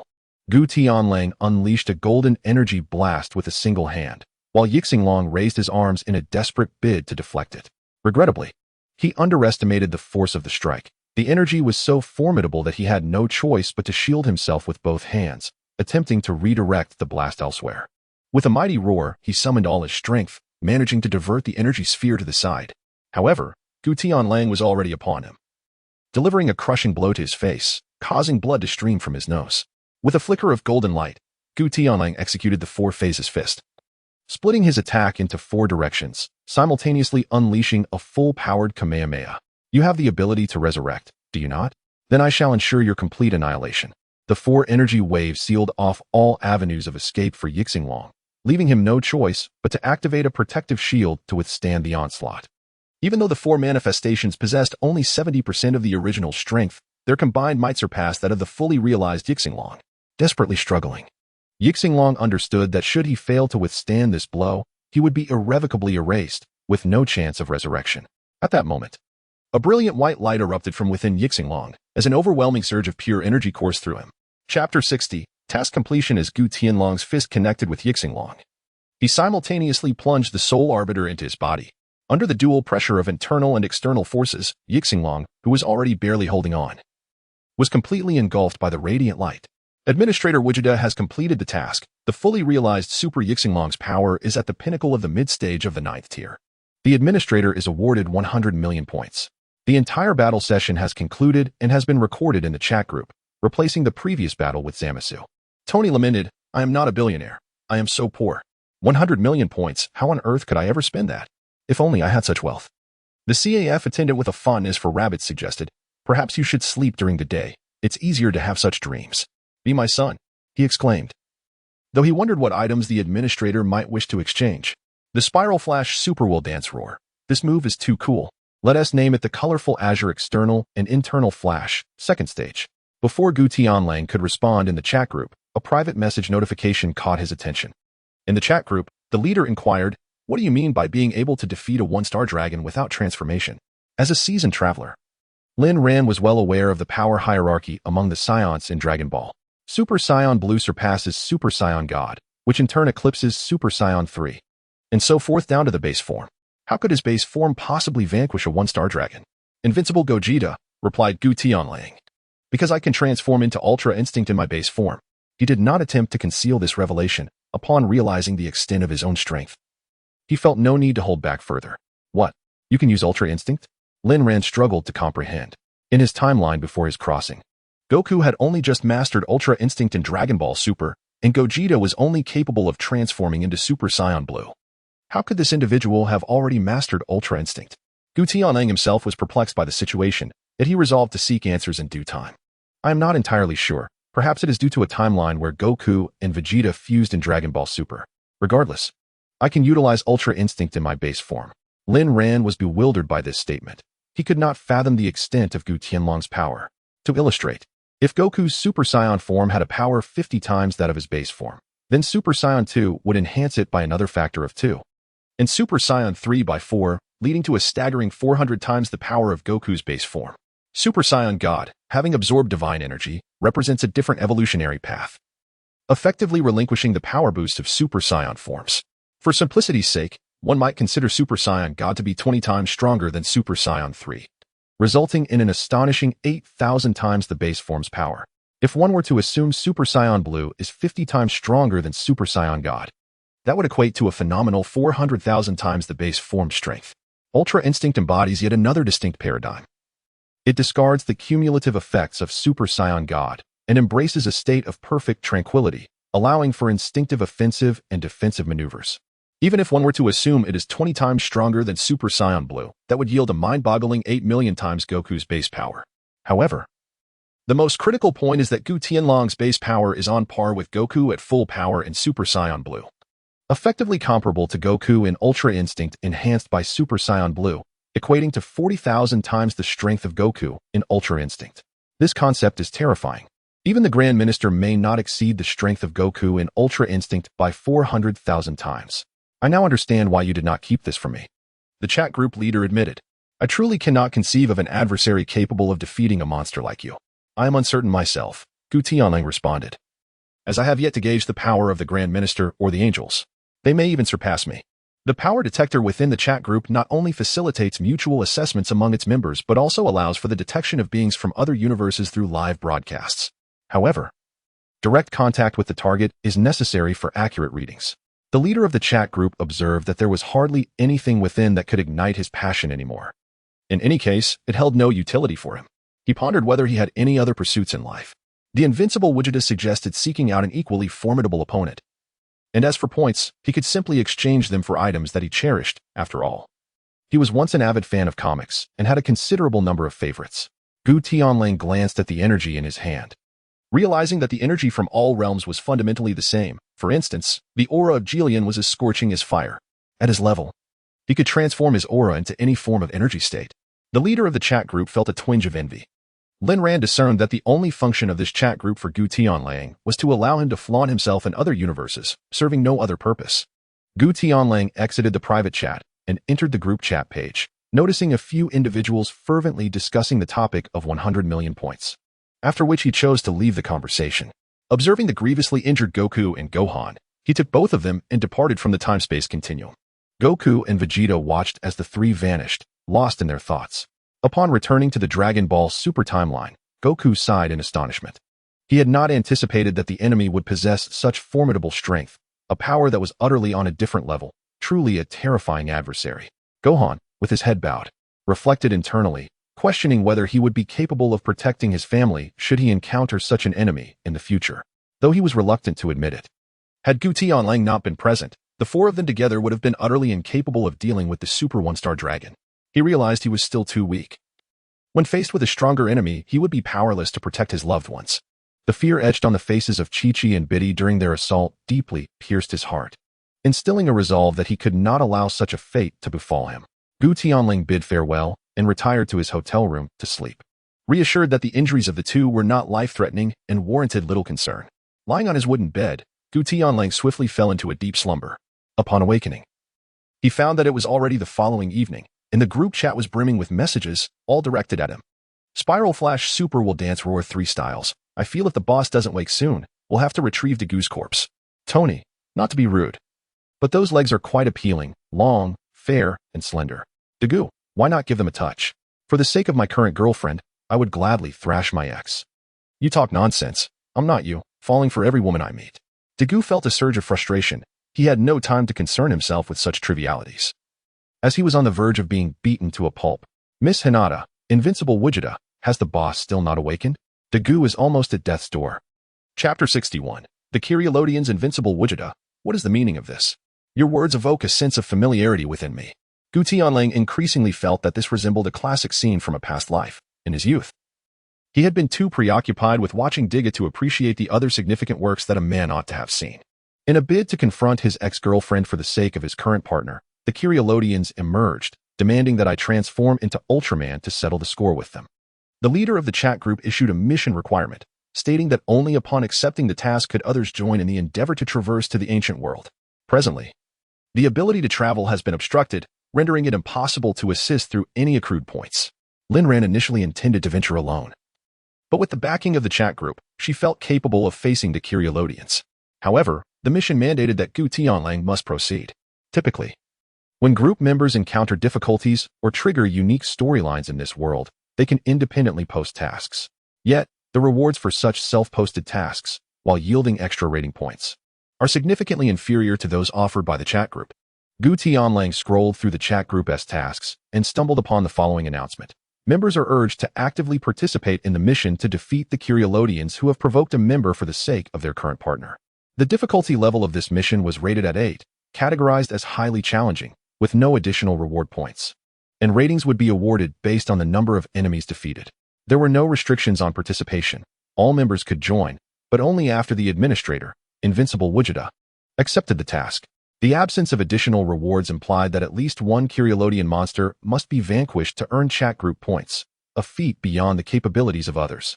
Observing the live stream, Degu was seen being trampled. Tony is not a billionaire. If you wish to resist, you ought to transform and fight them. Is being trampled truly enjoyable? For the sake of his current girlfriend, he lamented, I would rather wait for the big shots. There are even more of those creatures outside. How can I possibly contend with so many monsters? Degu had no choice. There were at least 5 beasts outside, and transforming to engage in battle would be akin to courting death. These creatures sought to defeat him before humans, and as long as he refrained from transforming, they would not resort to lethal measures until their objective was fulfilled. Invincible Gogeta has accepted the task. The chat group leader has accepted the task. Upon seeing that Gutian had finally logged on and accepted the mission, Degu felt a surge of hope and prepared to retaliate, but an ominous, bloodied hand suddenly came into view. The female Kyrielodian, who had been looking down at Degu moments ago, now had her abdomen pierced by a hand, its palm emanating a faint blue light that sealed the blood within. How could anyone breach the magnetic field established by the Kyrielodians? The woman, filled with disbelief, turned to discover the identity of the intruder. The blue light from the hand grew more brilliant, accompanied by a sound of flesh shattering as her body disintegrated into dust, leaving her to perish without ever glimpsing her assailant's visage. Degu gazed at the smiling Gutian before him, as if he had just crushed not a human being, but merely an insignificant ant. Come on, let me witness your progress. After all this time, how much stronger have you become? Gutian was equally curious to ascertain how many foes the enhanced Diga could vanquish, empowered by the capabilities of their chat group. With Gutian leading the charge, Degu felt no trepidation regarding potential defeat.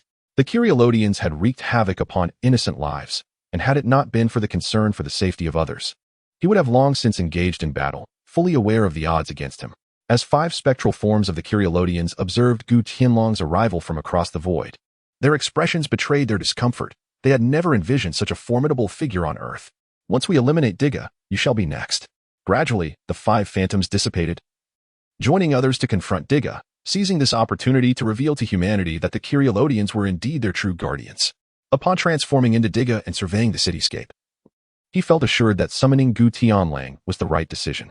Scanning the horizon, He counted at least 8 Kyrielodians, and with the emergence of 5 more, a total of 13 towering monsters loomed, each exceeding 50 meters in height. Just then, a radiant flash illuminated the sky, heralding the descent of a blue and white giant. Although it made no overt movements, it exuded an undeniable aura of grandeur. Gutian Wolf murmured to himself while observing the blue giant, King Aguru. How could he possibly appear here? The administrator, Invincible Gogeta, has opened a live stream. Spiral Flash Super Wheel Dance Roar 3 style has entered the live stream. Become My Son has entered the live stream. World Destroyer has entered the live stream. The slumbering daughter of Xiao Wulang pondered. Wasn't it said that Earth only had Diga as a giant? How could there be another blue one? It appeared that he had come to aid Dagu. The chat group leader remarked, "This is me, Aguru in Form 2. It's time for me to rack up some points." Observing the confusion among the group members, Lin Ran took the initiative to clarify that she had utilized her chat group privileges and, harnessing the oceanic light of Earth, had transformed into a guru. The CAF attendant who adored rabbits mused, "Can the group leader also transform into a giant? I wonder who is stronger, him or Dagu?" Judging solely by their presence, a guru exuded a significantly more potent aura than Diga, though the specifics of their combat prowess remained uncertain.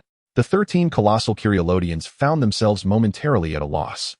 Having lived on Earth for countless years, they had never encountered such a blue giant. However, recognizing a guru as Diga's ally meant he was now their adversary.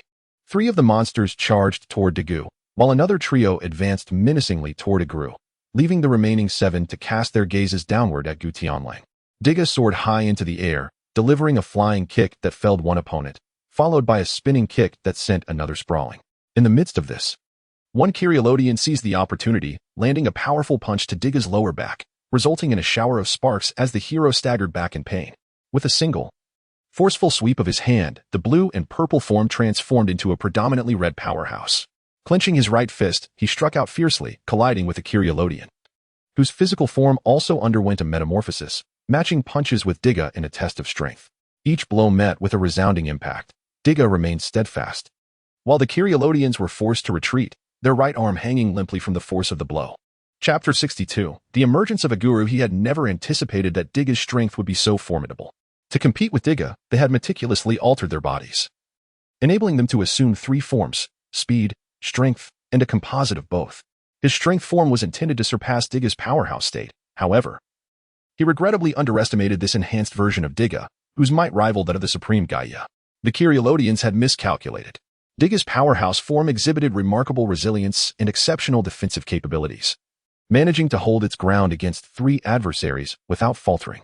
Meanwhile, a guru extended a hand, beckoning the 3-headed monsters to advance, indicating that they should not endure such indignity.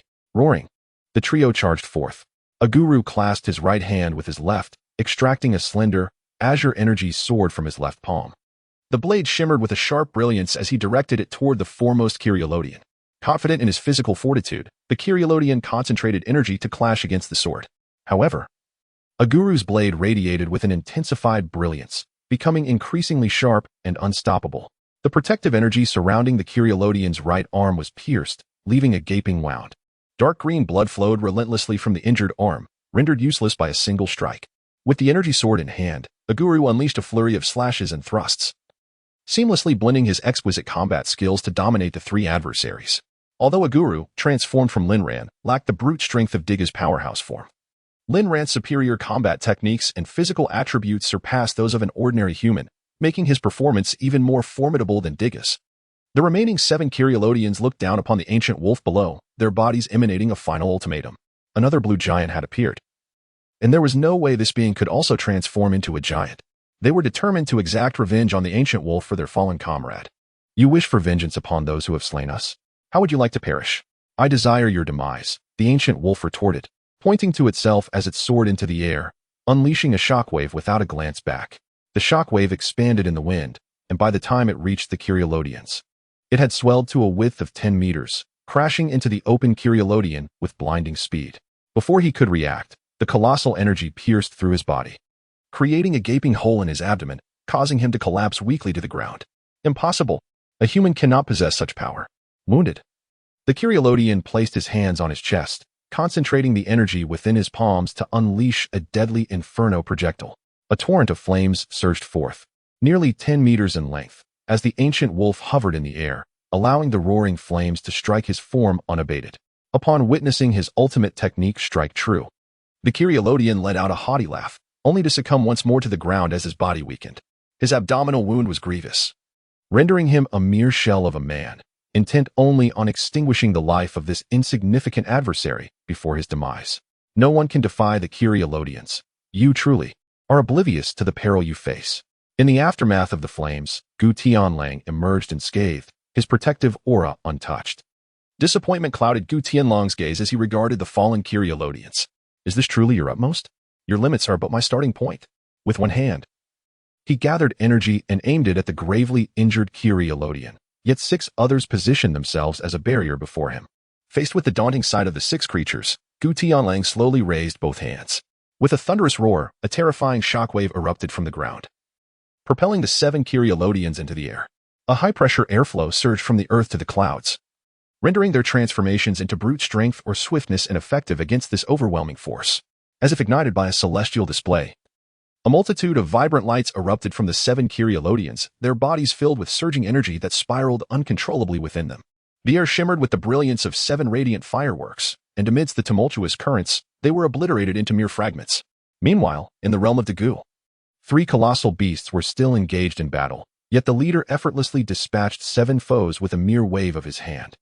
The young lady of the Hinata family watched in awe as the giant was sent soaring through the air. "Bravo, my lord!" exclaimed the CAF attendant who adored rabbits. The ethereal being that devours time acknowledged the unfolding conflict. With a single remark, Kurumi redirected everyone's focus back to the battlefield. The dark blue Aguru kicked one adversary away, positioning her hands atop her head to concentrate the energy accumulating within her, the crystalline core glowing ever brighter. A radiant blue-purple beam erupted from Aguru, as 2 Kyrielodians unleashed infernal projectiles in a futile attempt to counteract it.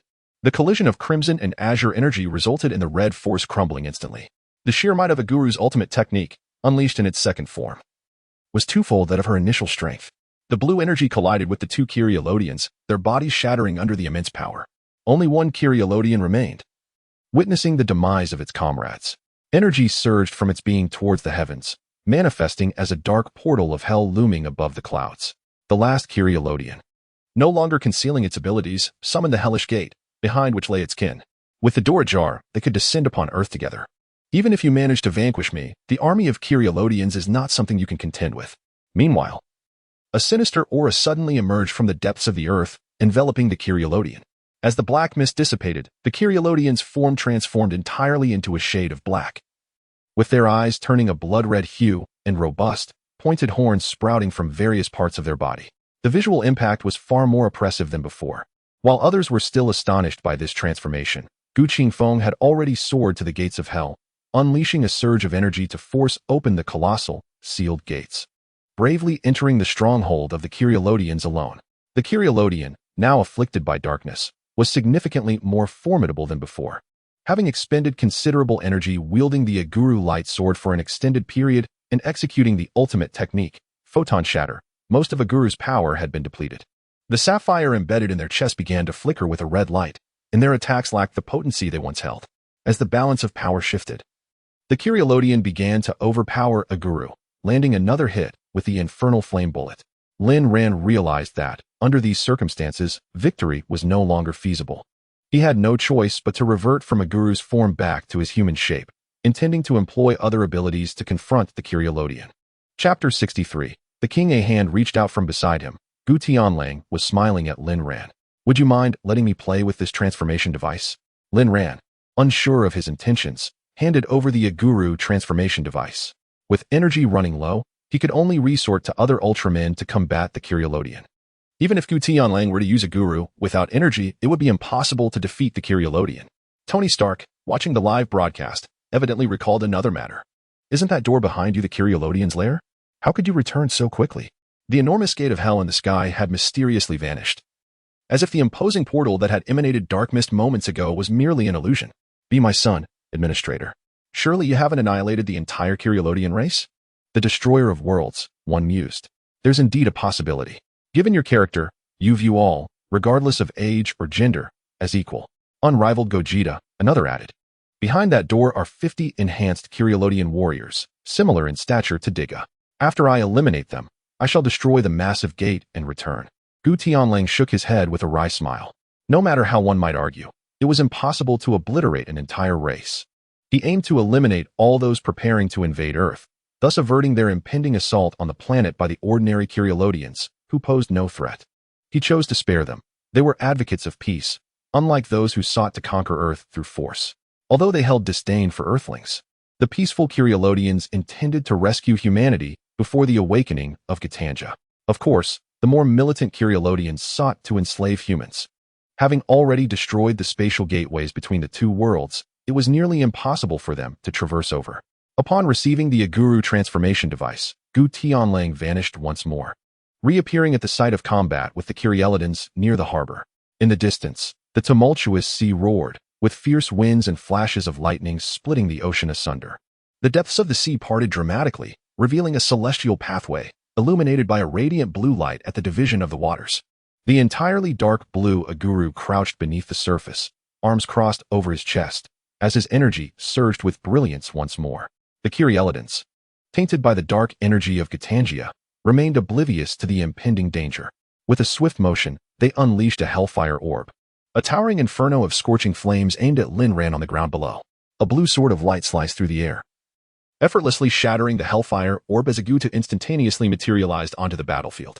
Raising his right hand, he beckoned towards the Kyrielodians, whose minds had been corrupted by darkness.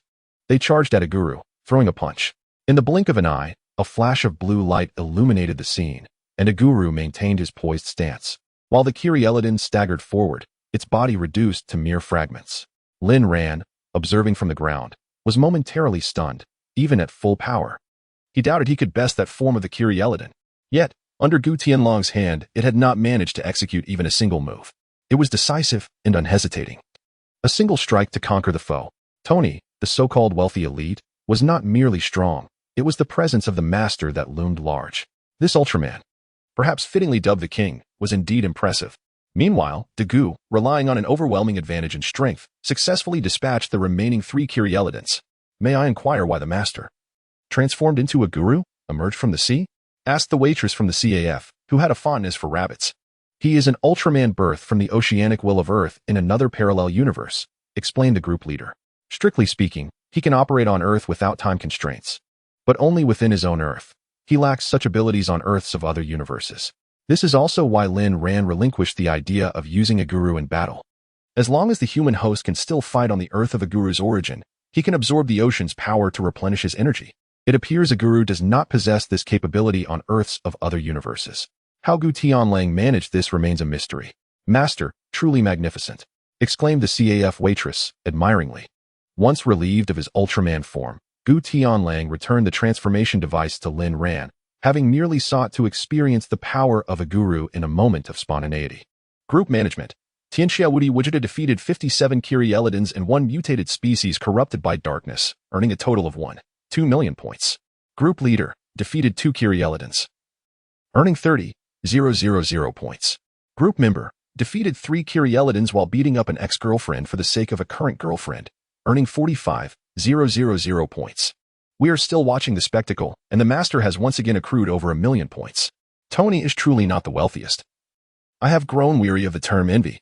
Dagu hurriedly approached to express his gratitude, to which Gu Tianlang replied that there was no need for such formality, as he had received his rightful reward. Gu Tianlang had no intention of lingering. With a swift motion, he departed, much to Lin Ran's surprise, who had wished to converse further. As the destroyer of worlds, Dagu pondered how to spend his amassed points. He contemplated violently confronting his ex-girlfriend for the sake of his current partner, yearning for the luminous energy converter or perhaps a radiant sword, feeling that his points were insufficient for such desires. Witnessing Gu Tianlong's recent battle intensified Dagu's longing for weaponry. He believed himself a warrior, yet lacked any arms, rendering hand-to-hand combat unsatisfactory. The chat group leader remarked, "Isn't casting spells rather appealing? As a mage, must you always think of physical confrontation? Tony is truly not the wealthiest. Dagu, feel free to strike any pose, and if you cannot cast a spell, consider me defeated." Dagu responded eagerly, "All right, the joyful red type, monsters, prepare to receive my punch." The time-devouring sprite aptly remarked, "This metaphor is quite vivid." After completing this task, more than a week passed without the chat group initiating any new missions. save for a few members who encountered danger and issued tasks among themselves. While Gutian refrained from participating, another 10 days elapsed, and the chat group welcomed new members. Timid Zhao Zilong entered the chat. The strongest man on Earth joined the chat. Tony is truly not the wealthiest. These two new members seem quite lacking in comparison. The cafe server who adores rabbits mused. How strong could the strongest man on Earth possibly be? Surely not stronger than the esteemed Spiral Flash Super Wheel Dance Roar remarked. Welcome, newcomers. Please introduce yourselves. Chapter 64, New Members. The strongest man on Earth pondered, a chat group connecting countless realms. What a wondrous phenomenon. After speaking, he changed his avatar to a selfie, revealing 3 scars on his left cheek, his features sharp and defined, radiating an unmistakable aura of strength. The cafe server who adores rabbits commented, though it may be inappropriate to say, the new member appears formidable, albeit somewhat intimidating. Even Don S.H., a ghoul, was taken aback by the newcomer's appearance. The photo exuded an undeniable air of power. Gu Tianlong's visage embodied pure invincibility, leaving no room for misinterpretation. Whereas the new member, though undeniably strong, also conveyed a sense of ferocity. Hinata's eldest daughter inquired, how should we address the new member? The strongest man on Earth replied, you may call me. The chat group leader interjected. He holds the 7th rank in the Hero Association and is known as the strongest man on Earth. Group leader uploaded a document detailing the world background and personal profile of the member. Sleeping Kagoro's daughter expressed, I never imagined our world could be so perilous, teeming with monsters and bizarre beings. Muri Ran was taken aback. It was only through the document uploaded by Lin Ran that she grasped the true danger of their world. In the vast expanse of the universe, the majority of Earth is dominated by monstrous creatures. Ordinary citizens, beset by the threat of these beasts, must also fear the transformation of their fellow humans into grotesque beings. Once a person succumbs to overwhelming malevolent desires, they may metamorphose into a monster. There are even accounts of individuals who, after indulging excessively in crabs, have transformed into crab-like fiends. To safeguard themselves, the elite among humanity established a hero association, culminating in the formidable 7th-ranked hero, renowned as the strongest man on Earth. Although ranked 7th, in the hearts of many, he is regarded as the epitome of human strength. Legends speak of his ability to vanquish giants hundreds of meters tall with but a single strike. This unparalleled human, known as Gogeta, lives a reclusive existence at home. Another notable figure is Zhao Yun. It remains uncertain whether Lin Ran is genuinely unaware of her identity or is deliberately withholding it from the others. If she chooses not to disclose, Gu Tianlang has no desire to unveil her secrets. Her dossier merely hinted at immense power without elucidating her true capabilities. Zhao Zilong, timid as a mouse, expressed his astonishment at the existence of this chat group, marveling at the reality of it all. In a world where extraordinary beings abound, the emergence of such a chat group elicited surprise rather than skepticism. Zhao Zilong is vastly different as an ancient warrior. He is oblivious to the fact that he resides on Earth, let alone comprehend the concept of the universe. Consequently, he finds it challenging to grasp the notion of a multiverse chat group, especially when witnessing Gu Tianlong's battle against Yixinglong, where both warriors obliterated vast expanses in mere moments. The sheer destructive power exhibited is beyond Zhao Zilong's comprehension. Such strength could single-handedly alter the course of war. Zhao Yun has also uploaded a profile picture. Adorned in silver armor, astride his knight illuminating jade lion, wielding the dragon dagger silver spear, exuding an air of remarkable valor. Tony Stark, the self-proclaimed billionaire, observed this new member and concluded that he did not appear to be timid. Rather, he radiated the heroic aura of an ancient general. Stark could not perceive Zhao Yun as a coward. One's demeanor cannot be feigned. Zhao Yun's initial impression on him was that of a valiant and relentless warrior. Zhao Zilong, still perplexed, noted that he was uncertain about the specifics, remarking that the chat group's name seemed to have been generated automatically. Hinata, the eldest daughter of her family, concurred, expressing her disbelief that he could be timid. The time-devouring sprite echoed this sentiment, remarking that he seemed a powerful man indeed.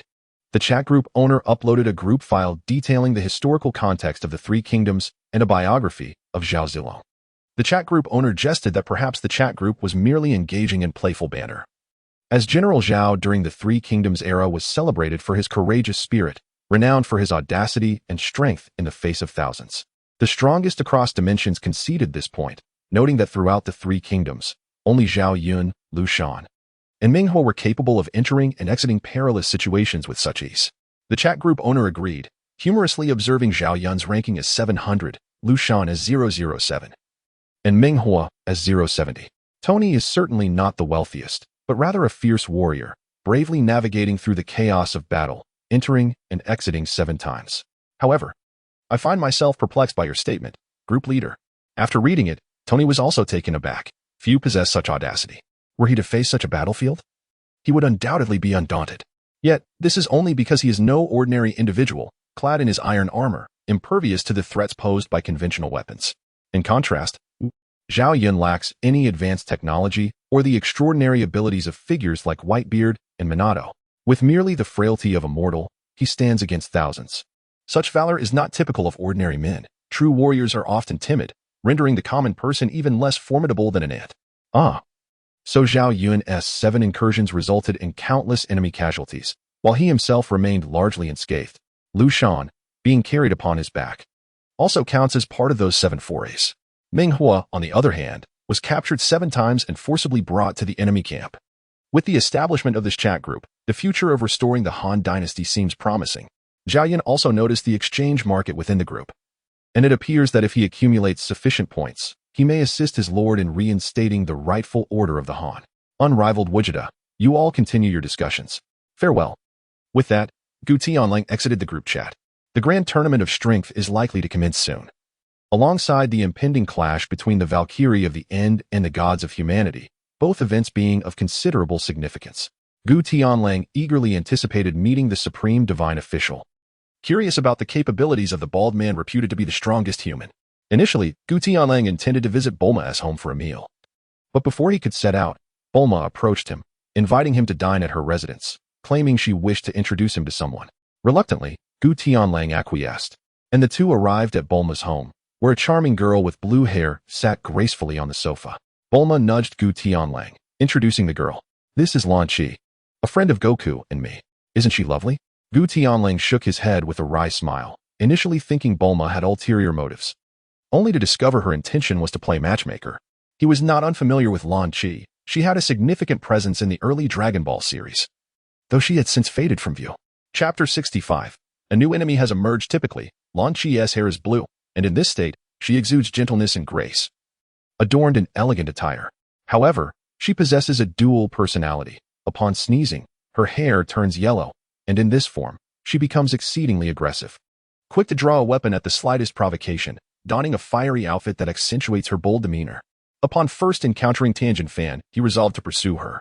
However, as the Science arrived on Earth and her combat prowess was overshadowed, she gradually receded from the limelight, making this unexpected meeting all the more surprising. Hello, I'm Lan Qi. My name is Gutian Wolf. He introduced himself. Yet, Gutian Wolf was cautious not to appear overly familiar, as his timeline of arrival was during the Dragon Ball era, and he had never actually met Lan Qi before. Lan Qi shyly glanced at Gutian Wolf, her hands fidgeting with the hem of her garment. Hello. Bulma teased playfully. What do you think? Quite beautiful, isn't she? You're not exactly a child anymore. Perhaps it's time you found yourself a girlfriend. Bulma, however, was unaware of Goku's actual age, having known him for several years without him ever disclosing it. Yet, she surmised that he must be older than Gohan. As fate would have it, while strolling through the marketplace, they encountered Lan Qi, and Bulma contemplated the possibility of bringing the two together. Goku was rendered speechless. He had only been 17 when he traversed into this world, and now he was merely 21. If memory served him correctly, Lan Qi was even older than Bulma. Despite her youthful appearance, her age was unmistakable. She could hardly be classified as a young wife. Perhaps a matron would be more fitting. Moreover, who could endure Lan Qi's dual personality? One might inadvertently irritate her during the day, only to find themselves confronting her tempestuous alter ego at night. Although Goku was not frightened, such unpredictability was far from ideal. Leaning closer to Bulma's ear, he softly declined her well-meaning suggestion, stating, "She is indeed lovely, but she does not align with my preferences." Bulma had anticipated Goku's refusal but had not expected it to be so decisive, without a hint of hesitation. Lan Qi is an excellent cook and adept at managing life. She's beautiful. How could you possibly turn down such a wonderful woman? Goku merely smiled with indifference. He felt no spark with Lan Qi, and pursuing a relationship that lacked promise seemed futile. He sought a partner with whom he could share a meaningful connection, one who reciprocated his affections. His philosophy on love was simple: to love but one in a lifetime. For now, I do not intend to rush into anything. I believe in letting fate take its course, he added. Observing the seriousness in Goku's demeanor, Bulma refrained from pressing further. Meanwhile, Lan Qi appeared genuinely intrigued by Goku. her large eyes sparkling with curiosity as she inquired, "Are you also related to Goku? You two bear a striking resemblance." Faced with the gentle demeanor of the sweet girl, Goku candidly acknowledged their familial ties, reasoning that while they could not be romantic partners, friendship was still a viable option. "Indeed, I am a Saiyan, just like Goku," he affirmed. Lanchi nodded thoughtfully, rising from the sofa and stepping closer to Goku, scrutinizing him for a moment before circling him twice. "You truly resemble little son. Though you appear more mature than he did at a young age, and your hairstyle differs slightly. Otherwise, the resemblance is uncanny." Goku felt a wave of awkwardness wash over him. The appearance of Vegito indeed bore a close resemblance to Goku, albeit with more pronounced facial features, lending him a more masculine allure. The reference to little son was particularly disconcerting, as Goku was on the verge of becoming a grandfather himself. Was Bulma genuinely attempting to assist him in finding a partner, or was it some sort of jest? Feigning ignorance, Goku questioned, "Little son? Goku is no longer a child. You appear to be around 18 or 19 yourself." Lanchi pursed her lips together, a thoughtful expression crossing her face. "I am considerably older than little son. However, I have utilized the Dragon Balls to maintain my appearance at the age of 20. Gutian cast a glance at Bulma beside him, clearly acknowledging that it was her Dragon Ball radar that facilitated this feat.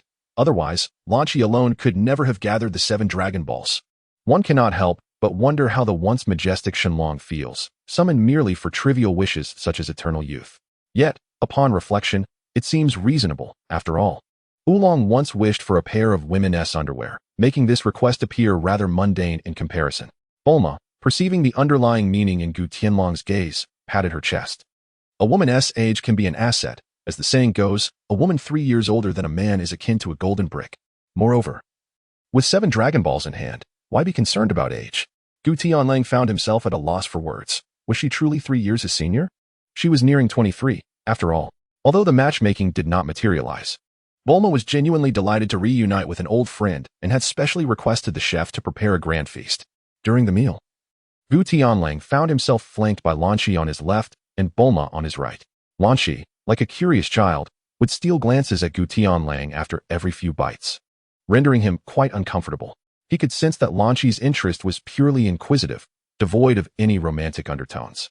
Nevertheless, he couldn't fathom why he attracted such attention. After all, he was merely somewhat handsome, not deserving of her constant scrutiny. Halfway through the meal, Lanchi voiced her inner curiosity. After meeting Bulma, she had been informed that Bulma wanted to introduce her to someone formidable, prompting her to inquire just how formidable he was. To indirectly flatter Gutian, Bulma declared him the strongest man in the world, especially since Goku had lost to him in their last encounter. In truth, she had no knowledge of anyone on Earth who could surpass Gutian. "Are you really that powerful, even more so than little son?" Lanchi asked. "Well, Goku is quite strong too," Gutian replied with a smile. He was certain that he was the strongest man on Earth, though he wondered about the true strength of the Grand Priest and the angels. Just as the three were engaged in lively conversation, a tremendous explosion echoed through the city, as a colossal monster unleashed indiscriminate havoc. Bulma, observing Gutian still engrossed in his meal, kicked him lightly. "What are you doing? Why aren't you going to take care of it?" Gutian, unperturbed, brushed off the dust from his trousers. He enjoyed a good rapport with Bulma, and her playful nudges did not bother him. "Why the rush? I despise being interrupted during meals to attend to tasks. Let Gohan handle it." He was merely halfway through his meal and was reluctant to move. Unable to convince him otherwise, Bulma resorted to calling Chi-Chi, only to be informed that Gohan had gone off to train, and no one knew his whereabouts. With Vegeta and Goku absent, and Gohan off training, it seemed that the burden fell solely upon him. Chapter 66, Hildergan. Bulma smiled helplessly. Gutian had no choice but to intervene. He swallowed the food in his mouth, took a hearty sip of his drink, and gazed at the 3 energy signatures in the sky, moving leisurely. "There is no need to hurry. Someone has already gone. They should be fine." This was precisely why Gutian was not in a rush to act. After all, someone else had already taken the initiative, allowing him to savor the last bite of his meal in peace. Even from a great distance, the ancient celestial wolf instantly recognized the colossal, withered yellow beetle adversary. Indeed, it was the formidable Hildergan from the theatrical version. However, the theatrical universe should not coincide with that of the Super series. Much akin to the moment when Gogeta first appeared, as Goku and Vegeta fused in the underworld to confront the malevolent spirit bomb. That timeline was one where Gohan had vanquished Majin Buu, thus Goku was not resurrected. It was a parallel reality. Yet, how could such an enemy traverse into this realm? Bulma, lacking the extraordinary perception of Celestial Wolf, could not sense the enemy's energy and was bewildered as to who could have impeded the foe. Who could it be? Could it be Piccolo and Krillin? Celestial Wolf gestured towards Bulma. Your son. Indeed, Piccolo has intervened, along with Trunks and Goten. Bulma's heart sank. What mischief had those two rascals embarked upon? Hadn't Trunks mentioned he would be staying over at Goten's? How then had they returned to the city? This enemy could not be particularly formidable, could he? Surely, Goten and Trunks could handle him. Celestial Wolf pondered briefly. He is likely on par with Super Saiyan Goku from the Buu saga. Goku should be capable of defeating him. Furthermore, the fusion of Goten and Trunks possesses Super Saiyan strength. Only then did Bulma feel a sense of relief. She feared that the two boys, oblivious to the gravity of their situation, might falter against the enemy and, heaven forbid, fall victim to him. That's reassuring, if Trunks can triumph over him. I shall be at ease. Observing Bulma's expression of relief, Celestial Wolf, though hesitant to dampen her spirits, nonetheless remarked, even if they are both Super Saiyans, the disparity in combat experience and technique is vast. Trunks and the others fall significantly short compared to Goku. Just as Bulma had begun to relax, she heard this statement, her cheeks flushing with indignation as she swiftly swatted at him. In an instant, Celestial Wolf vanished, a blue light shooting upwards, disappearing from Bulma's sight, leaving behind the echo of his departing words. All right, I shall investigate, do not worry. At that moment, in the heart of the city, Piccolo and the two young ones launched an offensive against the emerging Hildergan. Piccolo was the first to strike, delivering a kick that, upon contact with Hildergan's form, astonishingly passed through him as if he were a mere illusion. Trunks and Goten exchanged glances, and the two children simultaneously executed the prince's technique, unleashing a barrage of energy blasts towards Hildergan, which detonated upon the ground. Without exception, each energy blast missed, creating numerous craters in the earth. Undeterred, Goten and Trunks transformed into Super Saiyans and charged forward for close combat. Hildergan, unperturbed, allowed the children's attacks to land upon him. Regrettably, none of their efforts inflicted any damage, as Hildergan seemed to exist beyond the realm of harm. Witnessing their futile assaults, Trunks' eyes sparkled with a daring notion. Uncle Piccolo, could this fellow be an apparition? Perhaps he is a ghost? Goten, however, shook his head, dismissing Trunks' hypothesis. That's impossible. Ghosts typically possess a halo above their heads. And he does not. But what is the nature of his body? Could it be that he lacks a physical form altogether? In midair, Piccolo bellowed at the two small demons, urging them to take cover. Although he could not fathom the nature of this opponent, it was evident that he posed a significant threat. Hurry and maintain your distance, he commanded. What are you afraid of, Uncle Piccolo? Look, he has even retaliated. Perhaps he is merely intimidated. Trunks laughed heartily, oblivious to the fact that Hildergan had just vanished from the ground and was now looming above him, his massive tail poised to strike. By the time Trunks became aware of the impending danger, Hildergan's attack was already upon him. The colossal tail struck him directly, sending him crashing down to the earth with tremendous force. The impact created a deep crater in the ground, and Trunks skidded along the surface for over 100 meters before being smashed into a shopping mall. Upon spotting Hildergan, Piccolo unleashed two energy waves in a desperate attempt to rescue Trunks. After Hildergan had downed Trunks, the energy waves collided with his tail.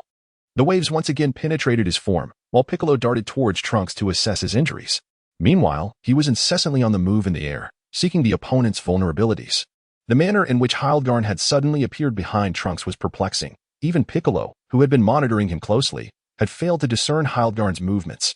Nevertheless, Piccolo keenly sensed a disturbance in the space around Trunks when Hildergan materialized, leading him to believe that this creature possessed an ability akin to Goku's instantaneous movement. However, unlike Goku, Hildergan did not require any specific posture to activate this power, leaving Piccolo at a loss for an effective strategy and forcing him to maneuver swiftly to evade Hildergan's strikes. Though size does not equate to strength, this towering monster, several hundred meters tall, surely possessed formidable might, and Piccolo was not inclined to test his limits. Lacking allies, Piccolo found himself in a precarious predicament, unable to probe Hildergan's capabilities. Meanwhile, in a secluded alley, Goku emerged, a pool of green blood staining the ground behind him. This creature was a phantom beast, manifesting only at the moment of attack. That fleeting instant determined victory or defeat. Goku provided Piccolo with a crucial hint, yet whether Piccolo could triumph remained uncertain. Hildergan was under the control of a malevolent sorcerer, and Goku had already detected the presence of the one who lurked behind. Without hesitation, Goku struck decisively, dispatching the weak sorcerer with a single blow. Upon hearing Goku's warning, Piccolo halted his rapid movements and removed his weighted martial arts attire. Channeling his full strength, He prepared for a fierce confrontation with the Phantom Beast. I am neither deity nor demon. I am merely a nameless Namekian, Piccolo mused, seeking to prove himself in this battle. Prior to the emergence of Buu, he had only fallen short of Goku and Vegeta. However, with Buu's arrival, their powers had eclipsed his, and although his strength was not insubstantial at that time, he was one of the few who could earn Vegeta's begrudging respect. However, with the emergence of Beerus, the powers of Goku and Vegeta surged dramatically, attaining both Super Saiyan God and Super Saiyan Blue forms, thus widening the gap between them.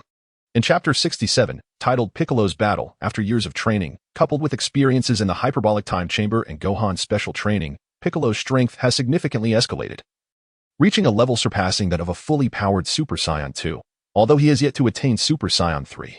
Nevertheless, the disparity is not insurmountable.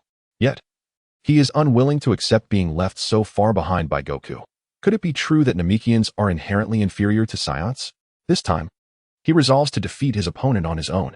Gutian couldn't help but sigh inwardly. Piccolo possesses commendable combat intelligence and strategy, which is why he is regarded as the brains of the Earth Warriors. Unfortunately, the gap in strength between him and Hildegard is substantial, as Hildegard's might can easily contend with Super Saiyan 3. Coupled with his ability to phase through the physical realm, defeating him becomes an even greater challenge. Only devastating close-range attacks might offer a chance. Piccolo's signature move, the Special Beam Cannon, renowned for its penetrative power, is ideally suited for enemies of similar stature. However, with Piccolo's strength falling short of Hildegard's and lacking any advantageous skills, his chances of victory are slim. As Hildegard's massive form vanished once more, Piccolo sensed a fluctuation in the space beside him and, without a glance, unleashed an energy wave from his right hand. The energy wave passed through Hildegard's form, who then opened his maw, gathering a terrifying flame energy in mere seconds. The flames surged towards Piccolo, who was preparing to evade, when a ki blast erupted from below, colliding with the flames and neutralizing them. Super Saiyan 3 Gotenks, radiating intense energy, soared from the ground into the air, pointing at Hildegard. With a triumphant entrance, Gotenks proclaimed, "You little monster, why don't you surrender now?" After locating the knocked-back Trunks, the two realized their individual efforts were futile and immediately resorted to the fusion technique. Now confident in their ability to defeat Hildegard, Gutian floated into the air, perching atop a skyscraper, observing the boastful Trunks, puzzled by the unwavering confidence of these two youngsters. Truthfully, while Piccolo may lack in energy compared to Super Saiyan 3 Gotenks, he would rather believe in Piccolo's potential to win than in Gotenks' success. The two young warriors were far too reckless and lacked the maturity of their peer, Gohan. This was largely due to Goku and Vegeta's dominance, which deprived them of opportunities to stand on their own. When faced with formidable foes, they did not strive to train and grow stronger, but rather relied excessively on the fusion technique, only to act recklessly thereafter. Gotenks unleashed several ghostly apparitions, executing the Super Ghost Kamikaze attack, charging towards Hildegard at high speed. As he moved, a mist of energy enveloped him. A punch swung wide, passing through Hildegard, who retaliated with a counterstrike. Gotenks, with a sly grin, raised his hands to block the attack, while several ghostly figures collided with Hildegard. In the Super Saiyan 3 form, Gotenks withstood a powerful strike from Hildegard, causing him to stagger back considerably. At the moment he aimed to counterattack, his body materialized, and as the spirit made contact with Hildegard, it erupted in an explosion. The enormous figure of Hildegard was momentarily thrown off balance, and flames erupted from his mouth. Gotenks quickly dodged, only to overlook the impending strike of Hildegard's colossal tail. Struck directly by the tail, he was once again slammed to the ground. Gotenks exerted all his strength to prevent another crash, halting his descent just before impact. Unanticipatedly, after merging, Gotenks discerned Hildegard's weakness, yet found himself at a disadvantage. Just as he prepared to utter a few harsh words, a flash of light enveloped him, splitting Gotenks back into Trunks and Goten. The two bewildered children exchanged glances, then immediately fled toward the position of Goku. Goku, feeling somewhat speechless, noted that Gotenks in the Super Saiyan 3 form could originally maintain the transformation for 5 minutes. However, due to Trunks sustaining significant injuries from Hildegard's full-force attack, the fusion time had been drastically reduced. As Hildegard prepared to pursue the two children, Piccolo moved to intercept him. "Your opponent is me," he declared. Hildegard roared and launched a punch directly at Piccolo, who deftly sidestepped and darted towards Hildegard's head. Hildegard resorted to his previous tactics, swinging his massive tail. Anticipating this strike, Piccolo placed both hands against the oncoming tail, stabilizing himself and running along its length. With a powerful surge of energy, Hildegard unleashed a formidable shockwave, prompting Piccolo to create some distance. Utilizing his giant form technique, Piccolo placed his hands on his hips, surrounded by crackling electricity, and rapidly enlarged to match Hildegard's colossal stature. The two boys watched in awe, having never witnessed Piccolo's ability before. Seeking refuge, they flew to Goku's side, where Trunks appeared significantly weaker than Goten, bearing visible injuries. Nevertheless, the resilience of a Saiyan meant that Trunks was not in grave danger, although he panted heavily as he inquired, "Brother Goku, can Uncle Piccolo also transform?" "Yes. It's a skill of the Demon Clan that allows for body enlargement, significantly increasing strength with minimal impact on speed. However, the reaction time may be considerably compromised." Goku, momentarily forgetting this skill of Piccolo's, recognized that their foes had always been of normal size, rendering the ability somewhat irrelevant. Yet, Hildegard was an exception, possessing both a massive physique and extraordinary strength. To discover Hildegard's vulnerability, one must be capable of enduring his assaults to seize fleeting opportunities. As Hildegard's figure vanished once more, Piccolo focused intently, scanning the surroundings while sensing spatial fluctuations nearby. He crouched low and executed a back kick just as Hildegard reappeared, but regrettably, the kick met only empty air. Hildegard roared once more, unleashing another fiery projectile from his mouth. As Bick leaped into the air, Hildegard pursued him with a swift ground strike, and the two engaged in an aerial confrontation. Although Bick had utilized his giant transformation technique, he was still being overwhelmed. Nevertheless, his extensive combat experience allowed him to navigate perilous situations. Yet, after a prolonged search, he could not uncover any weaknesses in Hildegard's defenses. Growing somewhat anxious, Bick was suddenly ensnared by Hildegard's massive tail around his right arm. Seizing the moment, Hildegard unleashed a colossal energy blast. With his arm restrained, Bick found himself in a precarious predicament, but a sudden smile graced his lips as he forcefully yanked his right arm free, severing it in the process. The energy blast narrowly missed him, soaring into the sky, while his concealed left hand unleashed a shockwave. This was a deliberate feint, a calculated weakness he had presented to Hildegard to provoke a response, and it proved to be a successful gamble. At his core, Hildegard remained a beast with a somewhat limited intellect. The penetrating power of Bick's energy attack, the demonic penetrating light cannon, was formidable, easily piercing through Hildegard's heart. Hildegard collapsed, and Bick gasped for air. The giant transformation was incredibly taxing, and he had sacrificed his right arm to lure Hildegard into a trap. This nearly exhausted the majority of his energy, and as his form gradually reverted to normal, he let out a mighty roar, his right arm regrowing. Gutian, observing the situation, shook his head. Bick had made a miscalculation, but it was not entirely his fault. It was time for him to intervene. Just as Bick intended to retrieve his weighted clothing, he furrowed his brow as he soared upward at high speed, narrowly avoiding a gigantic beast claw that struck where he had just stood. A cold sweat broke out on Bick's brow. Had he reacted any slower, he would have likely been severely injured. "Switch out. Your stamina is nearly depleted." Gutian positioned himself in front of Bick, whose energy had significantly waned, rendering him unable to assume his giant form again. Bick cast a reluctant glance at the gaping wound in Hildegard's chest, which continued to bleed profusely. His attack had aimed for the left side of Hildegard's heart. However, having never encountered such a creature before, he was uncertain of its anatomical structure, only able to speculate that it was similar to that of a human.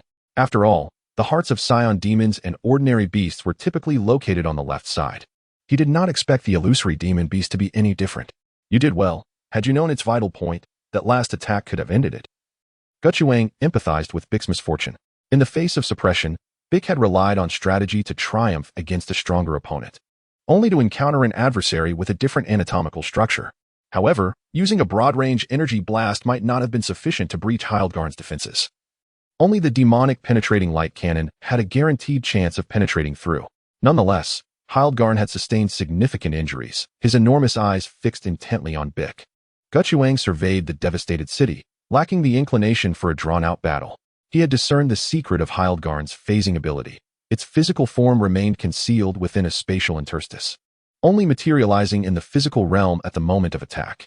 If Gutian does not suppress the overwhelming power within him, an infinite energy will envelop the entire city.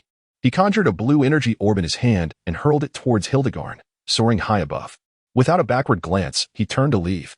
Hildegard, previously impervious to attack, was obliterated the moment the blue energy struck him. The formidable adversary, who had engaged Gotenks and Piccolo in a fierce struggle for an extended period, was utterly shattered by Gutian Long's seemingly effortless energy blast. Piccolo sensed something amiss but struggled to comprehend the nature of Gutian Long's feat. "How did you manage to hit him?" he inquired. "Ah, that," Gutian replied. I utilized my energy to seal off the space.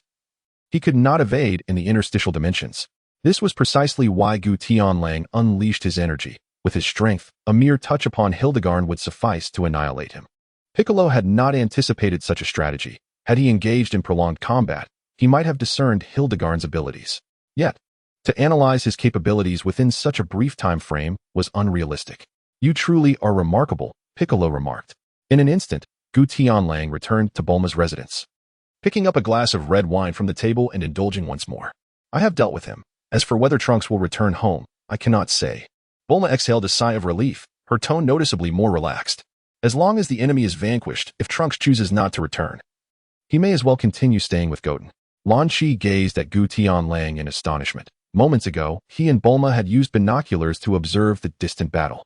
The foe that even the Demon King Piccolo could not conquer had been dispatched in a single strike. Bulma, observing Gutian as he tilted the goblet, swirled the wine within, and then gulped it down as if it were soda, exclaimed, If you enjoy drinking, I could easily gift you 10 or 8 cases. Gutian shook his head vehemently, rejecting Bulma's offer. I am a person of principle. It would not be right for me to constantly accept your gifts. I despise those who are greedy for small advantages. Bulma found it difficult to understand his reasoning. He had visited her home countless times over the past year. Yet now he hesitated to accept her offerings. But you come to my house for meals daily. I know when you're here, it's time to eat. That is different, regardless. I do not want the wine you offer. Besides, I visit daily. I know where your wine is better than you do. It makes no difference whether you give it to me or not.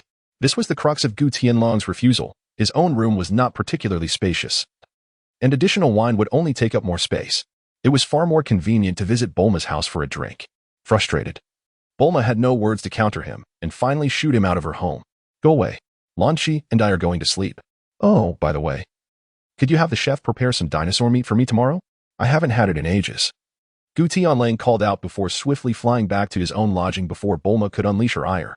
The night passed quickly, and the following morning, Gutian was awakened by the incessant chatter of a group chat in his mind. Members include Spiral Flash, Super Wheel Dance, the hidden figure behind the Akatsuki, and the masked man impersonating Uchiha Obito, who are about to convene for the 4th Shinobi World War at the 5 Kage Summit. The masked man wields weapons of mass destruction, intent on annihilating the 5 Kage and their closest confidants. Please ensure that the randomly designated target within the chat group does not face any threats to their life. The mission rewards are set at 30,000 points. Note that the individuals designated for protection are chosen at random. Should over half of them fall victim to the masked man, the mission will fail, resulting in no rewards and a deduction of 100,000 points from each participating member. The difficulty of the task is rated at level 8, and the group is limited to 3 members. The designated individual from the local realm is Hinata Hyuga. Spiraling Flash Super Wheel Dance, 3rd style. Obito. Must we proceed with this? I regret not being able to save him from the darkness, Minato lamented, wishing he had discovered that the masked man was Obito before his demise. Perhaps he could have persuaded him to return to Konoha, the group leader remarked. A person whom everyone believed to be dead suddenly reemerges, transformed in both appearance and voice, unrecognizable to all. Linran did not blame Minato, as this was Madara's scheme. The enemy lurked in the shadows while they operated in the light, making it impossible to safeguard everyone. The eldest daughter of the Hyuga clan stated, I have been designated for this mission, and there are 2 slots available for participation. Who among you wishes to join? I certainly cannot attend, Tony interjected. The chat group has indicated that the individual to be protected is chosen at random, and my strength is insufficient for such a task. Tony demonstrated remarkable self-awareness. Given his current abilities, venturing into such a scenario would not only result in mission failure, but could also place him in peril. Chapter 69. The 5 Kage Administrator Gogeta accepts the mission. The group leader stated, if a prominent figure is going, then the remaining slot is open to anyone.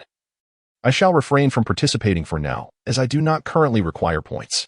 Linran willingly relinquished her spot, as she needed a substantial amount of points. Not just a few. Moreover, engaging in battle with the Valkyrie of the End would necessitate strengthening their abilities first. The strongest man on the surface suggested. Why not let you go, sir? With your collaboration with the esteemed one, the mission can surely be accomplished flawlessly. The strongest man on the surface replied. I have urgent matters to attend to today and lack the time.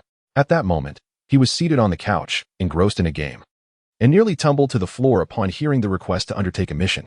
He was hardly the strongest, merely fortunate, having been mistaken for the one who vanquished monsters after others had done the work. He was just an ordinary otaku in a real fight. Even Ranmuri could easily overpower him. The Destroyer of Worlds stated, "I also lack the time to participate. I have been busy traveling. And there are monsters everywhere that I cannot keep up with." The time-devouring sprite declared, "Then I shall go. I am in need of points."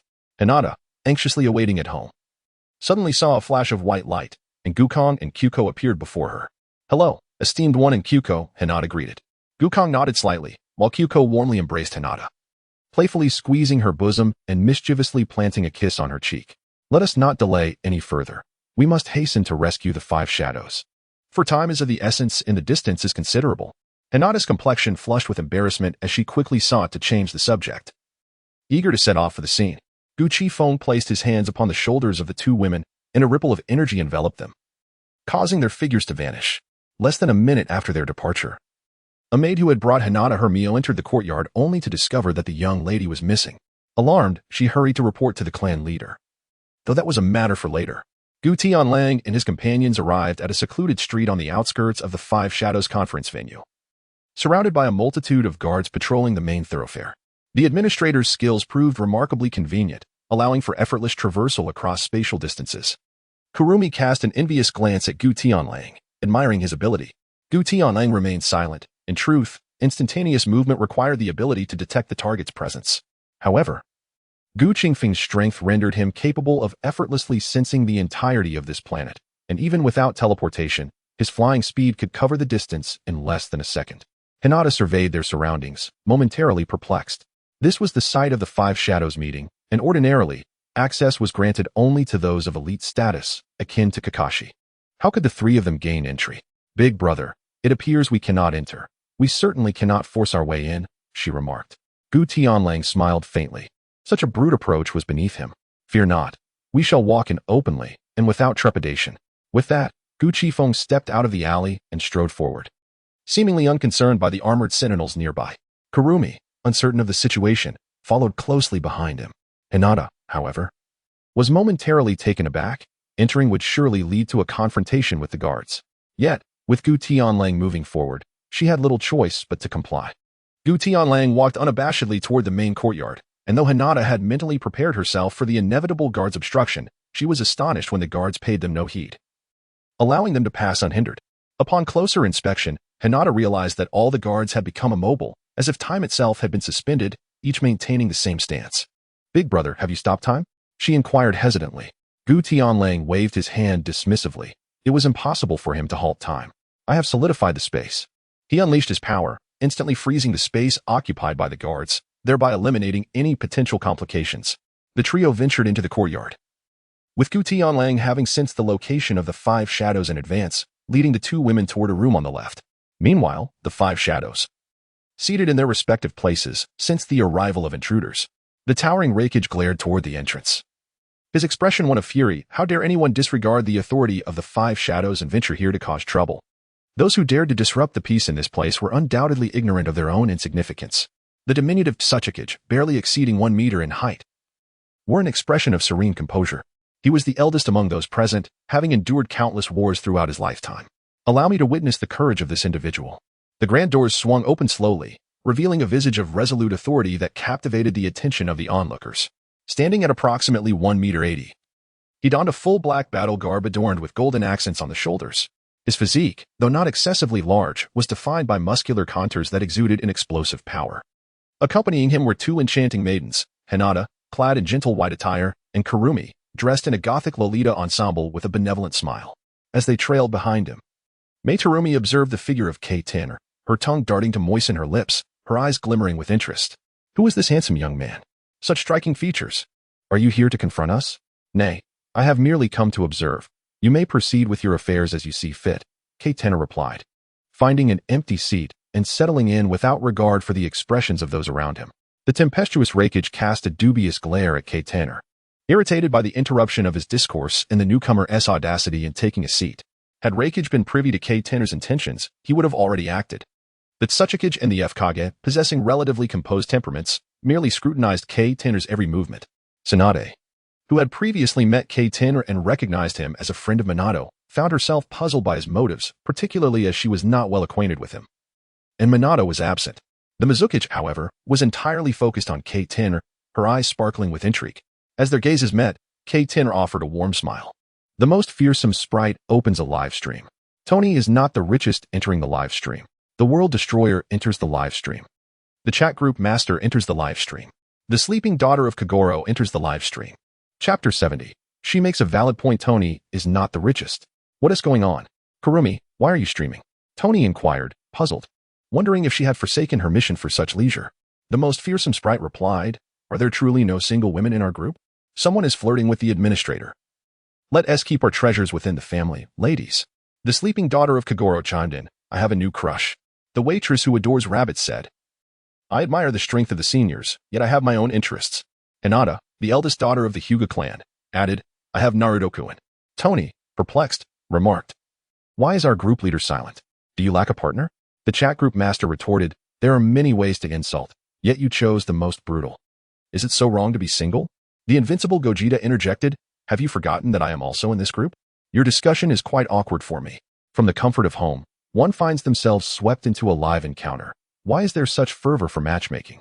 The World Destroyer commented, I must say, the woman with crimson hair is truly delightful. Her figure is captivating, and her taste in attire is commendable. Tony is certainly not the wealthiest. In this instance, I find myself aligned with Lady May and Lady Tsunade, for they possess two substantial arguments. Indeed, as one ages, the importance of reason becomes increasingly apparent. However, as a married man, I shall refrain from voicing my opinions. Within the confines of the 5 Kage Summit Room, the atmosphere grew palpably awkward. Gutian Lang remained oblivious to the scrutinizing gazes of those present, comfortably seated while glancing left and right. Continuing in this manner was not a viable solution. Prompting Tsunade to address Hinata directly. Hinata, what brings you here? Upon hearing the Hokage's inquiry, Hinata cast a glance at Gu Qingfeng. Noting his lack of reaction, she responded, we received word that an attack was imminent at the 5 Kage Summit. We are here to protect you. At Hinata's revelation, Reikage erupted into laughter, exclaiming, does the mighty council of Kage truly require protection? He continued, what a jest. Have the old man's days grown so long that he seeks trouble? Meanwhile, Gaara, the Wind Shadow, maintained a calm demeanor as he inquired politely, may I ask your name? Gutian Lang brushed off the dust from his attire, intending to provoke the Kage further. You may call me Brother Tianayang. Friends who respect me refer to me as such. Before Gaara could respond, Reikage leapt to his feet in a fit of rage, demanding, and those who lack respect, what do they call you? Gutian Lang clapped his hands together, acknowledging the inquiry with a smirk. Ah, that is an excellent question. There are indeed those who show me no respect. In an instant, his figure vanished from his seat, causing the Kage to startle, none of them comprehending how he had departed.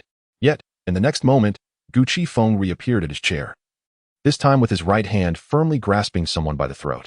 The unfortunate individual was Shimura Danzo, who had been resurrected by Nagato's Rinnegan. However, upon his revival, he was acutely aware of his precarious situation, with all his past misdeeds now laid bare. In his first moments of resurrection, he had hidden away, evading detection, and was just enjoying a roasted chicken in the depths of a forest, contemplating his resurgence, when he was inexplicably seized. What do you want? Can you let me go? I no longer possess the Sharingan. I have not wronged you. Why must you single me out for your wrath? He pleaded, bewildered by his predicament. All he had done was enjoy a meal. Had he truly provoked anyone? He feared he might face death once more. As Gu Qingfeng tightened his grip, Danzo's face flushed crimson. Desperate to fight back, he attempted to form seals, but to his dismay, the chakra within him was inaccessible, leaving him resigned to his fate. Observing Danzo's survival through a broadcast, Minato's expression shifted, realizing that this man had not perished, had it not been for the intervention of a powerful figure. He might have escaped undetected. Tsunade found herself in a dilemma. She could neither persuade nor remain silent. Danzo's deeds warranted 100 deaths, yet his former status loomed large. Should he fall before others, Konoha's reputation would be irrevocably tarnished. Release him first. Hand him over to me. Konoha will ensure he faces justice. The expression on Danzo's face grew increasingly grim. Upon hearing Tsunade's words, Guren's right hand suddenly exerted tremendous force, crushing Danzo's neck completely.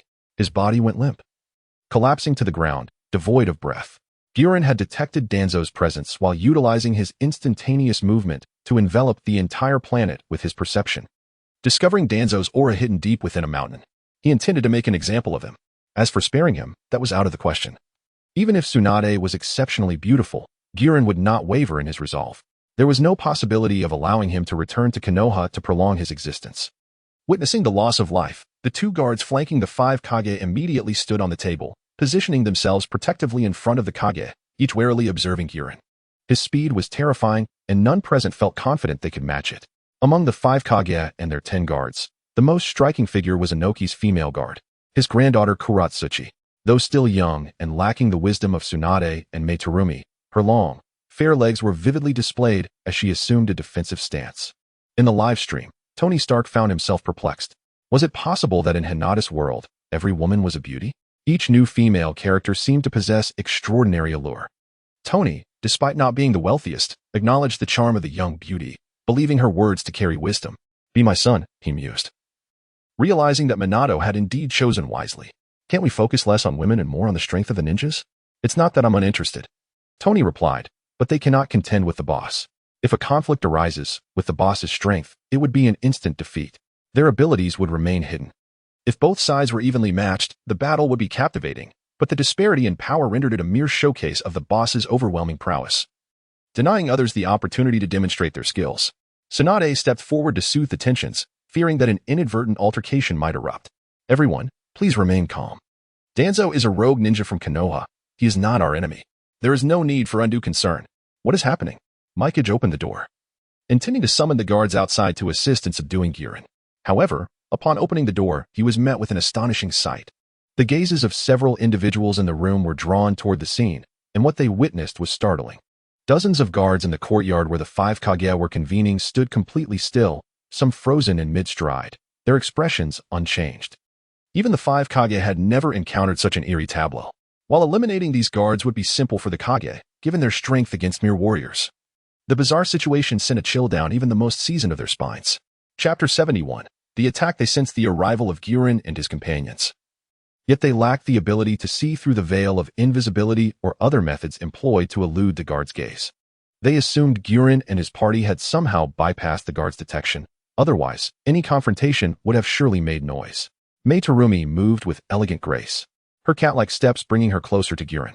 What a mysterious man you are. My curiosity about your identity grows ever stronger. Might you share with me how you have achieved such prowess? Gutian Wolf smirked teasingly, showing no intention of revealing anything. Although Xiaomei seemed to meet many of his expectations for a partner, she fell short in several aspects, and Gutian Wolf had no desire to become entangled with her. One should never harbor curiosity about a man, for it is a precursor to affection. Thus, it would be wise for you to remain oblivious to my identity. Gutian Wolf retracted his energy, and the frozen space instantly returned to normal. Dozens of guards stumbled and fell to the ground after being restrained for over 10 minutes. During that time, they could see everything around them, yet their bodies remained completely immobile. Upon standing, they promptly aimed their weapons at Gutian Wolf. With a mere glance from him, the steel weapons in their hands shattered into pieces. A deep male voice resonated in the air as a masked man appeared in midair. What a lively scene we have here. Lang was genuinely incensed. First, there was Gutian Wolf, who had disregarded them by intruding on the 5 Shadows conference. And now the masked man had arrived. Did he really believe the 5 Shadows were mere pushovers? And who might you be? The masked man, standing atop a grand tree in the courtyard, smirked with disdain. I am Uchiha Madara. Hand over the 9 tails and 8 tails to me, and I shall refrain from attacking you. I will create a unified ninja world, casting my eyes upon the moon, plunging humanity into eternal slumber, allowing them to spend their lives in beautiful dreams. Seeing his disciple make an appearance filled Minato, who was watching the live broadcast, with regret. It signified that he must confront Obito. Can you defeat him, Great One? If you kill him, peace could be restored to the ninja world, correct? Indeed, it is not a difficult task for me, but I see no necessity in doing so. Came the reply. Why is a peaceful life not desirable? Mao Lilan could not comprehend. She believed that war brought disaster and death, thus yearning for peace deep within her heart. Peace. How does one achieve peace?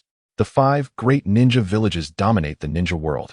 But who is to say which village is the strongest? Without a unified front, there can be no true peace. In the face of power and interests, even if the 5 Shadows wish to avoid war, they cannot expect the ninjas beneath them to remain forever subservient to Konoha.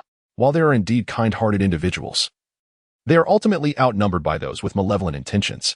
Is this the same individual who killed Minato and his wife? A ruthless and merciless character indeed. The masked visage obscured the boy's past, but could not conceal his affection for the girl. Tears could not be hidden from Kamui, for his gaze was filled with Lin. As a man, to dare declare war on the entire ninja world for the sake of the woman he loves, merely to be in her presence, speaks to the depth of his feelings. How many can claim to reach such heights? This, 2. Is the allure of Abido himself. In the realm of the invincible, one may ponder the depths of human depravity. For a mere mortal, the demise of a beloved girl incited the heinous act of patricide and matricide, along with the treacherous intent to harm the offspring of his mentor. He stands condemned, deserving of the gravest punishments. For even the underlying conspiracies cannot absolve the monumental sins committed by Abido. Gurren, while not harboring animosity towards Abido, certainly does not hold him in esteem. Despite being deceived by Madara, he indeed took the lives of the compassionate Minato and Kushina. Let us not speak of Minato's failure to rescue them. He faced an overwhelming 50 elite shinobi, tasked with confronting the weakest of their ranks, which was a perfectly reasonable strategy. Minato could not perpetually shield them. None could foresee Madara's sudden interference. Linren shared sentiments akin to those of Gurren. The five Kages regarded the masked man with scorn, incredulous that he believed he could single-handedly dictate the fate of the shinobi world. Reikage was the first to voice his dissent, asserting that he would never heed the words of a mere mask-wearer, especially when it involved surrendering his brother, the Eight Tails.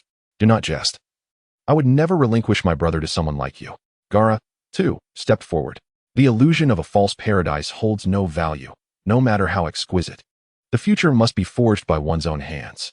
While one may choose to dwell in a beautiful dream, such a life is but a hollow existence devoid of purpose. Inoki interjected with a stern inquiry, declaring that he would not cower, even in the face of Uchiha Madara.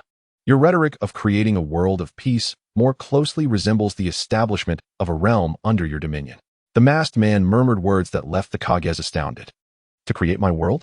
Since you refuse to acquiesce, I hereby declare the commencement of the Fourth Great Ninja War. Tsunade expressed disbelief, questioning how one man could stand against 5 villages. What gives you the right to challenge all 5 great shinobi villages alone? Before the masked man could respond, Gurren elucidated Tsunade's query. He possesses the powers of all the tailed beasts collected. Even 7-tailed beasts would be insurmountable for you. The masked man gazed at Gurren with surprise. His intelligence had never revealed the existence of this man, only that he had encountered an exceptionally formidable individual during his previous escape. Who are you? Gurren replied coldly. You are not worthy of my name. However, he was taken aback by the incongruities of this world. It seemed that time and events were misaligned, perhaps a consequence of the butterfly effect, as ninjas who should have perished remained alive and now stirred chaos at the summit of the 5 Kages. A great white bird appeared in the sky, upon which sat a golden-haired man, raining countless white clay explosives upon the earth below. Art is an explosion, he proclaimed. Randomly designated protectors include the 5th Hokage Tsunade, the future 4th Tsuchikage Kuratsuchi, and Wind Kazekage Gaara along with his sister Temari. The 4 designated protectors, should they suffer harm, would impact the final mission rating. The chat group finally released the list of protectors as dozens of white clay bombs were hurled towards the positions of the 5 Kages, erupting in a cacophony of destruction. No one anticipated an aerial assault. Ninjas are not capable of flight, except for Naka's earth release techniques. The attack came so unexpectedly that most were caught off guard. Chapter 72, Deidara, Be My Son. The announcement of the protection list at this juncture.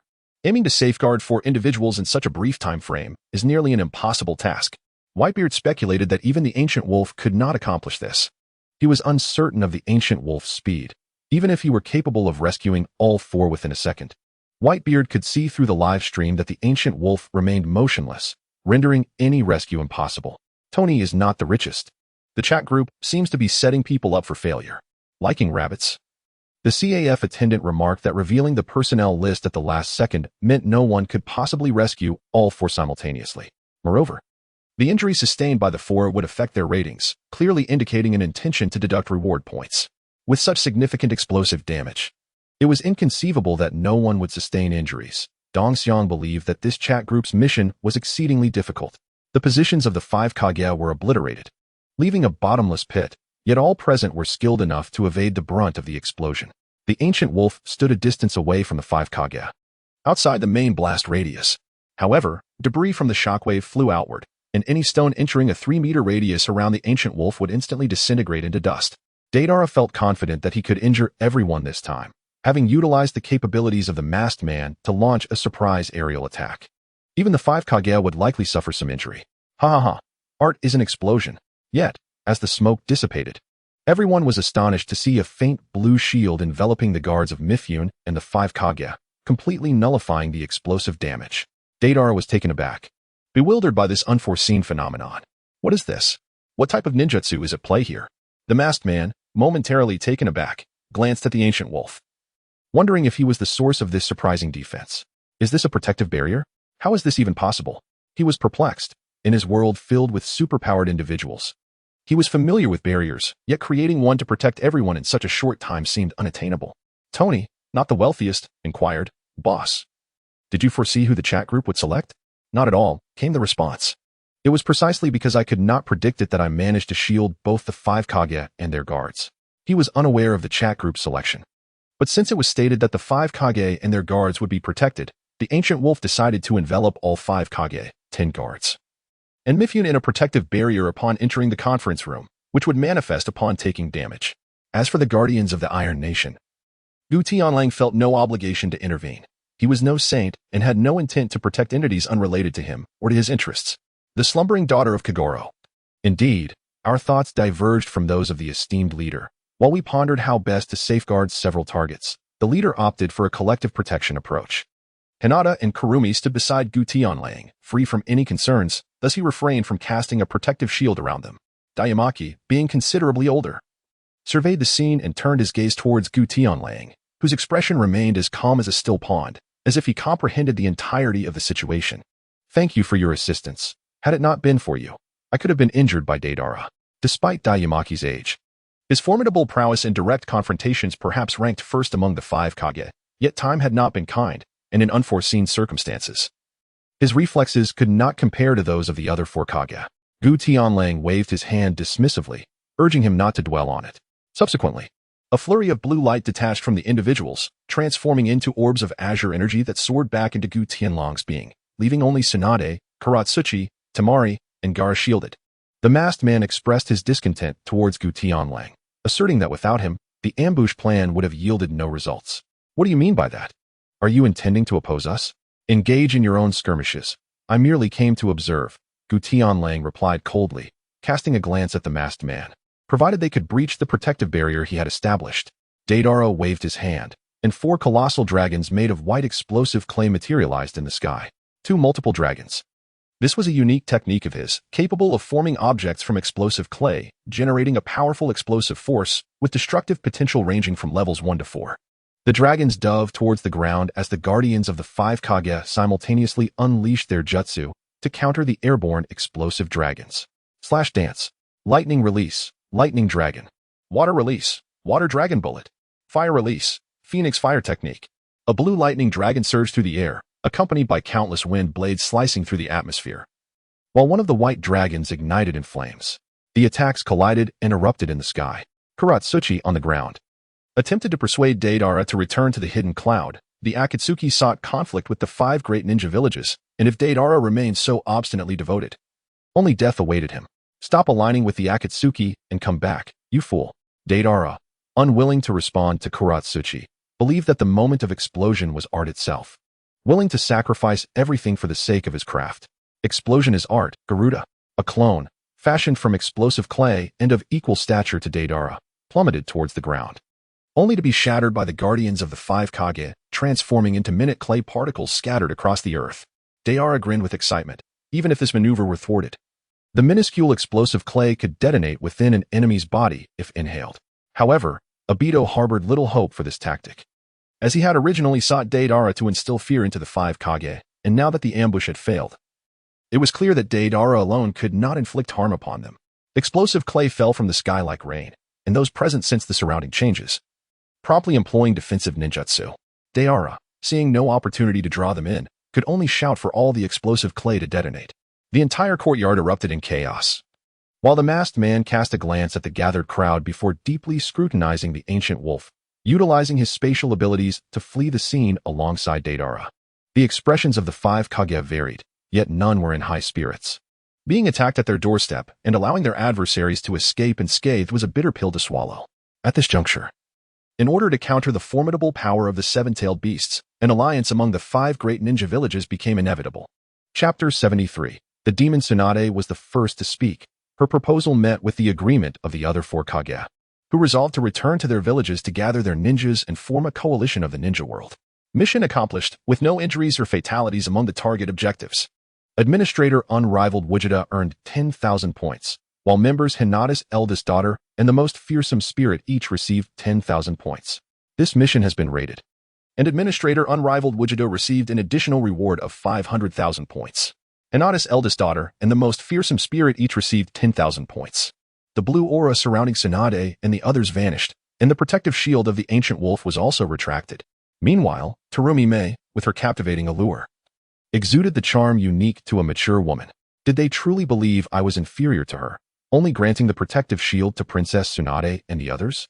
Observing the enchanting Terumi Mei, the ancient wolf felt a jolt, overwhelmed by sensations he had never encountered before. In an instant, he vanished from sight. Kurumi glanced at Terumi Mei, then closed her live stream, departing from the world of Naruto. In the chat group, the leader expressed confusion over the concept of art. Kurasuchi held a particular fondness for Deidara, pondering why he chose to meddle in the so-called art instead of enjoying the comforts of the Tsuchikage's office. Lin Ran, as a woman, admired Kurasuchi's long, straight legs and found it baffling that Deidara showed no interest. Tony, not exactly the wealthiest, seemed to have some peculiar thoughts. He couldn't fathom why anyone would regard explosions as art. The ancient wolf refrained from participating in their discussions and instead pondered the rewards within the chat group. He realized that not only the world's martial prowess and the mission's difficulty were linked to points, but other factors also influenced the extra rewards. For instance, a level 10 enemy in Naruto might not be as formidable as a level 6 or 7 enemy in Dragon Ball.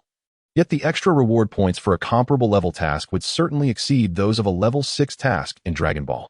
This mechanism was entirely reasonable, as the rewards would naturally fluctuate with the world's martial strength.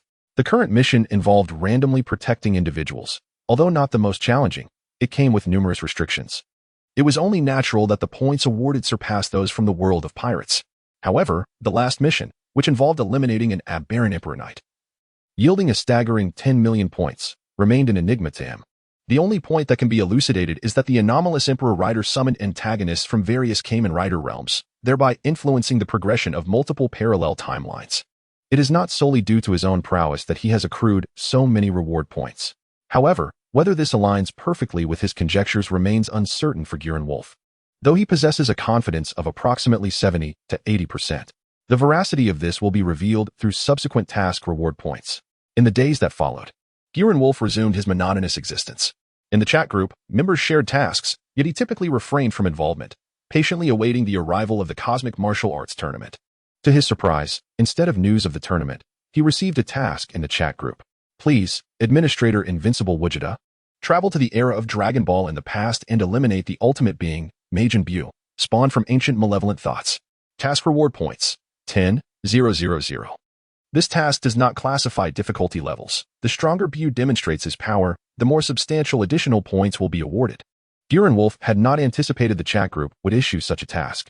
Indeed, Buu was a formidable opponent during that era, yet compared to his current self, Buu fell significantly short. Gutian Wolf pressed the teleportation button in the chat group and arrived in a secluded valley of the Dragon Ball era, where a pink-skinned Buu, clad in white training pants, sat atop a protruding stone, ensnared in a light slumber. Goten and Trunks cowered beside Piccolo, perplexed by Buu's demeanor, questioning why he had not seized the opportunity to eliminate them during their moment of vulnerability.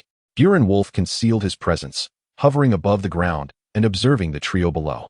Suddenly, a man radiating a formidable aura soared through the air, his energy so immense that Piccolo, Goten, and Trunks could scarcely comprehend such a powerful entity. It's my brother. He has arrived.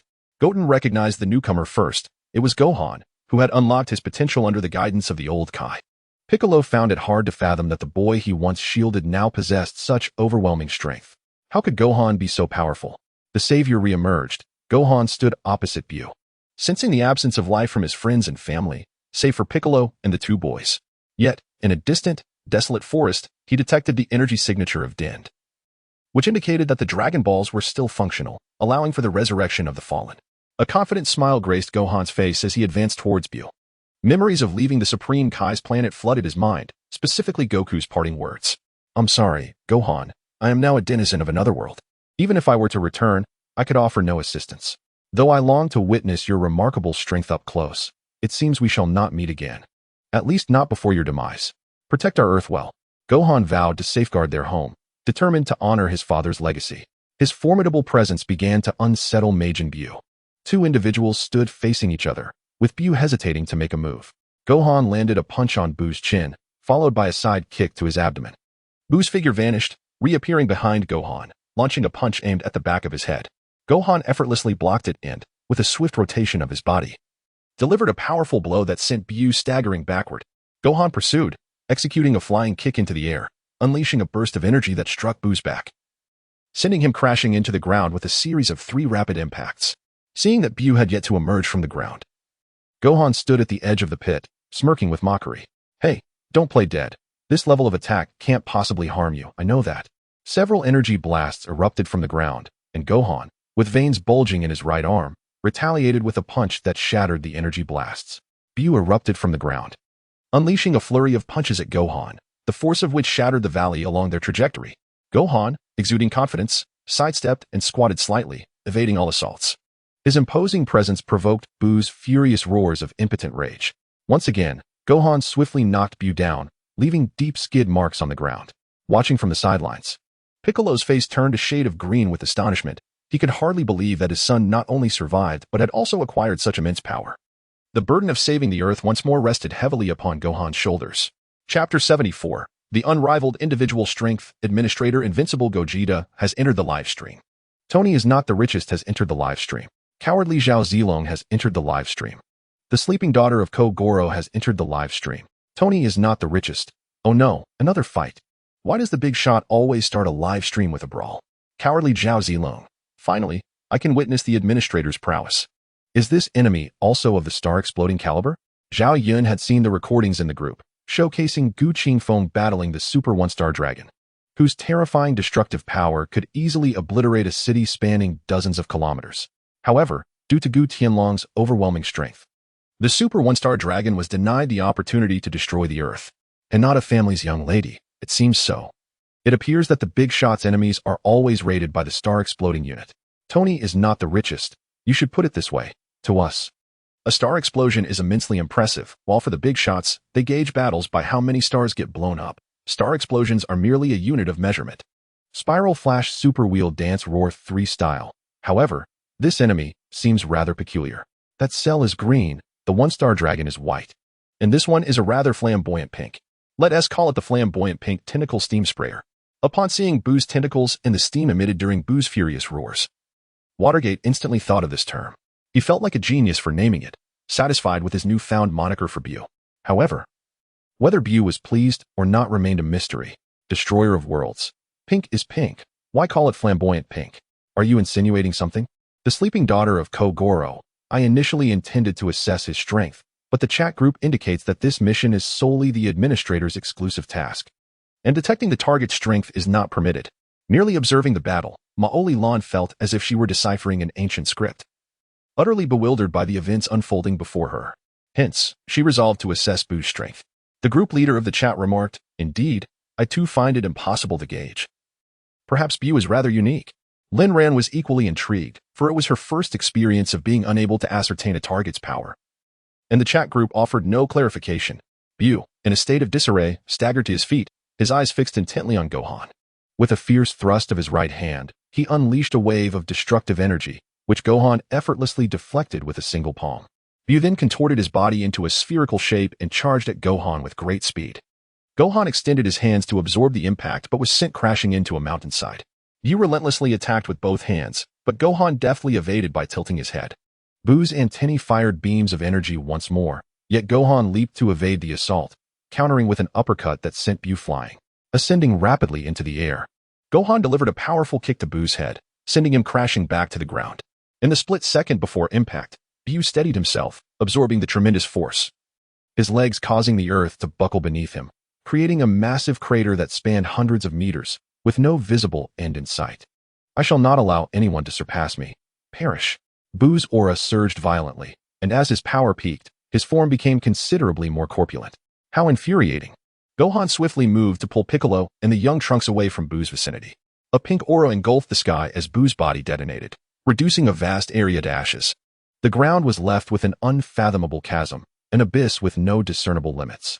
Gohan understood that Buu's self-detonation could not possibly yield such limited devastation. Leveraging the energy from the explosion, Buu burrowed underground to escape. Even Gohan could not detect Buu's presence, so he decided to lead his companions in search of Tien. prioritizing his safety, for without the Dragon Balls, those who had perished could never be revived. Gutian Wolf concealed his aura high above, leisurely trailing behind the group, unhurried to reveal himself. Bu lingered nearby, waiting for the cooldown period of Goten and Trunks fusion. In truth, Gutian Wolf was not entirely in agreement with Gohan's actions. Bu had masked his energy with the self-explosion, rendering him too fearful to unleash his full power, thus gradually retreating. Should Bu exert excessive force, Gohan would surely sense his energy. In this scenario, Gohan could simply execute a large-scale assault, devastating the surrounding area, thereby forcing Bu into the open and eliminating him in one fell swoop. Yet Gohan chose not to pursue this course of action, based on Gutian Wolf's understanding of him. Gohan likely feared that there were still surviving humans in the vicinity and did not wish to harm innocents with indiscriminate attacks. Such an overabundance of compassion was misplaced. After all, they would need to use the Dragon Balls for revival, and eliminating Bu was of utmost importance. Were Gutian Wolf in Gohan's position, he would have unreservedly employed any means necessary to destroy Bu, leaving him no chance for resurgence. Nevertheless, this was in accordance with Gohan's inherently kind nature. He wished to avoid harming others unless absolutely necessary. The members of the chat group merely observed Gutian Wolf as he flew, remaining still and perplexed about his intentions. Tony is certainly not a formidable figure. Could it be that you believe that being known as Bu is too weak? Perhaps you wish to wait until he grows stronger before eliminating him. The more Tony Stark contemplated this notion, the more it seemed rational. One must not presume to understand the actions of Gotenks through conventional wisdom. The Spiral Flash Super Wheel Dance, with its third form, is likely the case. But it is improbable to enhance Bu's strength in such a brief period. Strengthening one's abilities must be a gradual process, save for their chat group. Even if Gotenks does not immediately vanquish Bu, would he truly wait a year or more for him to train? There is no rush for the invincible Goku. He shall soon grow stronger. Gotenks calculated the time and reasoned that the cooldown period for the two young ones was nearing its end. Bu should be making an appearance shortly. Just as Gotenks was contemplating the timing, Bu stood defiantly before Gohan and the others, provocatively pointing a finger at the two young ones. You little brats, hurry and use your previous transformation to face me. Once I defeat you, I will eliminate this guy. Gohan had no intention of granting him that opportunity, his fists clenched, ready to strike, but Goten and Trunks intervened, seizing the moment to redeem their earlier failure. They executed an unusual fusion dance, their bodies merging into one, and Gotenks made his entrance. Upon appearing, he unleashed a furious transformation into Super Saiyan 3, intending to end the battle swiftly and deny Bu any chance of recovery.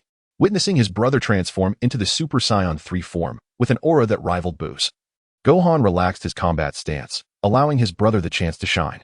In midair, Gotenks observed as Bu separated two masses of flesh behind him, which began to crawl towards him from the ground. One target was Piccolo. Everything proceeded according to plan, and by the time Piccolo and Gotenks realized what was happening, they were unable to escape the fate of assimilation, being effortlessly absorbed by Bu. Chapter 75, the mightiest demon Bu's form began to transform, for the first time. He developed a nose and donned the battle attire of the Metamorphs. Due to Gotenks' Super Saiyan 3 battle prowess, which surpassed both Bu and Piccolo, Bu's appearance began to reflect some characteristics of Gotenks. His energy surged significantly, and Gohan couldn't help but feel a sense of foreboding. Even he was uncertain of his ability to defeat the present Gotenks Bu. Even though the fusion of Goten and Trunks did not yield the spectacular enhancement that Goku and Vegeta's fusion produced, the raw power of Gotenks in Super Saiyan 3 was undoubtedly equivalent to, if not superior to, Goku, who could only transform into the initial stage of Super Saiyan 3 while still struggling with control. However, if the two were to engage in battle, Goku would likely emerge victorious, for despite their similar power levels, Goku's combat experience was vastly superior, making it nearly impossible for him to lose in a life-and-death struggle. Bu, slightly weaker than Super Saiyan 3, fused with Gotenks' power, now surpassed the mid-stage of Super Saiyan 3. Gohan, as the designated strongest individual during this period, possessed peak strength at the initial stage of Super Saiyan 3, and his power had certainly advanced to mid-stage Super Saiyan 3, which was undoubtedly superior to Goku, who had yet to master the form. Yet, in the face of this form of Bu, he found himself at a disadvantage. As the two combatants engaged, Gohan found himself at an undeniable disadvantage. Not only was he outmatched in strength by Gotenks' Bu, but there was a palpable gap between them, albeit not insurmountable. The crux of the matter lay in the fact that Bu had absorbed Piccolo. No one understood Gohan better than Piccolo, allowing Bu to predict Gohan's every move with precision. On the distant Kaioken planet, the Elder Kai bestowed upon Goku an additional 500 years of life, urging him to assist Gohan. for he could discern that Gohan stood no chance against Gotenks Bu. In this dire moment, Goku accepted without hesitation. After receiving the gift of life and with the Elder Kai's guidance, he returned to Earth, where Gohan was half kneeling, on the brink of annihilation. As Gotenks Bu gathered energy with the intent to eliminate him, the members of the chat group watched in anxious distress, puzzled by why Gutian Wolf remained a mere spectator. Boss, why aren't you making a move? Are you waiting for Bu to absorb Son Gohan too? Lin Ran subtly speculated Gutian Wolf's intentions. Suspecting that he was dissatisfied with Gotenks Bu's prowess and awaited Bu's absorption of Gohan to achieve his ultimate form. Unbeatable Gogeta remarked, indeed. But it seems Goku has also arrived, along with Vegeta. Gutian Wolf sensed Vegeta's presence, his energy departing from the underworld and nearing Earth. If Bu is to grow stronger, why not allow him to absorb everyone? Goku unleashed a Kamehameha wave, deflecting Gotenks Bu's assault and rescuing Gohan from the precipice of doom. Father, Gohan exclaimed, astonished by Goku's arrival. However, even with their combined efforts, they remained no match for Gotenks Bu. Goku tossed an earring towards Gohan, who, to everyone's surprise, failed to catch it. The earring fell amidst the rubble, and Goku, frustrated, engaged Bu alone, urging Gohan to locate the earring and perform the fusion. A fierce battle ensued for the earring, with Bu and Goku clashing in midair, but the disparity in strength was painfully apparent. And Goku found himself on the receiving end of a brutal beating. Is this truly the so-called strongest in the universe? You are far too weak. Hardly a match for me. Absorb them both without delay. A voice echoed in Bu's mind, startling him as he faced Goku, while Goku remained cautious.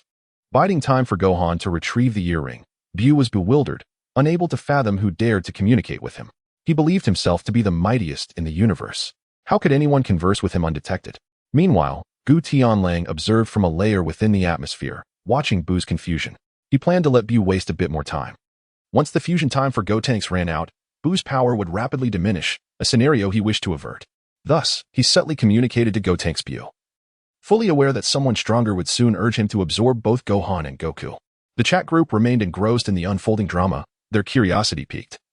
Yet they refrained from posing further questions. The leader of the chat group finds himself perplexed by the incongruity of Gohan, who, with eyes closed, can effortlessly catch bullets, yet fails to grasp a mere earring this time.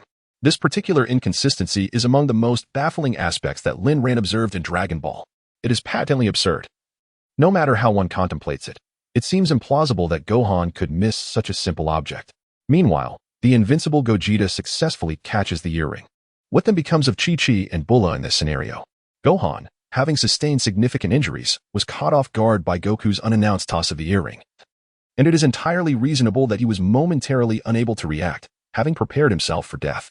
Moreover, the fusion of Gohan and Goku, to be candid, would likely not surpass the combined strength of Vegeta and Goku. The examples of East Kaioken and Kibito, who also fused using earrings and possessed power levels akin to Super Saiyan, demonstrate this. Yet, their fusion resulted in a strength that did not even reach Super Saiyan 2. In contrast, the fusion of Goku and Vegeta, with one at Super Saiyan 3 and the other at Super Saiyan 2, yielded a form capable of overpowering Majin Buu after absorbing Gohan, indicating that Gogeta in his base form possesses strength far exceeding that of Goku at Super Saiyan 3. While it is expected that two powerful individuals would become even stronger upon fusion, this is not an absolute rule. Goku and Vegeta, being both fierce rivals and kindred spirits, experience a remarkable amplification of their abilities due to their complex bond. A single remark from Gutian Wolf left Lin Ran momentarily speechless. Indeed, should Gohan manage to catch the earring, one could only speculate whether they would be able to separate from the fusion after half an hour. After all, the fusion via earrings, aside from divine beings, is limited to a mere 30 minutes according to the lore of Dragon Ball Super. And the uncertainty surrounding the potential for separation raises considerable concerns. Bu, sensing the shift in power dynamics, becomes increasingly agitated and restless. He cannot accept the possibility of anyone being stronger than him, for he considers himself the mightiest in the universe. Seizing the moment while Goku is unguarded, Bu absorbs him into his form. Gohan, clutching the earring he had only just discovered, finds himself at a loss for what to do next. With Bu's power escalating, he lunges at Gohan, delivering a series of blows that leave him gravely injured and subsequently absorbed into Bu's being. As Gohan's strength exceeds that of Gotenks and Goku, Bu's physique undergoes further transformation. His upper body now adorned in an orange martial arts uniform and sporting wrist guards, his antennae lengthened by several centimeters. The stronger Bu becomes, the longer his appendages grow.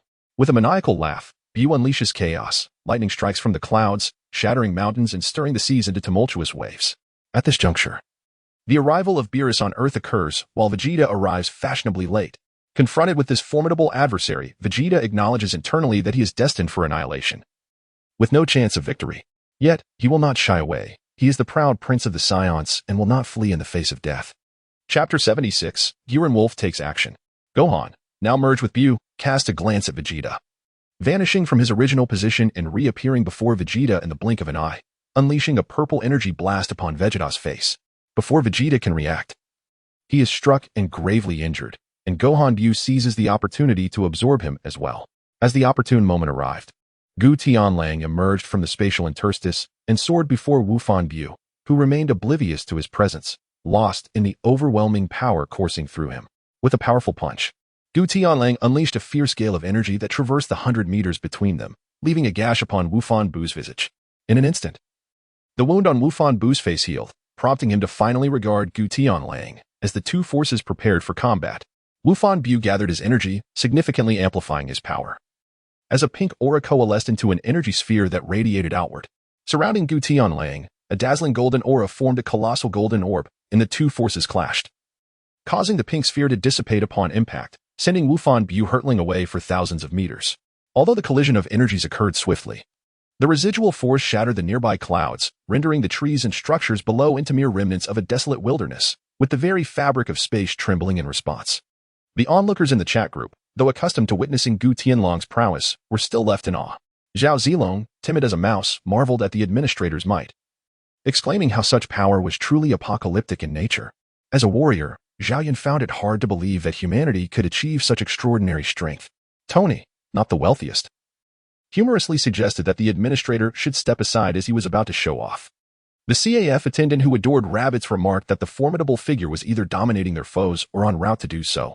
Dong Xiang, having anticipated the outcome of the battle, no longer believed anyone could best Gu Qingfeng. She merely wished to see if anyone could compel Gu Qingfeng to fight earnestly. The group leader declared that in the world of Dragon Ball, one should inquire who the true patriarch is. According to the Dragon Ball law, the appearances of Gogeta and Vegeto inevitably lead to the annihilation of their adversaries. Victory was uncertain, but a thorough beating was assured. Wufan Bu, believing he had absorbed enough power to rival Gutian Lang, charged forth with an aggressive assault. However, his relentless attacks were deftly evaded, failing to make contact. Wufan Bu unleashed his royal technique, firing an uncountable number of energy waves, while Gutian Lang transformed into a myriad of afterimages, navigating skillfully amidst the torrent of light. Frustrated and humiliated, Wufan Bu unleashed a massive shockwave, its speed bringing it before Gutian Lang in the blink of an eye, striking him with force. Huh. This is what you get for mocking me. I am the strongest. A triumphant grin spread across Wufan Bu's face, convinced that this strike would leave Gutian Lang severely injured. As the dust settled, Gutian Lang hovered in midair, his expression as serene as ever, completely unscathed by the shockwave, not even a thread of his attire marred. Wufan Bu's countenance darkened, astonished by the sheer abnormality of Gutian Lang's power. Before Wufan Bu could react, Gutian Lang was upon him, raining down a flurry of punches. Wufan Bu's form crumpled under the onslaught, his pink body contorting as several fist-shaped lumps protruded from his back, with one hand resting on Bu's waist. Goku Tianlong unleashed an energy blast that sent Gohan Bu soaring into the air. As the smoke dissipated, Gohan Bu's lower body was obliterated, leaving only the upper half gasping for breath, utterly disoriented and in a state of disarray. In an instant, Gohan Bu's body rejuvenated, executing a swift knife hand strike that Goku Tianlong deftly evaded. Following this, a whip-like kick also fell short, and as they brushed past each other, Gohan Bu opened his mouth wide, concentrating energy to release a shockwave. Remaining calm under pressure, Goku Tianlong extended his right hand to press against the pink energy orb, forcefully redirecting it back into Gohan Bu's mouth. The energy orb detonated within Bu's body, releasing steam and causing white smoke to billow from his mouth. Unable to confront directly, Gohan Bu resorted to cunning tactics. Small orifices on his body exuded white mist in an attempt to obscure Goku Tianlong's view. Goku Tianlong chuckled softly, bemused by Bu's elementary mistake. Dashing into the mist, Gohan Bu unleashed a flurry of strikes, expelling a childlike demon toward Goku Tianlong, a technique borrowed from Gotenks. The demon would explode upon contact with an enemy. However, before it could reach Goku Tianlong, an overwhelming aura detonated it, with a cunning glint in his eye. Gohan Bu approached Goku Tianlong, who chose not to retaliate. Do you fancy chocolate? Gohan Bu inquired. Upon uttering these words, long tendrils sprouted from his back, emitting a transforming beam. Goku Tianlong stood his ground, deliberately not defending himself, allowing the beam to envelop him, and in an instant, he transformed into a chocolate ball no larger than 2 or 3 centimeters. Seeing Goku Tianlong, now a confectionery creation, Gohan Bu erupted into fits of laughter, clutching his stomach and rolling in the air. The members of the chat group were taken aback by the rapid turn of events. The once dominant Goku Tianlong had been reduced to a mere chocolate ball. How could a chocolate possibly defeat an enemy? Tony is definitely not the richest man. Could he be stalling? What now? Is there anyone who can rescue him? Tony Stark was bewildered, never anticipating that the invincible figure would be turned into chocolate. Spiral Flash Super Will Dance were 3 styles. Honestly, this guy is above me. Perhaps if we all join forces, we might have a chance. Minato was aware that he was no match for Bu, but Goku Tianlong rarely acted superior in the group and treated everyone well. This was one of the reasons the members respected him. Even if they could not defeat Bu, they could not allow Goku Tianlong to perish. For the sake of my current girlfriend, I'll join the fray against my ex-girlfriend. Count me in. Become my son. I'll go as well. Hinata's eldest daughter. I'll join too. Strength in numbers. The slumbering daughter of Kojiro, though I may not offer much help, I cannot stand by and watch him die. Why are you all panicking? Do not underestimate the administrator. He can easily evade such attacks. The fact that he has not indicates he is unafraid of this technique. Just watch closely. Lin Ran harbored no concern for Gu Qingfeng's safety, even with the additional prowess absorbed from Wukong, Vegeta, and Bu. His strength could only reach the pinnacle of Super Saiyan 3. Even Super Saiyan Vegeta could disregard magical attacks, thus Gu Tianlang would undoubtedly have no issues. Chapter 77. The Annihilation of Bu. The invincible Gogeta calmly, he remarked. Isn't it merely transforming into a piece of chocolate? Such trivialities. Tony couldn't fathom how. Despite being transformed into chocolate, he could still converse within the group. He was astounded to discover that Gu Tianlang was capable of speech, and his tone suggested he was utterly unfazed by Bu's assault. Hinata, the eldest daughter of the Hyuga clan, expressed her astonishment. Your heart is immense. Can you still move? Perhaps we should retreat and devise a plan to dispel this magic before you confront him again. Hinata couldn't conceive how a chocolate sphere could vanquish an adversary. The invincible Gogeta mused. 5 words drift from the sky.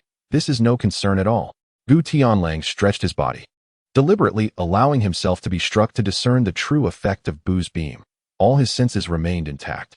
His body had merely undergone an internal structural transformation, morphing into this chocolate sphere, devoid of limbs.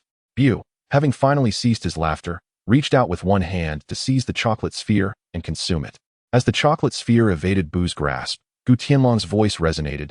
You don't genuinely believe such trivial tricks could defeat me, do you? Humph, even with your might. You are but a chocolate sphere now. How could you possibly contend with me? You dismissed him, considering how a mere piece of chocolate could pose any threat. If he couldn't even overcome a chocolate, he would lose all dignity in continuing to exist. The chocolate sphere darted to and fro, deftly avoiding Bu's attacks, unleashing rapid strikes against Bu's body. Bu was rendered nearly incapacitated. He struggled to comprehend how Gu Tianlang retained such formidable power, especially as his size diminished, making him increasingly elusive. Bu even began to harbor a psychological fear of the chocolate sphere. Once I catch you, I shall consume you immediately. Bu unleashed an energy wave. The black chocolate sphere deftly maneuvered, and using the light wave as a shield, Bu successfully grasped the chocolate sphere. He felt assured of victory, confident that once captured, even the strongest would succumb to his appetite. You are finished. Oh, is it truly so? The chocolate sphere pierced through Bu's palm, emerging from his shoulder, leaving him utterly perforated. Your adversary is the strongest chocolate in the universe. The members of the chat group were left in awe, never expecting such an outcome. It seemed that as long as one possessed sufficient strength, the form one took was of little consequence. Tony remarked, Goodness, it appears I can't even surpass chocolate, let alone a human. The Spiral Flash Super Will Dance Roar 3 style is somewhat absurd, however, since this chocolate is deemed the mightiest in the universe. Let us aptly name it the Abyssal Dimensional Quaking Chocolate. Yet, how do you intend to revert to your original form? Are you merely waiting for Gohan and Bu to take the initiative to release you? Reverting? I can transform back on my own. Then why don't you? Oh. I meant to test how the chocolate form feels. The ancient wolf unleashed its aura, and boundless energy erupted from within the chocolate. This technique, however, has its limitations. If the opponent is overwhelmingly powerful, it becomes ineffective. Could one truly expect to turn the Omni King into chocolate? Surely, that would yield no results, otherwise. Boo's technique would have rendered him invincible long ago. Amidst the blinding golden light, the chocolate sphere underwent a transformation, and the ancient wolf reappeared before Gohan and Bu. Choosing not to launch another attack, instead folding his arms and observing them, Bu smirked malevolently as a portion of his body transformed into chocolate by the ancient wolf. Slowly approached. This was the flesh that had been severed from his arm. Unaware of the impending danger, the ancient wolf was ensnared by the remnants, which returned to Bu's body. The scene shifted to within Gohan and Bu's form, where the ancient wolf stood unscathed. Scanning his surroundings and locating the positions of Goku and the others, he could not allow himself to inadvertently annihilate Goku along with Bu. After all, Bu's strength barely reached this level. There was no need to squander time. He swiftly made his way toward Goku's location, shattering countless organs of Bu along the way. Having successfully located them, he utilized instant transmission to transport Goku, Gohan, and Fat Bu to the Kaioken realm. The old Kaioken and East Kaioken lamented that no one could defeat Bu unless they awakened the slumbering Beerus. Yet, his notorious temper could pose an even greater threat than Bu upon awakening. Then, one by one, they witnessed the ancient wolf throwing Goku and the others aside before returning to Earth. With Fat Bu absent, the primal small Bu emerged pure, yet the epitome of malevolence, roaring with a ferocity that threatened to shatter space itself. Without a moment's hesitation, he raised his hand to unleash a shockwave intent on obliterating the Earth. The ancient wolf countered, deflecting the assault with a single slap and subsequently decimating small Bu's head with a punch, unleashing a massive shockwave that obliterated small Bu entirely, leaving not a single cell behind. Even with small Bu's grotesque regenerative abilities, such a scenario left him no path to survival. Administrator Unrivaled Gogeta has completed the task, earning 5 million reward points. Administrator Unrivaled Gogeta has closed the live stream. Gohan and Bu is currently the strongest iteration of Bu.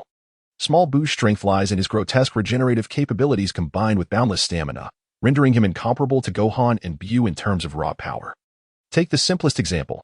In the original narrative, when facing Gotenks Bu, Super Saiyan 3 Goku lacked the confidence to engage, fully aware of his inferiority, let alone against the strongest Gohan and Bu. Confronted with the formidable Kid Bu, Goku felt confident that with just a minute to gather his energy, he could vanquish him. However, he soon realized that in his Super Saiyan 3 form, he struggled to maintain his power, unable to fully harness his energy. This indirectly suggested that Gohan's Bu was far superior to Kid Bu. Glancing around this world, he pondered whether his presence would instigate new changes in this timeline. Yet he found himself disinterested in such concerns. In an instant, the ancient wolf returned to Universe 7, collapsing onto the large bed in his inn and drifting into a deep slumber. Upon awakening early the next morning and stepping outside the inn, he found himself amidst the throngs of couples celebrating Valentine's Day, standing alone in stark contrast. Observing the bustling crowd, he lamented the harshness of reality, as it offered no kindness to the solitary. Chapter 78, The World-Devouring Serpent in Public. Such displays of affection seemed utterly shameless. Did they not realize that some might envy them? The audacity of it all was simply appalling. In haste, he arrived at Bulma's residence to partake in a meal, contemplating what to do that afternoon when the chat group issued a new mission. Group Leaders Chat. A world-devouring serpent is about to descend upon the area. Numerous corpses have been resurrected by evil forces. Eliminate the world-devouring serpent and assist the group leader in finding a safe refuge. Reward, 60,000 points. Mission difficulty, level 10, hellish difficulty. Group member limit, 3. The slumbering daughter of the little detective questioned, group leader. Did you not claim your universe was safe? How can such a creature exist? Ran recalled Lin Rant's words, asserting that her planet was peaceful, devoid of formidable monsters, allowing its inhabitants to live securely. Yet, the name of the world-devouring serpent alone instilled a sense of foreboding. Group leader, I am unaware. I have never heard of such a being. Lin Ran was equally perplexed. The planet she had traversed was tranquil and not apocalyptic, nor had it experienced a resurgence of mystical energies. Since her arrival, she had resided in a secluded cabin in the wilderness, occasionally venturing to distant cities for supplies, never encountering any mention of monstrous entities. This world bore a resemblance to her previous blue star, with comparable levels of technology. The time-consuming sprite exclaimed, "Oh dear, oh dear. Group leader is in danger. If anyone has the time, please assist her." Kurumi maintained a favorable impression of the group, having slaughtered countless humans in her pursuit of the origin sprite, striving to consume enough time to return to the past and eliminate it. This quest had rendered her nearly friendless in this world, and the chat group enforced a strict rule against harming others, lest one be obliterated by the group itself. As she gradually interacted with the group members, her relationships improved over time, and they became her few remaining friends. Tony remarked. A level 10 hellish difficulty indicates that this adversary is no trifling matter. However, the group leader should not fear. Lin Ran once transformed into a guru, showcasing immense strength that should suffice against ordinary monsters. Lin Ran, however, held a different perspective. She believed she could utilize the various capabilities of the chat group mall, albeit with considerable limitations. Not only was there a restriction on the number of uses, but also not all items in the mall were readily accessible. This was due to her immortal essence, which had been inadvertently granted to Gutian Lang by the chat group as a form of compensation. The most crucial aspect was that the privileges bestowed by the group leader could not be employed within her own universe. Consequently, Lin Ran, having accumulated points in hopes of exchanging them for a particularly cherished item, had refrained from using them to enhance her own abilities. Her true strength remained as it had always been, while she could easily handle a few ordinary individuals with her martial skills. She found herself at a loss against opponents wielding firearms. Fortunately, the chat group had issued a task. Otherwise, she would have had no choice but to use her points solely for survival in this realm. Administrator Invincible Gogeta accepts the task. Member Tony Stark, not the richest, accepts the task. Member, for the sake of his current girlfriend, beats up his ex-girlfriend, accepts the task. Just as Lin Ran was about to speak, a flash of white light appeared before her, and the figure of Gutian Lang emerged. Administrator Invincible Gogeta completed the task, earning 20,000 task reward points. Member Tony Stark, not the richest, and the member who beat up his ex-girlfriend for the sake of his current girlfriend each received 20,000 points. Task duration, 1 second. Rating, Administrator Invincible Gogeta receives an additional reward of 300,000 points. Members Tony Stark, not the richest, and the one who beat up his ex-girlfriend for the sake of his current girlfriend each receive an additional 1,000 reward points. At that moment, another flash of white light flickered beside Gutian Lang and Lin Ran, revealing Dagu and Tony, who had just arrived. Tony Stark wore a rather peculiar expression, one that seemed to convey discomfort yet also a hint of pleasure, evoking a sense of frustration. Why am I here? Wasn't it better to stay quietly at home? Even before I was teleported, I was informed that the task was completed, leaving me with no sense of involvement whatsoever. Gutian Lang chuckled helplessly. Such tasks were naturally best completed swiftly, lest they adversely affect the final task rating. Dagu bore a similar expression. They both understood they were merely coasting along for an easy victory, knowing that with Gutian Lang present, the task would undoubtedly be accomplished with ease. Though they had not anticipated it would be this effortless. What is this about a body being invaded? Weren't we supposed to find a safe haven? Gutian Lang pointed towards the small wooden cabin where Lin Ran resided. I've added a protective shield to her dwelling. Within a 50-meter radius, no evil can intrude. As for the reanimated corpse, I suspect it may be a zombie or something of that sort. Lin Ran was taken aback, her feet involuntarily trembling. Being a girl, she possessed an innate fear of such things. Zombies? Please don't scare me, big boss. Who is scaring you? A corpse has recently emerged from the ground about 10 miles to your left. By its aura, it appears to be a zombie, not of the undead variety. Rest assured, with my protective shield, no one can enter. As he spoke, Gutian Lang sensed a change in the atmosphere nearby. According to his speculation, it was likely the malevolent energy emanating from the world destruction python that had stirred the corpse's aura, leading to their resurrection. However, the protective shield he had established around Lin Ran's cabin was formidable. Any presence of evil beings would be unable to penetrate it. Tony Stark looked around curiously for quite some time, yet he could not find what he was seeking. Could you enlighten me on the whereabouts of the world destruction python? He inquired, noticing that there were no giant pythons in the vicinity. Gutian Lang pointed straight ahead, revealing that luck was indeed on Tony's side. For there was a living python, though whether it could bring about the world's end remained uncertain. In a moment, you shall see. If you find it mundane, there is a python over there. I shall leave it to you to handle. With flames erupting beneath his feet, Tony soared forward. Dagu contemplated for a moment, opting not to rush after him, but instead to walk leisurely with Gutian Lang and Lin Ran toward that direction. Tony flew several miles before finally discovering the python Gutian Lang had mentioned. Upon encountering the enormous serpent that measured over 10 meters, Tony's initial reaction was to wonder if Gutian Lang was jesting. This creature appeared to be merely a mutated python. The python, spotting Tony in the air, coiled around a towering tree, seeking an opportunity to deliver a lethal strike. Chapter 79. The python. Tony aimed his palm at the python, and the steel exterior retracted, revealing a compact disperser within. A massive ultrasonic assault was unleashed. Countless birds took flight, and numerous small animals scurried away in terror. The python, frightened, curled into a ball. Its cold, serpentine eyes fixated on Tony. From the armored section of his left hand, 3 syringes were launched, containing anesthetic fluid. He intended to bring this giant python back for study. Although it was not as promising as he had initially hoped, its impressive size certainly held research value. Under the sustained pressure of the ultrasonic waves, the syringes successfully struck the python's body. However, events did not unfold as smoothly as anticipated. The syringe tips failed to penetrate the python's flesh and instead broke off, as if they had struck a solid steel plate rather than the creature itself. The specially forged syringes, capable of piercing even ordinary iron, should not have faltered against the defenses of a mere python. Tony retracted the ultrasonic waves, withdrew the shoulder armor, and activated 2 miniature cannon tubes, his micro-rocket launchers. In a bid to avoid accidentally killing his quarry, he aimed for its tail. 3 rockets were launched, but unexpectedly. The creature displayed remarkable speed. With the ultrasonic disturbance eliminated, the coiled body leaped away, evading 2 of the rockets, yet the final one was unavoidable, exploding upon impact with its tail.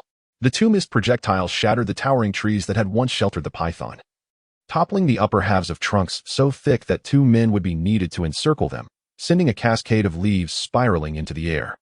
On the sandy path blanketed by leaves, dark crimson droplets incessantly fell from above. A colossal python hovered in the air, its tail swaying rhythmically. The tip a grotesque mass of flesh and blood. Tony's curiosity regarding the anatomy of this magnificent serpent grew. Was it truly possible for a snake to fly? The python opened its gaping maw, expelling a viscous black fluid that Tony could not identify, though it was evidently no benign substance. Activating the power of his foot-mounted energy jet, he deftly evaded the python's assault. A sphere of crimson light emanated from his hand, as he directed an electric arc pulse cannon toward the serpent, equipped with a homing feature that pierced through a third of its tail.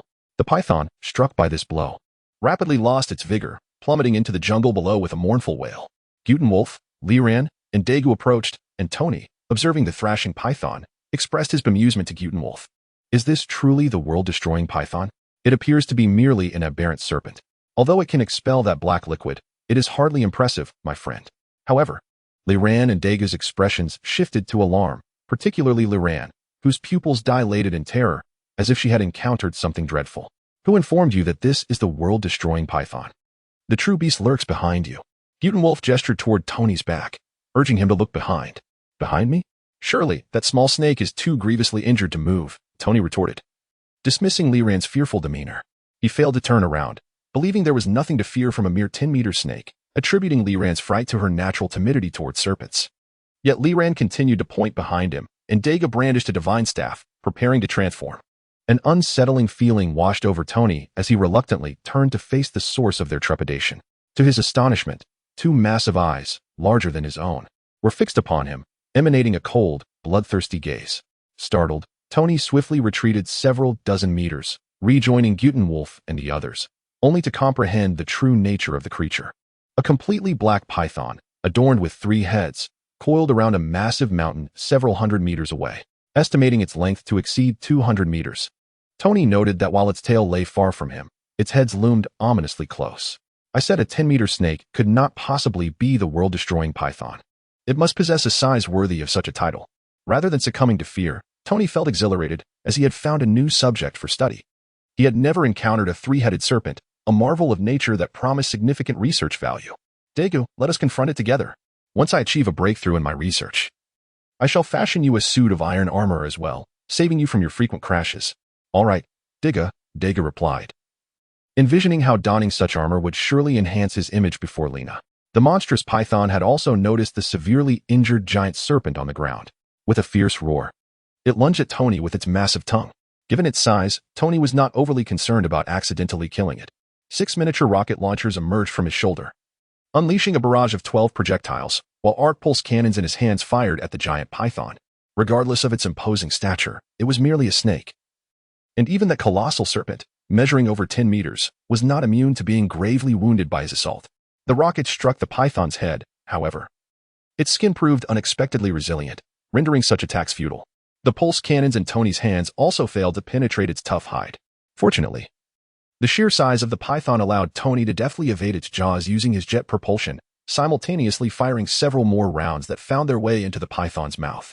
As the python brushed past Tony, it redirected its focus towards Gutian Lang and Linran. Just as the massive fangs of the serpent drew nearer to the two, a brilliant blue-white light erupted, and a colossal fist struck from below, propelling the python's head skyward. With a stylish landing, the formidable Daegu made his entrance. striking a combat pose, yet unsure of how to confront such a gargantuan foe, as the disparity in their sizes was quite pronounced. The python's length was at least 4 times that of Diga, and the consequences of being ensnared by such a creature were all too clear. Tony's miniature missiles detonated within the python's mouth, but their impact was fleeting, proving utterly ineffective. Tony soared to Diga's side, contemplating strategies to triumph over the python. At a certain scale, even without overwhelming strength, size alone could confer a significant advantage. Moreover, considering the creature's tough exterior, the rocket launchers were ineffective against it, and the missiles failed to inflict harm.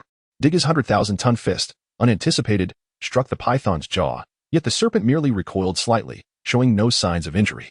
Diga. Use your Zypili AO light. Tony urged, recalling Lin Rant's assertion that Diga was a mage.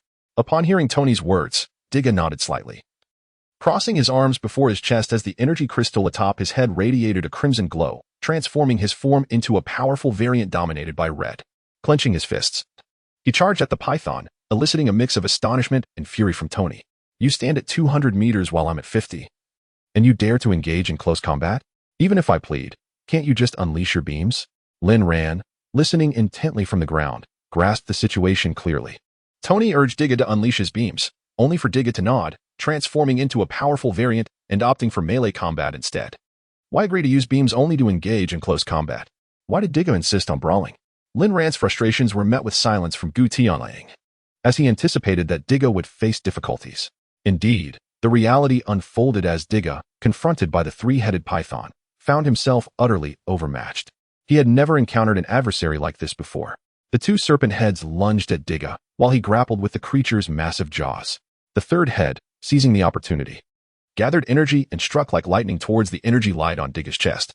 Diga executed a swift kick with his right leg, sending the approaching serpent's head flying. Although Diga reacted with remarkable speed and evaded the serpent's fangs, the energy beam emitted from its mouth struck his right shoulder.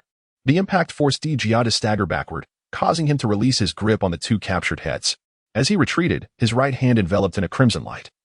He unleashed a powerful ultra punch that struck one of the serpent's heads. Both combatants sustained injuries during their initial confrontation. A radiant, blood-like glow emanated from Diga's shoulder, while the serpent's head that had been struck by the powerful punch lost its earlier vigor, its eyes reflecting a dazed and bewildered expression. Utilizing his healing abilities, Diga placed his left hand over his wounded shoulder, gathering a sphere of milky white light in his palm. After pressing against the injury for several seconds, he released it, and the wound had miraculously healed. Neither Diga nor the serpent dared to strike recklessly, each searching for the other's vulnerabilities. Meanwhile, Tony unveiled his most formidable weapon. From his back, a miniature shockwave flame projectile emerged, while 2 launchers revealed themselves from his armored arms, each adorned with multiple missile components, combining with the flame projectile on his back. A beam of energy shot from Tony's chest, infusing the flame projectile with power. Once preparations were complete, the flame projectile soared toward the lower half of the serpent's body. The serpent, disregarding this minuscule attack, remained fixated on Diga. The projectile effortlessly struck its target, unleashing a shockwave that erupted violently, uprooting trees in the nearby forest. The closer trees were violently shaken, while the more distant, sturdier ones had their leaves scattered. Amidst the shockwave, flames ignited, merging with several missiles. Yet, the serpent continued to focus solely on Diga, seemingly unaffected by such ferocious flames. The mountainous terrain, entwined by the serpent's body, bore witness to the devastation, with stones cascading down from the heights as a consequence of the shockwave and subsequent bombardment. Diga resolved to conclude the battle swiftly. Transforming into his combined form, he crossed his arms in front of him, then spread them wide to collect energy, ultimately releasing a white superheated energy beam in a characteristic Z-shape. In response, the serpent's central head expelled a stream of black liquid, which collided with the beam. Yet the beam easily overpowered the dark substance. The serpent's heads on either side opened wide, unleashing freezing rays and violet lightning, merging 3 distinct forces to counter the energy beam. Diga sought to amplify his energy output. His chest timer radiated intensely, and the beam he unleashed thickened considerably, achieving a delicate balance against the serpent's assault. At the point of collision, the fabric of space trembled, generating powerful currents that pressed against one another until they culminated in an explosion, scattering countless sparks. Beneath the cascading light, the ground crystallized into ice as Diga stumbled backward, thrown to the ground by the shockwave's force. The mountainous terrain ensnared by the serpent, initially demolished by Tony's strike, subsequently succumbed to the aftershocks, causing a collapse that severed the serpent's lower half, transforming the once mighty peak into a pile of massive boulders. The residual force swept across all directions as a protective aura enveloped both Gutian and Linran. The indicator light on Digga's chest flickered. His injuries and stamina depletion were not overly severe, yet he was acutely aware that the 3-minute time constraint was nearing its end. He recognized that this colossal python was not an adversary he could easily vanquish. Determined to shift forms once more and employ aerial maneuvers for rapid assault. In hopes of subduing the serpent, he suddenly noticed Gutianlong's movement behind him. Gutianlang ascended from the ground, coalescing an enormous light sphere, several dozen meters in diameter, which he unleashed upon the python. The 3 heads of the serpent retaliated with beams of energy, but these were swiftly extinguished beneath the onslaught of Gutianlong's attack. The luminous sphere struck the serpent into the depths of the earth, erupting in a dazzling display, resembling an explosion. The ground where the serpent had been vanished, leaving behind a chasm with a diameter of 100 meters, with no visible end in sight. Daegu reverted to his original form. While Tony gazed at the remnants of the python, reduced to mere ashes, and sighed, lamenting the destruction of his research subject. Fortunately, there remained a smaller specimen that could suffice. This gigantic serpent was indeed remarkable, wielding the powers of ice and lightning, truly deserving of its title as the world-destroying python, capable of effortlessly annihilating countless human cities. Yet, Tony remained astonished by the python's might, impervious to conventional weaponry. Such a massive creature could lay waste to an entire city merely by charging through it. Gutianlang cast a glance at Tony and retorted, "Who told you this is the world-destroying python? This little serpent is merely a python, far from the true harbinger of destruction." Daegu surveyed the surroundings, inquiring if the serpent he had slain was not even larger than this one, and expressed his inability to see it. As they conversed, the sky suddenly darkened. As if the sun's radiance were being obscured by some force, ominous clouds gathered overhead. Linran, observing the sky, noted that her location had signal reception, and her phone had not indicated any impending rain. Is it going to rain? Once they discerned the presence above, their mouths fell agape in astonishment. A serpent loomed that was scarcely smaller than a planet. Gutianlang elucidated that he had only obliterated the upper half of the world-destroying python's body. Its lower half remained intact. This is the true world-destroying python. The 2 you see are merely its offspring. When I arrived, it had expelled hundreds of its young, scattered across this planet. A python of such planetary proportions? Capable of traversing the cosmos? Chapter 81. The arrival of the Tournament of Strength. Tony was taken aback. If a serpent over 10 meters was impervious to bullets, then a few hundred meters long would surely withstand rocket-propelled grenades. What hardness must the skin of a creature as large as a planet possess? Daegu swallowed hard, realizing that even his ultimate attack would likely only tickle such a behemoth.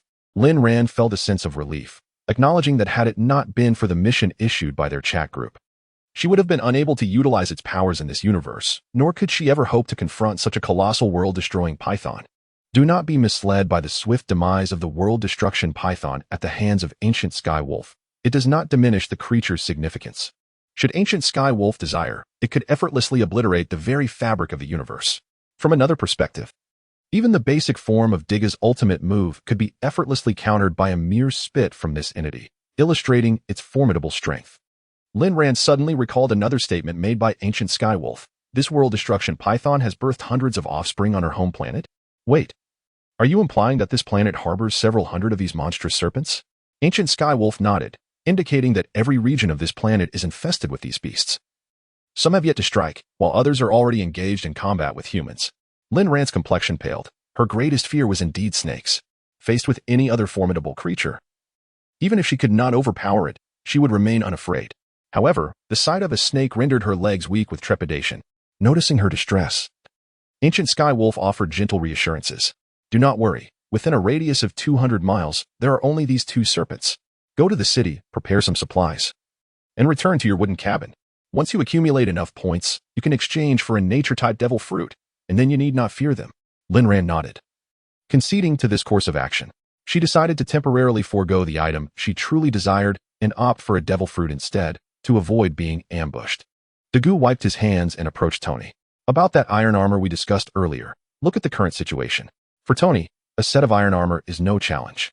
Yet he simply wishes to tease Daegu. The serpent is nothing but bone and dust now. How am I to study it?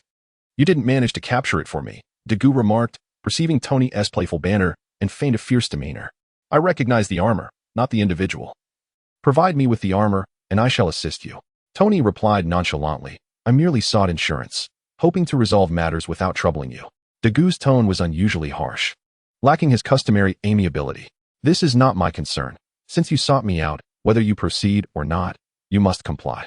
Remember, if a single component of the armor is missing, I will not let you off easily. Tony burst into laughter, patting Dagu on the shoulder, jesting that he should consider a career in acting given his performance.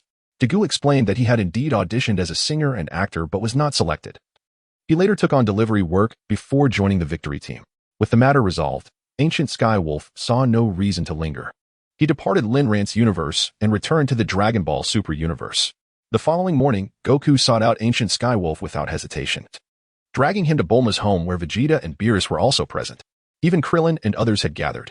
Nearly all the acquaintances Ancient Sky Wolf knew were there.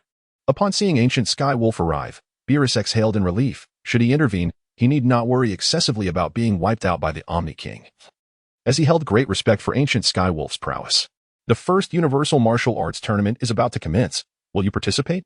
Ancient Sky Wolf glanced at Goku, whose eyes sparkled with anticipation, and noticed the others' gazes fixed upon him as well. At long last, has the moment arrived? Very well, I shall attend. The bald warrior, once hailed as invincible, possesses strength beyond comprehension. One wonders if he might take this match more seriously. In this grand assembly, teeming with formidable beings from countless universes, is there anyone capable of piquing my interest? The god of destruction, the angel, and the Supreme Kai have all come to realize that they too can master the transcendent technique. It is time for me to meet them. Beerus savored a generous sip of red wine, smacking his lips as he cast a glance at Gohan. Thus, it will be Vegeta, Goku, and you, 3 in total. You should bring Goku's son along. Your strength rivals that of Goku significantly. Through rigorous training over this period, Gohan has greatly surpassed his former self, undoubtedly becoming the most formidable ally for Goku and the others. However, Vegeta resolutely declined Beerus's request, his expression unwavering. He could not abandon Bulma to participate in the martial arts tournament, despite his desire to engage in combat with warriors from other universes. I shall not go. Bulma is about to give birth, and I leave the universe martial arts tournament to them. Upon hearing this, the morsel of meat Beerus was chewing became lodged in his throat, rendering him momentarily speechless, his eyes nearly bulging from their sockets. It was only when Whis provided a glass of juice that Beerus managed to swallow the food. Blast it! You nearly choked me with that meat. Vegeta, you must attend. I shall not go, unless Bulma has given birth. Vegeta met Beerus's gaze without flinching. His decision to abstain from the tournament was firm. No argument would sway him. Guldo was astonished. Was Vegeta truly this resolute? With Bulma expecting, the timeline had accelerated significantly. Not only had Goku and Vegeta's training on Beerus's planet been expedited, but Bulma's labor too had arrived earlier than anticipated. As tensions flared between Vegeta and Beerus, Whis stepped in to mediate.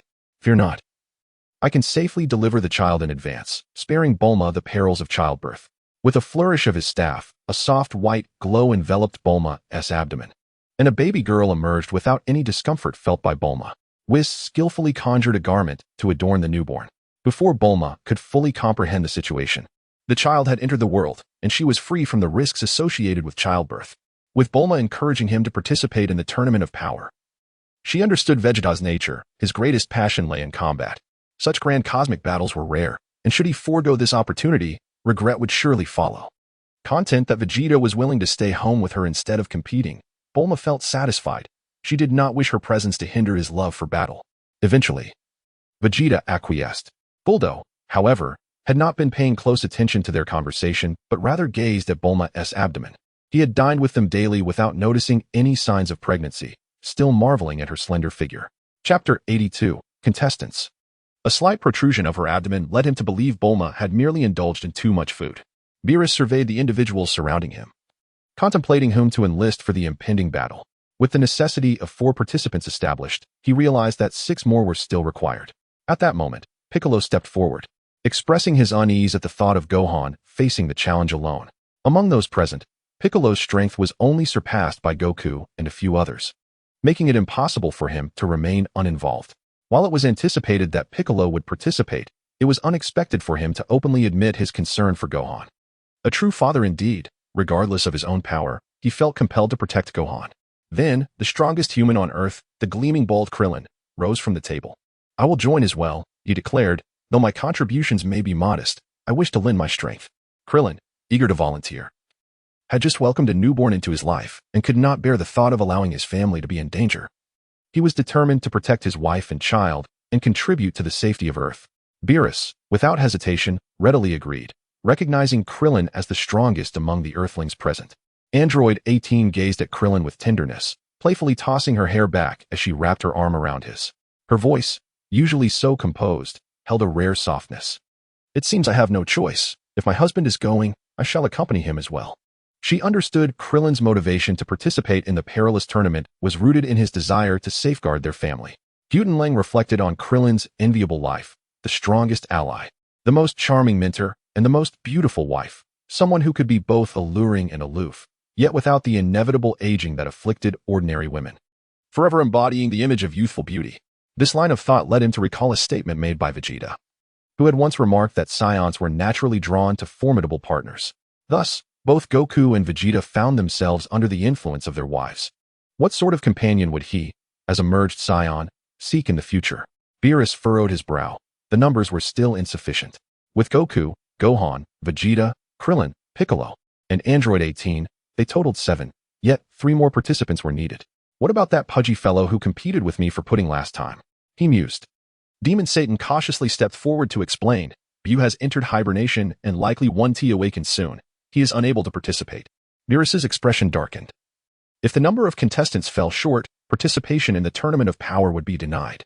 They could not simply recruit unworthy fighters as substitutes. Frustration mounted at the timing of Bu's slumber, as insufficient numbers would render them ineligible to compete.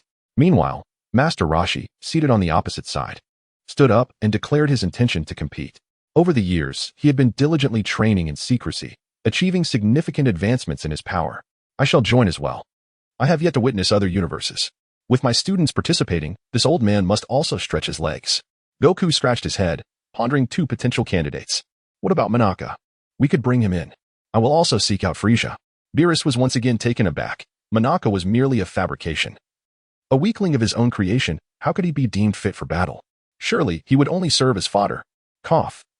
Monaka is currently in training and cannot participate in the battle for the time being. Thus, he should not be counted among the combatants. Yamcha rose from the table and began to circle around Goku. After all, he is an old friend of Goku, and under such circumstances, it is impossible for Goku not to call upon him. Among Earthlings, he ranks among the top 5 men. As luck would have it, there is a need for one more person. How could he possibly be overlooked? Gutian quietly observed Yamcha's performance, thinking that if he wished to join, he could simply speak up. If he expressed his desire to participate, Goku would undoubtedly agree. One must strive for what they desire. It is unrealistic to wait for Goku to summon him when he clearly wishes to join. Given Goku's nature, it is improbable that he would call him out of his own accord. Vegeta's expression became peculiar, a flicker of displeasure flashing in his eyes. Frieza? Are you really considering calling that monster? He is a villain beyond compare. Goku hurried to comfort Vegeta, assuring him that Frieza's power is formidable. They had sensed the energy from Frieza's last encounter with Gohan, indicating he would be a significant asset. Reluctantly, Vegeta refrained from further protest, recognizing the stakes concerning Earth and Bulma's safety. With Monaka unable to fight, Goku pondered the possibility of inviting Tien. He had heard that Tien was training others in a remote location, likely enhancing his strength significantly. Though it seemed he had grown disinclined to participate in such tournaments since the Bu incident, Tien had scarcely interacted with them. Having only spent a few moments with the group during Bulma's last birthday, aware of the vast disparity in their strengths, Tien understood that even if he were to appear, he would be of little assistance. Krillin was the first to support Goku's suggestion, affirming, yes, Tien would be an excellent choice. Yamcha grew anxious, despite standing right there. Goku had not called on him. He was so close to Goku, and yet Krillin seemed oblivious to him as well. Actually, I can participate in the tournament. Goku turned to Yamcha and readily agreed. Yamcha, if you can join, that would be splendid. It would save us the trouble of calling Tien. Yamcha felt relieved. His strength had significantly increased, and he was determined to impress everyone at the martial arts tournament.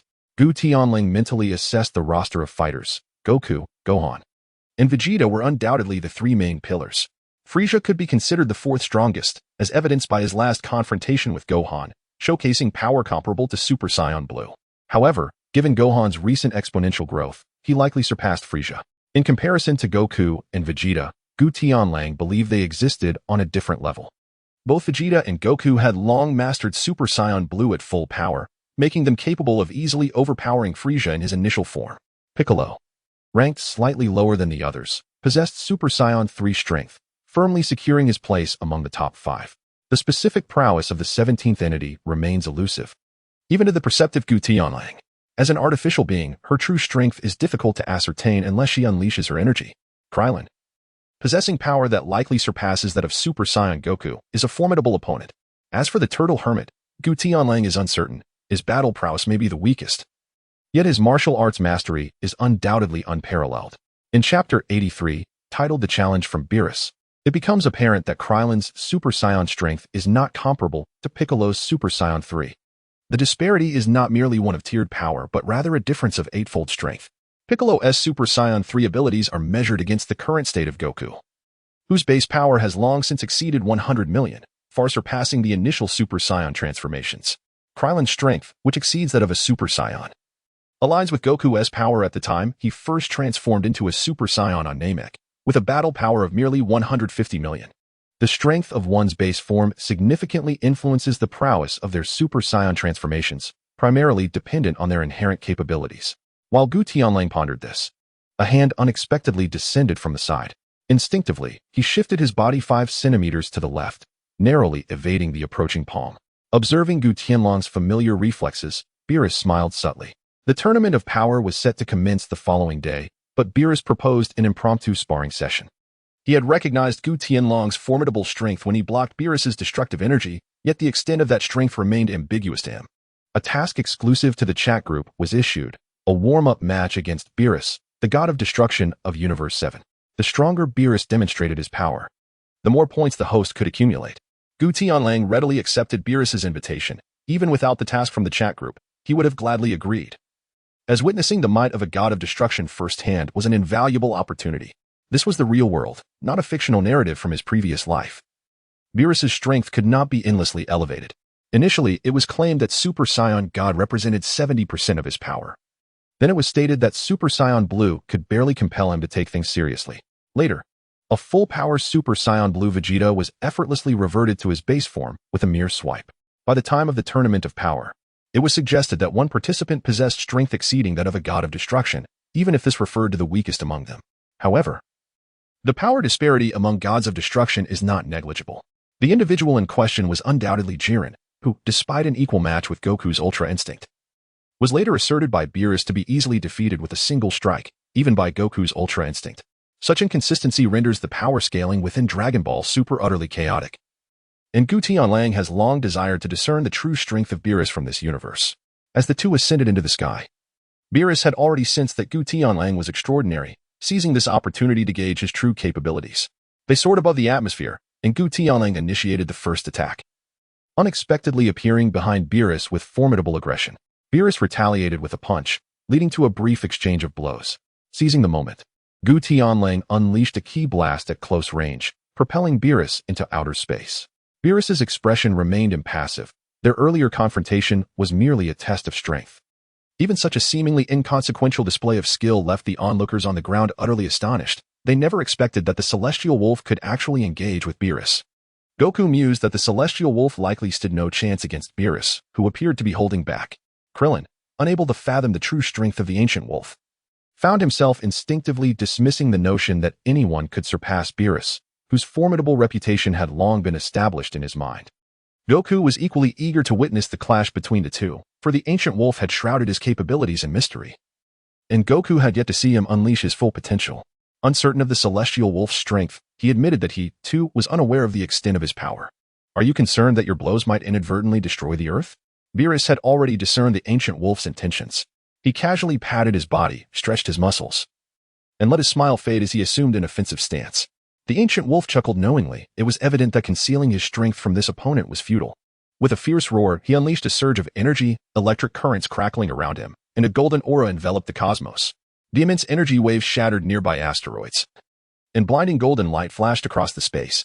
Those on Earth, observing the battle through Whis' crystal ball, instinctively shut their eyes, unable to bear the dazzling brilliance. As the Super Saiyan emerged, Beerus was not surprised by the ancient wolf's transformation, yet he could hardly anticipate the sheer strength that accompanied it. Unable to contain his excitement at encountering a worthy adversary, Beerus swung his right fist toward the ancient wolf, who met the strike with his left palm. In retaliation, the ancient wolf delivered a right punch, which Beerus blocked with his left hand. The battle escalated into an intense contest of strength, with their energies colliding. Golden and purple auras intertwining, neither side gaining the upper hand. With a flick of his tail, Beerus ensnared the ancient wolf's neck, causing him to struggle for breath. In a moment of desperation, the ancient wolf bit down, catching Beerus off guard. Seizing the opportunity, he exerted his power, forcing Beerus back with a powerful kick. The ancient wolf then soared forward at breakneck speed, unleashing a golden energy sphere aimed at Beerus's abdomen. In response, Beerus extended his left hand, firing a purple energy blast to counter it, resulting in a close-range clash. As deities clashed, mortals suffered the consequences. The two energy blasts detonated simultaneously, dispersing into countless smaller energy fragments that shot in every direction, causing numerous small celestial bodies to explode. Beerus, astonished to find himself slightly outmatched by the ancient wolf, unleashed a thunderous roar as he rapidly amplified his energy. The purple flames transformed into a dragon-like shape, howling ferociously at the ancient wolf, enveloping Beerus's form in destructive energy. Once more, Beerus charged at the ancient wolf, and they engaged in a fierce exchange of strikes, neither party willing to yield an inch. Their martial prowess proved inconclusive, prompting them to unleash a flurry of energy attacks in a frenzied contest. On the ground, Goku and Vegeta, eschewing Whis' energy ball for a direct view of the battle. Observe the intense confrontation above. Goku nudged Vegeta, awkwardly inquiring, "The power is overwhelming, far surpassing our own. Do you think the celestial wolf can prevail?" Vegeta let out a cold snort, refraining from answering Goku's inquiry. At present, he could only barely perceive the movements of the two, unable to discern who was stronger or weaker. Krillin and the others were astonished by the formidable strength of ancient Sky Wolf, who could contend with Beerus on equal terms. Such terrifying power far surpassed that of Super Saiyan Blue. Beerus concentrated an incredibly high-density destructive energy in his right hand and hurled it towards ancient Sky Wolf. The latter's golden aura surged, transforming his body into a meteor that collided with the energy blast, shattering the destructive force. With his hands united, he unleashed a rapid Kamehameha. Beerus clasped his hands, countering the oncoming blue energy blast with all his might, sending it careening away.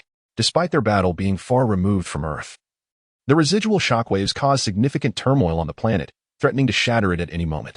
Whis lightly tapped his staff against the ground, conjuring a gentle, pale green protective shield that enveloped the entire Earth. As Beerus advanced, he delivered an elbow strike to ancient Sky Wolf's abdomen, swiftly following with a headbutt, and unleashed a close-range destructive energy blast. Ancient Sky Wolf was sent flying, crashing through several planets before halting his momentum. Once again, he erupted with power, golden light surging forth as he charged back towards Beerus. A punch was thrown, which Beerus narrowly dodged by tilting his head, his body twisting at an uncanny angle. A low kick was delivered, which Beerus caught with one hand, but ancient Sky Wolf swiftly retaliated with a ki blast to push Beerus back. The two engaged in another fierce exchange, their cataclysmic assaults obliterating nearby planets, leaving a vast swath of devastation across trillions of miles. Neither combatant could gain the upper hand in the short span of time. Beerus unleashed his full strength, launching the most potent sphere of pure destructive energy toward ancient Sky Wolf. Ancient Sky Wolf positioned his hands at his waist, forming a flower petal stance as his entire aura coalesced, radiating a brilliant blue light from his palms. The Kamehameha, a blue energy blast, soared skyward to collide with the purple energy sphere, neither willing to yield even an inch. The clash of blue and purple light fractured the very fabric of space, the rift gradually expanding. Both warriors continued to amplify their auras, their energy seemingly inexhaustible, pushing their powers to the utmost limit. The shattered spatial realm began to form a black hole, voraciously consuming everything in its vicinity. At this juncture, Whis appeared at the epicenter of the confrontation, deftly dissipating the two attacks with a flick of his staff, restoring the black hole to its original state. Beerus bore a displeased expression but chose not to voice his thoughts. Ancient Sky Wolf also returned to his normal state, having gleaned the true extent of Beerus's power from their clash. The chat group's analysis indicated Beerus's strength was at the pinnacle of the 9th stage, provided he was not concealing anything. This outcome was within his expectations. It appeared that this Beerus was an enhanced version from the Dragon Ball Super setting, capable of effortlessly incapacitating Super Saiyan Blue at full power with a mere slap. He also comprehended his own baseline strength, without unleashing all his energy in his normal state. He was at the peak of the initial 9th stage, equivalent to Super Saiyan Blue at full power. When exerting his full strength, his power would increase significantly, nearly exceeding 10 times that of Super Saiyan Blue at full capacity. It remains uncertain whether this body emerged from the fusion of the Moro arc or the Granola arc. Yet its base form possesses such formidable strength. Engaging in battle with Beerus proves to be evenly matched. boasting at least 500 times the full power of Super Saiyan Blue. It is no wonder he can effortlessly defeat Goku in his Ultra Instinct form, with Beerus exhibiting a combat power of 500 times that of Super Saiyan Blue. It appears he is indeed the one capable of vanquishing Goku in his Ultra Instinct state. However, this is limited to the base transformation by the later stages. Goku has begun to experiment with augmenting Ultra Instinct with Ultra Instinct Sign, leaving uncertainty as to whether he can achieve such a transformation. With their skirmish interrupted, both warriors return to Earth, intending to resolve their rivalry at a later time. I will surpass you eventually. I shall not concede so easily, Vegeta remarked, observing the unfazed and composed Goku. Goku, unbothered by the comment, accepted Vegeta's nature. After all, once one becomes acquainted, he proves to be quite admirable. Perhaps owing to their long-standing friendship that has spanned several years. After their gathering concluded, Goku hurried off to the underworld, eager to retrieve Frieza. While Goku returned to his hotel, eagerly anticipating the forthcoming Universe tournament, the activity within their chat group snapped Goku back to attention. As Tony announced he had discovered something remarkable in their chat. Tony is certainly not just a billionaire, he mused, referring to a bottle of mineral water priced at 18,000 points, its container exuding an air of sophistication. There must be some undisclosed secret behind it. Surely a result of the chat group. Tony believed this bottle was extraordinary, likely a loophole within the chat. Filigo drinking water, exclusive to the elite. Priced at 18,000 points. The Spiral Flash Super Wheel Dance, as the chat group described it, was merely a bottle of mineral water. What could possibly be novel about water? Please, don't overthink it, Watergate interjected, utterly perplexed by the absurdity of the situation, questioning how water could hold any novelty whatsoever. Tony is truly not just a billionaire, he countered. No, this water is undoubtedly exceptional. Would ordinary water sell for 18,000? It is likely a mere ruse concocted by the chat group. The CAF attendant who adored rabbits chimed in. You don't intend to purchase that, do you? Tony is truly not just a billionaire, he affirmed. Indeed, I shall buy it. As the saying goes, life and death are fated, wealth and nobility come from the heavens. 3 parts destiny, 7 parts effort. Tony believed his rise to prominence was imminent. Perhaps this extraordinary water would grant him some formidable superpower upon consumption. Hinata's eldest daughter cautioned. Uncle Tony, perhaps it's best not to buy it. Points are hard to come by. The destroyer of worlds warned. What if you're deceived? It's just water. Don't stir up trouble.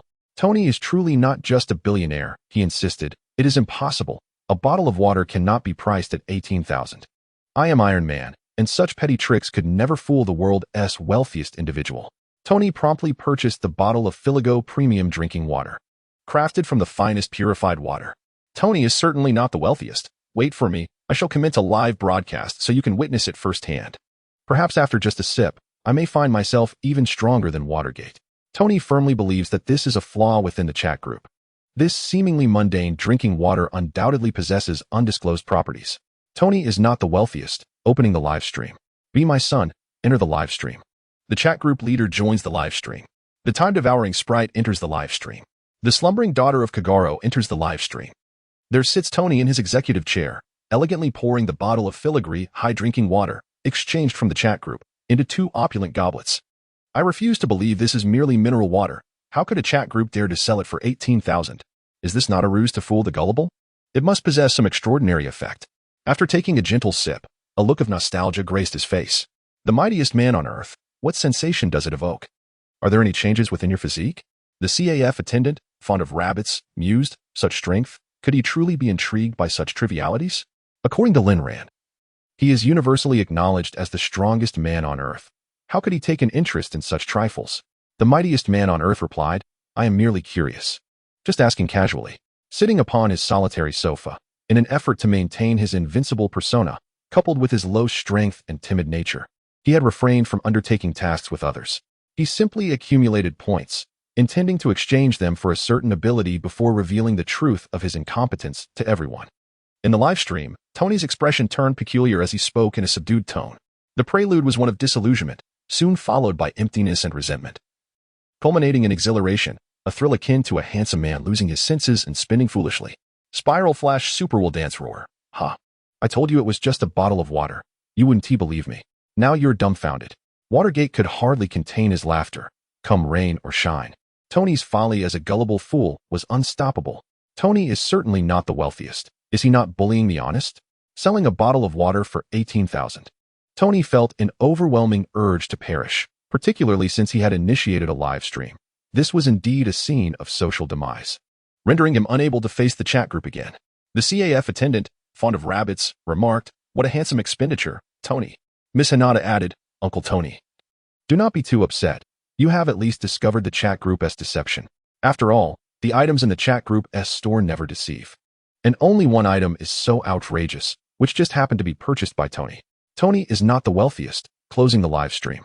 Spiral Flash Super Wheel Dance roar, "Tony, do not hastily end the broadcast. Let everyone enjoy a laugh.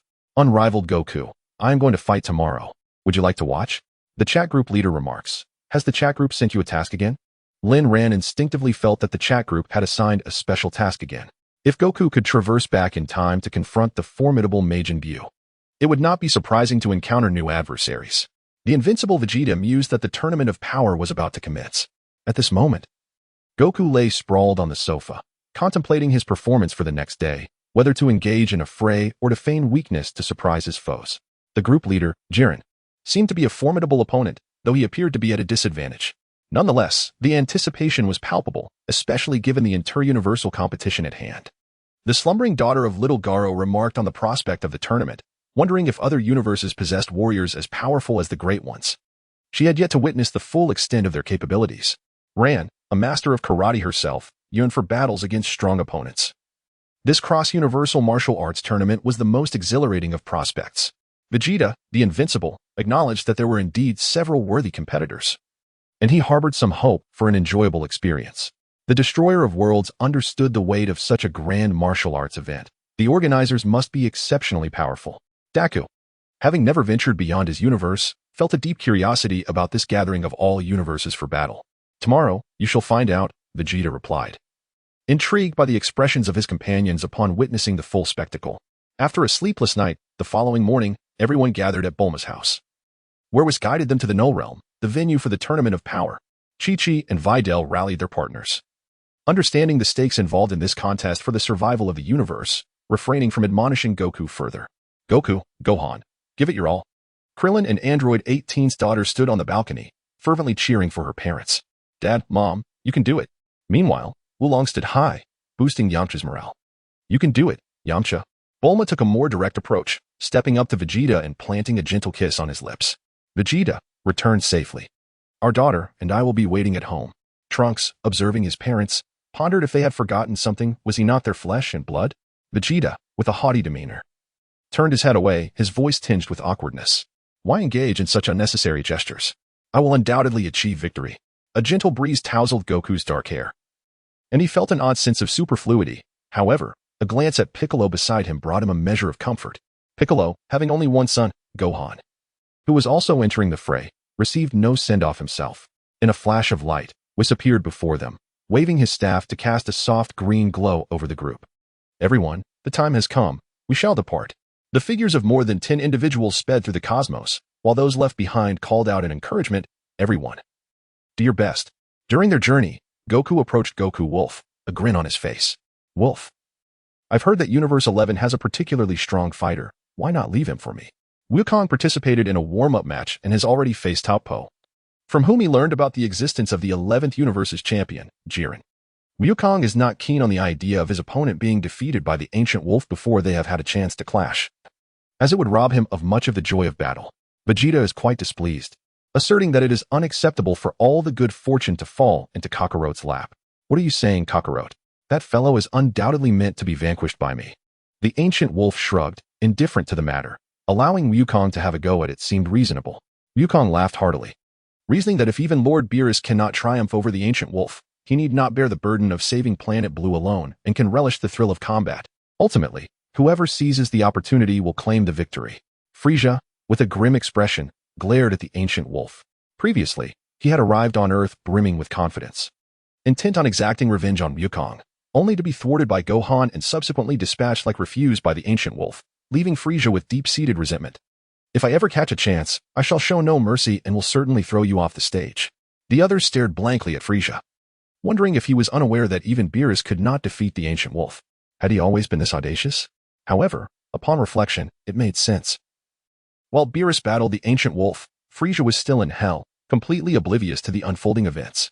Regarding Frieza's threat, the ancient wolf simply expressed indifference.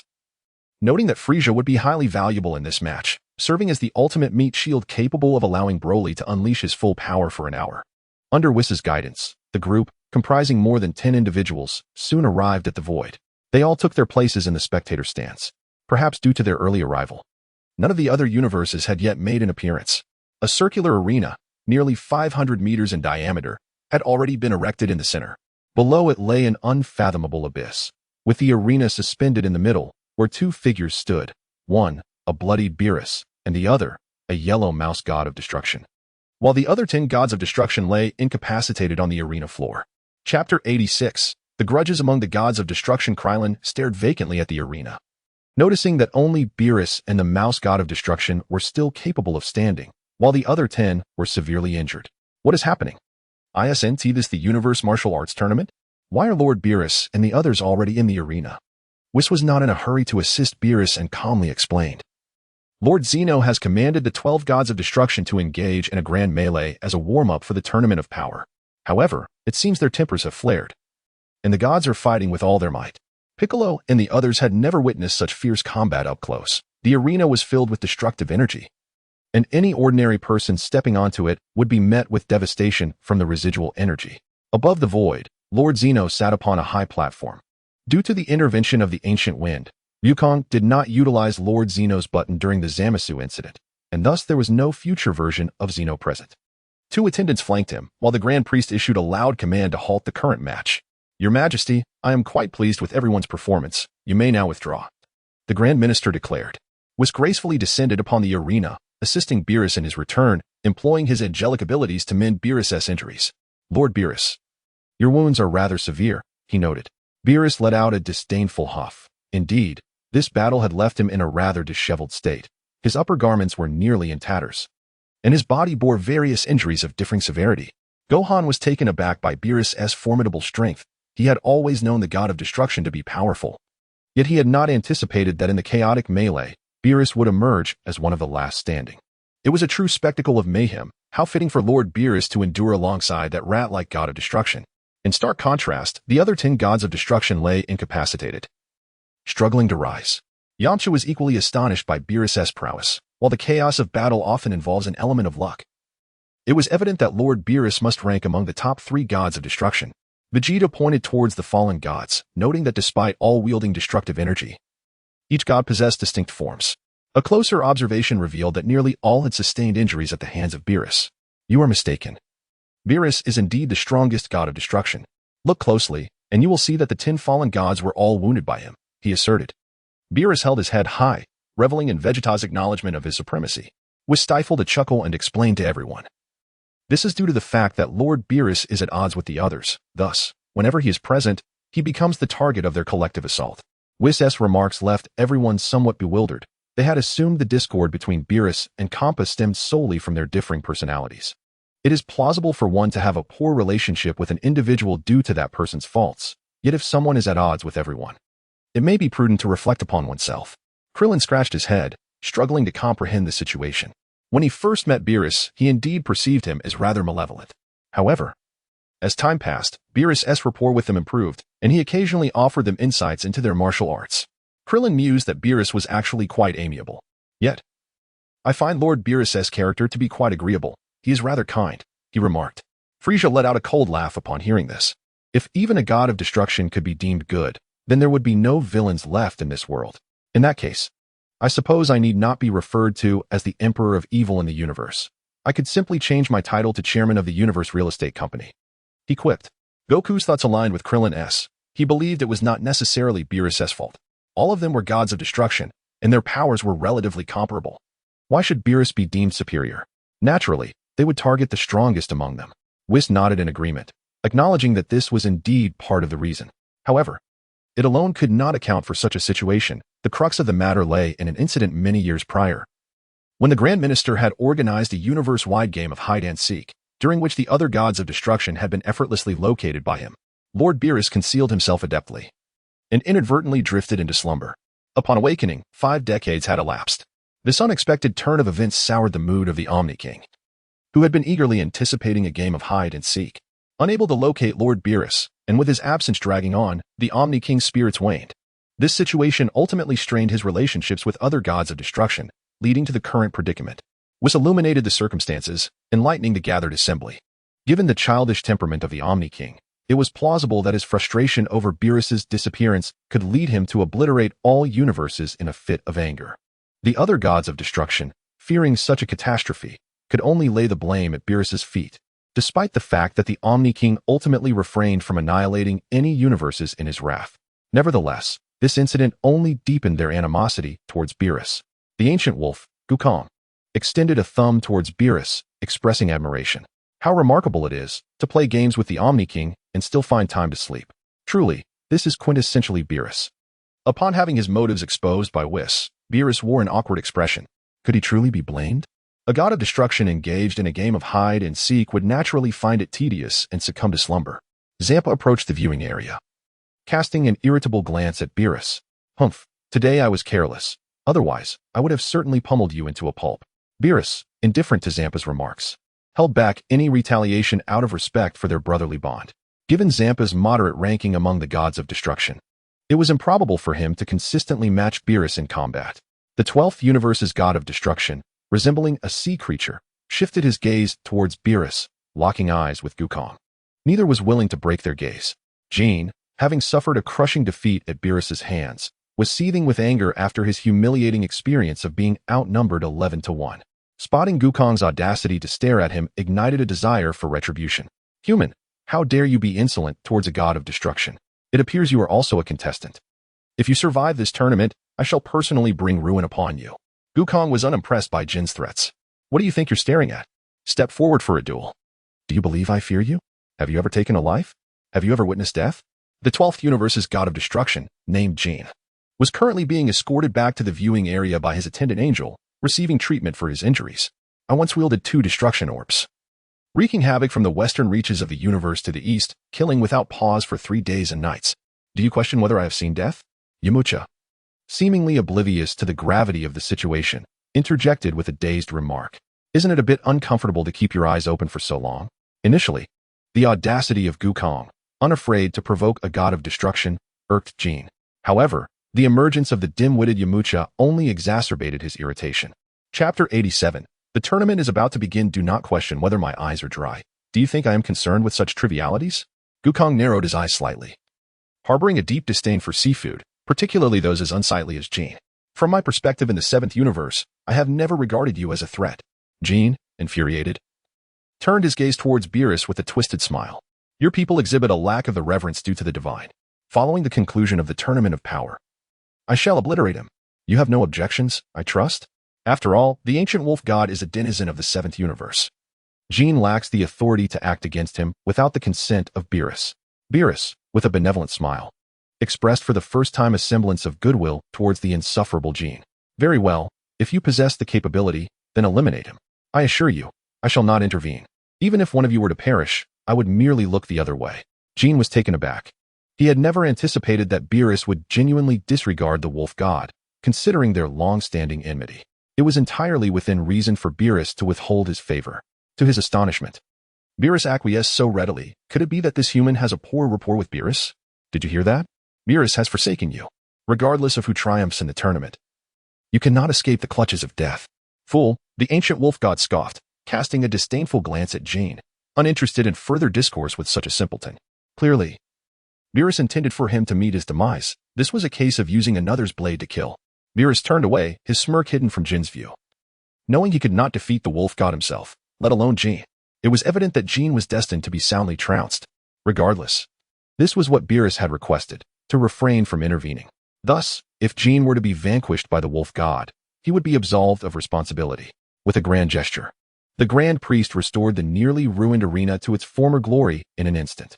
Gradually, individuals from the various universes began to arrive, with the ancient wolf god and son Wukong stepping onto the stage alongside 10 others. Gohan, Krillin, Master Roshi, and Yamcha formed a small team, prepared for Gohan to confront any formidable adversaries while the others, with their comparatively lower prowess, would handle minor foes. Seizing the moment before the competition commenced, Android 18 took a solitary stroll, while Piccolo meticulously surveyed the arena, contemplating strategies for the impending battle. although Gohan had been appointed captain prior to their departure. He was acutely aware that his father, Vegeta, and the ancient wolf god would undoubtedly disregard his commands. From the 6th universe, Cabba approached Vegeta and bowed deeply. Master, we meet again. When this tournament concludes, should our universe emerge victorious, we shall utilize the Super Dragon Balls to resurrect you. I will introduce you to our Saiyan King, a man of noble stature, akin to yourself. Do not become overly complacent. Victory will undoubtedly belong to me, Vegeta retorted, asserting that he, the Prince of Saiyans, would be the one to prevail. Goku ambled over to Toppo, extending a friendly greeting, only to notice Jiren, surrounded by the Pride Troopers, emanating an aura of unparalleled strength despite his stillness. Hello, I am Sungyakan. No sooner had Goku spoken than Jiren vanished from his sight, reappearing behind him in an instant. With a voice devoid of warmth, Jiren regarded Goku with icy indifference. Leave. Goku's expression shifted. He had not anticipated such swiftness, failing to perceive Jiren's movement until he found himself positioned behind him. Vegeta, intently observing Kakarot, narrowed his eyes in astonishment at Jiren's speed. Meanwhile, the ancient celestial wolf opened a live stream. Administrator Invincible Gogeta has commenced a live broadcast. The group leader enters the live stream. The time-eating sprite enters the live stream. The World Destroyer enters the live stream. The Spiral Flash Super Wheel Dance Roar Style 3 enters the live stream. The eldest daughter of the Hyuga family enters the live stream. Tony mused that he was not the richest, questioning whether this was a battle royale.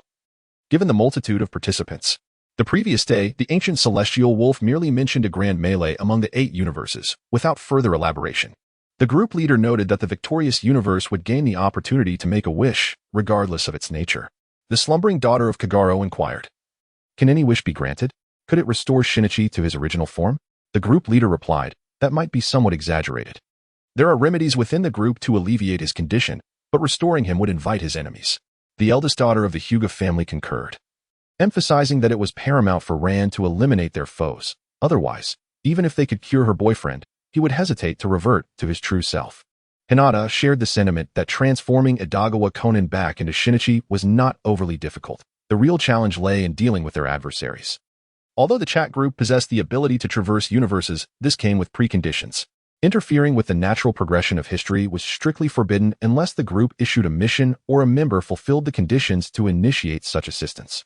Arbitrarily meddling with the historical development of another member's universe would result in annihilation by the chat group. Tony wondered if he could wish to become the strongest in the universe, imagining himself combating the likes of Ultron and the cosmic Yamcha. Such thoughts are fanciful. That is simply unattainable, retorted Invincible Gogeta, recalling that even Kranoa ultimately had her lifespan compressed by the eternal dragon to gain power, which still fell short of invincibility. Tony lamented the limitations, questioning what could actually be done. Not much, really, Gogeta continued. You could instantly restore the 8 obliterated universes, resurrect long-lost civilizations, grant you millions of years of life, or even bestow upon you eternal existence. The waitress with a penchant for rabbits remarked. This suggests that the rewards for the victor are quite substantial. But what penalties await the defeated? Dongxiang pondered the consequences of failure. Recognizing that every benefit carries its own drawbacks, one cannot expect only advantages without facing corresponding challenges. The universe that fails may see its participants perish, mused the World Destroyer. The sleeping daughter of Little Goro, what a cruel reality this is. With so many lives at stake, is it true that aside from the victorious universe, all other competitors must perish? Chapter 88. The Chaos Unfolds. The Destroyer of Worlds, I surmise it is so. Be my son, Administrator. Is the truth truly as Mariah mentioned? The Invincible Gogeta, he is partially correct. It is not only the defeated contestants who face death, but their entire universe shall be obliterated as well. Miss Hinata from the Hyuga clan regardless, this is exceedingly cruel. How many lives are there within a universe? Hundreds of billions or perhaps trillions? Hinata feels the harshness of this reality deeply. Must an entire universe be annihilated simply for losing a contest? The Destroyer of Worlds, esteemed one.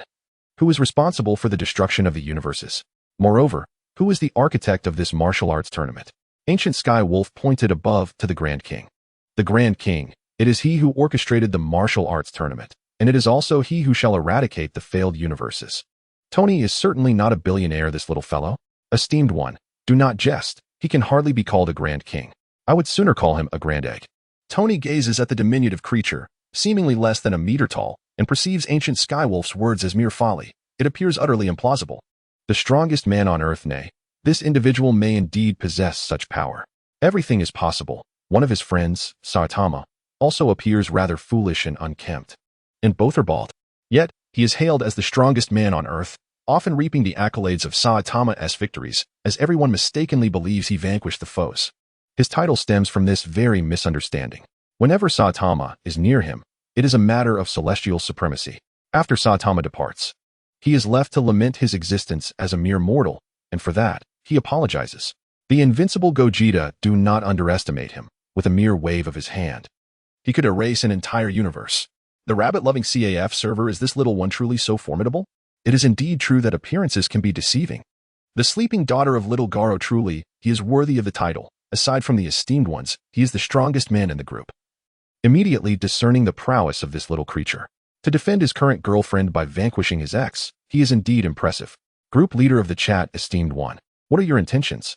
The invincible Gogeta, I am uncertain. Let Goku and Vegeta engage first.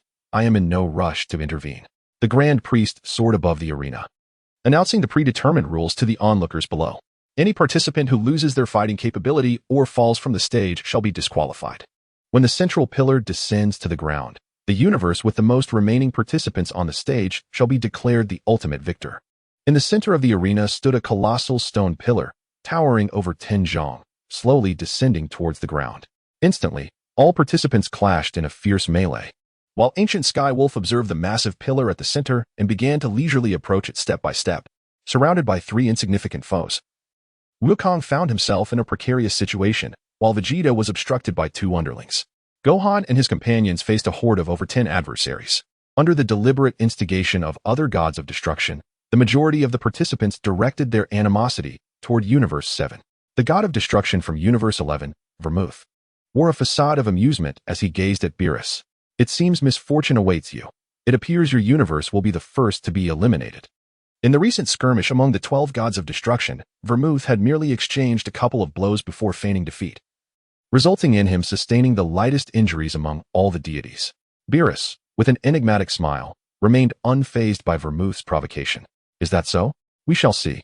Had it been in the past, Beerus might have felt a twinge of panic, but now, with the formidable Goku standing guard, defeat was an impossibility. Meanwhile, Goku, upon whom Beerus had placed great expectations, was meandering toward the central stone pillar. A few opponents attempted to engage him, but he deftly evaded their advances. Among the 10 members of the Proud Team, 7 had already entered the fray, leaving only Brrr and Jiren to conserve their strength for the impending decisive battle. The 3 soon spotted Goku charging directly toward them. Brrr braced himself for combat, adopting the stance of the Proud Team, ready to confront Goku. However, Jiren intervened. Sensing Goku's formidable strength and knowing Brrr was no match for him. Do not engage, you are not his equal. Goku disregarded their movements, advancing past them to leap atop the high platform behind them, surveying the tumultuous battlefield below. In a surprising turn, he positioned himself atop the stone pillar, casting a sinister glance toward the god of destruction from Universe 12, Jin. Amidst the tense atmosphere, he extended a thumb in Jin's direction. Initially raised in a gesture of approval, the thumb abruptly turned downward, a clear display of disdain. Enraged, Jin seethed, humiliated before the gathered crowd. His dignity as a god of destruction lay in tatters. Yet, the Omni King forbade any direct assaults on participants during the competition. He could only suppress his fury, his eyes nearly igniting with rage, wishing to devour Goku whole. If looks could kill, Goku would have been reduced to a mere husk. Standing atop the stone pillar, Goku continued to test Jin's limits of patience. I relish your inability to act against me. It must infuriate you. Take your time to simmer. The Angel of Universe 12 grasped Jin's shoulder, restraining his fury. Let it go. We will deal with him after the tournament. Acting now would lead to your annihilation by the Omni King. Jin clenched his sharp teeth in frustration, aware that Beerus was likely mocking him at that very moment. After delivering his taunt, Goku seated himself upon the stone pillar, surveying the battles unfolding below, as each universe prepared for confrontation. Many participants expressed their discontent at the sight of Goku perched atop the pillar. Beneath the stone pillar stands the formidable trio of the Proud Warriors, their eyes keenly scanning the surroundings. To confront the ancient wolf, one must first surpass these 3 formidable barriers. Jiren's reputation precedes him. It is widely acknowledged that he is the strongest being in Universe 11, his combat prowess rivaling even that of the gods of destruction. Many adversaries in the arena aspire to eliminate him from the contest, yet none wish to be the first to provoke this unparalleled champion. Jiren, unfazed by the throng, turns his gaze towards the ancient wolf atop the pillar, a fierce determination igniting within his eyes. Even in the absence of action from the ancient wolf, Jiren senses his extraordinary nature. Chapter 89. The initial battle with Jiren. Zampa, brimming with arrogance, casts a cheeky glance at Beerus, making a mocking face. Foolish Beerus. Your Universe 7 is destined for defeat. Beerus, indifferent to the antics of this foolish brother, ponders the source of his misplaced bravado. The situation for Gohan and his companions in Universe 7 is precarious. Within the Void Realm, the use of flight techniques is rendered impossible. Only winged beings can soar through the air. Should they be propelled off the stage, it would spell their elimination, prompting Krillin and others to band together for protection. Nearly cornered by the onslaught of multiple attackers, Tobro advances towards the stone pillar, determined to prevent the ancient wolf from observing the battle from his lofty perch. He remains a volatile threat. Your opponent is me. Come and face me. The ancient wolf merely glances at him, disdainfully dismissing the challenge. I do not engage with the second best.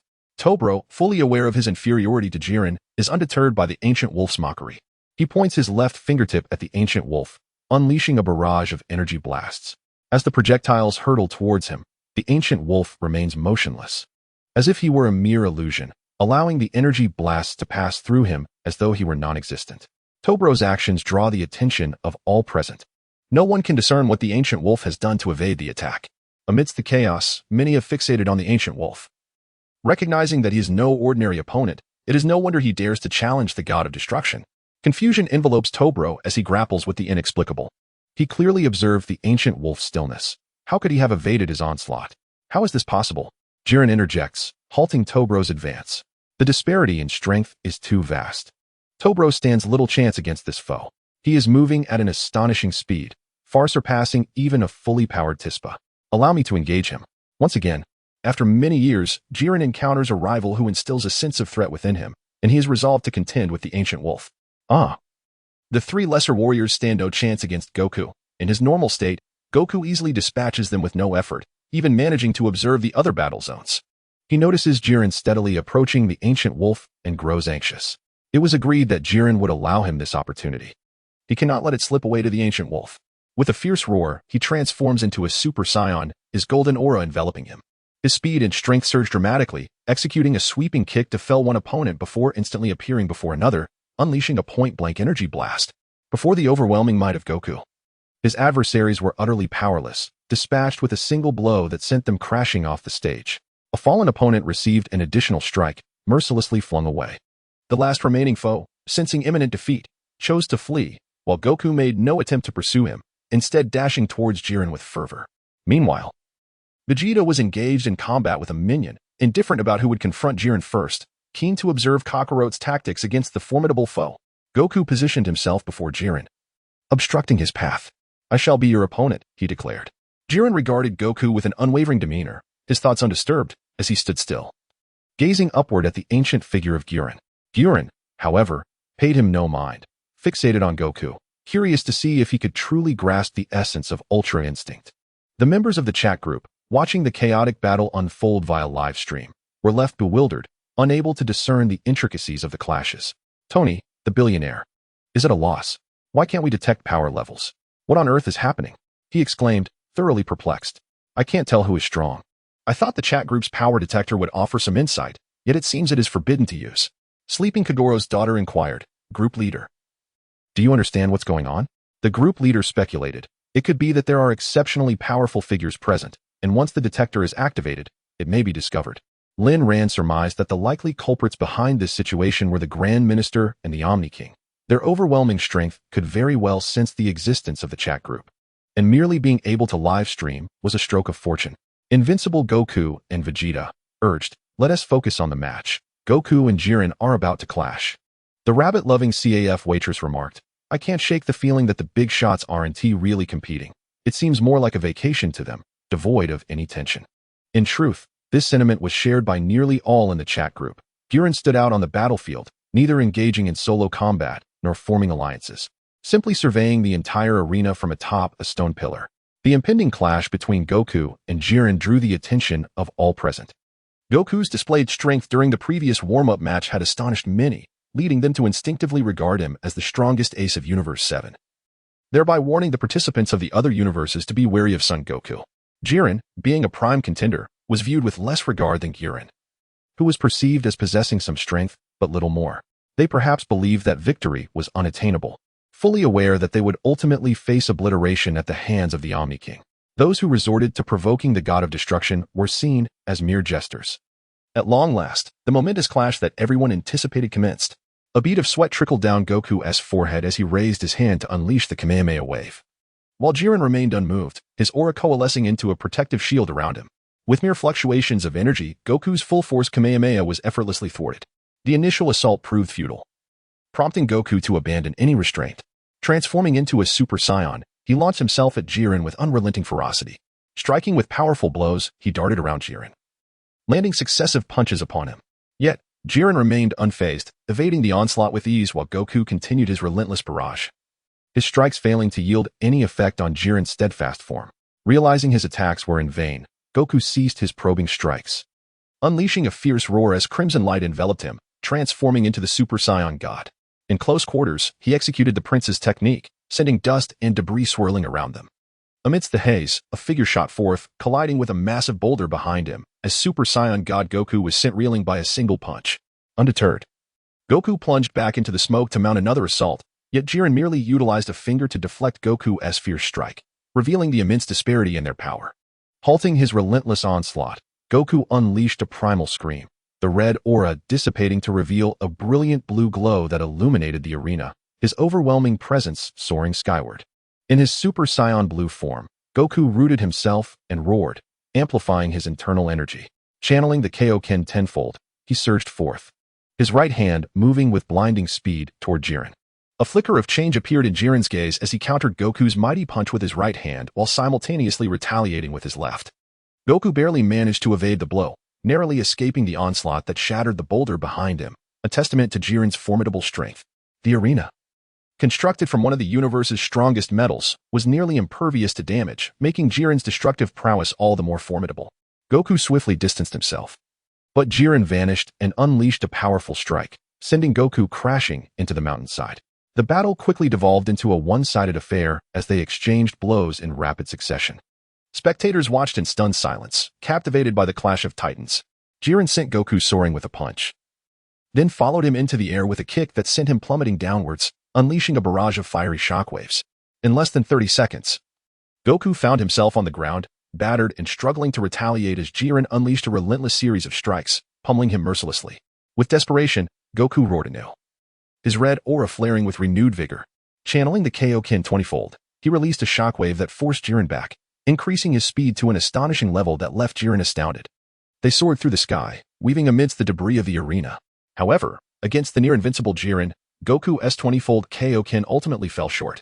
Jiren pinned him down, seizing his hair, delivering a devastating blow to his abdomen accompanied by a high-energy fireball. "It's over," Jiren declared, arms crossed, no longer glancing at the defeated Goku. "Where do you think you're going?" At the edge of the arena, Goku grasped the platform with one hand and leaped upward, charging once more towards Jiren. Jiren, taken aback by Goku's tenacity, focused intently, his demeanor shifting to seriousness. He unleashed a barrage of punches at an imperceptible speed, and before Goku could close the distance, he was sent flying once again. Crashing to the ground, Goku clutched his chest in despair, overwhelmed by a sense of hopelessness. Jiren's power far surpassed his expectations, rendering the 20-fold Kaioken ineffective. Nonetheless, Goku refused to concede defeat. After a brief moment to regain his composure, his body, which felt as if it might fall apart from the encounter with Jiren, he leapt onto a protruding rock and raised his hands high. To the warriors of Universe 7, "Lend me your energy." One by one, his comrades from Universe 7 shared their strength. Even Frieza, who hoped for Goku to vanquish Jiren, joined in. However, Vegeta, having discarded his minions, stood with arms crossed, observing Kakarot with no intention of assisting. "Kakarot, I shall not aid you." On a stone pillar, the ancient wolf observed with a slight smile, realizing that Goku had been cornered into employing the spirit bomb. In a chat group, Lin Ran expressed her perplexity regarding Goku's performance. Why is Super Saiyan Blue Goku, amplified by the 20-fold Kaioken, being so thoroughly dominated? She recalled that the Kaioken technique could exponentially enhance one's power. With Super Saiyan Blue at full capacity, he should possess 20 times the strength. Was he truly so feeble? This was equivalent to 1,000 times the power of a Super Saiyan God. If Goku's power was indeed so limited, could the Super Saiyan God have genuinely piqued Beerus's interest? No, strictly speaking, this is not the Super Saiyan Blue Kaioken, noted the invincible Gogeta.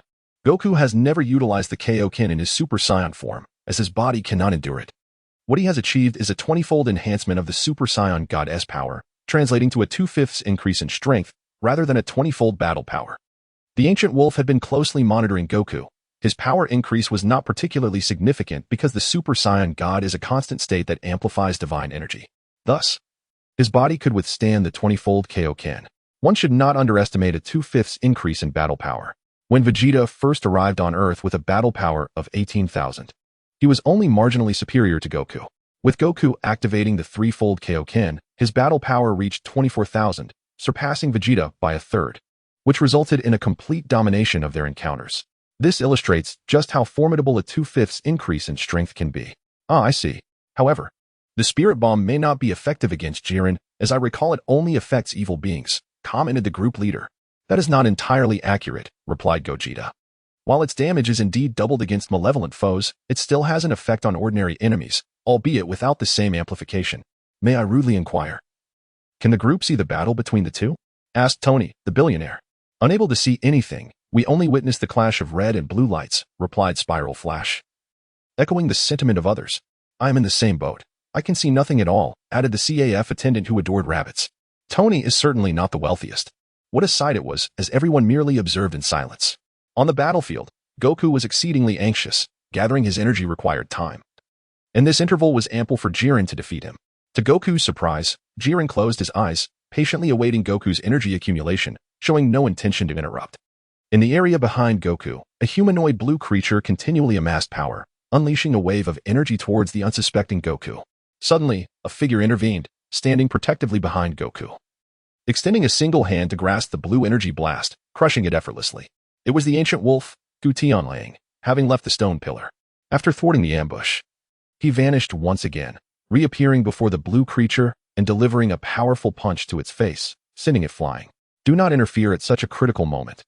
The blue creature fell straight off the arena, rendered unconscious by Gutian Wolf's blow, unable to resist any longer. How Gutian Wolf had left the stone pillar unnoticed and arrived at the blue creature's side remained a mystery to all. When onlookers beheld him, this brief skirmish concluded swiftly and decisively. Finally, Goku had gathered his energy, a massive energy sphere radiating with the hopes of all, descended upon Jiren like daylight. This extraordinary technique astonished even the watching gods of destruction, who had not anticipated that a warrior from a lower universe could wield such a remarkable ability. With such immense power, no one on the battlefield could withstand it. Even Jiren, formidable as he was, could not block this attack due to its overwhelming energy. As the narrative took another turn, while everyone was in awe of Goku's ultimate move, convinced of Jiren's inevitable defeat, only the god of destruction from Universe 11, Vermoud, wore a confident smile. Jiren, displaying remarkable composure, raised a single hand to meet the descending energy sphere, feeling no pressure whatsoever. Instead, he exerted force with one hand, gradually pushing the energy sphere back towards Goku. The moment of endurance testing had arrived. Goku's normal strength was no match for Jiren. Transforming into Super Saiyan Blue and amplifying his power tenfold, yet he remained inferior to Jiren. Goku summoned even more strength, activating the 20-fold Kaioken, exerting all his might to thrust the energy sphere towards Jiren. Jiren, in response, extended both arms, roaring as he suppressed Goku once more, causing the energy sphere to rebound back towards Goku. Chapter 91. The Ultimate Technique of Freedom. Goku's hands trembled incessantly as he reached the limits of his physical capacity. The arena quaked violently, light illuminating the entirety of the Void Realm. The pressure from both sides clashed, the energy sphere nearing a critical state, and with Goku's thunderous cry, he ultimately could not withstand it, his form entirely consumed by the energy sphere. The astonishing clash of energy culminated in Goku's defeat, as the sphere's energy engulfed his being. Goku appeared to have fallen into a black hole of energy, stars cascading from the sky, while a massive crater was formed at the arena's edge. And Goku's figure vanished from sight. The god of destruction from Universe 12, Gene, could not resist mocking Universe 7. It seems they are not so impressive after all, truly shooting themselves in the foot. The words of Gene incited great anger among the inhabitants of the 7th universe, with Beerus ready to unleash a torrent of invectives. A scornful voice echoed forth, deriding, "You spineless wretch who dares to boast from the sidelines, open your lifeless eyes and behold." Gutian Wolf silently observed the deep pit, disregarding the peculiar atmosphere of the arena. Witnessing such a formidable assault effortlessly neutralized by Jiren, everyone from the various universes comprehended the magnitude of Jiren's strength, coalescing into groups. Dozens surrounded the proud team, preparing to launch an assault on Jiren, aiming to topple this seemingly invincible adversary from the stage before settling their fates in a decisive confrontation. In the arena, Goku's presence had completely vanished, causing Krillin to near a state of panic. The Spirit Bomb, which had saved Earth on numerous occasions, had ultimately become the technique that led to Goku's demise. The Omni King was also filled with sorrow, having lost one of his few friends. Just as he was about to revoke Goku's qualification to compete, the narrative took another twist. A silvery light erupted from the depths, illuminating the chaotic void as if it were broad daylight. A resilient figure rose from the edge of the stage, Goku enveloped in scorching white steam, his movements becoming ethereal. The once impetuous and combative gaze replaced with calm composure. At this moment, Goku had evidently surpassed his own limits, exuding an energy fluctuation several times greater than before. Krillin breathed a sigh of relief. He had known Goku would not succumb so easily. Goku, I knew you wouldn't perish like this, he thought. Beerus turned to Whis, noting this energy fluctuation. Whis nodded in confirmation of Goku's new form. It is the Ultra Instinct. Beerus's lips curled into a smile. Astonished that Goku had grasped this divine technique so swiftly, once again reshaping his perception of Goku's innate talent. From a distance, Vegeta scoffed in disdain. Ultra Instinct, is it? A technique was once mentioned, and once again Kakarot has taken the lead. Krillin was ecstatic. Everyone could sense the monumental transformation within Goku's being. Yet none could articulate the precise nature of this change. The gods of destruction collectively stood, intent on quietly witnessing this extraordinary battle. Gutian Wolf nodded, recognizing that Ultra Instinct had indeed augmented Goku's power exponentially, though not to the exaggerated extremes once rumored online. If it were truly thousands of times stronger than Super Saiyan Blue at full power, Jiren could extinguish Super Saiyan Blue Goku with a mere breath, even under suppressed strength. There was no way he could exchange blows with Super Saiyan Blue Goku. In his incomplete state of Ultra Instinct, Goku possessed the capability to defeat Super Saiyan Blue at full power with a single strike. However, it remained uncertain how long Goku could maintain this state. As the ultimate clash between the two approached, Gutian Wolf felt a stirring within himself, ready to stretch his limbs. In a flash, Goku lunged towards Jiren, who retaliated with a punch. Goku instinctively executed a 360-degree turn, evading Jiren's attack and countering with a strike of his own. Jiren, reacting with remarkable speed, threw another punch, and the two fists collided, sending Goku's body retreating back into the deep pit. Jiren relentlessly pursued Goku to the depths of a chasm. With a swift motion, Goku shattered the ground beneath him with his left foot, instinctively evading the impending attack. The two engaged in a fierce exchange of blows until Toppo and Dispo, who had been standing beside Jiren, finally reacted and slid down the cliff towards Goku. In the face of the advancing Toppo and Dispo, Goku calmly raised his hands, effortlessly deflecting their strikes and sending them flying with a mere flick of his wrist. Toppo, standing atop the precipice of the chasm, clenched his right hand into his left, unleashing a barrage of energy blasts from his fingertips. Goku slowly turned, stepping gracefully towards Jiren while effortlessly dodging all of Toppo's attacks. Jiren gestured for Toppo to cease his assault. A brilliant clash of silver and red light erupted in midair as Goku, on the defensive, struggled against Jiren's relentless speed, finding himself at a disadvantage. However, Goku sensed a shift in dynamics, possibly due to his own involvement. He had reached the pinnacle of Super Saiyan Blue's power earlier than anticipated. His strength surpassed that of his usual state. Yet as he attempted to harness the Ultra Instinct for the first time, he was progressing towards its full realization. The initially subdued silver aura began to show signs of resurgence, with Goku's punches accelerating in speed. His body, once enveloped in a silvery sheen, began to shift, his black hair gradually transforming to silver as he instinctively unleashed a series of strikes. Yet, the first attempt at mastering Ultra Instinct weighed heavily on Goku. As the searing waves of energy surged within him, his body grew increasingly fatigued. Nonetheless, he pushed his limits, ultimately delivering a blow that sent Jiren crashing to the ground. Leaping onto a stone pillar, he utilized the recoil to propel himself towards Jiren, gathering energy at his waist. The Kamehameha, a blue energy sphere, surged forth with a deafening roar. Jiren braced himself, his hands crossed over his chest, but the blue sphere was cleaved in two, leaving deep scars on the arena floor. Following closely, Goku unleashed a powerful punch, gaining Jiren's acknowledgement as he elevated his own strength to its utmost. Their fists collided with tremendous force, illuminating the arena in a blinding flash that compelled everyone to shut their eyes. When the brilliance subsided, Goku found himself sprawled on the ground, while Jiren staggered back a few steps, his feet deeply embedded in the earth. This extraordinary battle concluded with Goku's defeat. The competitors and deities present were astounded by Goku's newfound power, yet equally astonished that it was insufficient to overcome Jiren. Gohan and the others rushed to Goku's side, shielding him protectively, wary of any opportunistic attacks. With great effort, Goku opened his eyes, a hint of regret in his voice. "I'm sorry, Gohan, but I need you to buy me a little more time." Goku was utterly drained. Standing became a Herculean task, and the side effects of Ultra Instinct manifested painfully. His body, overwhelmed by dark energy, was tormented to the brink of despair, rendering him as vulnerable as meat on a chopping block, powerless to resist his fate. As the fierce battle between the two concluded, an opportunistic foe aimed to ambush the weary Jiren. However, a mere glance from Jiren, filled with solitude and intensity, was sufficient to deter the attacker. Jiren's formidable strength was evident, and even in a less than optimal condition, few dared to confront him alone. In the midst of the crowd, a few eyes turned toward the gravely injured Goku, whose displayed combat prowess was hardly inferior to Jiren's. Should he be unseated from the arena, a significant threat would be eliminated. The moment Goku stood from the stone pillar, excitement surged through the group chat. "Tony is definitely not the richest. Everyone move aside. The master is about to show off," declared the chat's administrator. "On the streets of the Dragon Ball world, inquire about who the true fathers are." The two fathers of this realm, Goku and Vegeta, crushed their foes with ease.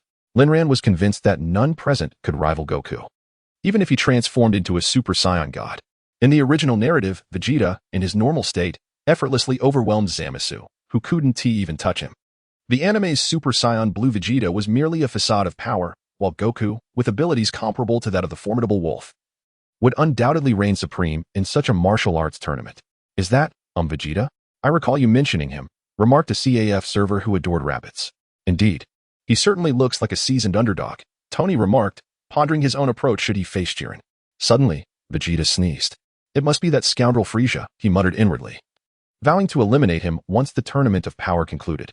"The elegance of that white form is striking, evoking a sense of reverence," noted another participant, while the Spiral Flash Super Wheel dance echoed in the background. "Yes, it exudes a formidable sense of pressure," commented the timid Zhao Zilong. "He doesn't seem to be fighting consciously. Rather, it feels like a reflexive response from his body." Despite being among the weakest in the group in terms of strength, Zhao Yun possessed a unique understanding of martial arts, a sentiment echoed by the wolf. This instinctive style resembled a primal response. When Goku aimed to strike, his body reacted before his mind could issue commands. Initially, as Goku began to grasp the Ultra Instinct technique, he suffered greatly under Jiren's onslaught, largely because his body moved instinctively to evade attacks. Conversely, during assaults, Goku would deliberate on how best to threaten his opponent, which ultimately hindered his attack speed. "Administrator, who should be the first target?" "That fellow Jiren appears to be the most suitable candidate," someone suggested. Though Jiren was the strongest and most challenging adversary, it was precisely this factor that rendered him the ideal example to instill fear in others. The collective hesitation to engage Jiren, despite his evident fatigue, stemmed significantly from his battle with Goku, which had subdued all present. The other contestants instinctively felt they were no match for Jiren and lacked the courage to challenge him. The invincible Goku seemed to be taking advantage of the situation, moving about casually without haste. Ancient Wolf leapt down from a stone pillar, making his way toward a corner of the arena. In that corner, the second member of the dangerous trio from Universe 9, the venomous Lavanda with a wolf-like appearance, had set his sights on Ancient Wolf. "This one is mine," he thought, hiding behind Jiren to survive.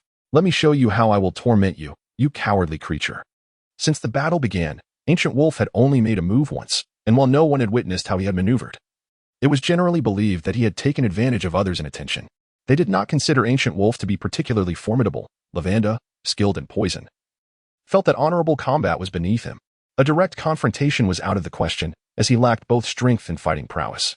He could only rely on deception and stealth to sustain his existence. Unaware of Lavanda lurking behind him, Ancient Wolf approached the green fish-like warrior from Universe 9, Confrey. Along the way, no one dared to provoke him. All eyes were fixated on Goku and Jiren, and Confrey sensed that Ancient Wolf was up to no good. "You have only survived this long by hiding behind Jiren. Since you seek your demise, I shall oblige." Confrey strode towards Ancient Wolf, confident in his abilities. But in an instant, Ancient Wolf vanished from his sight. Suddenly, Ancient Wolf appeared beneath him, delivering a powerful punch to Confrey's abdomen. With a scream, Confrey crashed through the boulder behind him, inadvertently taking another contestant down with him. Both were eliminated from the arena, leaving the other participant bewildered as to what had transpired. All eyes remained on Jiren and Goku, as they sought an opportunity utterly confused by the unexpected arrival of Ancient Wolf. Got him.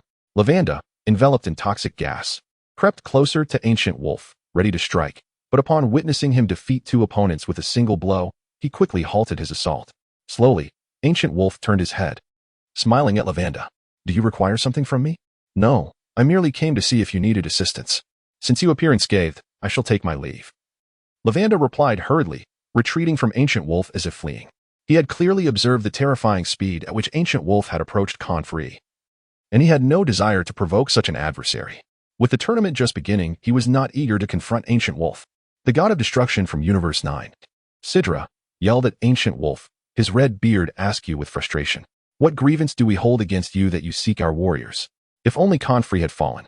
Sidra might have accepted the outcome, but the other contestant caught in the crossfire was also from Universe 9. To lose two participants at once was an unbearable blow for Sidra. Defeat in this tournament could lead to their obliteration. Ancient Wolf pointed towards Jean, who was merely spectating. Why not seek him out? This fighter from your universe bears an uncanny resemblance to him. His visage irks me immensely. Jean, the god of destruction from the 12th universe, had no obligation to participate in the battle. Observing the quarrel between Ancient Wolf and Sidra, he felt a sense of concealed satisfaction, perplexed by how he became entangled in this matter. Humans, do not be so arrogant. Time and again, you provoke this deity. Sidra glanced at Confrey. Noting his striking similarity to Jean, both were monstrous sea creatures, green-skinned mermen. Sitting in the spectator's stand, Confrey found himself questioning his existence. Is it my fault for resembling a god of destruction? I never wished to be green. What man would appreciate such a hue? Yet here I am, a merman. Born this way. What have I done wrong? Chapter 93. Instant kill. Ancient Wolf surveyed his surroundings, intending to find his next opponent for some amusement when a purple-haired woman stepped defiantly in front of him. The wicked 7th universe shall be vanquished by me. Kokoti from the Pride team of the 11th universe. The woman, Kokoti, with her flowing pastel locks, struck a classic pose of the Pride team. Ancient Wolf watched in silence, acknowledging that while her movements were somewhat clumsy, women often executed such stances more gracefully than men, garnering greater acceptance. Without further ado, Kokoti launched herself into the fray, darting through the rubble towards Ancient Wolf. She executed a diving kick, but Ancient Wolf effortlessly caught her attack with a single palm. Unfazed, Kokoti retaliated with a burst of energy from her right hand, only to be swatted away by Ancient Wolf. Their figures blurred as they exchanged blows, engaging in a rapid counteroffensive. Though Kokoti found herself being thoroughly suppressed by Ancient Wolf, she remained confident that overcoming her would not be a simple task for him. Jiren observed the duel with a shake of his head, lost in thought as he turned to meditate and regain his strength. Master Roshi and Krillin were occupied with their adversaries, while the Yadrakian Jimmy approached Gohan. In a moment of near-instantaneous movement, they matched each other blow for blow. Piccolo also stepped in to assist, intercepting an opponent, while Yamcha positioned himself protectively beside Goku. Yamcha remained vigilant, scanning the surroundings for any signs of danger. Uncle Yamcha, there's an enemy approaching. Be cautious. Gohan shouted suddenly amidst his fierce battle with Jimmy. Yamcha instinctively looked around but could detect no enemy presence nor sense any hostile energy. Meanwhile, Goku, lying on the ground, seemed to be kicked away, soaring towards the edge of the arena. Yamcha disregarded the location of the enemy and dashed towards Goku. Suddenly, he felt a sharp pain in his face as he was struck away. Others attempted to aid Goku, but their foes, driven by frenzy, blocked their path. Just as Goku was about to tumble off the arena's edge, a figure materialized beneath him, catching him securely. It was Ancient Wolf, who pulled Goku back just before he could fall.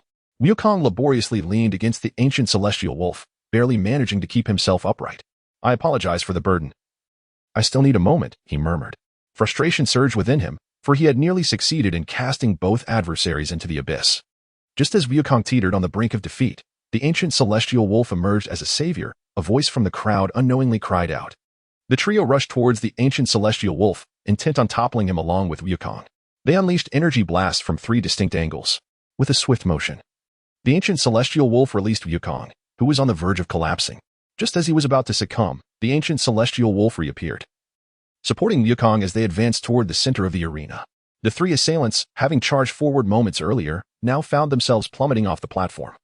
Returning to the spectator stands. How could this be? The trio exchanged bewildered glances, having failed to perceive the ancient celestial wolf's counterattack, and they were swiftly defeated. The ancient celestial wolf relinquished his hold on Wukong, launched an assault on the trio, and before Wukong could touch the ground, he vanquished the 3 foes and returned to support Wukong once more. Such astonishing speed. Those who had been lingering near the edge of the arena had intended to seize this opportunity to encircle the solitary ancient celestial wolf and Wukong. However, upon witnessing the swift downfall of the trio, the onlookers instinctively parted to create a pathway for Wukong and the ancient celestial wolf. The fate of the three served as a stark warning, and they lacked the courage to provoke the ancient celestial wolf further. A golden radiance emanated from the ancient celestial wolf's hands, as a surge of energy flowed into Wukong's body, prompting a rush of vitality within him. Here, take a portion of my essence and recover at your own pace. The ancient celestial wolf discerned Wukong's dire physical state. Without granting him some energy to restore his strength, it would be nearly impossible for him to continue fighting in such chaotic turmoil. Yet, it was unfeasible for him to remain solely focused on Wukong amidst the fray. Wukong would have to confront his foes independently. Wukong stood firm, inhaling deeply and stretching his limbs. You've been a great help. Otherwise, I would have truly been at a loss. As Wukong accepted the ancient celestial wolf's essence, he felt his condition improve slightly. He had not anticipated the profound effect the essence would have on him, which only served to solidify his suspicions deep within. Just a minute prior, he had believed himself nearly equal to the ancient celestial wolf, yet now he found himself grappling with a sense of existential doubt. The area where the two engaged in battle was situated on the eastern side of the arena, while Wukong had been propelled toward the west. Traversing the expanse of the battlefield, she had been unable to discern the ancient celestial wolf's actions. Could it be that during their confrontation, he had not revealed his true strength? Those observing the match in their chat group were equally perplexed by Wukong's unexpected flight. Who was it that attacked? I didn't see anyone approach him, remarked the daughter of the slumbering Kogoro. For the sake of my current girlfriend, I have yet to spot any adversary. Regardless of the circumstances, one should be able to see their enemy before an attack, should they not? During intense battles, such rapid movements may evade their sight.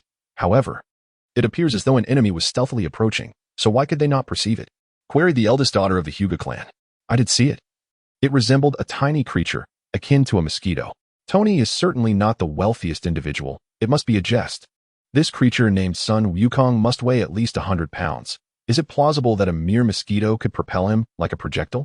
Tony finds this utterly inconceivable, as there is no rationale for such a diminutive being to possess such immense strength. The leader of the chat group is indeed Damon, the insect warrior from the fourth universe, who undeniably poses a troublesome challenge.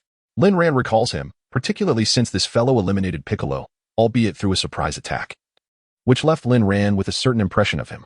Indeed, Hinata is correct in asserting that the invincible Gogeta is formidable.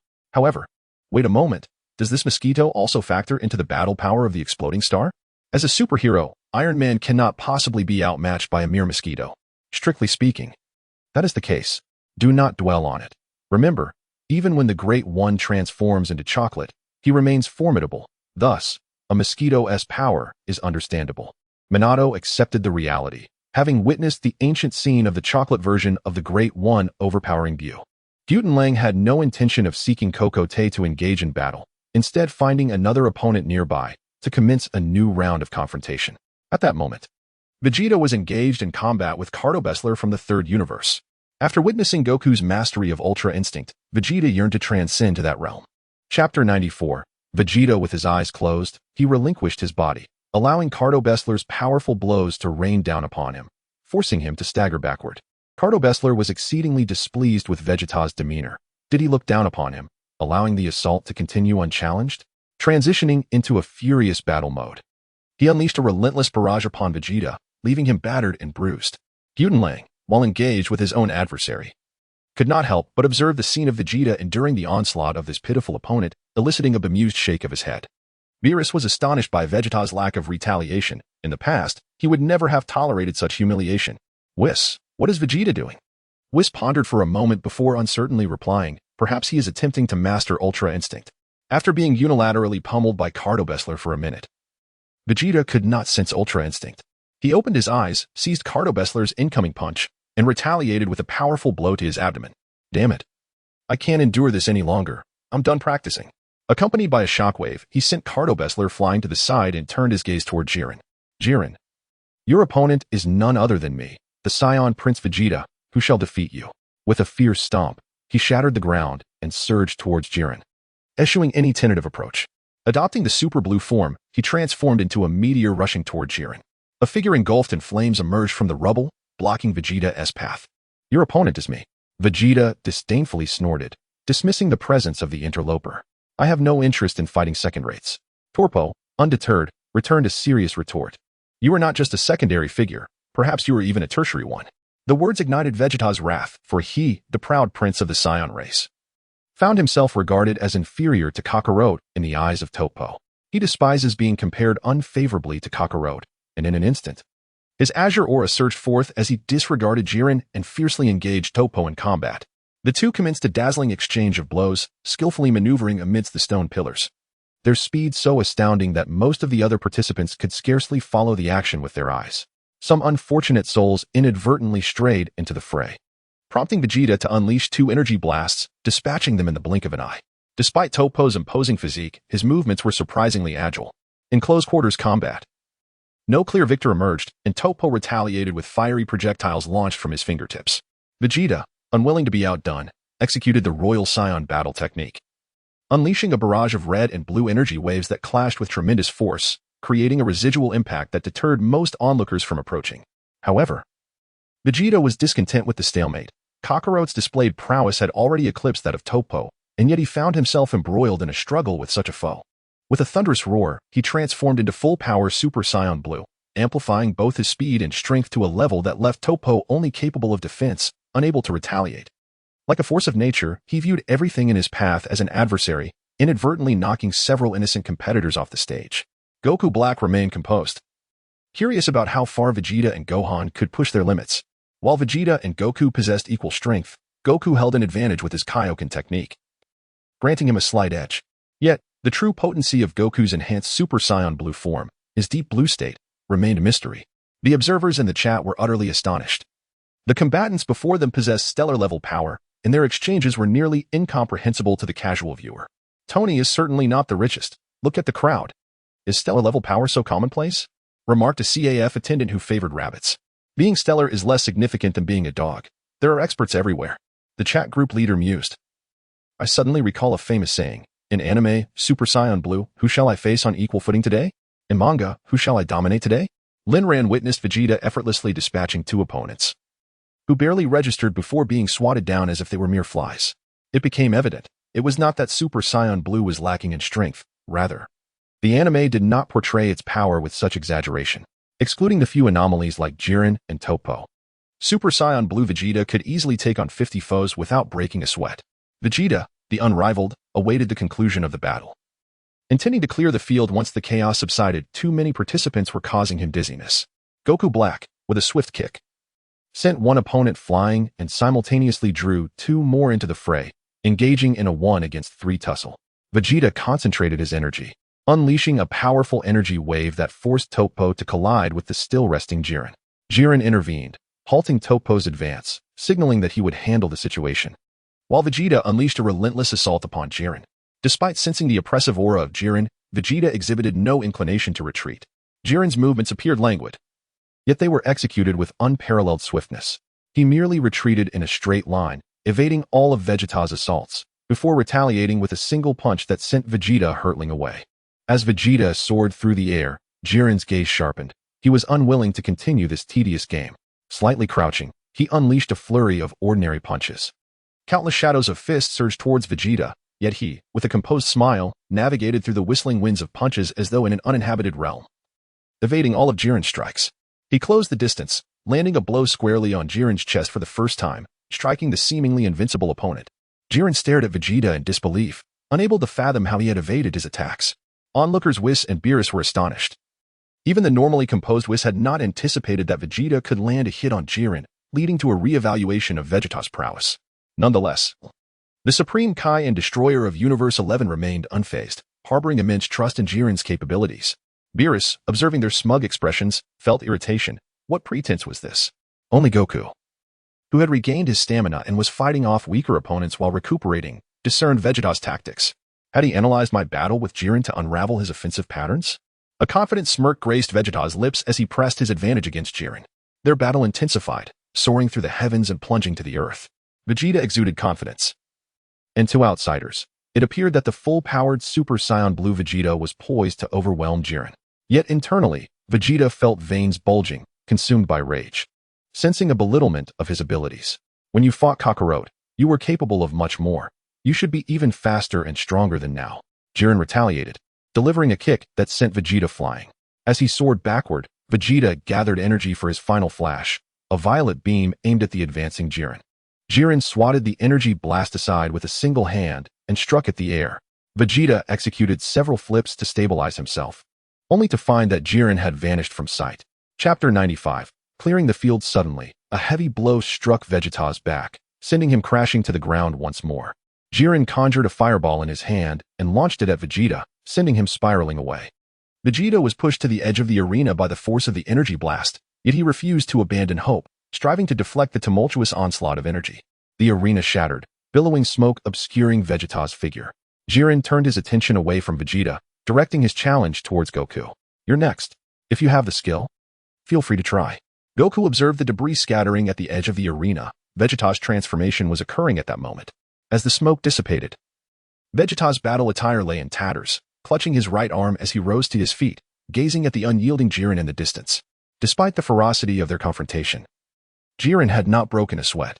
Yet Vegeta, gasping for breath, felt the strain of fatigue creeping in. Jiren's icy demeanor remained as he regarded the rising Vegeta, expressing palpable disdain. Your fists brim with arrogance, devoid of any semblance of a true martial artist's purity. You stand no chance of defeating me.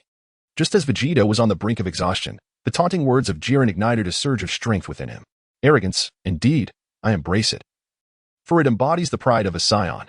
Let Kakarot wield the Ultra Instinct. I shall vanquish you with my own might. Vegeta extended his arms, unleashing the entirety of his energy, a golden aura illuminating half the arena, as his power steadily ascended. Goku looked on in astonishment at Vegeta, who had elevated his energy to such extraordinary heights. The ancient wolf had perceived the shift early on. It was Jiren's disdainful tone that had pricked Vegeta's proud sense of self-worth. Gazing at Jiren, Vegeta issued a provocation. Jiren, your incessant mockery.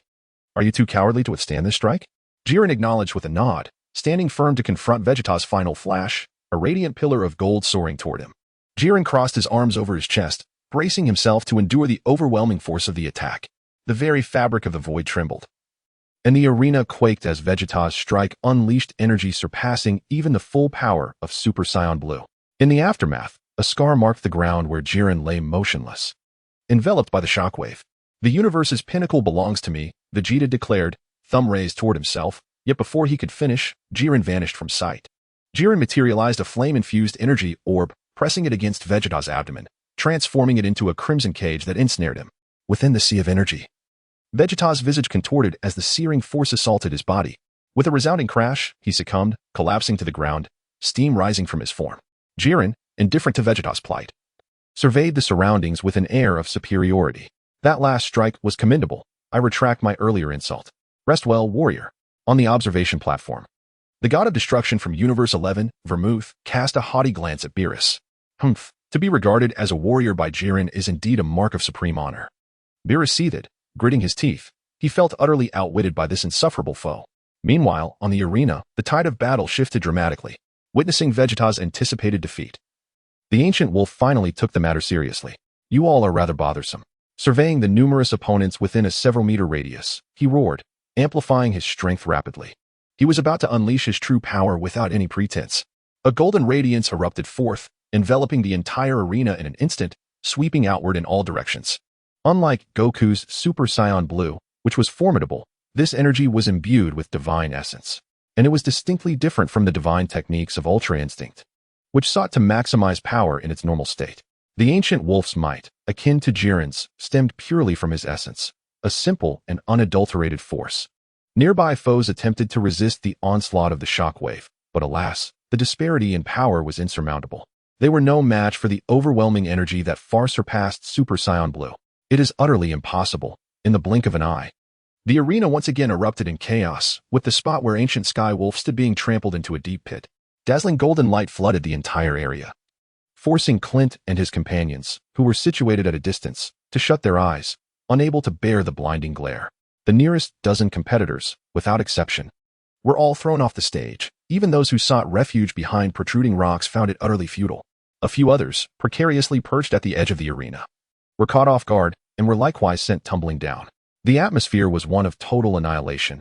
Many had already fallen, and with ancient Skywolf's strike, An additional 20 were dispatched, leaving the stage increasingly desolate.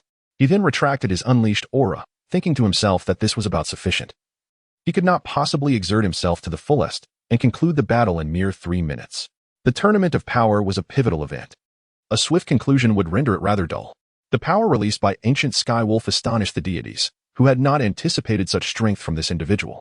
The expression on Whitebeard's face was grim. From this fleeting eruption, he sensed an energy level that rivaled that of Jiren. Even the Supreme Kai of the First Universe, who had always looked down upon the battles of the 8 universes, displayed an unprecedented look of surprise. Impossible. I had believed Jiren to be invincible. Yet here stands someone even more formidable. Who is this person's subordinate?